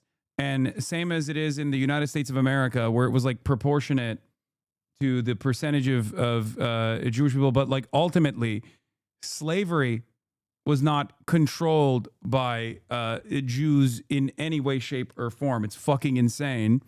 It's like saying black tribal leaders were the ones who sold African slaves, and therefore they are responsible. It's ridiculous. It is an entire enterprise that was cooked up by white people, defended by white people, and primarily benefited by white people in general. The entire concept of whiteness is one that was created as a factor, socially constructed specifically to justify the enslavement of non-white people, specifically black people. It's crazy.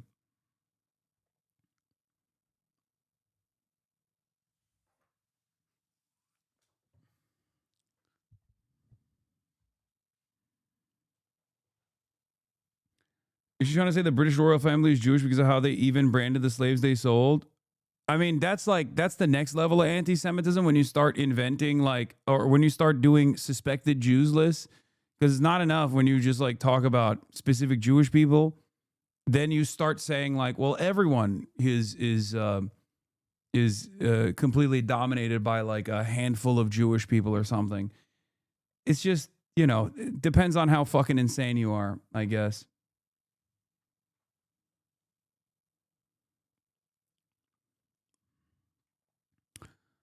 But yeah, Alex Jones is worried about Candace Owens, and she's and that she's playing it fast and loose with the facts. He says he's coming out with a report to debunk Candace's latest conspiracy theory around the assassination of Charlie Kirk, which involves, without evidence, a congressman from Nevada, Erica Kirk, a Daily Wire staffer, and Charlie Kirk's head of security meeting at a U.S. military base the day before Charlie Kirk was assassinated.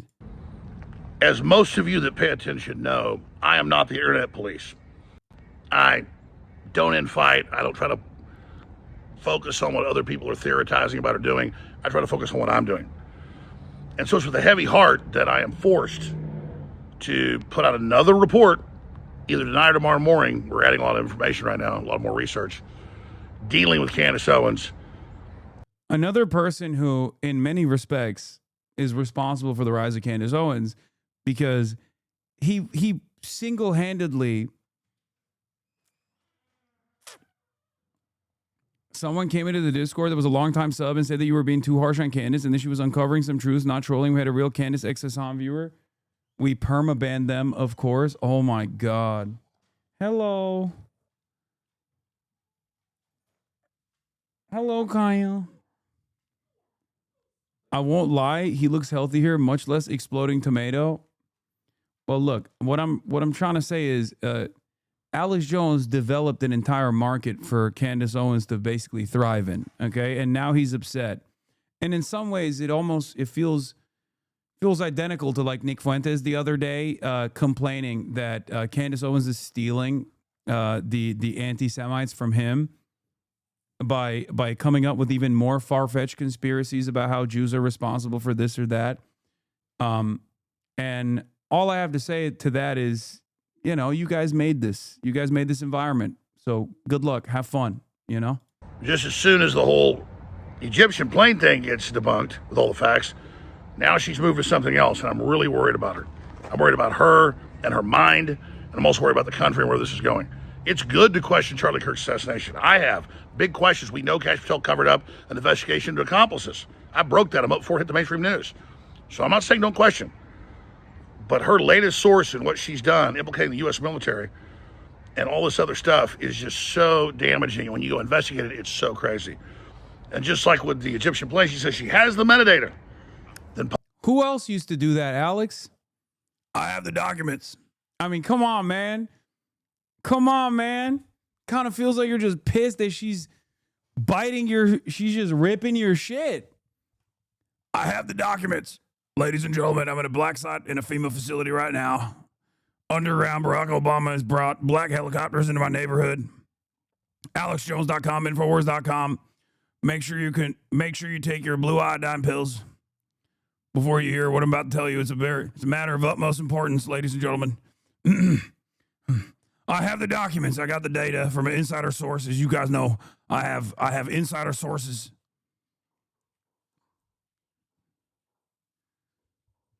It's on the record. And now Candace is doing the same shit, and all of a sudden he's mad. Publish it. And when she did publish it, and it got fact-checked, it wasn't accurate. Candace Owens comes out as the anti-Semitic Highlander, and all of a sudden everyone turns into a fucking debunker, okay? What is happening? All these dang conservatives, they're mad that she's doing conspiracy theories wrong, okay? Maybe they're going a little too crazy with the conspiracy theories. There's a limit to it. Candace, we care about you. But you just doubled down again with something even more absurd. And I hate watching you destroy yourself like this. We'll be covering it all with the reports coming out at Real Alex Jones on X, on Rumble, and Infowars.com. Infowars.com, AlexJones.com. Yeah, and now, understandably, everyone is saying Alex is now, for the 10th time this year, being accused of getting the call, compromised by Israel Jews, of getting paid off by neo-Nazis and other types of Jew haters. Except Alex Jones did get the boss call, not from the Jews, but from Donald Trump. This is Alex Jones's nightmare, I assume, or the greatest moment in his career, where, as I have said time and time again, this is the moment where Alex Jones could be single-handedly the most important man in American politics, okay? For decades, this motherfucker talked about these pedophilic elite, okay? pedophilic elite is the Mossad operation. You know, as you know, 9/11 is a Mossad operation of the pedophilic elite that's trying to get the Americans to go to wage war on their behalf. AlexJones.com, Infowars.com. They're all doing pedophilia. They're doing sacrificial, they're doing child sacrifice. I've seen it with my own two eyes. I went to the Bohemian Grove, okay? All this stuff, and now you got like as close to physical evidence as you can get. And the average American is tuned into that. And he's over here being like, and you know, it's all a deep state conspiracy to undermine my big, beautiful president, Donald Trump. How the fuck did you get here? You did all the fucking guesswork. You did all the prep work. You designed your entire commentary history around this pivotal issue. And now the dude that you encounter at the cash register is totally tapped in to this mindset. And there is like hard evidence that suggests some of the things that you were saying were literally valid. It was real. Okay. And now you're fucking running around trying to cast doubt. Trying to fucking cast doubt on your entire life's ambition. It's awesome. It's fucking hilarious. And now he's mad. He's mad that Candace Owens is stealing his thunder. So he's got to get in there and, you know, talk some sense into these guys. But yeah, that's the Candace Owens story. She's lost his damn mind, I think. Or, I mean, she's, you know, she is really, really leaning heavily into the anti-Semitism stuff. Also, here's Brian Tashman. It says, good reminder that Ben Shapiro hired Candace Owens after her pro-Hitler remarks, only denouncing and firing her after her anti-Israel remarks. This is partly a story about conservatives creating a monster they can't control. Owens, after all, has been saying nutty things for a long time. In 2019, she left her job as a communications director for Turning Point not long after arguing that Hitler's real sin was globalism, not nationalism. If Hitler just wanted to make Germany great, she said, it would have been fine. Rather than ostracize her, powerful conservative organizations cultivated her. Republicans invited her to testify before Congress about why white nationalism wasn't a problem. In 2020, Daily Wire, helmed by Ben Shapiro, hired her. Is real. They made her into who she is. Every single person that's coming after her right now played a formative role in her development, in her career. Okay? Jazan, next year, Candace was right. Come on. Come on, big dog. Let's be real here, okay? There's an entire world between Jeffrey Epstein was an intelligence asset of the CIA and most likely of the Mossad that was working on an international blackmailing conspiracy versus every Jew has downloaded a copy of the Talmud and follows every single thing in the Talmud to a T in their day-to-day existence, which implies that all the Goyim are cattle that must be dominated and that Jews are collectively destroying Western civilization. Okay. I feel like there's a little bit of a difference there, don't you think? One is, rooted within facts. The other one is a psychotic hallucination, often harkening back to some of the darkest chapters of European history. I've always been uncompromising. I've always been uncompromising on two things: that I will combat anti-Semitism. I will actively fight back against it, as I do against all forms of hate, and I am anti-genocide and an anti-Zionist. Okay? That's it.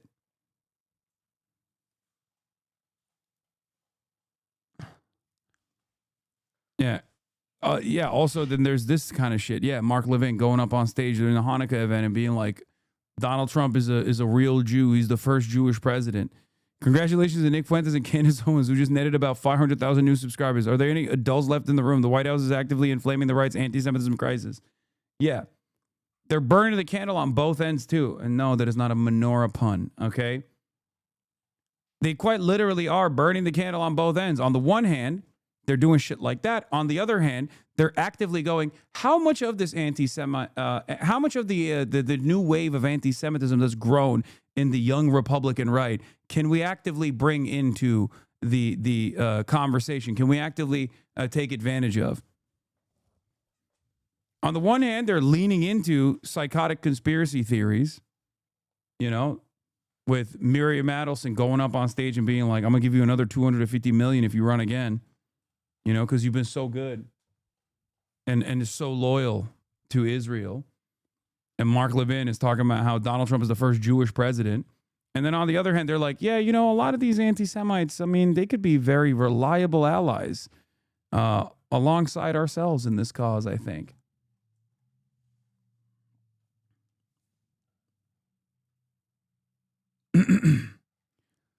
And then it's also made worse by the fact that every single supposedly liberal, pro-Israel institution that masquerades as Jewish advocacy groups that are supposed to be combating anti-Semitism are literally locked in on Zohran Mamdani. So there is literally no one out there who is just turning around and being like, all of this is fucking crazy. Can we just take a deep breath? What the fuck is going on? There's not a single fucking group out there, dude. They're too busy. The ADL's too busy yelling at fucking Jewish Voice for Peace, Zohran Mamdani, and people like myself to even talk about any of this shit that's going on. It's sometimes, unironically, I do feel like there is, you know, 1,000 total people that actually still actively give a fuck about anti-Semitism, that want to like combat it, that want to actually stop the growth of anti-Semitism, and every single one of them is getting, myself included, is getting fucking yelled at by not only the ADL, but also all these other like supposed Jewish advocacy groups, and also getting yelled at by the fucking Republicans who on the one hand are shaking hands with Nick Fuentes. We're trying to figure out how they can incorporate Nick Fuentes into their fucking movement, while simultaneously talking about the real anti-Semitism is coming from the anti-Zionist left, which includes anti-Zionist Jews. It's fucking crazy. What are we doing? Where do you think this is going to go?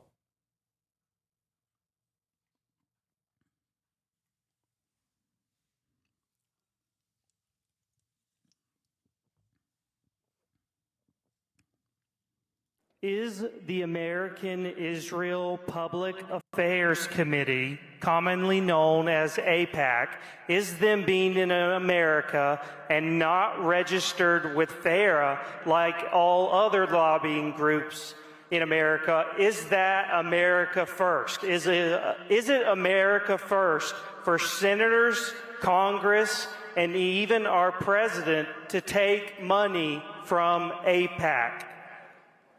Is it like, can you imagine what he said right there? I know that contextually you're like, oh, this is a Tucker Carlson fan.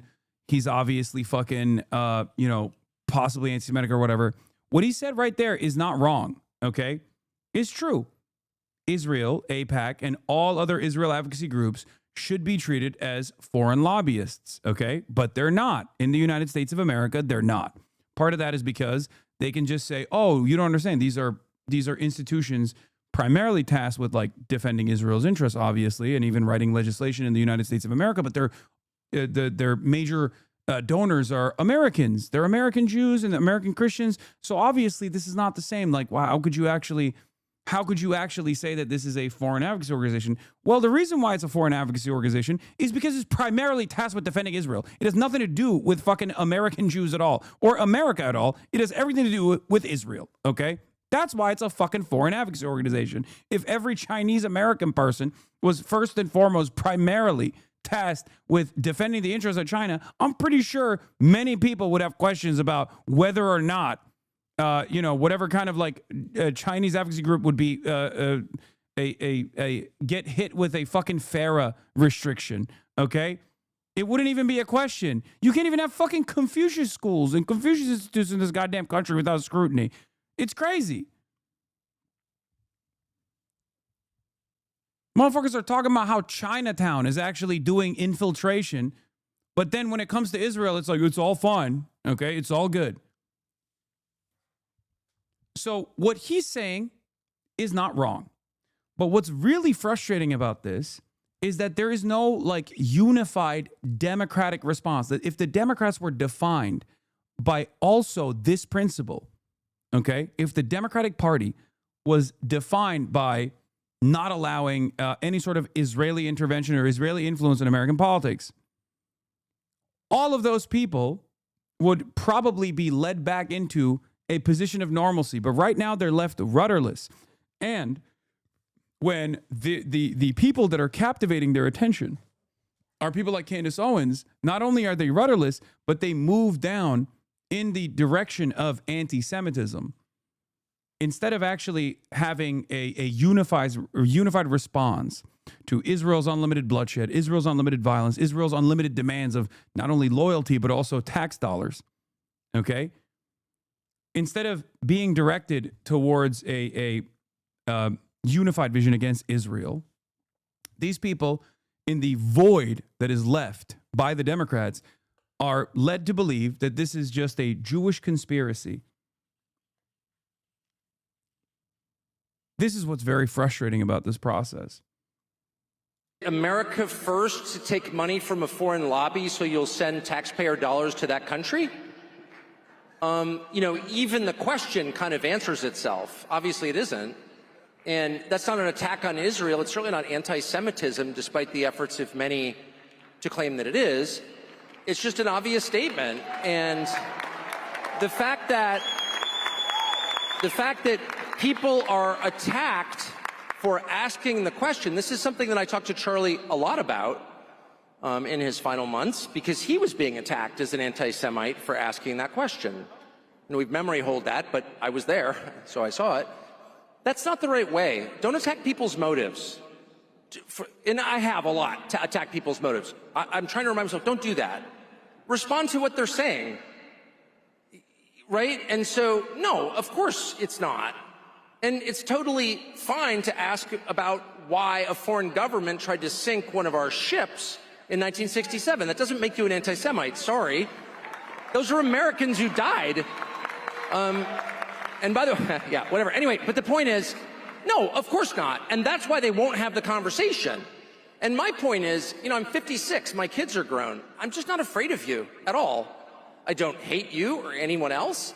I love this country. I'm going to be here till I die. I have an absolute God-given right to ask these questions. And I'm going to keep doing that, period. And you can shoot me or put me in jail, but the questions won't go away.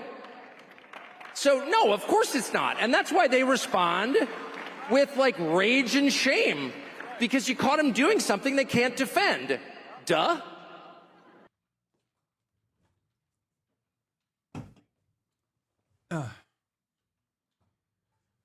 If you don't want Tucker Carlson to be the guy leading this fucking charge, to be the guy who can present himself as an earnest voice in this battle, you have to have more voices. It's that simple. You can't overwhelmingly be disinterested in addressing this issue. Okay? And I mean the Democrats. You can't ever find yourself getting outflanked by Marjorie Taylor Greene in Congress. If you're a Democrat, that is a deep shame. You have to speak up. Because Tucker Carlson doesn't just talk about Palestinians and the humanity of Palestinians. He also will consistently take all of the newfound confidence and the newfound credibility as an outspoken individual in this cause, and he will redirect people's priorities and attention back to other things that he cares about at the domestic level, like white genocide happening, and how third world migrants are coming in to destroy this country. That is fucking terrifying. It's very frustrating.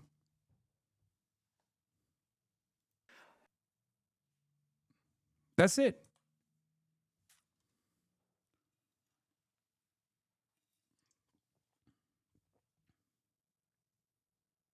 Here's a clip where he actually talks about Palestinians and the crowd hates it. Called to be righteous, but not self-righteous. And we're also called, and I have to say this before opening it up to your hostile questions, We should also be very on guard against people who try to leverage the word of God, the words of Jesus, for political ends. That is.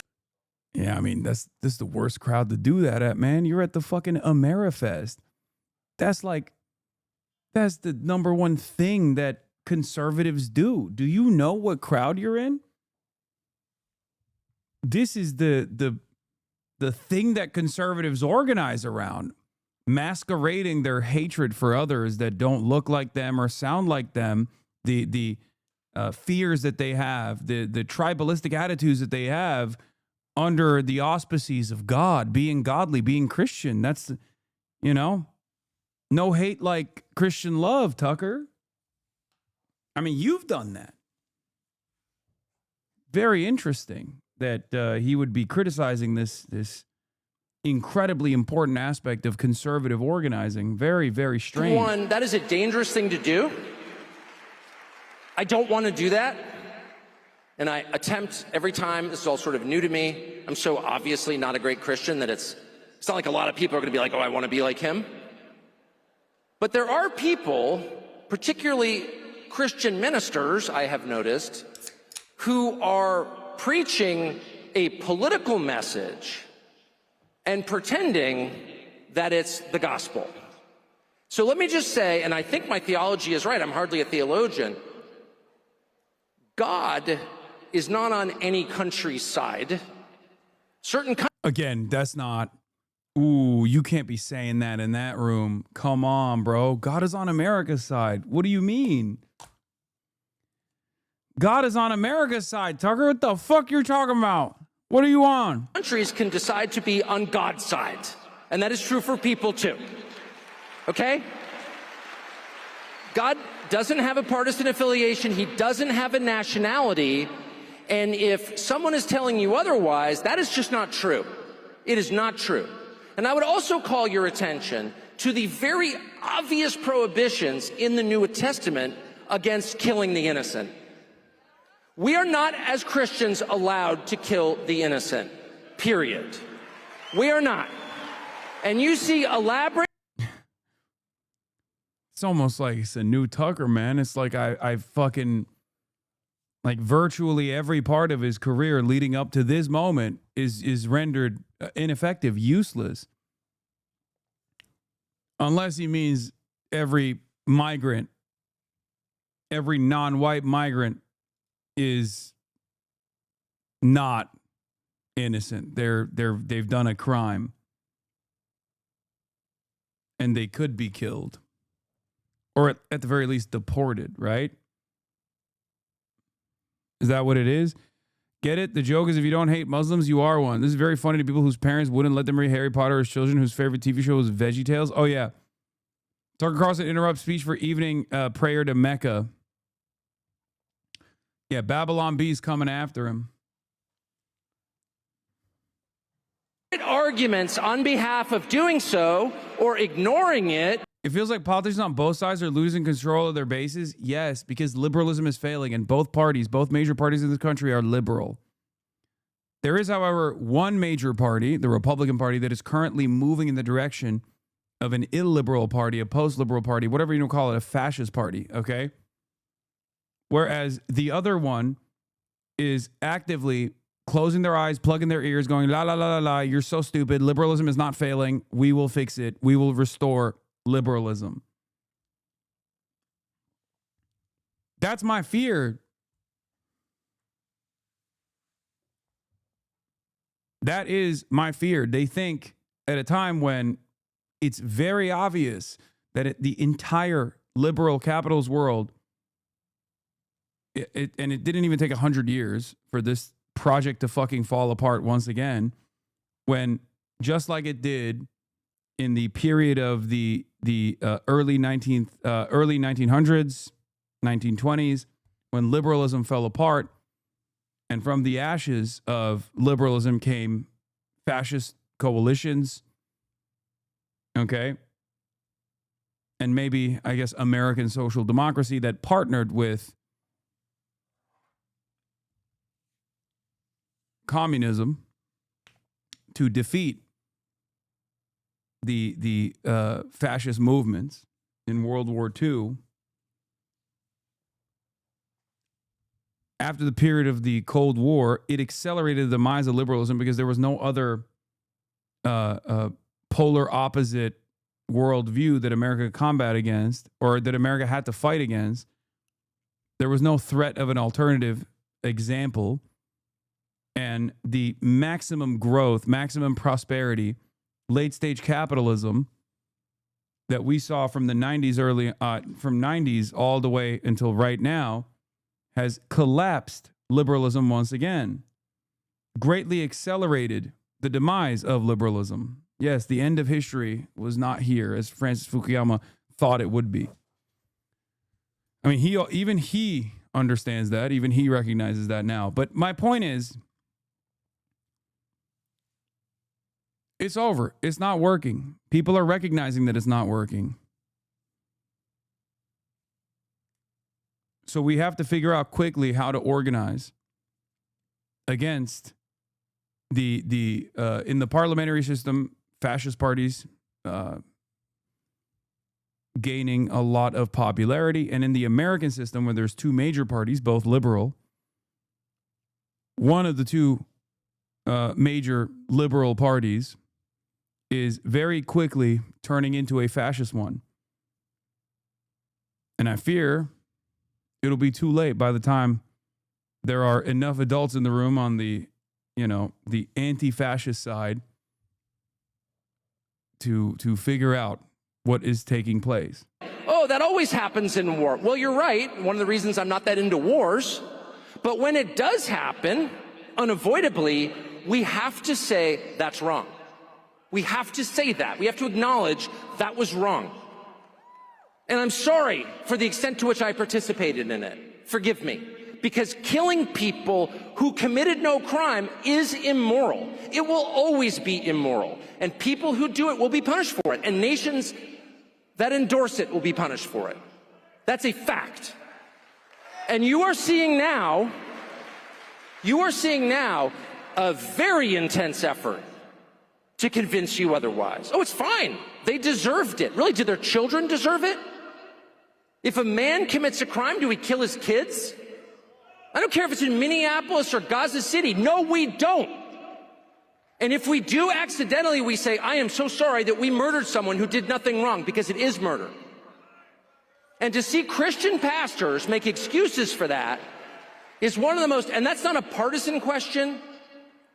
That is not a political question. That is the only question that matters. Do we have the right to murder people? And the resounding answer that Christianity provides us is no. I don't get into the whole debate, I didn't even know the terms, dispensationalist, or whatever, replacement. I'm an Episcopalian, okay? I don't enter these debates, or was. My theology is super simple. I like the Beatitudes. Read them yesterday. I'm not trying to be the woke of the week, but why the fuck are we platforming this dickhead? He's slightly less toxic and gross than Ben Shapiro or Candace Owens, but the problem is that the man on the screen believes in murdering everyone if they step out of line. What do you mean? It's because he's one of the most consequential right-wing commentators in the country. This is the platform. We're simply observing what is going on the right-wing side. That's Tucker Carlson chatter. He talks to the vice president on the phone when he feels like it, right? He's currently in this video talking on the stage, at the main stage on the first night at the Turning Point USA conference. I happen to believe that he might be the next Republican candidate for the presidency.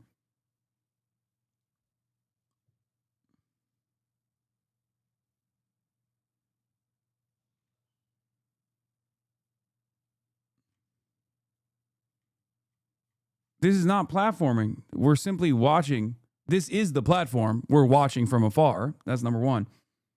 And number two, we're watching it for a very specific purpose, because there is a serious level of infighting taking place in the right now.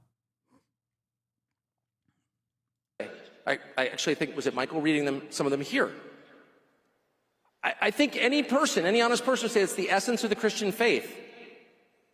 And killing tens of thousands of children and then making excuses for it on behalf of a foreign government is not in there. It's antithetical to that. Sorry.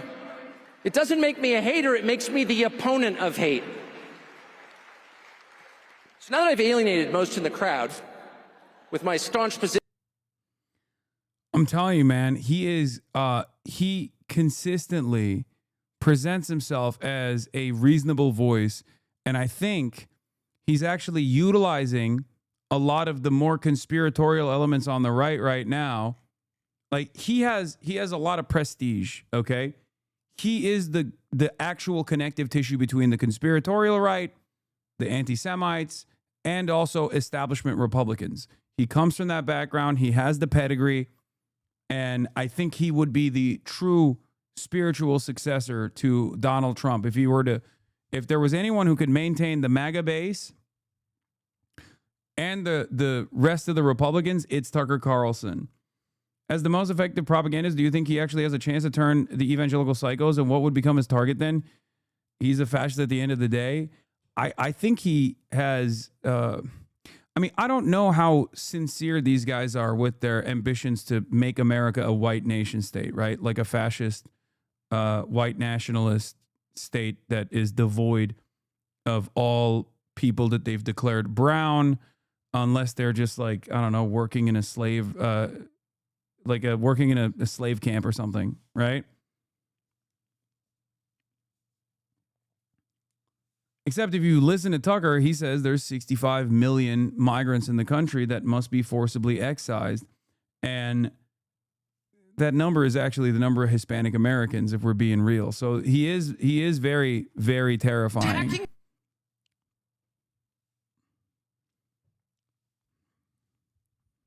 But the thing is, he's always been very good at making normal people listen to him. Okay? If you think like Nick Fuentes seems good in short bursts, right? And he's capable of like capturing the attention of liberals and progressives and stuff with some of the things that he says when he criticizes Donald Trump, or some of the things that he says when he's, shitting on his own audience or whatever. And I see that a lot. I see more and more liberals posting like Nick Fuentes, thinking, oh, well, I don't really agree with this guy, but he's really nailed it on this one, right? I see stuff like this. And hold on, let me see if I can find that one clip I was looking at. This guy, Bill Madden.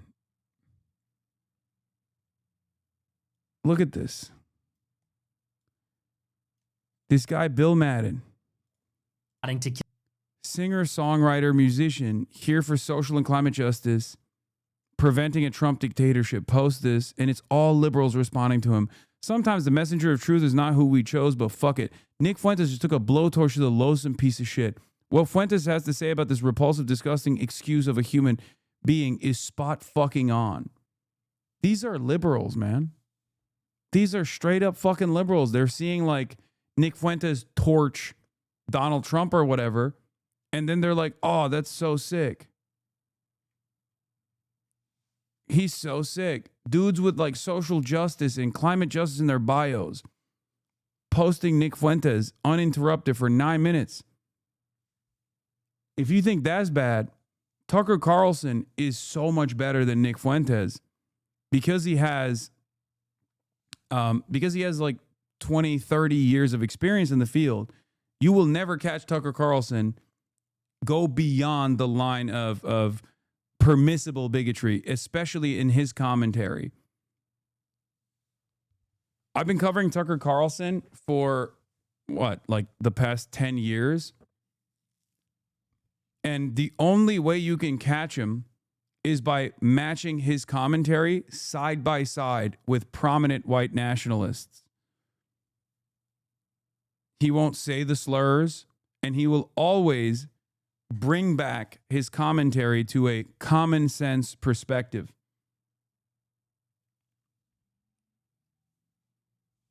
Tucker Carlson is much better at propaganda than Nick Fuentes is. Even if their worldview is like damn near identical to one another, Tucker Carlson is very good at making it seem like his position is like the commonly held position. He's very good at, for example, making an argument against,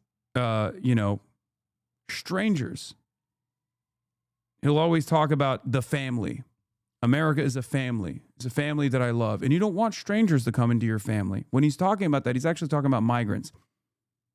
He'll say stuff like, if you couldn't understand your wife, if your wife spoke a different language, that would be quite difficult, right? So why is that appropriate for your nation? Like he always, he has a way of taking established white supremacist talking points and putting them through this like pro-American Christian filter.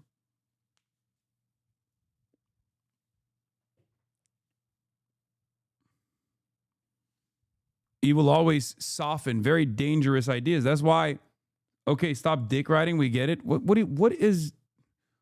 about what I've just said is dick riding? I'm saying he is, in essence, one of the most dangerous, if not the most dangerous, white nationalist propagandists in the country. So dangerous that most people don't even recognize that he's a white nationalist and will literally actively debate me on this. People who fancy themselves to be progressive. Like, at least with Nick Fuentes, you know he's a Nazi because he said it. He said Hitler is based, right? Tucker Carlson is never going to entertain that kind of edgy commentary, even in, even in like his weakest moments. He's not going to fucking lean into that, right? Because he knows that that's poison. Now, if the environment changes so dramatically as it is currently, he might entertain it down the line.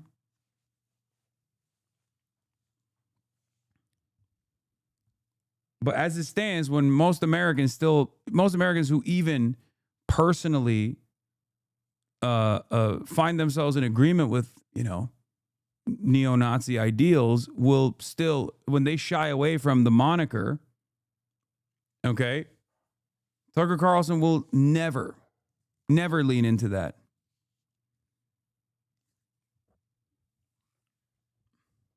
Until it's perfectly permissible for him to do so.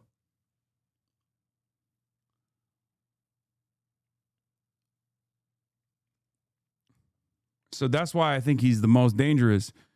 And that's why I think he's getting a lot of prestige and a lot of confidence from a much more diverse audience than we think, with all of this, all of his like pro-Palestine advocacy.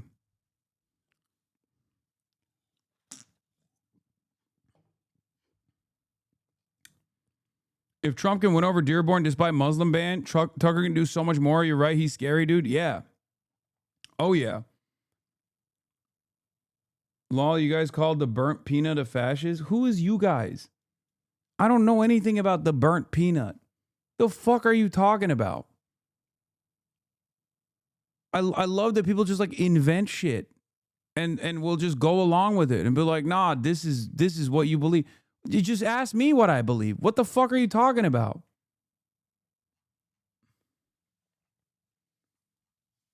The fuck is a burnt peanut? I'm talking about Tucker Carlson's motherfucker came in and were like, yeah, well, remember when you said the burnt peanut was a fascist? The fuck?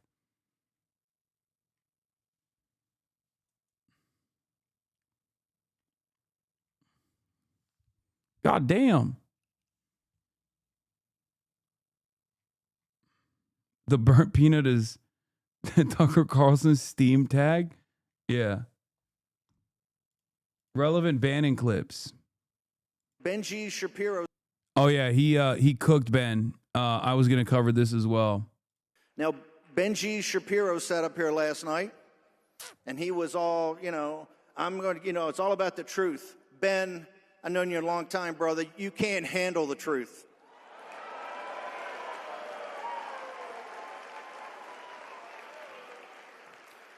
let's face it, Ben Shapiro is the farthest thing from MAGA. Let's be blunt. He is a hardcore never Trumper. He's a How does this guy get to be on stage after all the Jeffrey Epstein stuff? Brother, understand. The greatest super weapon that the conservative movement has at its disposal is their shamelessness. Okay? They do it as a flex. Like, why the fuck is Alan what does Alan Dershowitz bring to the table? Seriously. What the fuck does Alan Dershowitz bring to the table? Why is he constantly on Fox News? Is he charismatic? Is he poetic? Is he telegenic? Is he handsome? He's got nothing. So why the fuck is he on Fox News every night? At a certain point, you have to realize, like, nah, it's just a flex. It's to train the audience. It's to condition them that, you know, the Jeffrey Epstein affiliation is not that significant. Whatever. Who gives a fuck? Okay? And the same goes for people like Steve Bannon. They don't care. Conservatives don't care. It is their greatest power. They know that the fucking entire commentariat is comprised of psychopaths and pedophiles and rapists and people who are like outed as sex criminals, really. Right? Like Russell Brand. Insta-pivot to Christianity after he's outed as doing sex crimes. Beloved figure on the conservative right now. This is their greatest weapon in general. Their shamelessness. They can sit there and constantly engage in hypocrisy baiting and constantly attack the left, constantly attack liberals even. And if you turn that on them at any point, they'll be like, the fuck are you talking about? No, you. Boom. Hardcore never Trumper. In the spring of 16, he tried to upend Breitbart. He walked off the job, made a big deal about some incident in Mar-a-Lago with Corey Lewandowski. He tried to turn it to Ted Cruz from Donald Trump because he hated Donald Trump. In the general election, he barely supported Donald Trump. The first sign of when President Trump gets sent back to Mar-a-Lago. Also, Steve Bannon is 100% correct here. Just so we're clear. Like, he is 100% correct about Ben Shapiro. Ben Shapiro did do all of those things. The very first individual that jumped on the Ron DeSantis train, the Israel First train, was Ben Shapiro. And those are the darkest days we had. In 21 and 22, you guys were there. He's consistently been against Trump. And now that President Trump doesn't back the Greater Israel Project. What is Greater Israel? It's not about Israel itself. I like that Steve Bannon, by the way, also straight up fucking loves leading into neo-Nazis, fomenting anti-Semitic conspiracies, was in charge of Breitbart. When he was doing this, Ben Shapiro left Breitbart because the same thing that's happening to Ben Shapiro right now kind of happened at Breitbart with Milo Yiannopoulos coming to Breitbart in 2016. And Ben was like, wait a minute, I thought we were hating on everyone but the Jews. I'm leaving. Like, that's literally what happened with Ben Shapiro at Breitbart. Hold on now. It was cool when they had the black crime tab. Now you have Jewish crime tab. I don't like it. But that part did happen. Straight up, look it up if you don't believe me. Okay, well, the Jewish crime thing is not real. They didn't have a Jewish crime tab, but Ben did not like that they were being anti-Semitic. And now the entire movement is anti-Semitic, so he's fucked. But Bannon fucking literally will turn it on and off with regular frequency. One day he's like talking about, he's singing the praises of Israel. The next day he's talking about how, you know, Jews ain't shit. And it's so crazy because now he has identified that Donald Trump seemingly is actually putting Donald Trump is actually stopping Israel from advancing its Greater Israel Project. Like, get the fuck out of here, dude. Really? Donald Trump is actually stopping Israel? That's what he's doing, huh, Steve? Wow. Thank you, Donald Trump, for stopping the Greater Israel Project from being implemented. Just wait for another $250 million from Miriam Adelson, and you'll see whether he's invested in stopping the Greater Israel Project or not. Yeah, he's doing a really bad job at stopping it. This is unironically the same shit that dumbfuck liberals were saying about Joe Biden. Okay. Oh, Joe Biden, he's doing a red line on Israel, guys, any day now. Oh, you done pissed him off now. Oh, he's so mad at Benjamin Netanyahu. Meanwhile, Israel's just fucking slaughtering children with American weapons every single fucking day. Any day now, he's going to do a red line. Oh, the Rafah red line. Don't cross it. Don't cross it. Okay, well, you crossed it. I guess we'll just punish you by giving you another $20 billion of weapons. That's exactly what Donald Trump is doing, and that's exactly what Joe Biden did. There is no stopping Israel, okay? Good luck to this kind of commentary from Steve Bannon. I cannot believe it. He's consistently been against Trump, and now that President Trump doesn't back the Greater Israel Project. What is Greater Israel? It's not about Israel itself. It's about an expansionist Israel, an imperial... It's not about Israel itself. It's not about the lines that were defined already about Israel, which, by the way, can you explain to me what those lines are? Because they've crossed it. They've crossed far beyond the green line.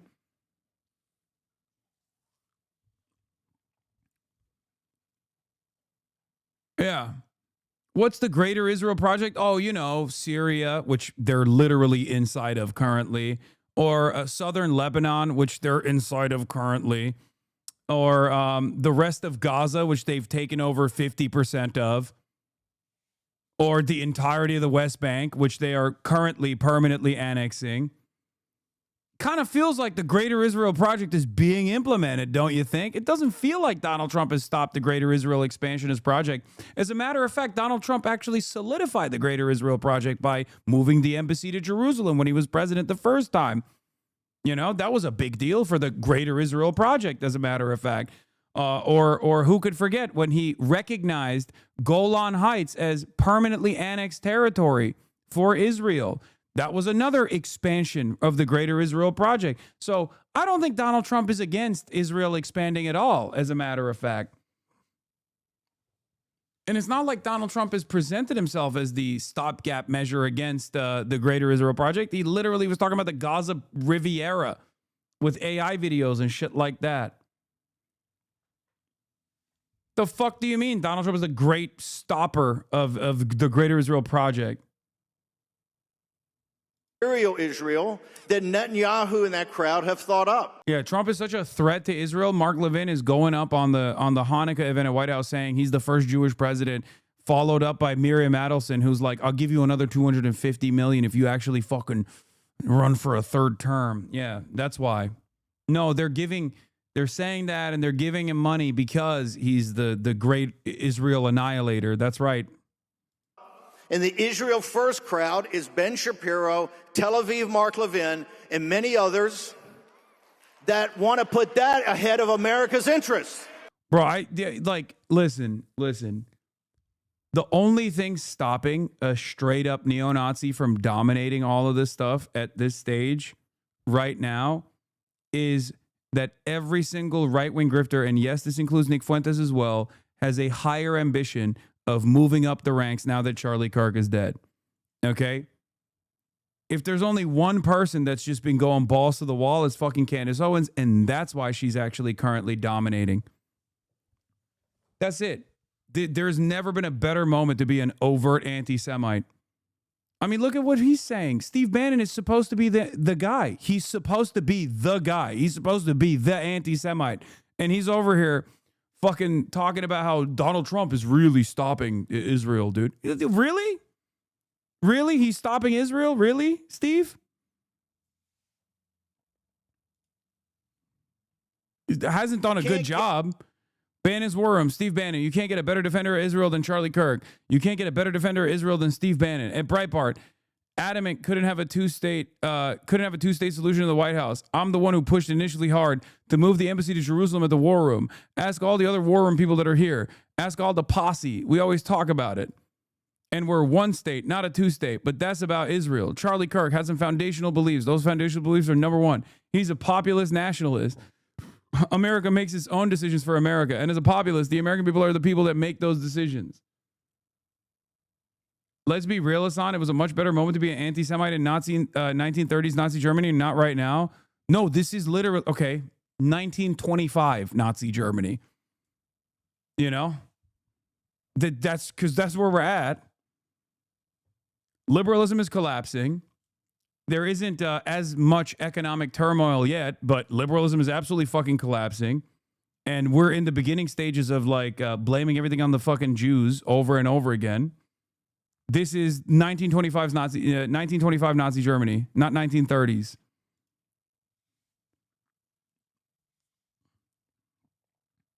Or not Nazi Germany. It's a pre-Nazi Germany. It's coming though.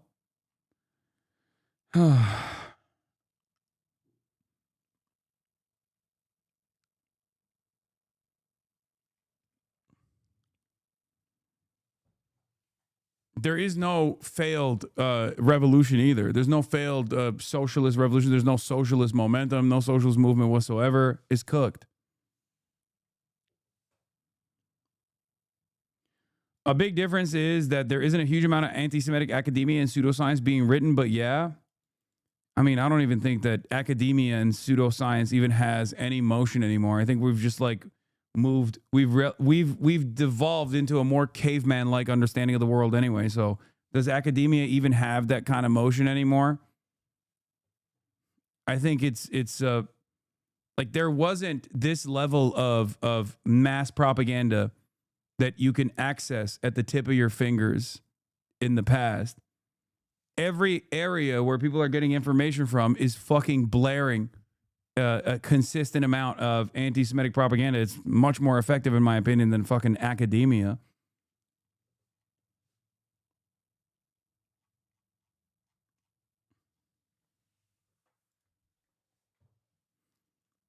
They laugh when I said mainstream conservative arguments are now indistinguishable from 1920s Nazi arguments, and yet. Bryce, I myself, oh, this one's really funny. I read this. I myself am Jewish ancestrally. I'm Christian by faith, but Jewish by blood. I've actually read Mein Kampf. The end conclusions that he came to, absolutely abominable. But I strangely understood where he was coming from as far as wanting to improve the national state of Germany.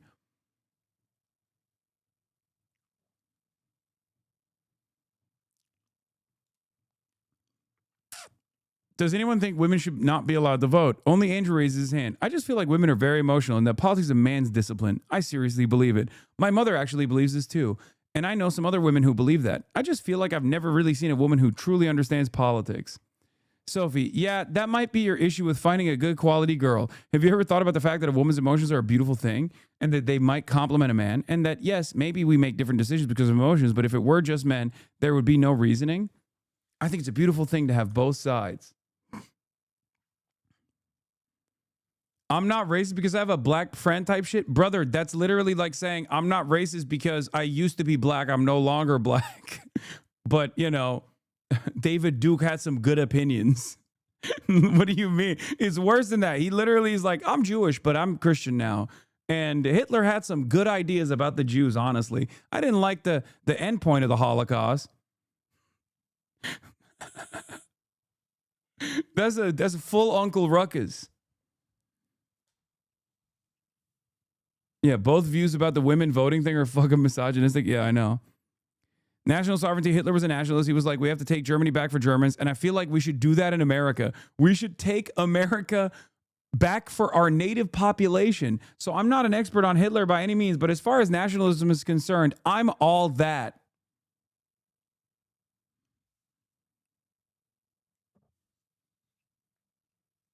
Oh, by the way, the women shouldn't vote guy is a 20-year-old white Christian landscaper who considers himself very right-wing and voted for Trump in 2024, but isn't sure if he'll vote in the next election.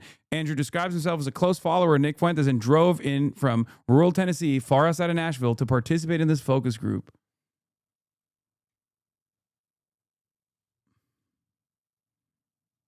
These guys are our coworkers? Oh, yeah. It's fucking awesome, dude. Yeah, this is where we're at.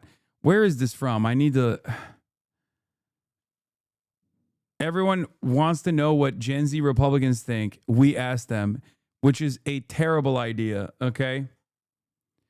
Participants, Addie, an 18-year-old Hispanic Baptist Republican woman attending college who considers herself very right-wing but did not vote in 2024. Addie walked out during the middle of the group.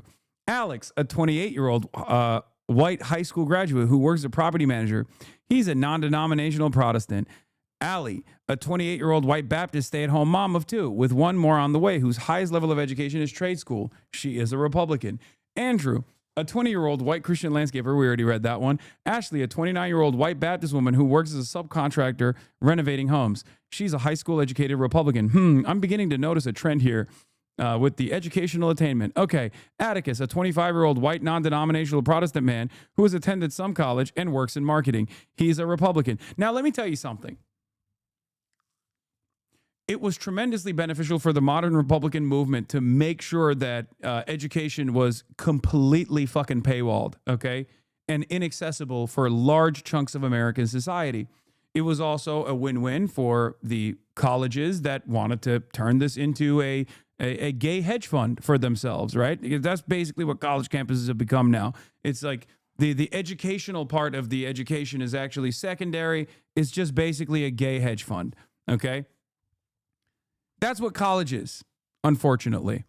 But obviously, the generational impact of this, unlimited for-profit, unlimited profiteering in institutes of higher learning, it has obviously created an entire generation of people who are just not very well educated. It has made the American laborers less educated overall. It's made them more malleable. And it's very beneficial if you're interested in just duping large swaths of the population. But it also has made people stupid. I don't know how else to describe it. It's just like, it's made people dumber. And this is the product, because I think there's a comfortable middle ground between like not too much education and no education whatsoever. And when you fucking rip out the public education structure as well for the exact same reasons, when you basically destroy public education K through 12 and then you make it inaccessible for people to get a higher degree, all of a sudden you've made your entire population too fucking stupid. And at first they were malleable. At first they were easier to control. But when they become a little too stupid, when they go beyond the malleable level of stupid, the perfect stupid barrier, like the perfect stupid middle ground, now they're not exactly controllable either. They just make up their own minds. You know? We're there. We're nearing that level of stupidity, where everyone is surrounded by other stupids and think, of course, we're all stupid. This is just how it's supposed to go.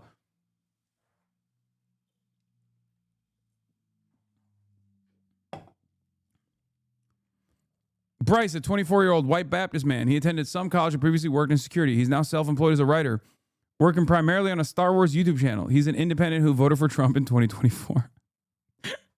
That's the guy who is a Jewish ancestry who said he read Mein Kampf and was like, yeah, I get it. How much you want to bet he fucking hates how woke Star Wars is?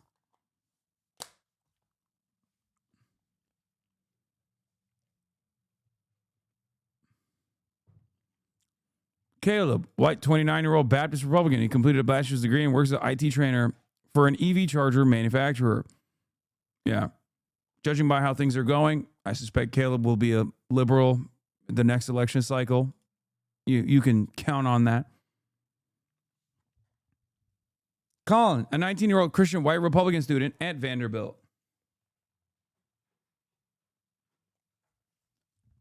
Dawson, a 21-year-old white Republican, is currently a college studying political science, and he interns at his local Protestant church. DC, a 29-year-old white man, is an independent who voted for Trump in 2024. He went to law school and currently works as an attorney. Ethan, 29-year-old white Methodist Republican man who works as a warehouse manager. Okay. Moderator, where do you get your political news from? Andrew, Spotify podcasts like Tucker Carlson or Rumble with Nick Fuentes. A guy who's been in the political radio space for 40 years or so. He's an older dude who I think went to Vandy. Crom Carmichael. Bryce, I get a lot of my political news from YouTubers.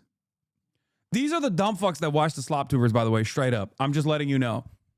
It's not just like liberals who watch the slop tubers. It's like guys like this too. And when he says that, I know he means Asmongold. Anyway, most of the news I get is through TikTok or just conversation with other people. That's not how you consume the news. What do you mean you get your news from conversations? You know, the fucking printing press exists. What are you talking about? She went real old school with it. She's like, you know, tales that people tell you. That's how you move history, right? You know, the village elders. The village elders tell me about how things have happened in the past. It's the oral tradition. Are you fucking kidding me?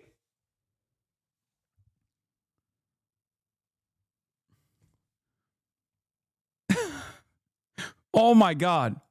Sophie, I get a lot of news from social media, like varying platforms. And then I feel like once something really notable is going on, I'll kind of dig deeper on different news sources and channels. Yeah, the town crier tells me what's going on.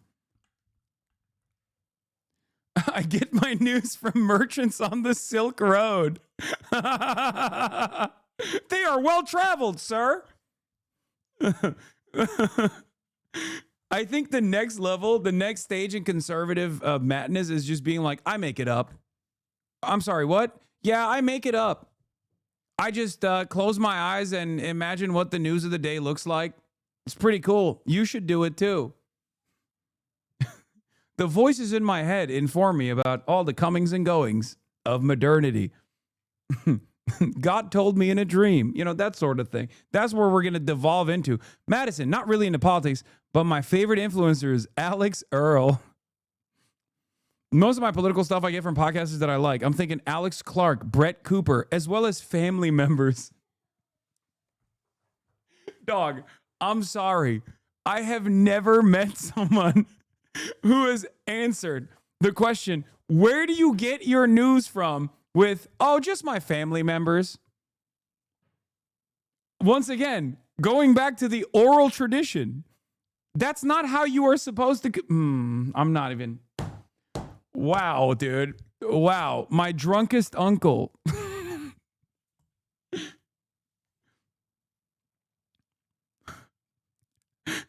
Lauren, various sources through Instagram and YouTube, just kind of like whatever pops up. I've seen a lot of Alex Clark and Brett Cooper. And then kind of just going into the whole religious political space. Oh, I love Mark Driscoll. He's amazing. My brother actually has a newsletter here in Nashville that I read daily, then Twitter and podcasts like Tucker Carlson and Ben Shapiro. Mainly YouTube, Donald Trump, Ben Shapiro, Donald Trump.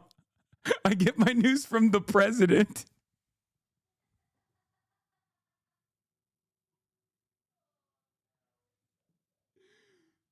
I love getting my news directly from the President of the United States of America.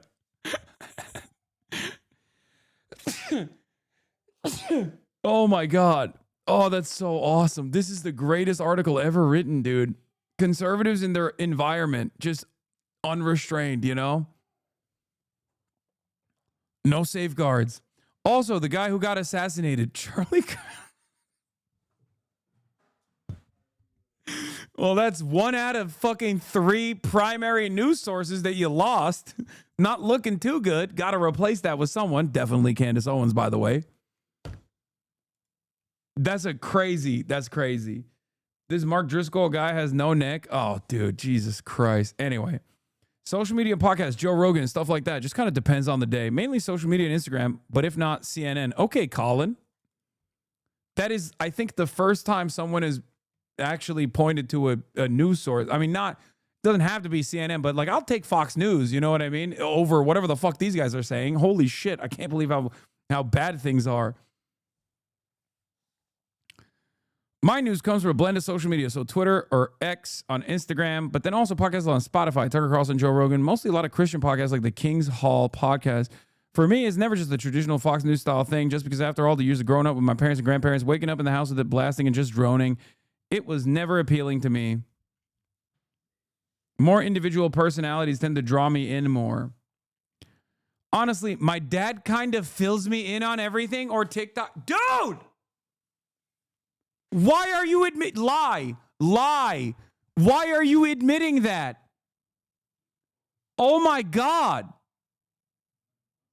What the fuck is happening? My dad kind of fills me in on everything? Bro, a lot of people will be like, you get your news from a Twitch streamer, and they like point to me. Motherfucker, people are getting the news from their dad. Like, at least as a part of my job, I'm like reading actual news resources, like fucking interviewing journalists, interviewing congresspersons. Like, what do you mean you get your news from your dad? What the fuck?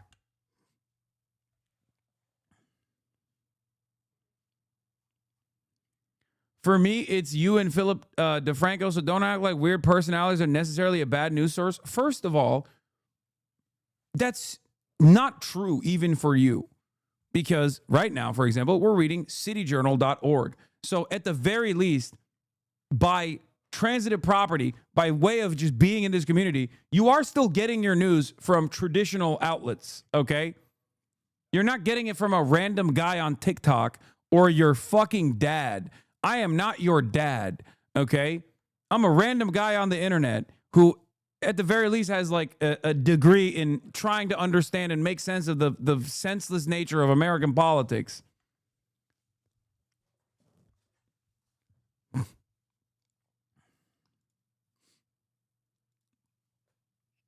And I always tell you, you shouldn't just get your news from me anyway.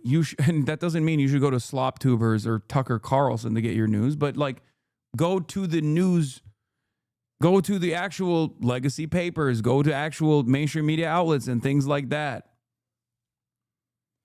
Oh.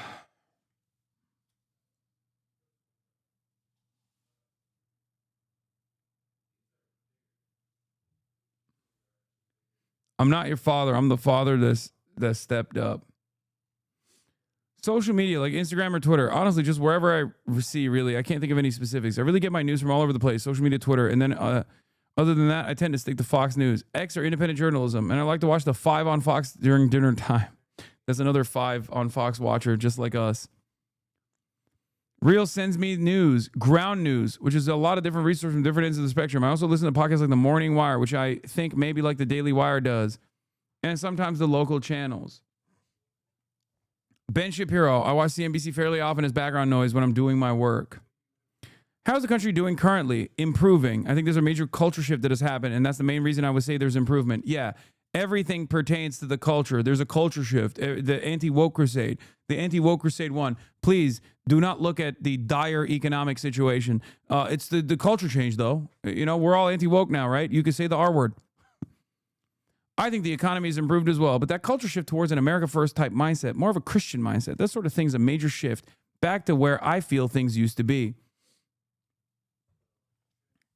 And I think that's an amazing major improvement. All of you deserve to lose your treats, okay? Every single person that has responded in this deserves to lose all their treats. You deserve a world where, you know, ribeye steak is $75 and it is trapped in a fucking cage. You deserve it. You're a pig.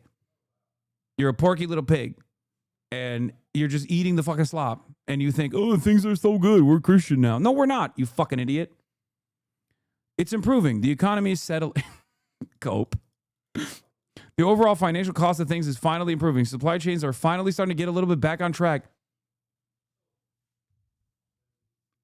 Brother, since what? The Trump tariffs? The Liberation Day? He broke it, now he's fixing it? Is that what you're saying? That's cool. Colin, changing. I also thought about polarizing just because, I mean, if you look at the way people vote or the way the House makes decisions, it's all just becoming very split down the middle. This is why I said Colin probably is also going to be a fucking liberal soon. Improving partly because of tax incentives. Whenever you see new tax incentives for employees, that's going to bring more money into the pocket. Again, hypothetical in the future, not, which is, again, the underlying truth of this statement, or the underlying implication here, is that it hasn't gotten better yet, but it will in the future. Also, lowering the corporate tax rate is going to allow people to invest more money back into capital and assets, which in turn will do a snowball effect for more jobs. Also, over the last few years, I've been very concerned about international affairs and homeland security. What, you didn't like Mr. Five Eyes? You didn't like AUKUS Jack? You didn't like the Finlandization of NATO? I did the NATOization of Finland. You didn't like that guy? Trump's modus operandi in the international stage is far better for my taste. I love Chinese century of prosperity. I think this is a secret Chinese right here. He's saying Trump is bringing about the glorious Chinese century, and I fucking love that. But it does feel as if we're moving in a direction where there's stronger stance on the types of things that are acceptable and unacceptable. Again, culture shit. I think that Trump, though, he's got some insane antics at times, and he has more of a stable presence, and I think he's gonna accomplish more internationally. Addie, the lady who gets her information from her dad, self-admitted. I feel like people have woken up with Christianity. I feel like that is a big part of people's lives now, and it wasn't before. It was Charlie Kirk. I feel like when he was killed was when people started to actually wake up. Like my aunt, she was a big non-believer, and then when all that stuff happened, she got encouraged to go to church, and now she's going every Sunday. Aw, bless your heart, Addie. I bet you we talk shit, but she's probably the fucking happiest out of everyone in this group, okay? She doesn't got a thing going on between those ears, okay? She's just like, yeah, I'm carrying the flame. We are Charlie Kirk. You know, I'm fighting for the gospel, just like my aunt, who was a non-believer. Good for her. Good for you, Addie. Andrew, I feel like the country's worsening. And really because of immigration. I feel like who is in the country makes up the country and dictates what kind of country it's going to be. And I don't feel like the Trump administration is doing enough to deport people. Oh, this is the Nick Fuentes fan, of course.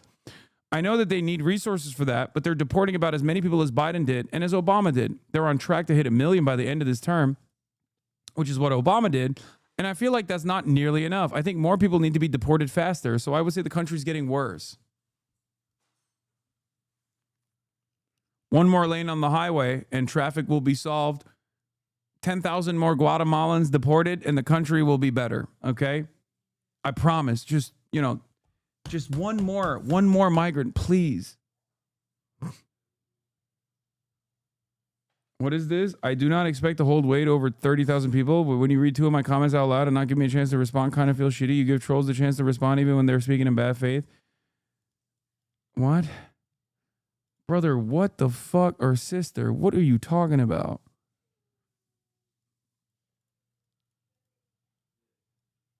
What? Bitch, I get my news from you and Philip DeFranco. These are just the realities of our generation. You're right, I get my news because you watch multiple sources that helps me. You're missing the part that I'm making the most important. I learn more about the world because I watch your stream, because I watch it that would normally never watch because I follow you and I watch your streams. You've caught... Okay, so we're not even in disagreements. We're not even disagreeing.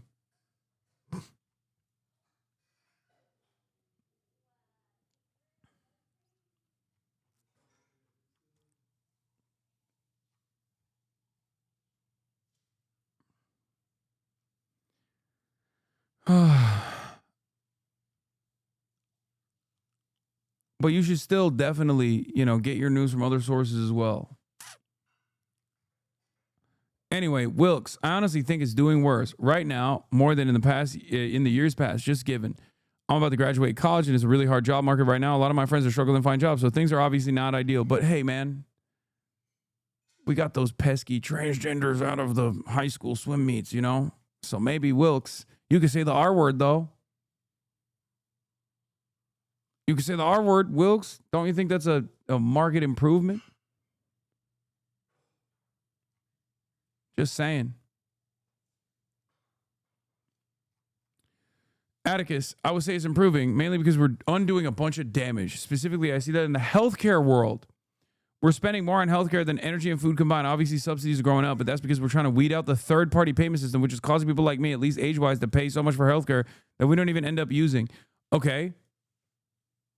That's a Medicare for all voter, 100%.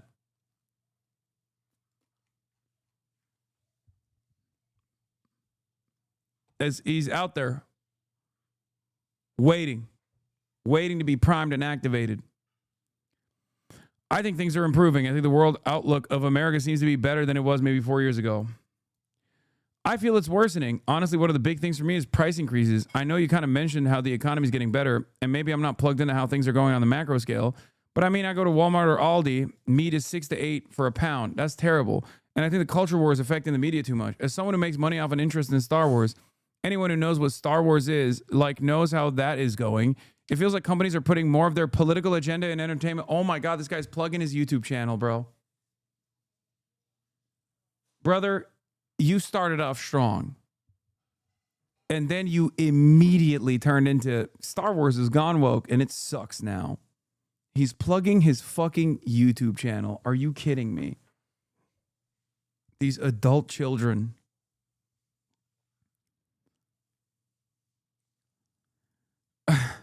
Feels like companies are putting more of their political agenda in entertainment in order to sway the public. And I say that about conservative groups too. Oh, he's an extreme centrist though. I think Christian values matter, but stories are suffering because of political leanings being injected in there. I think we're slowly improving. I think more people our age are starting to get more involved in politics, starting to kind of wake up to what's going on and realize they have a say in, okay, this is a person that just wanted to sound smart, okay, but no opinions whatsoever. Staying the same. I feel like in some areas we're improving, but then it's kind of shifting in other areas. I would say people are kind of seeking out truth more and seeking out opportunities to learn more. I feel like the cost of living is getting worse. Don't you feel like that's more important than whatever the fuck this is? People are seeking out truth more? What do you mean? I see so many people in their 20s that are like, I went to college and I should be doing well. I shouldn't be living paycheck to paycheck. And it's getting worse and worse with each passing week. I hear that so often from friends of mine. Oh, okay. So I guess it's not improving then. I think it's improving. The biggest chance to me is that I feel like people are seeing contrast and wanting things to change. We were in a world where right-leaning people were so silent. I wish I lived in that world. When have the right-wingers been silent? What world are these guys living in? I wish they would be fucking quiet sometimes. They're so loud. They constantly yell above their station. They constantly act as though 99% of the fucking American population loves what they have to say. And then when people around them in their immediate vicinity go, ew, what? That's what you believe? I respect you much less now. They go, oh, see? Cancel culture. Cancel culture is when my subordinates don't want to listen to the latest episode of the Joe Rogan Experience at the water cooler. This is cancel culture. Why won't they listen to me about how they're putting kitty litter in the classrooms? No, man, you're just fucking stupid and annoying. Please be quiet.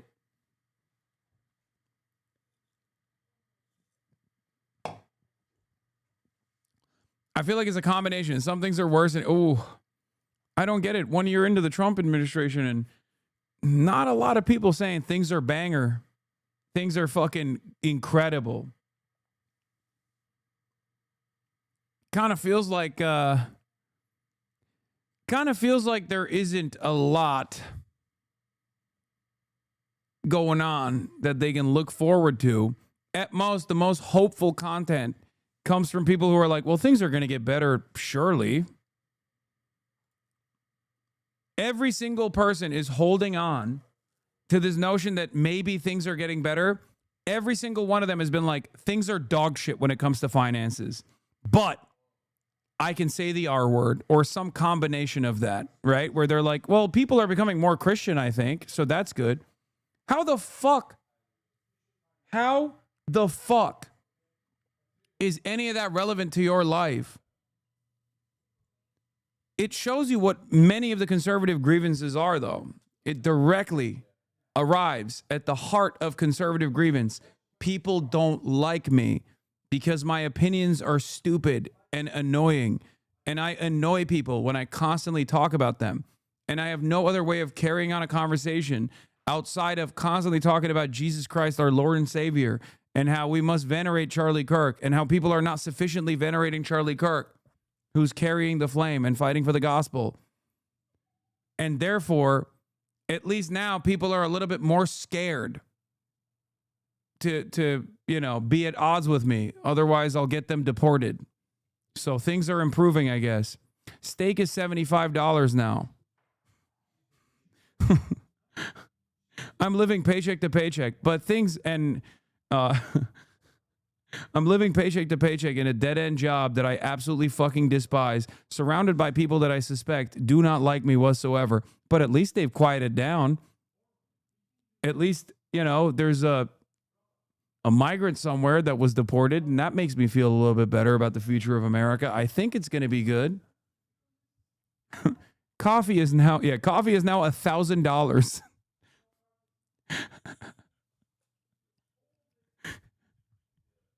Is awesome.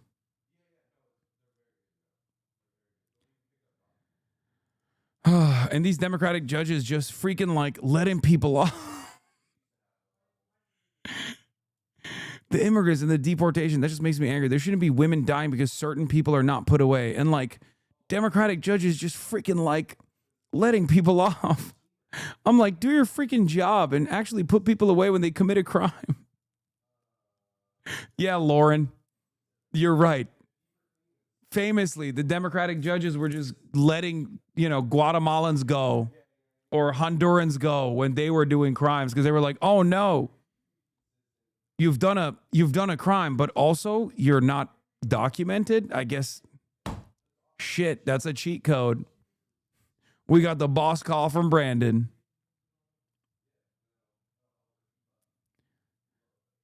I'm sorry. If you sincerely believe that in the United States of America, over the last 4 years before Donald Trump became president, that if someone committed a crime while being undocumented, they were let go, you have to be forcibly educated. Okay? You have to literally, by force, go back to school. Okay? That is insane. Or institutionalized. I don't know. What are we doing?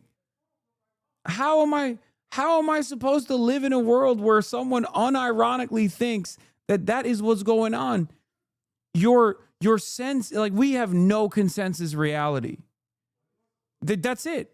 We have no consensus reality. How can I live in the same world as this person? That person votes.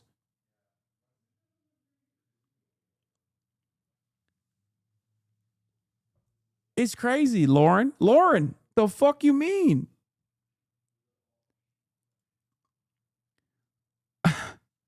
Why are you letting them off? Why is this so politically charged? No Democrat or Republican, do your freaking job. There's talk about cancer research going down and kind of almost ending, and that really makes me angry. Who do you think is ending cancer research, Lauren? You think that was also Brandon? My mom had cancer. My grandma is enduring it right now, but religion's improving.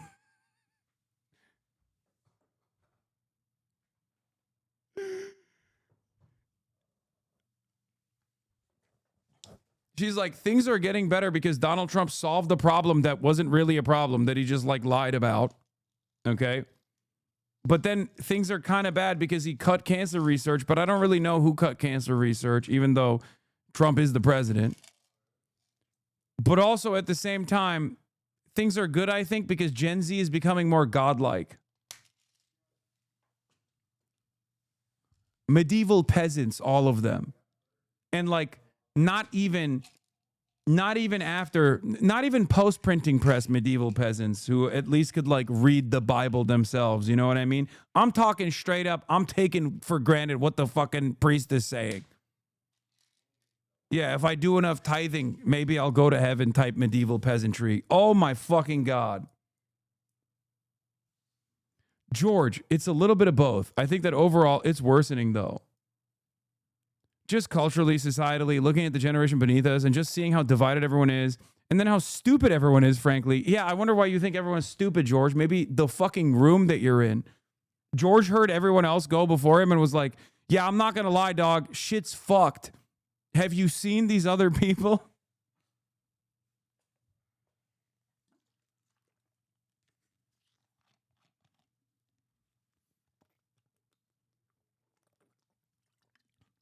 Like just filling their brains with nothing all day. And I don't think the advent of AI is going to help much of that. I don't know if anyone's doing their schoolwork anymore. If anyone's learning anything. Okay, George and I have the same concerns. Never mind. And I just feel like things are trending downward across the board. I will say, as far as governmentally, I like that people are waking up to the right idea, and the cost of living, that's concerning. Everything being so top heavy, the stuff they put in our food, I'm pretty negative about it all. Now I understand why China takes education so seriously. Yeah, because they're woke and gay. Okay, that's why. That's everybody knows that, and guess what? They don't fuck with Christianity at all. To be fair to China, in their history, they've had some very unique moments with Christianity, so it's understandable that they would really stamp that shit out to the best of their ability. Like a lot more than they give a fuck about Islam, straight up. But everybody knows, yeah, the Chinese Gen Z, not woke. I mean, Chinese Gen Z, woke and gay. Not as invested in Christianity. It's fucked up. That's why they're losing, in my mind.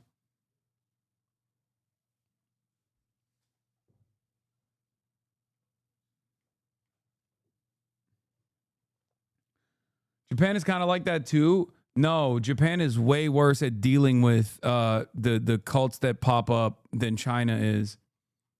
China actually does a much better job, I think, of stamping out any kind of like alternative cults than Japan does. Japan had a massive sequence of terror leading up to the 90s with specifically that. People would just one day get up and go, I'm actually, Buddha's left ass cheek or whatever. And then they would do happy fun time cult. And then boom, 3 weeks later, they're putting fucking mustard gas in the trash can of the fucking most crowded subway station. And what I'm saying, I'm paraphrasing a little bit, but like, I'm not actually like that. What I'm saying is that literally happened pretty much.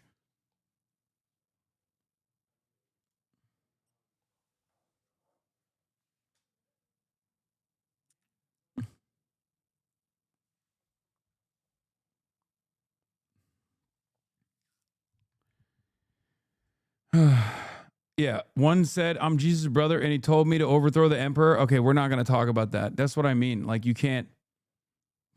That was it. If anything, they were not aggressive enough with Falun Gong, and look where that led. Well, I mean, I guess they can't really operate inside of China, but yes, I'm talking about this. The Tokyo subway sarin attack was a domestic chemical terrorist attack perpetrated on the 20th of March, 1995 in Tokyo, Japan by members of the Aum Shinrikyo cult, which is what? The religion of Aum Supreme Truth. Shinrikyo. Yeah, they have their own anime and shit. Anyway.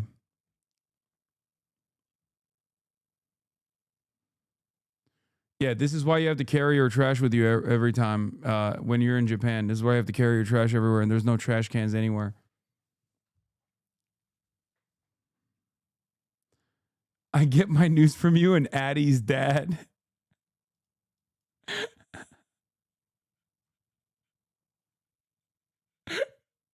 It's good to have a diversity of opinion in your media diet.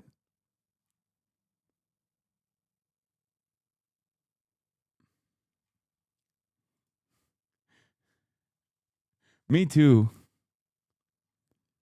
Jaden is getting better, but it's also getting worse at the same time. Our government system could use more improvement. The cost of living is high, and schools, it seems like kids don't want to do anything or focus on school. Improving for a couple reasons. I think the economy seems to be stabilizing, cope. And really in the last year or so, cope. And I feel like since we've had the presidential election, identity politics has taken a little decline. Oh my God. It's always identity politics. It's always identity politics, these people. It's all culture war. We're winning the culture war. We're winning the culture war. No, you're not. Which political figure or media personality best represents you? I used to agree a lot with Matt Walsh. I think he's very aggressive, but he's pretty close. I think he's very aggressive with the left wing, and I think showing hostility to people on the other side is the wrong thing to do. I think it's perpetuating political tribalism. So I used to agree a lot with his points, but not his delivery. He's like, I love the transphobia, but, you know, ease up on shitting on the left too much. Ashley, Charlie Kirk. I like the core values he held and put forward, putting God first above everything.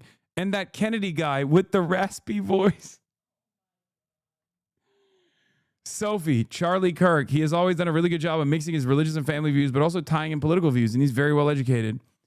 He's not just going off his opinions, he's informed. Allie Beth Stuckley, I think she's pretty grounded in her faith, which is something that I relate to. Sean Ryan and Charlie Kirk and Robert F. Kennedy, Joe Rogan. Wow. Podcasts have really done a number on the minds of people. Oh my God, we're so fucked. Tucker Carlson, especially after his departure from Fox, just seeing kind of how he's a little more middle ground, not so brainwashed by the bosses who tell him what to say. It's a mix between Ben Shapiro and Jordan Peterson. I like Ben Shapiro because of how he uses debate tactics. He's very intelligent.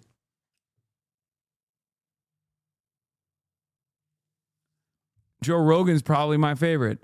I really like Nick Fuentes. I feel like he puts a strong emphasis on social conservatism and Christianity and America first, immigration, America first, foreign policy. I feel like these guys live on a totally separate planet.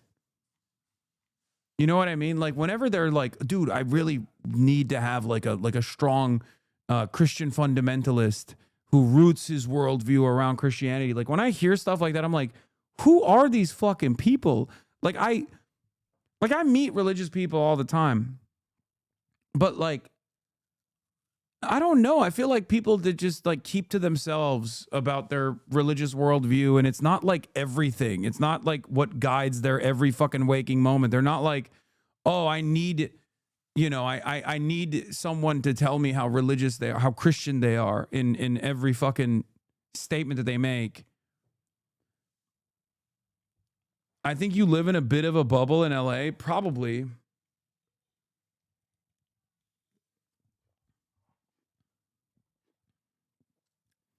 Evangelicals are your biggest blind side? Yeah. I think so. I mean, I travel around. I'm not just in LA, right? Not only do I travel around the world, but I also travel around the country. But even when I go, they all live in Oklahoma. You know, I used to go to Oklahoma all the time. Brother, what are you talking about? OKC has the exact type of person that I'm talking about. OKC has the wokes. Obviously, I'm not like, you know, petitioning the people at Walmart when I go to fucking Walmart in Tulsa or something. But like, there are certainly a lot of people in these places that are much more open-minded than you think. But to be fair, whenever I do travel to red states, I'm still going to cities. And I think that's the problem. America lives in the suburbs, the exurbs, the rural parts. And I think these are where that's where these guys are coming from, I suspect. Right? Like these are the people who are just like living in a dog shit town, boring as fuck, shitty ass job, driving 45 minutes both ways to go to their fucking dead end job that they despise. And in the process, they're just turning on their favorite podcaster and they're listening to that guy. And that guy happens to, you know, be Joe Rogan or Nick Fuentes or Matt Walsh or Ben Shapiro or Tucker Carlson, going from the suburbs to the big gay towns to work. I mean, many of you are also doing the same thing, but at least you're getting your information from me, which is, you know, to the best of my ability, I try to show you a very different perspective than what you would encounter from, you know, the rest of your high school friends that never actually left their small towns at all, right? Your life isn't better or worth more because you live in a city, asshole. I'm not saying that at all. I do think that there are significant advantages living in a diverse environment, though, especially about how you're most likely going to be more open-minded. It's one of the best aspects of even a college education in general, where you are actually in a diverse learning environment, surrounded by people that you wouldn't normally encounter in a much more segregated environment that you grew up in. Doesn't mean that it's like, you know, worth more or anything. And unironically, it's one of the worst aspects of American existence because there is no public transit.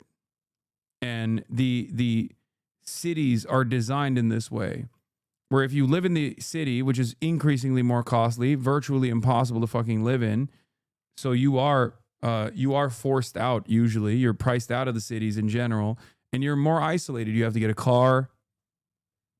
There's no third spaces, or at least like the only third space you can go to is like church. So the only sense of community you get is from people like Allie, who get their news from their dad, who tells them everything that's going on, and they're happy with it. They're content.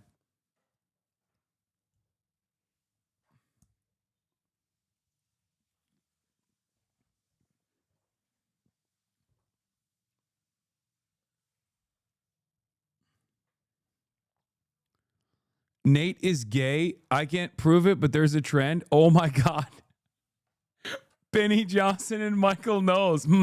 I wonder where you got that from, chatter. Wilkes, Ben Shapiro. I think the best would be Charlie Kirk, Rand Paul. I'd say Jeffrey Meader, Nick Shirley, Tucker Carlson, Charlie Kirk, Brittany Aldean, Tucker Carlson. Who's heard of Nick Fuentes? Just over half of the participants, 13, put their hands up. What do you think of him? I think it's hilarious. I agree a lot with his points. He definitely doesn't care how it's going to be reacted to, which I respect. But also, it can be kind of dangerous. I think I read earlier that he's not ever planning on running for political office, which I think is probably a good thing. There's a lot of baggage attached to him. I just think he's funny, honestly. And through that humor, he's saying a lot of things that I kind of align with, like how Adolf Hitler was based, I guess. He said that all blacks should be in jail on Piers Morgan. And I was like, oh my God, this guy's kind of a psycho.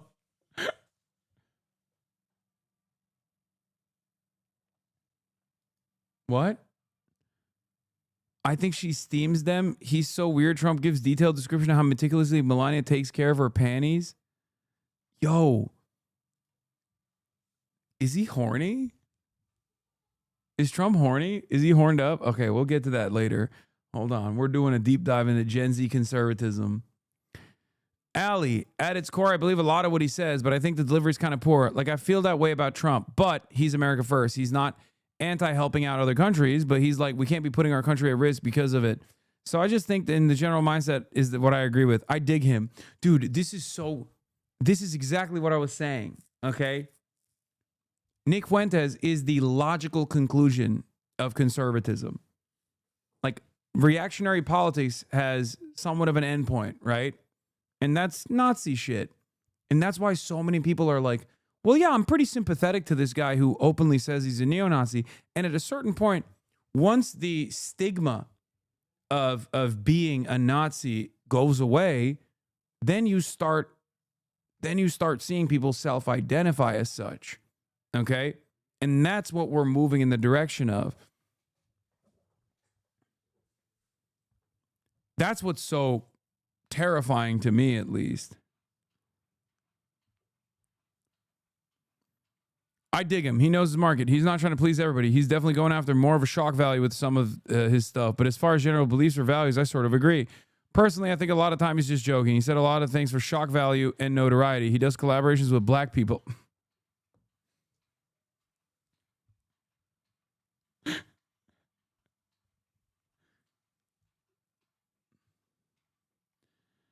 I think Nick Fuentes, is very dangerous for our side of things. The right's already being accused of being racist and invalidating women's issues and things like that. It's why the left keeps drawing people in, whether it gets clipped or whether people take it seriously or not. The very fact that you make light of it makes us all look bad. I think being too radical pushes, this guy is the extreme centrist. This is the one guy who's like liberal minded, okay? Who's like, yeah, let's not go that far. Okay, Bryce, you're fucking libbed up. I think being too radical pushes people away and makes them look for truth elsewhere. Andrew, I would just disagree. As far as Fuentes is concerned, I feel like his viewpoints would have been mainstream not that long ago if he's saying something like most women want to be raped. Well, 50 Shades of Grey sells like hotcakes to women. So I feel like that's just a fact. Ethan, he likes to stir the pot, and it's very polarizing. He has a lot of very strong opinions, and a lot of them are very controversial. Yeah, Nick Fuentes, woman understander, by the way. Bryce was the one that liked Hitler's nationalism, Lamau, but doesn't like when Fuentes says the quiet part out loud. Yeah. Conservatives constantly discrediting the left. Their use of fascists and Nazis unironically cause people not to feel shame of being called it to a certain degree. But I do think that as conditions worsen and as conservatives have greatly expanded on the permission structure of what is allowed, what you're allowed to say and what you're not allowed to say, the number one conquest that they've entertained, actually, the only environment, the only area where they have actually genuinely changed societal attitudes is being able to say slurs and being open about your fucking racialized animus and animosity and fears and whatnot. That has allowed people to be more comfortable saying, yeah, what's the problem? And the final, like the dam that was holding everything together was like anti-Semitism. And the reason why anti-Semitism had any sort of like institutional stigma attached to it with like actual weight behind it was because it was most commonly used to defend Israel. And now that people are just like, yeah, we don't fuck with Israel, it's over. And that's why you're seeing all the dam break in its entirety, where people are like, yeah, you know what? This Nazi isn't so bad, actually. That's it. Couldn't have come at a fucking worse time, really, when you think about it. For years and years, they ran with this shit. For years and years, they ran with, like, you should be able to make fun of everybody. You should be able to shit on everybody, you know, non-white people for the most part. Because the other side of this is also white identitarian politics. Oh, white people are constantly under attack. Why can't we actually, why can't we actually win for once? Oh, it must be because women have a place in the workplace now, and that's why white men are being undermined, or, you know, brown people are in the workplace. That's why white men are being undermined. Like, how is that any different than what Nick Fuentes says? He just ties it back to Jews are responsible. And when you realize that Israel ain't shit, and for the entirety of your life, and still to this day, everyone is tying Israel back to the Jews, then you go, oh, wait, maybe Jews ain't shit either. Yeah, rich people are there to hate. All hate directed elsewhere is just a waste of time. I agree.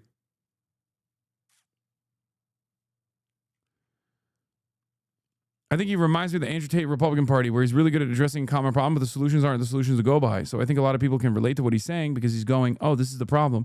Then he's trying to offer a solution that doesn't fit.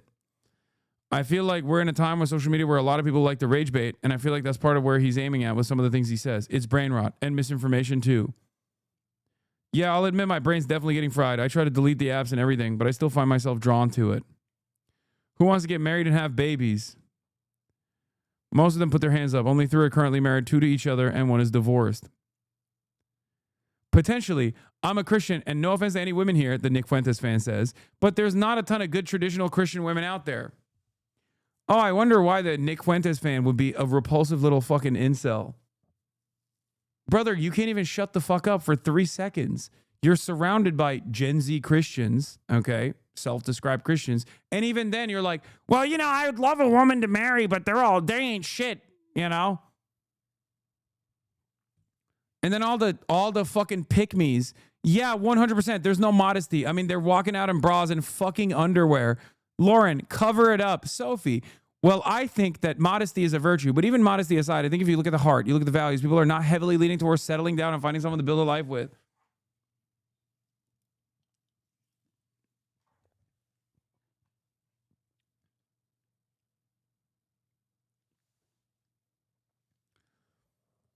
Moderator, and how's the dating market? George, you go on great dates, and then it ends after like 5 months. No one wants to stick through the uneven phase. I go to a lot of weddings. I was invited to a wedding last year, and it was too early, so I slept in and skipped it. Well, I'm not into the dating scene, but I do believe it's hard to find someone. Andrew, oh, here we go. Oh, cracks knuckles. Andrew, Nick Fuentes fan coming in.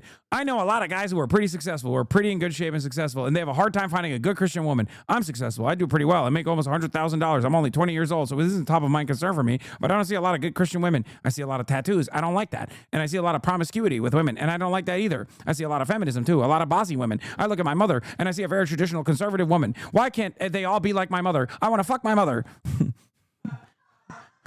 And I don't see that in other women around. Why can't other women be like my mommy?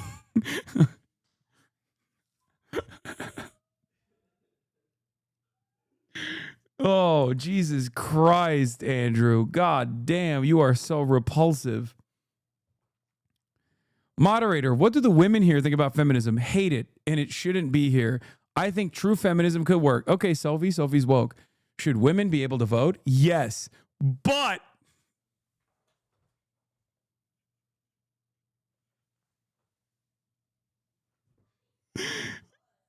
Should women be able to vote? Sure. I don't know. But should we be demoralizing ourselves as women and our true values? I used to work, and now I'm a stay-at-home mom. And there was a time when that was really frowned upon. What are you talking about? Okay. And I think that's sad. I think that family culture and values have diminished in our country. No, you were insecure about it, okay? You were made to feel insecure about it because you had one conversation with someone, okay? But who gives a fuck? There is a crisis of confidence in this country, okay? I think many Americans are suffering from toxic insecurity, okay? Levels of insecurity that guide their fucking political worldview. Levels of insecurity that basically are constantly they're constantly tormenting them. Why is Austin calling me? What's up? I'm live. It's Austin Show from the Fear Anna podcast. Yeah, what's up? What's going on? Why are you still live? Why are you asking me that question? Well, I don't know. I thought it was time for you to end your stream and spend some quality time with your good friend Austin Show. Why are you here? Yeah, I'm here. We're going to the gay bars tonight. Come on. Wait, are you in my house right now? No, I'm not in your house. Oh, okay. Well, I'm just saying we're going to the gay bars tonight. I'm not going to the gay bar. I'm fucking injured, dog. I can't go to the gay bars. We'll put you in a wheelchair. Austin, there are people in the chat from Nebraska that is hating on you right now. Wait, why are they hating on me? I don't know. They just said they're from Nebraska and they hate you. Really? Yeah. Well, I'm sorry. Joke's on them. They're from fucking Nebraska, so Damn. they hate themselves. Wow, too. you think you're so cool living in a big city, huh? Yeah, I do. Okay, well, I was gonna call you about something else, but I'll just text you instead. Okay. All right. Bye. All right. Why have you gone on for so long today? I don't know. I just felt like it. There's nothing else going on in my life. I can't walk. I can't do shit. What do you want me to do? Does anyone think women should not be allowed to vote? Andrew, Nick Fuentes fan, Andrew raises his hand. I just feel like women are very emotional and that politics is a man's discipline. I seriously believe it. My mother actually believes this too. Oh my God, just fuck your mom, dude. Just have sexual intercourse with your mom, Andrew. Rid us of this. Just play this out like Oedipus, okay? Play this out like Oedipus. You are such a fucking freak, dog. And then these are the kinds of guys who unironically were like, no, everyone in society is wrong for not understanding me. You told Khana you stream 10 hours a day, can't lie to him? Yeah, that's why.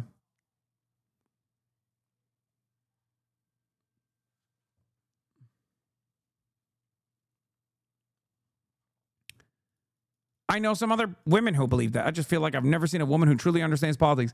You know what's crazy about this?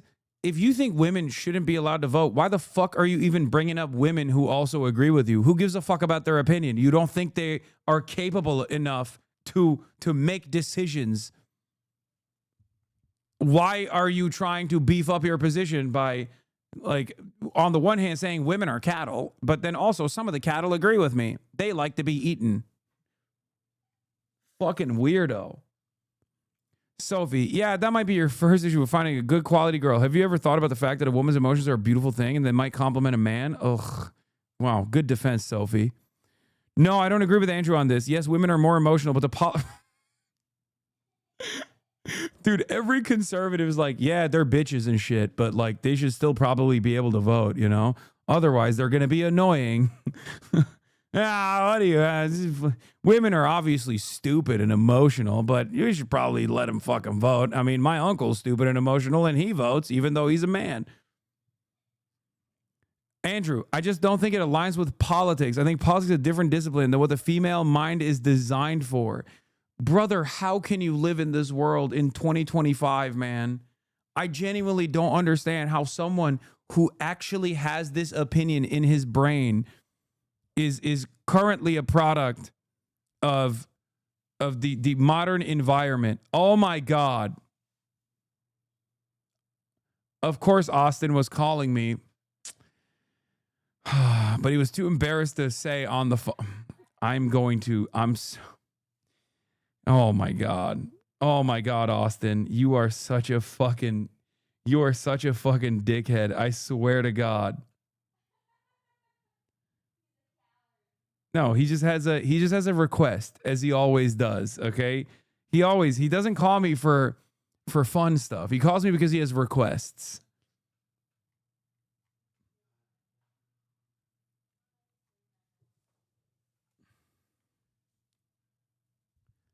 Anyway.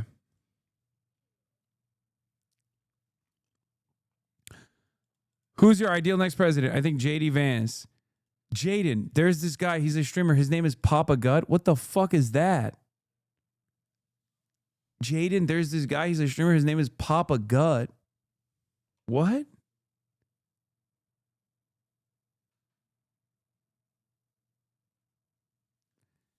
I don't even know what's going on there. I'm going to say JD Vance because I don't really think there's a better option. Victor Marks, JD Vance, Vance. Oh, they're so cooked. Michelle Obama. What?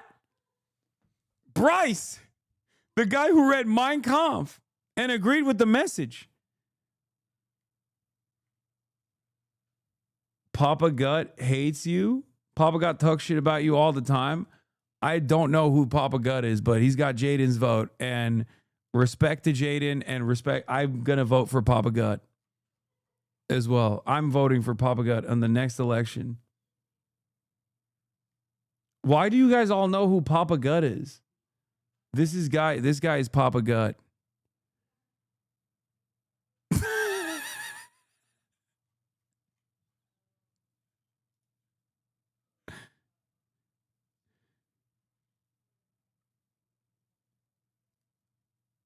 Ethan Klein, it gives Alex Novell just enough ammo for the end of the year. H3 hit piece. Frogan's failure is 100% her choice. Yeah, I think this is...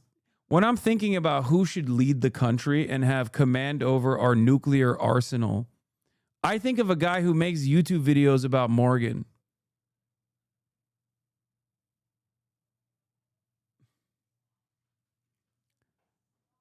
Papa Gut calls out Caleb Hammer. Conservative rage baiter Brittany Venti goes after Pokemon and Casey Tron. Wait, he's like a centrist though. I don't think he's like pro Ethan. I think he's more of like a centrist. Like some of the issues he leans on one side, and on the other issues he leans on another side. Like he's not. YouTube desperately wants to replace everyone with AI. Like Tim Pool labels Candace Owens the arbiter of political violence post Morgan. Well, every statement from Asmongold is an admission of unintelligence. I like this guy. Okay, he's got my vote. He's got my vote. Papa Gut, I will be voting for you, sir. He's anti-you, but has some decent takes otherwise.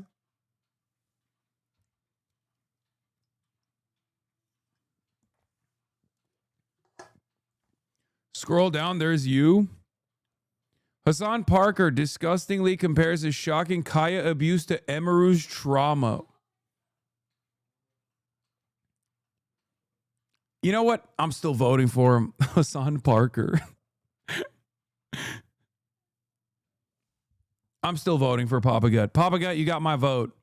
This fucker hates you. He's the worst of Slop Tube Lamau. Like, you combine Matt Walsh and Hutch and get this fucker? I don't think so.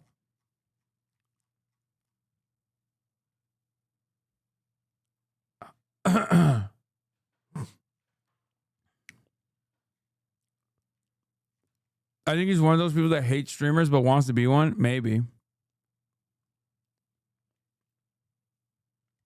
I saw some pretty normal clips of him, though I'm not on TikTok much anymore. I feel like every couple months you learn about Papa Gut and it's the first time you heard of him. I'm voting for him. I will never forget him. You pick the worst moments to be charitable sometimes. I don't really give a shit, dude. Oh my God. I can't believe another guy who hates me on the internet. What do you want me to do? Get in fucking line. Listen, if we're picking presidential candidates, JD Vance has talked shit about me too. You know what I mean? I'd rather have Papa Gut. As far as whoever's hating on me, I feel like JD Vance would probably not say that Asmongold is stupid or unintelligent. So I'm choosing Papa Gut over JD Vance in that equation. You know what I mean? You can hate on me all day. Watch a Papa Gut video. He with Ethan Law, you're crazy. Oh, I don't fucking care. I'm joking.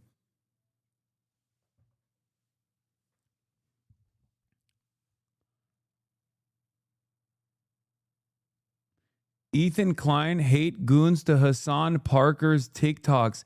51 minutes long. Here's his repost. What is the what? Who watches a video like this for 51 minutes? Also, that's a very funny title. He's got a good sense of humor.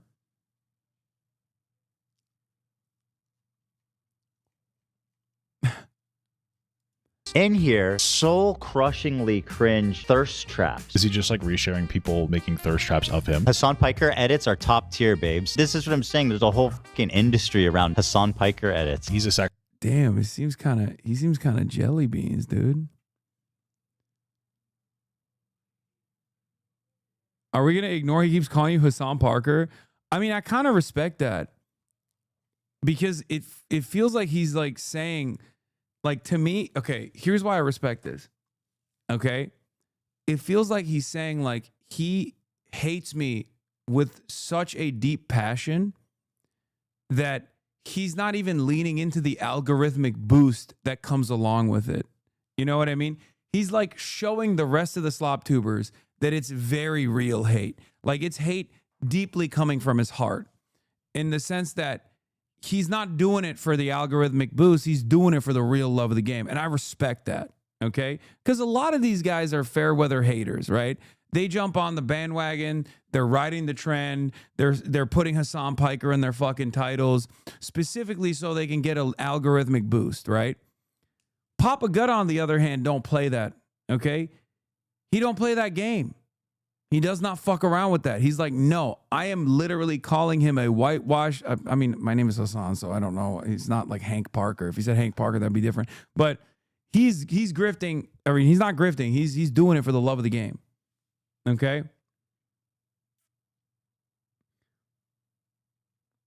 Papa Gut is Hutch if he had motion and ate another Hutch. Complete waste of time.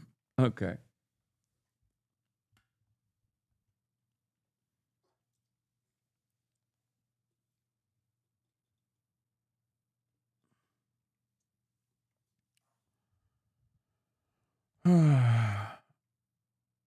Anyway, JD Vance, Victor Marx, JD Vance, Vance, Obama, Michelle Obama, Donald Trump, run it back. FDR did 4 terms. Steve Bannon. Oh, I can't think of a more repulsive person. Steve Bannon would get like 8 votes, dude. Are you fucking kidding me? That'd be great. Imagine Steve Bannon running for office. Are you fucking kidding me? Oh, Andrew, you're so stupid. I like him because he's an economic populist. He's taking some good stance against the big tech industry. And I also agree with his foreign policy and his immigration views. JD Vance. I defaulted to JD Vance, Ron DeSantis, JD Vance, Michael Bloomberg, Spencer Cox. What? Moderator, do you own any stocks? Just over half of the participants raised their hands. I don't because I have a trust fund, so I haven't thought about it. I own Bitcoin. Does that count? I don't, but I've made some of my own investments in different things. I also have a 401k. Just a 401k. Never had the interest or the knowledge. It's just not down the path that I'm on right now. Wait, so these guys don't even have an investment. So they can't even do the market's doing well. They're just in it for the love of the game, like Papa Gut. They're just riding with Trump, not even because they have any capital whatsoever. These are capitalist, bitchless motherfuckers right here. You are defending capitalism, yet here you are, utterly devoid of capital. How is that possible?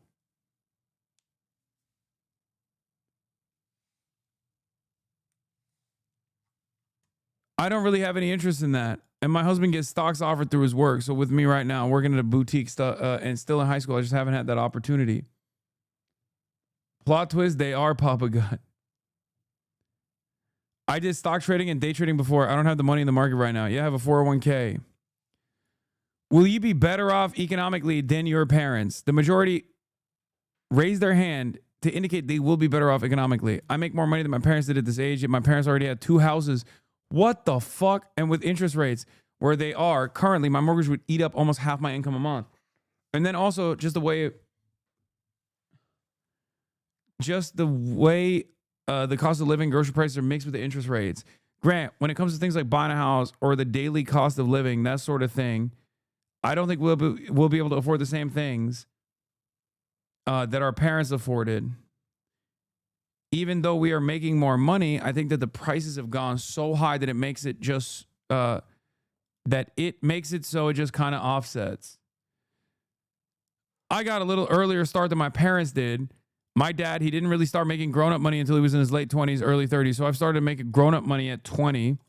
I'll be able to buy a house in about a year and a half. The Groiper is...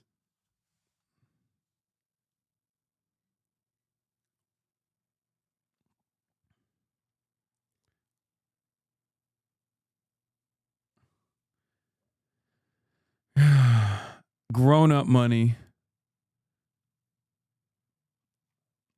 Are you looking for a house? I'm working to buy a house. I'm working at setting myself up to buy. I would like to live in Franklin, a wealthy city just outside of Nashville. After school, I'm going to move to New York City. I don't plan on living there forever, and I'm not going to buy a home in New York City. Yeah, good luck. Yeah, I don't think you're buying a home in New York City, Wilkes. Let's be real. Nate, work might ship me around. It's not economic. It's just more circumstances of life. I'm fixing to go to law school. Back when I had 2 jobs, I was actually on track to buy a house. But I got really burned out. So I just chose to do my passion of writing. So I made kind of a leap of faith and went into that. But with that being my only source of income, I don't make anything crazy. And so I don't have a lot of savings right now. It's going to take a while for me to build up to being able to buy a house. My family's very intact. We've built wealth coming up to me, and not everyone's done that. Not everyone's been able to do that. So I know I'm going to be okay. Okay, that's why he was lying about how much money he's making, guys. He's a fucking landscaper.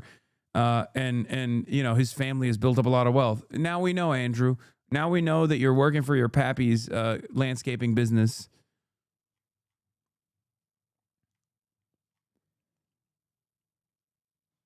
Yeah, jet ski dealership. Grant and Madison.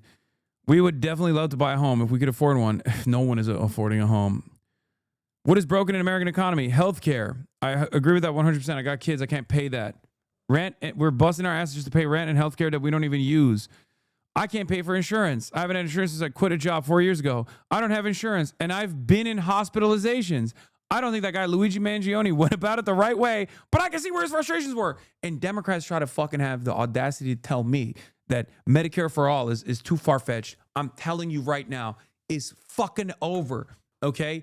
Every goddamn racist transphobe will cast aside their previous biases, all this like irrelevant, nonsensical bullshit about like, oh, the attitude and the society is shifting towards Christianity and we can say the R word now. Every fucking person would literally, with the exception of those fucking dipshit ass boomers who already have Medicare for all over the age of 65, every single fucking person would be on board, okay? That's it. That's the winning message, dude. Even Santa Claus is dancing because he fucking got excited.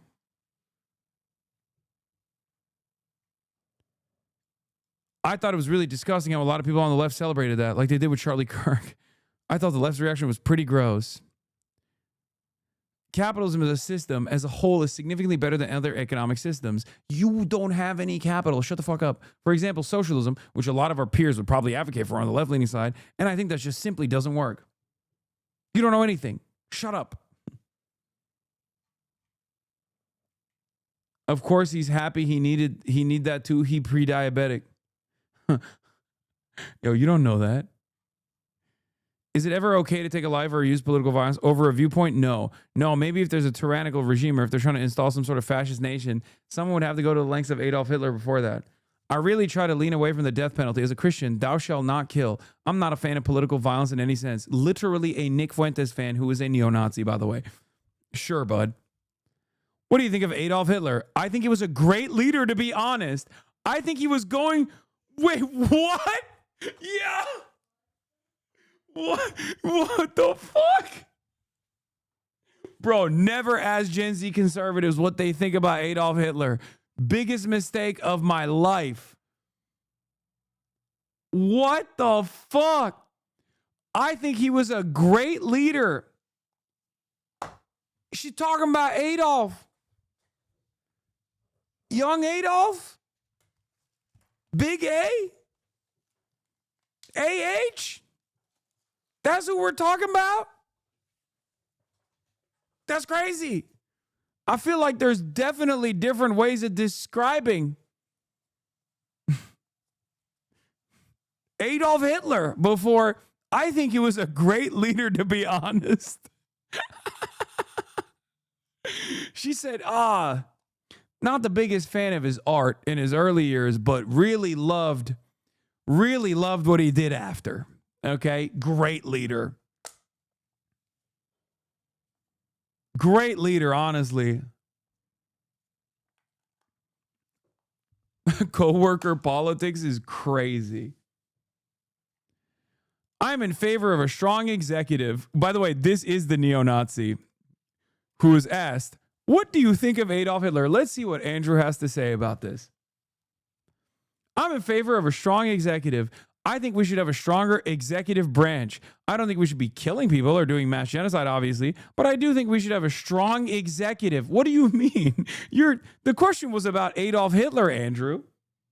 The question is not about the unitary executive theory. It's about Adolf Hitler. Why are you talking about something entirely irrelevant? Okay. I feel like one of the biggest problems Trump is running into right now is that all these little courts, they want to throw up little blockages against everything he's trying to do. If Andrew knew even a little bit about, I guess, the history of Nazi Germany, he would probably be talking about, like maybe we need to change the laws a little bit, right? We need to change the laws a little bit, maybe like race laws, right? We need to implement a new race law. I mean, obviously it'd be a little bit on the nose. We went to Nuremberg to do it, but like, maybe we do it somewhere else, right? Somewhere in America. I'm thinking we march to the Madison Square Garden, okay? We get the America First movement, the America Bund movement. We get them together and we march to the Madison Square Garden and we take it over, okay? Yeah. Whether it's his terrorists or deporting people. So I'm very pro-strong executive, strong leader, strong man. I support national sovereignty. And Hitler was a nationalist. He was like, we have to take Germany back for Germans. And I feel like we should do that in America. We should take America back for our native population. I don't think he's talking about the indigenous population, by the way. Anyway, so I'm not an expert on Hitler by any means, but as far as nationalism is concerned, I'm all that. Bryce, I myself am actually Jewish ancestrally. I'm Christian by faith, but Jewish by blood. I've actually read Mein Kampf. The end conclusion that he came to, absolutely abominable, but I strangely understood where he was coming from as far as wanting to improve the national state of Germany. He made a lot of people suffer, and I want to do ungodly things to people who do things like that. Oh, thank God, there's at least one person. Moderator, what do you think? Oh, no, the second dangerous question. Moderator, what do you think of Jewish people? Atticus, they've got Hollywood on lock. Don't they own, George, don't they own like a ton of the media and like just kind of everything? Bryce, No different than black people, Asian people, or any other people here today. I don't really know why there's a single issue about Jewish people. This is the guy who read Mein Kampf, who's ancestrally Jewish. Andrew, oh my God. Andrew, again, Andrew's like, you asked me about women, and now you're asking me about Adolf Hitler, and now you're asking me about Jews. Those are like 3 of my favorite subjects, okay? One could say, Jews are kind of like the women of the genders, of the religions. Bad across the board. And I can't fuck them like my mom, who I want to fuck.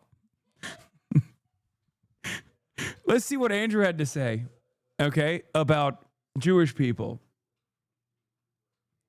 I would say a force for evil. I don't see why we support Israel. I think Israel's a very evil state. The genocide in Gaza, killing all these poor people. And the reason we really support them is because they are the biggest donors. We have AIPAC and all these Jewish-run organizations. Congratulations to Israel. You got Andrew to speak out on Jews as an evil entity collectively by immediately associating it with Israel. Very cool. Very cool. Thank you, Andrew.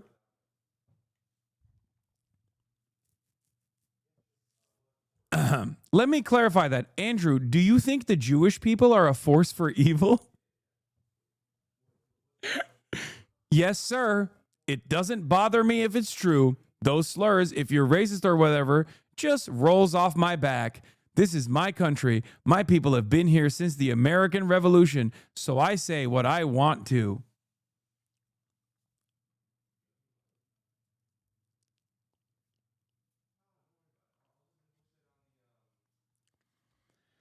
Oof. Okay, moderator, what do others think about that? I assume people are a little bit repulsed by Andrew at this point. Let's see. My boyfriend and I were just discussing the difference between Judaism and Christianity. And when you're looking at biblical terms, the only difference is they don't believe in the New Testament. I don't understand what the overall difference between the two groups. Ali. I think for me, any classification of a whole people group, I just don't think you can say this entire group is bad. My husband's Jewish. I wouldn't say that they're doing anything to people, you know? I don't think they're a force for evil, but I do think the relationship with Israel is very complex, and it's not just oil and special interests. There's so many things that go into that, and it just makes it a very difficult subject. Lauren, I hear pro-Israel content all the time from certain pastors, and it makes me question them. I used to go to Global Vision Bible Church with Greg Locke, and he's demonic, and I know a lot of stuff and how much harm he's done to a lot of people. He goes to Israel all the freaking time and takes his stupid money. Israel has a lot of connections to sex and human trafficking, and that doesn't sit well with me. I don't feel this is anti-Semitic because I'm a little bit Jewish myself. So I have all the room to talk, and I've been seeing evidence. When you see evidence of a pastor abusing people or a pastor won't show you his financial statements, that's a big freaking problem. Okay. So Jews, kind of iffy with the group, okay? Even amongst the people who are a little bit Jewish.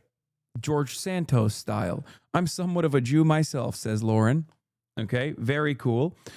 So the moderator switches to Israel, okay? And I suspect things are not going to get better for Gen Z conservatives from that point on. Because now we're not even talking about Jews, okay? We're just now talking about Israel. Let's see what they have to say. I definitely think that genocide is bad, but I can see the pros in having a positive relationship with Israel. Also, how do we know that the entire thing, numbers from Gaza, is being accurately represented to us? I don't think it's being accurately portrayed to us. I don't think George thinks that the numbers are actually much higher than the ones that are presented. I think he thinks it's much lower. George is invested in the conservative sphere. It's one thing to declare a war on terrorists. It's another thing to declare a war on the race of Arab people. I tend to avoid topics on Israel because my feelings are so conflicted about it. Honestly, this is the most thought I've given to the subject. I wish the genocide had never even started. I feel conflicted on the subject. I love how Americans will just be like, obviously genocide is bad, but low-key, the people doing the genocide, we should probably be chill with them because they give us medical technology. Also, have you heard of Waze? Like, that's a crazy thing to say. Like this is the defining trait of the average American and the way that they operate, okay? Yeah, genocide is bad, but the people doing the genocide also worked on Waze, and I really can't live without Waze when I'm on my way to work. It helps me avoid traffic.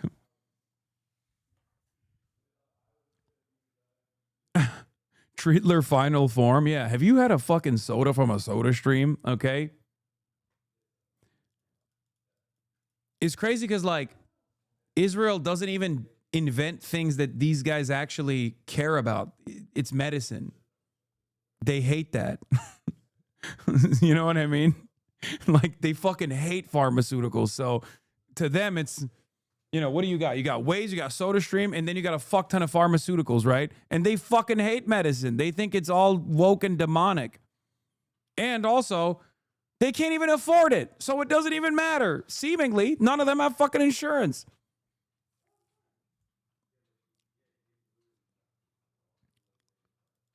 Anyway. I feel conflicted on the subject from a biblical standpoint. I don't think we should have anything to do with putting weapons in Israel. I actually personally don't know why we're allied with Israel at all, but from a biblical standpoint, I can see why we would want to keep our eyes on Israel, because that's where things will start stirring when the end times come. This guy's anti-genocide, but he's like, yeah, we should just still pay attention to what Israel's up to. They're up to some fuck shit over there, and, you know, they're going to bring about the end times. Cool. Allie, I'm primarily just anti-war. I don't want to go to war, so I have to play nice with people that we don't necessarily agree with.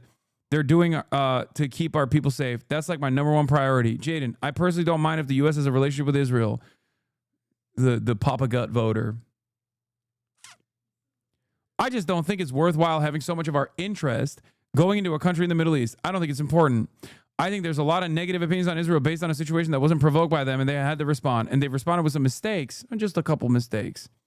And people don't appreciate America's resources going towards that. But you have Hamas hiding behind civilians in Gaza. That's not really a recipe for success. Of course, all the fucking conservatives sound like, you know, all the libtards that are up my ass every day. As Christians, basically, we're supposed to protect them. Israel's positive, important, and the lesser of evils. Ukraine, scam, Europe's problem, over-involved, calculated in money, over-involved. Yeah, over-involved. I don't really care. Oh my God. Literally, in unison. Everyone's like, nah, get us out. Get us out of there. Israel, I don't know. The Bible says it's okay. Moderator, do you agree or disagree that all illegal immigrants should be deported? 13 of the 20 say they agreed. 7 did not, including Bryce. Oh, how much longer is this? I'm so tired. I think I'm going to give up at this point. I can't do it anymore. I've been doing it for 10 hours. This is a wonderful, wonderful article, though. And I do want to leave you with some choice words. I'm going to obviously cover the rest of the article and maybe some other fun stuff tomorrow as well, if I have time to stream tomorrow, because we got a big day of podcasting tomorrow. But I want to leave you with Donald Trump. Does he still have it? Let's take a look. I went into my wife's closet, and I'll say this. Number one, it's very bad, but it sounds a little strange. They looked at her drawers. Huh. You have drawer, and then you have drawer. They looked at both.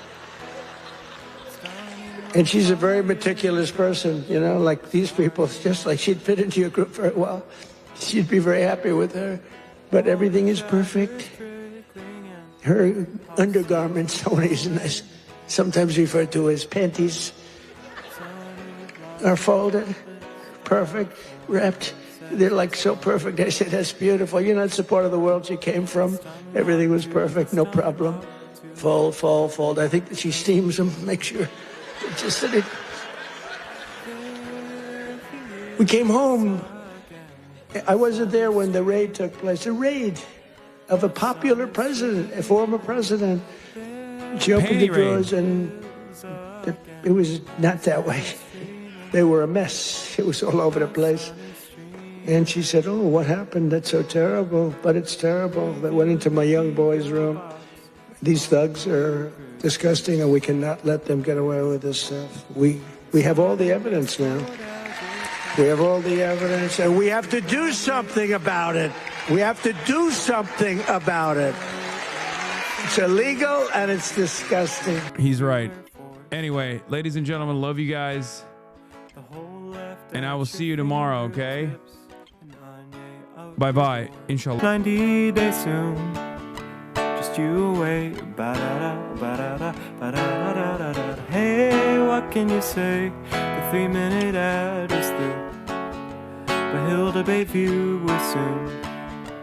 You wait, sha-da-da, sha-da-da-da-da-da-da-da. Hey, what can you say? Hey, the 3-minute ad is through, but he'll be nameless king soon.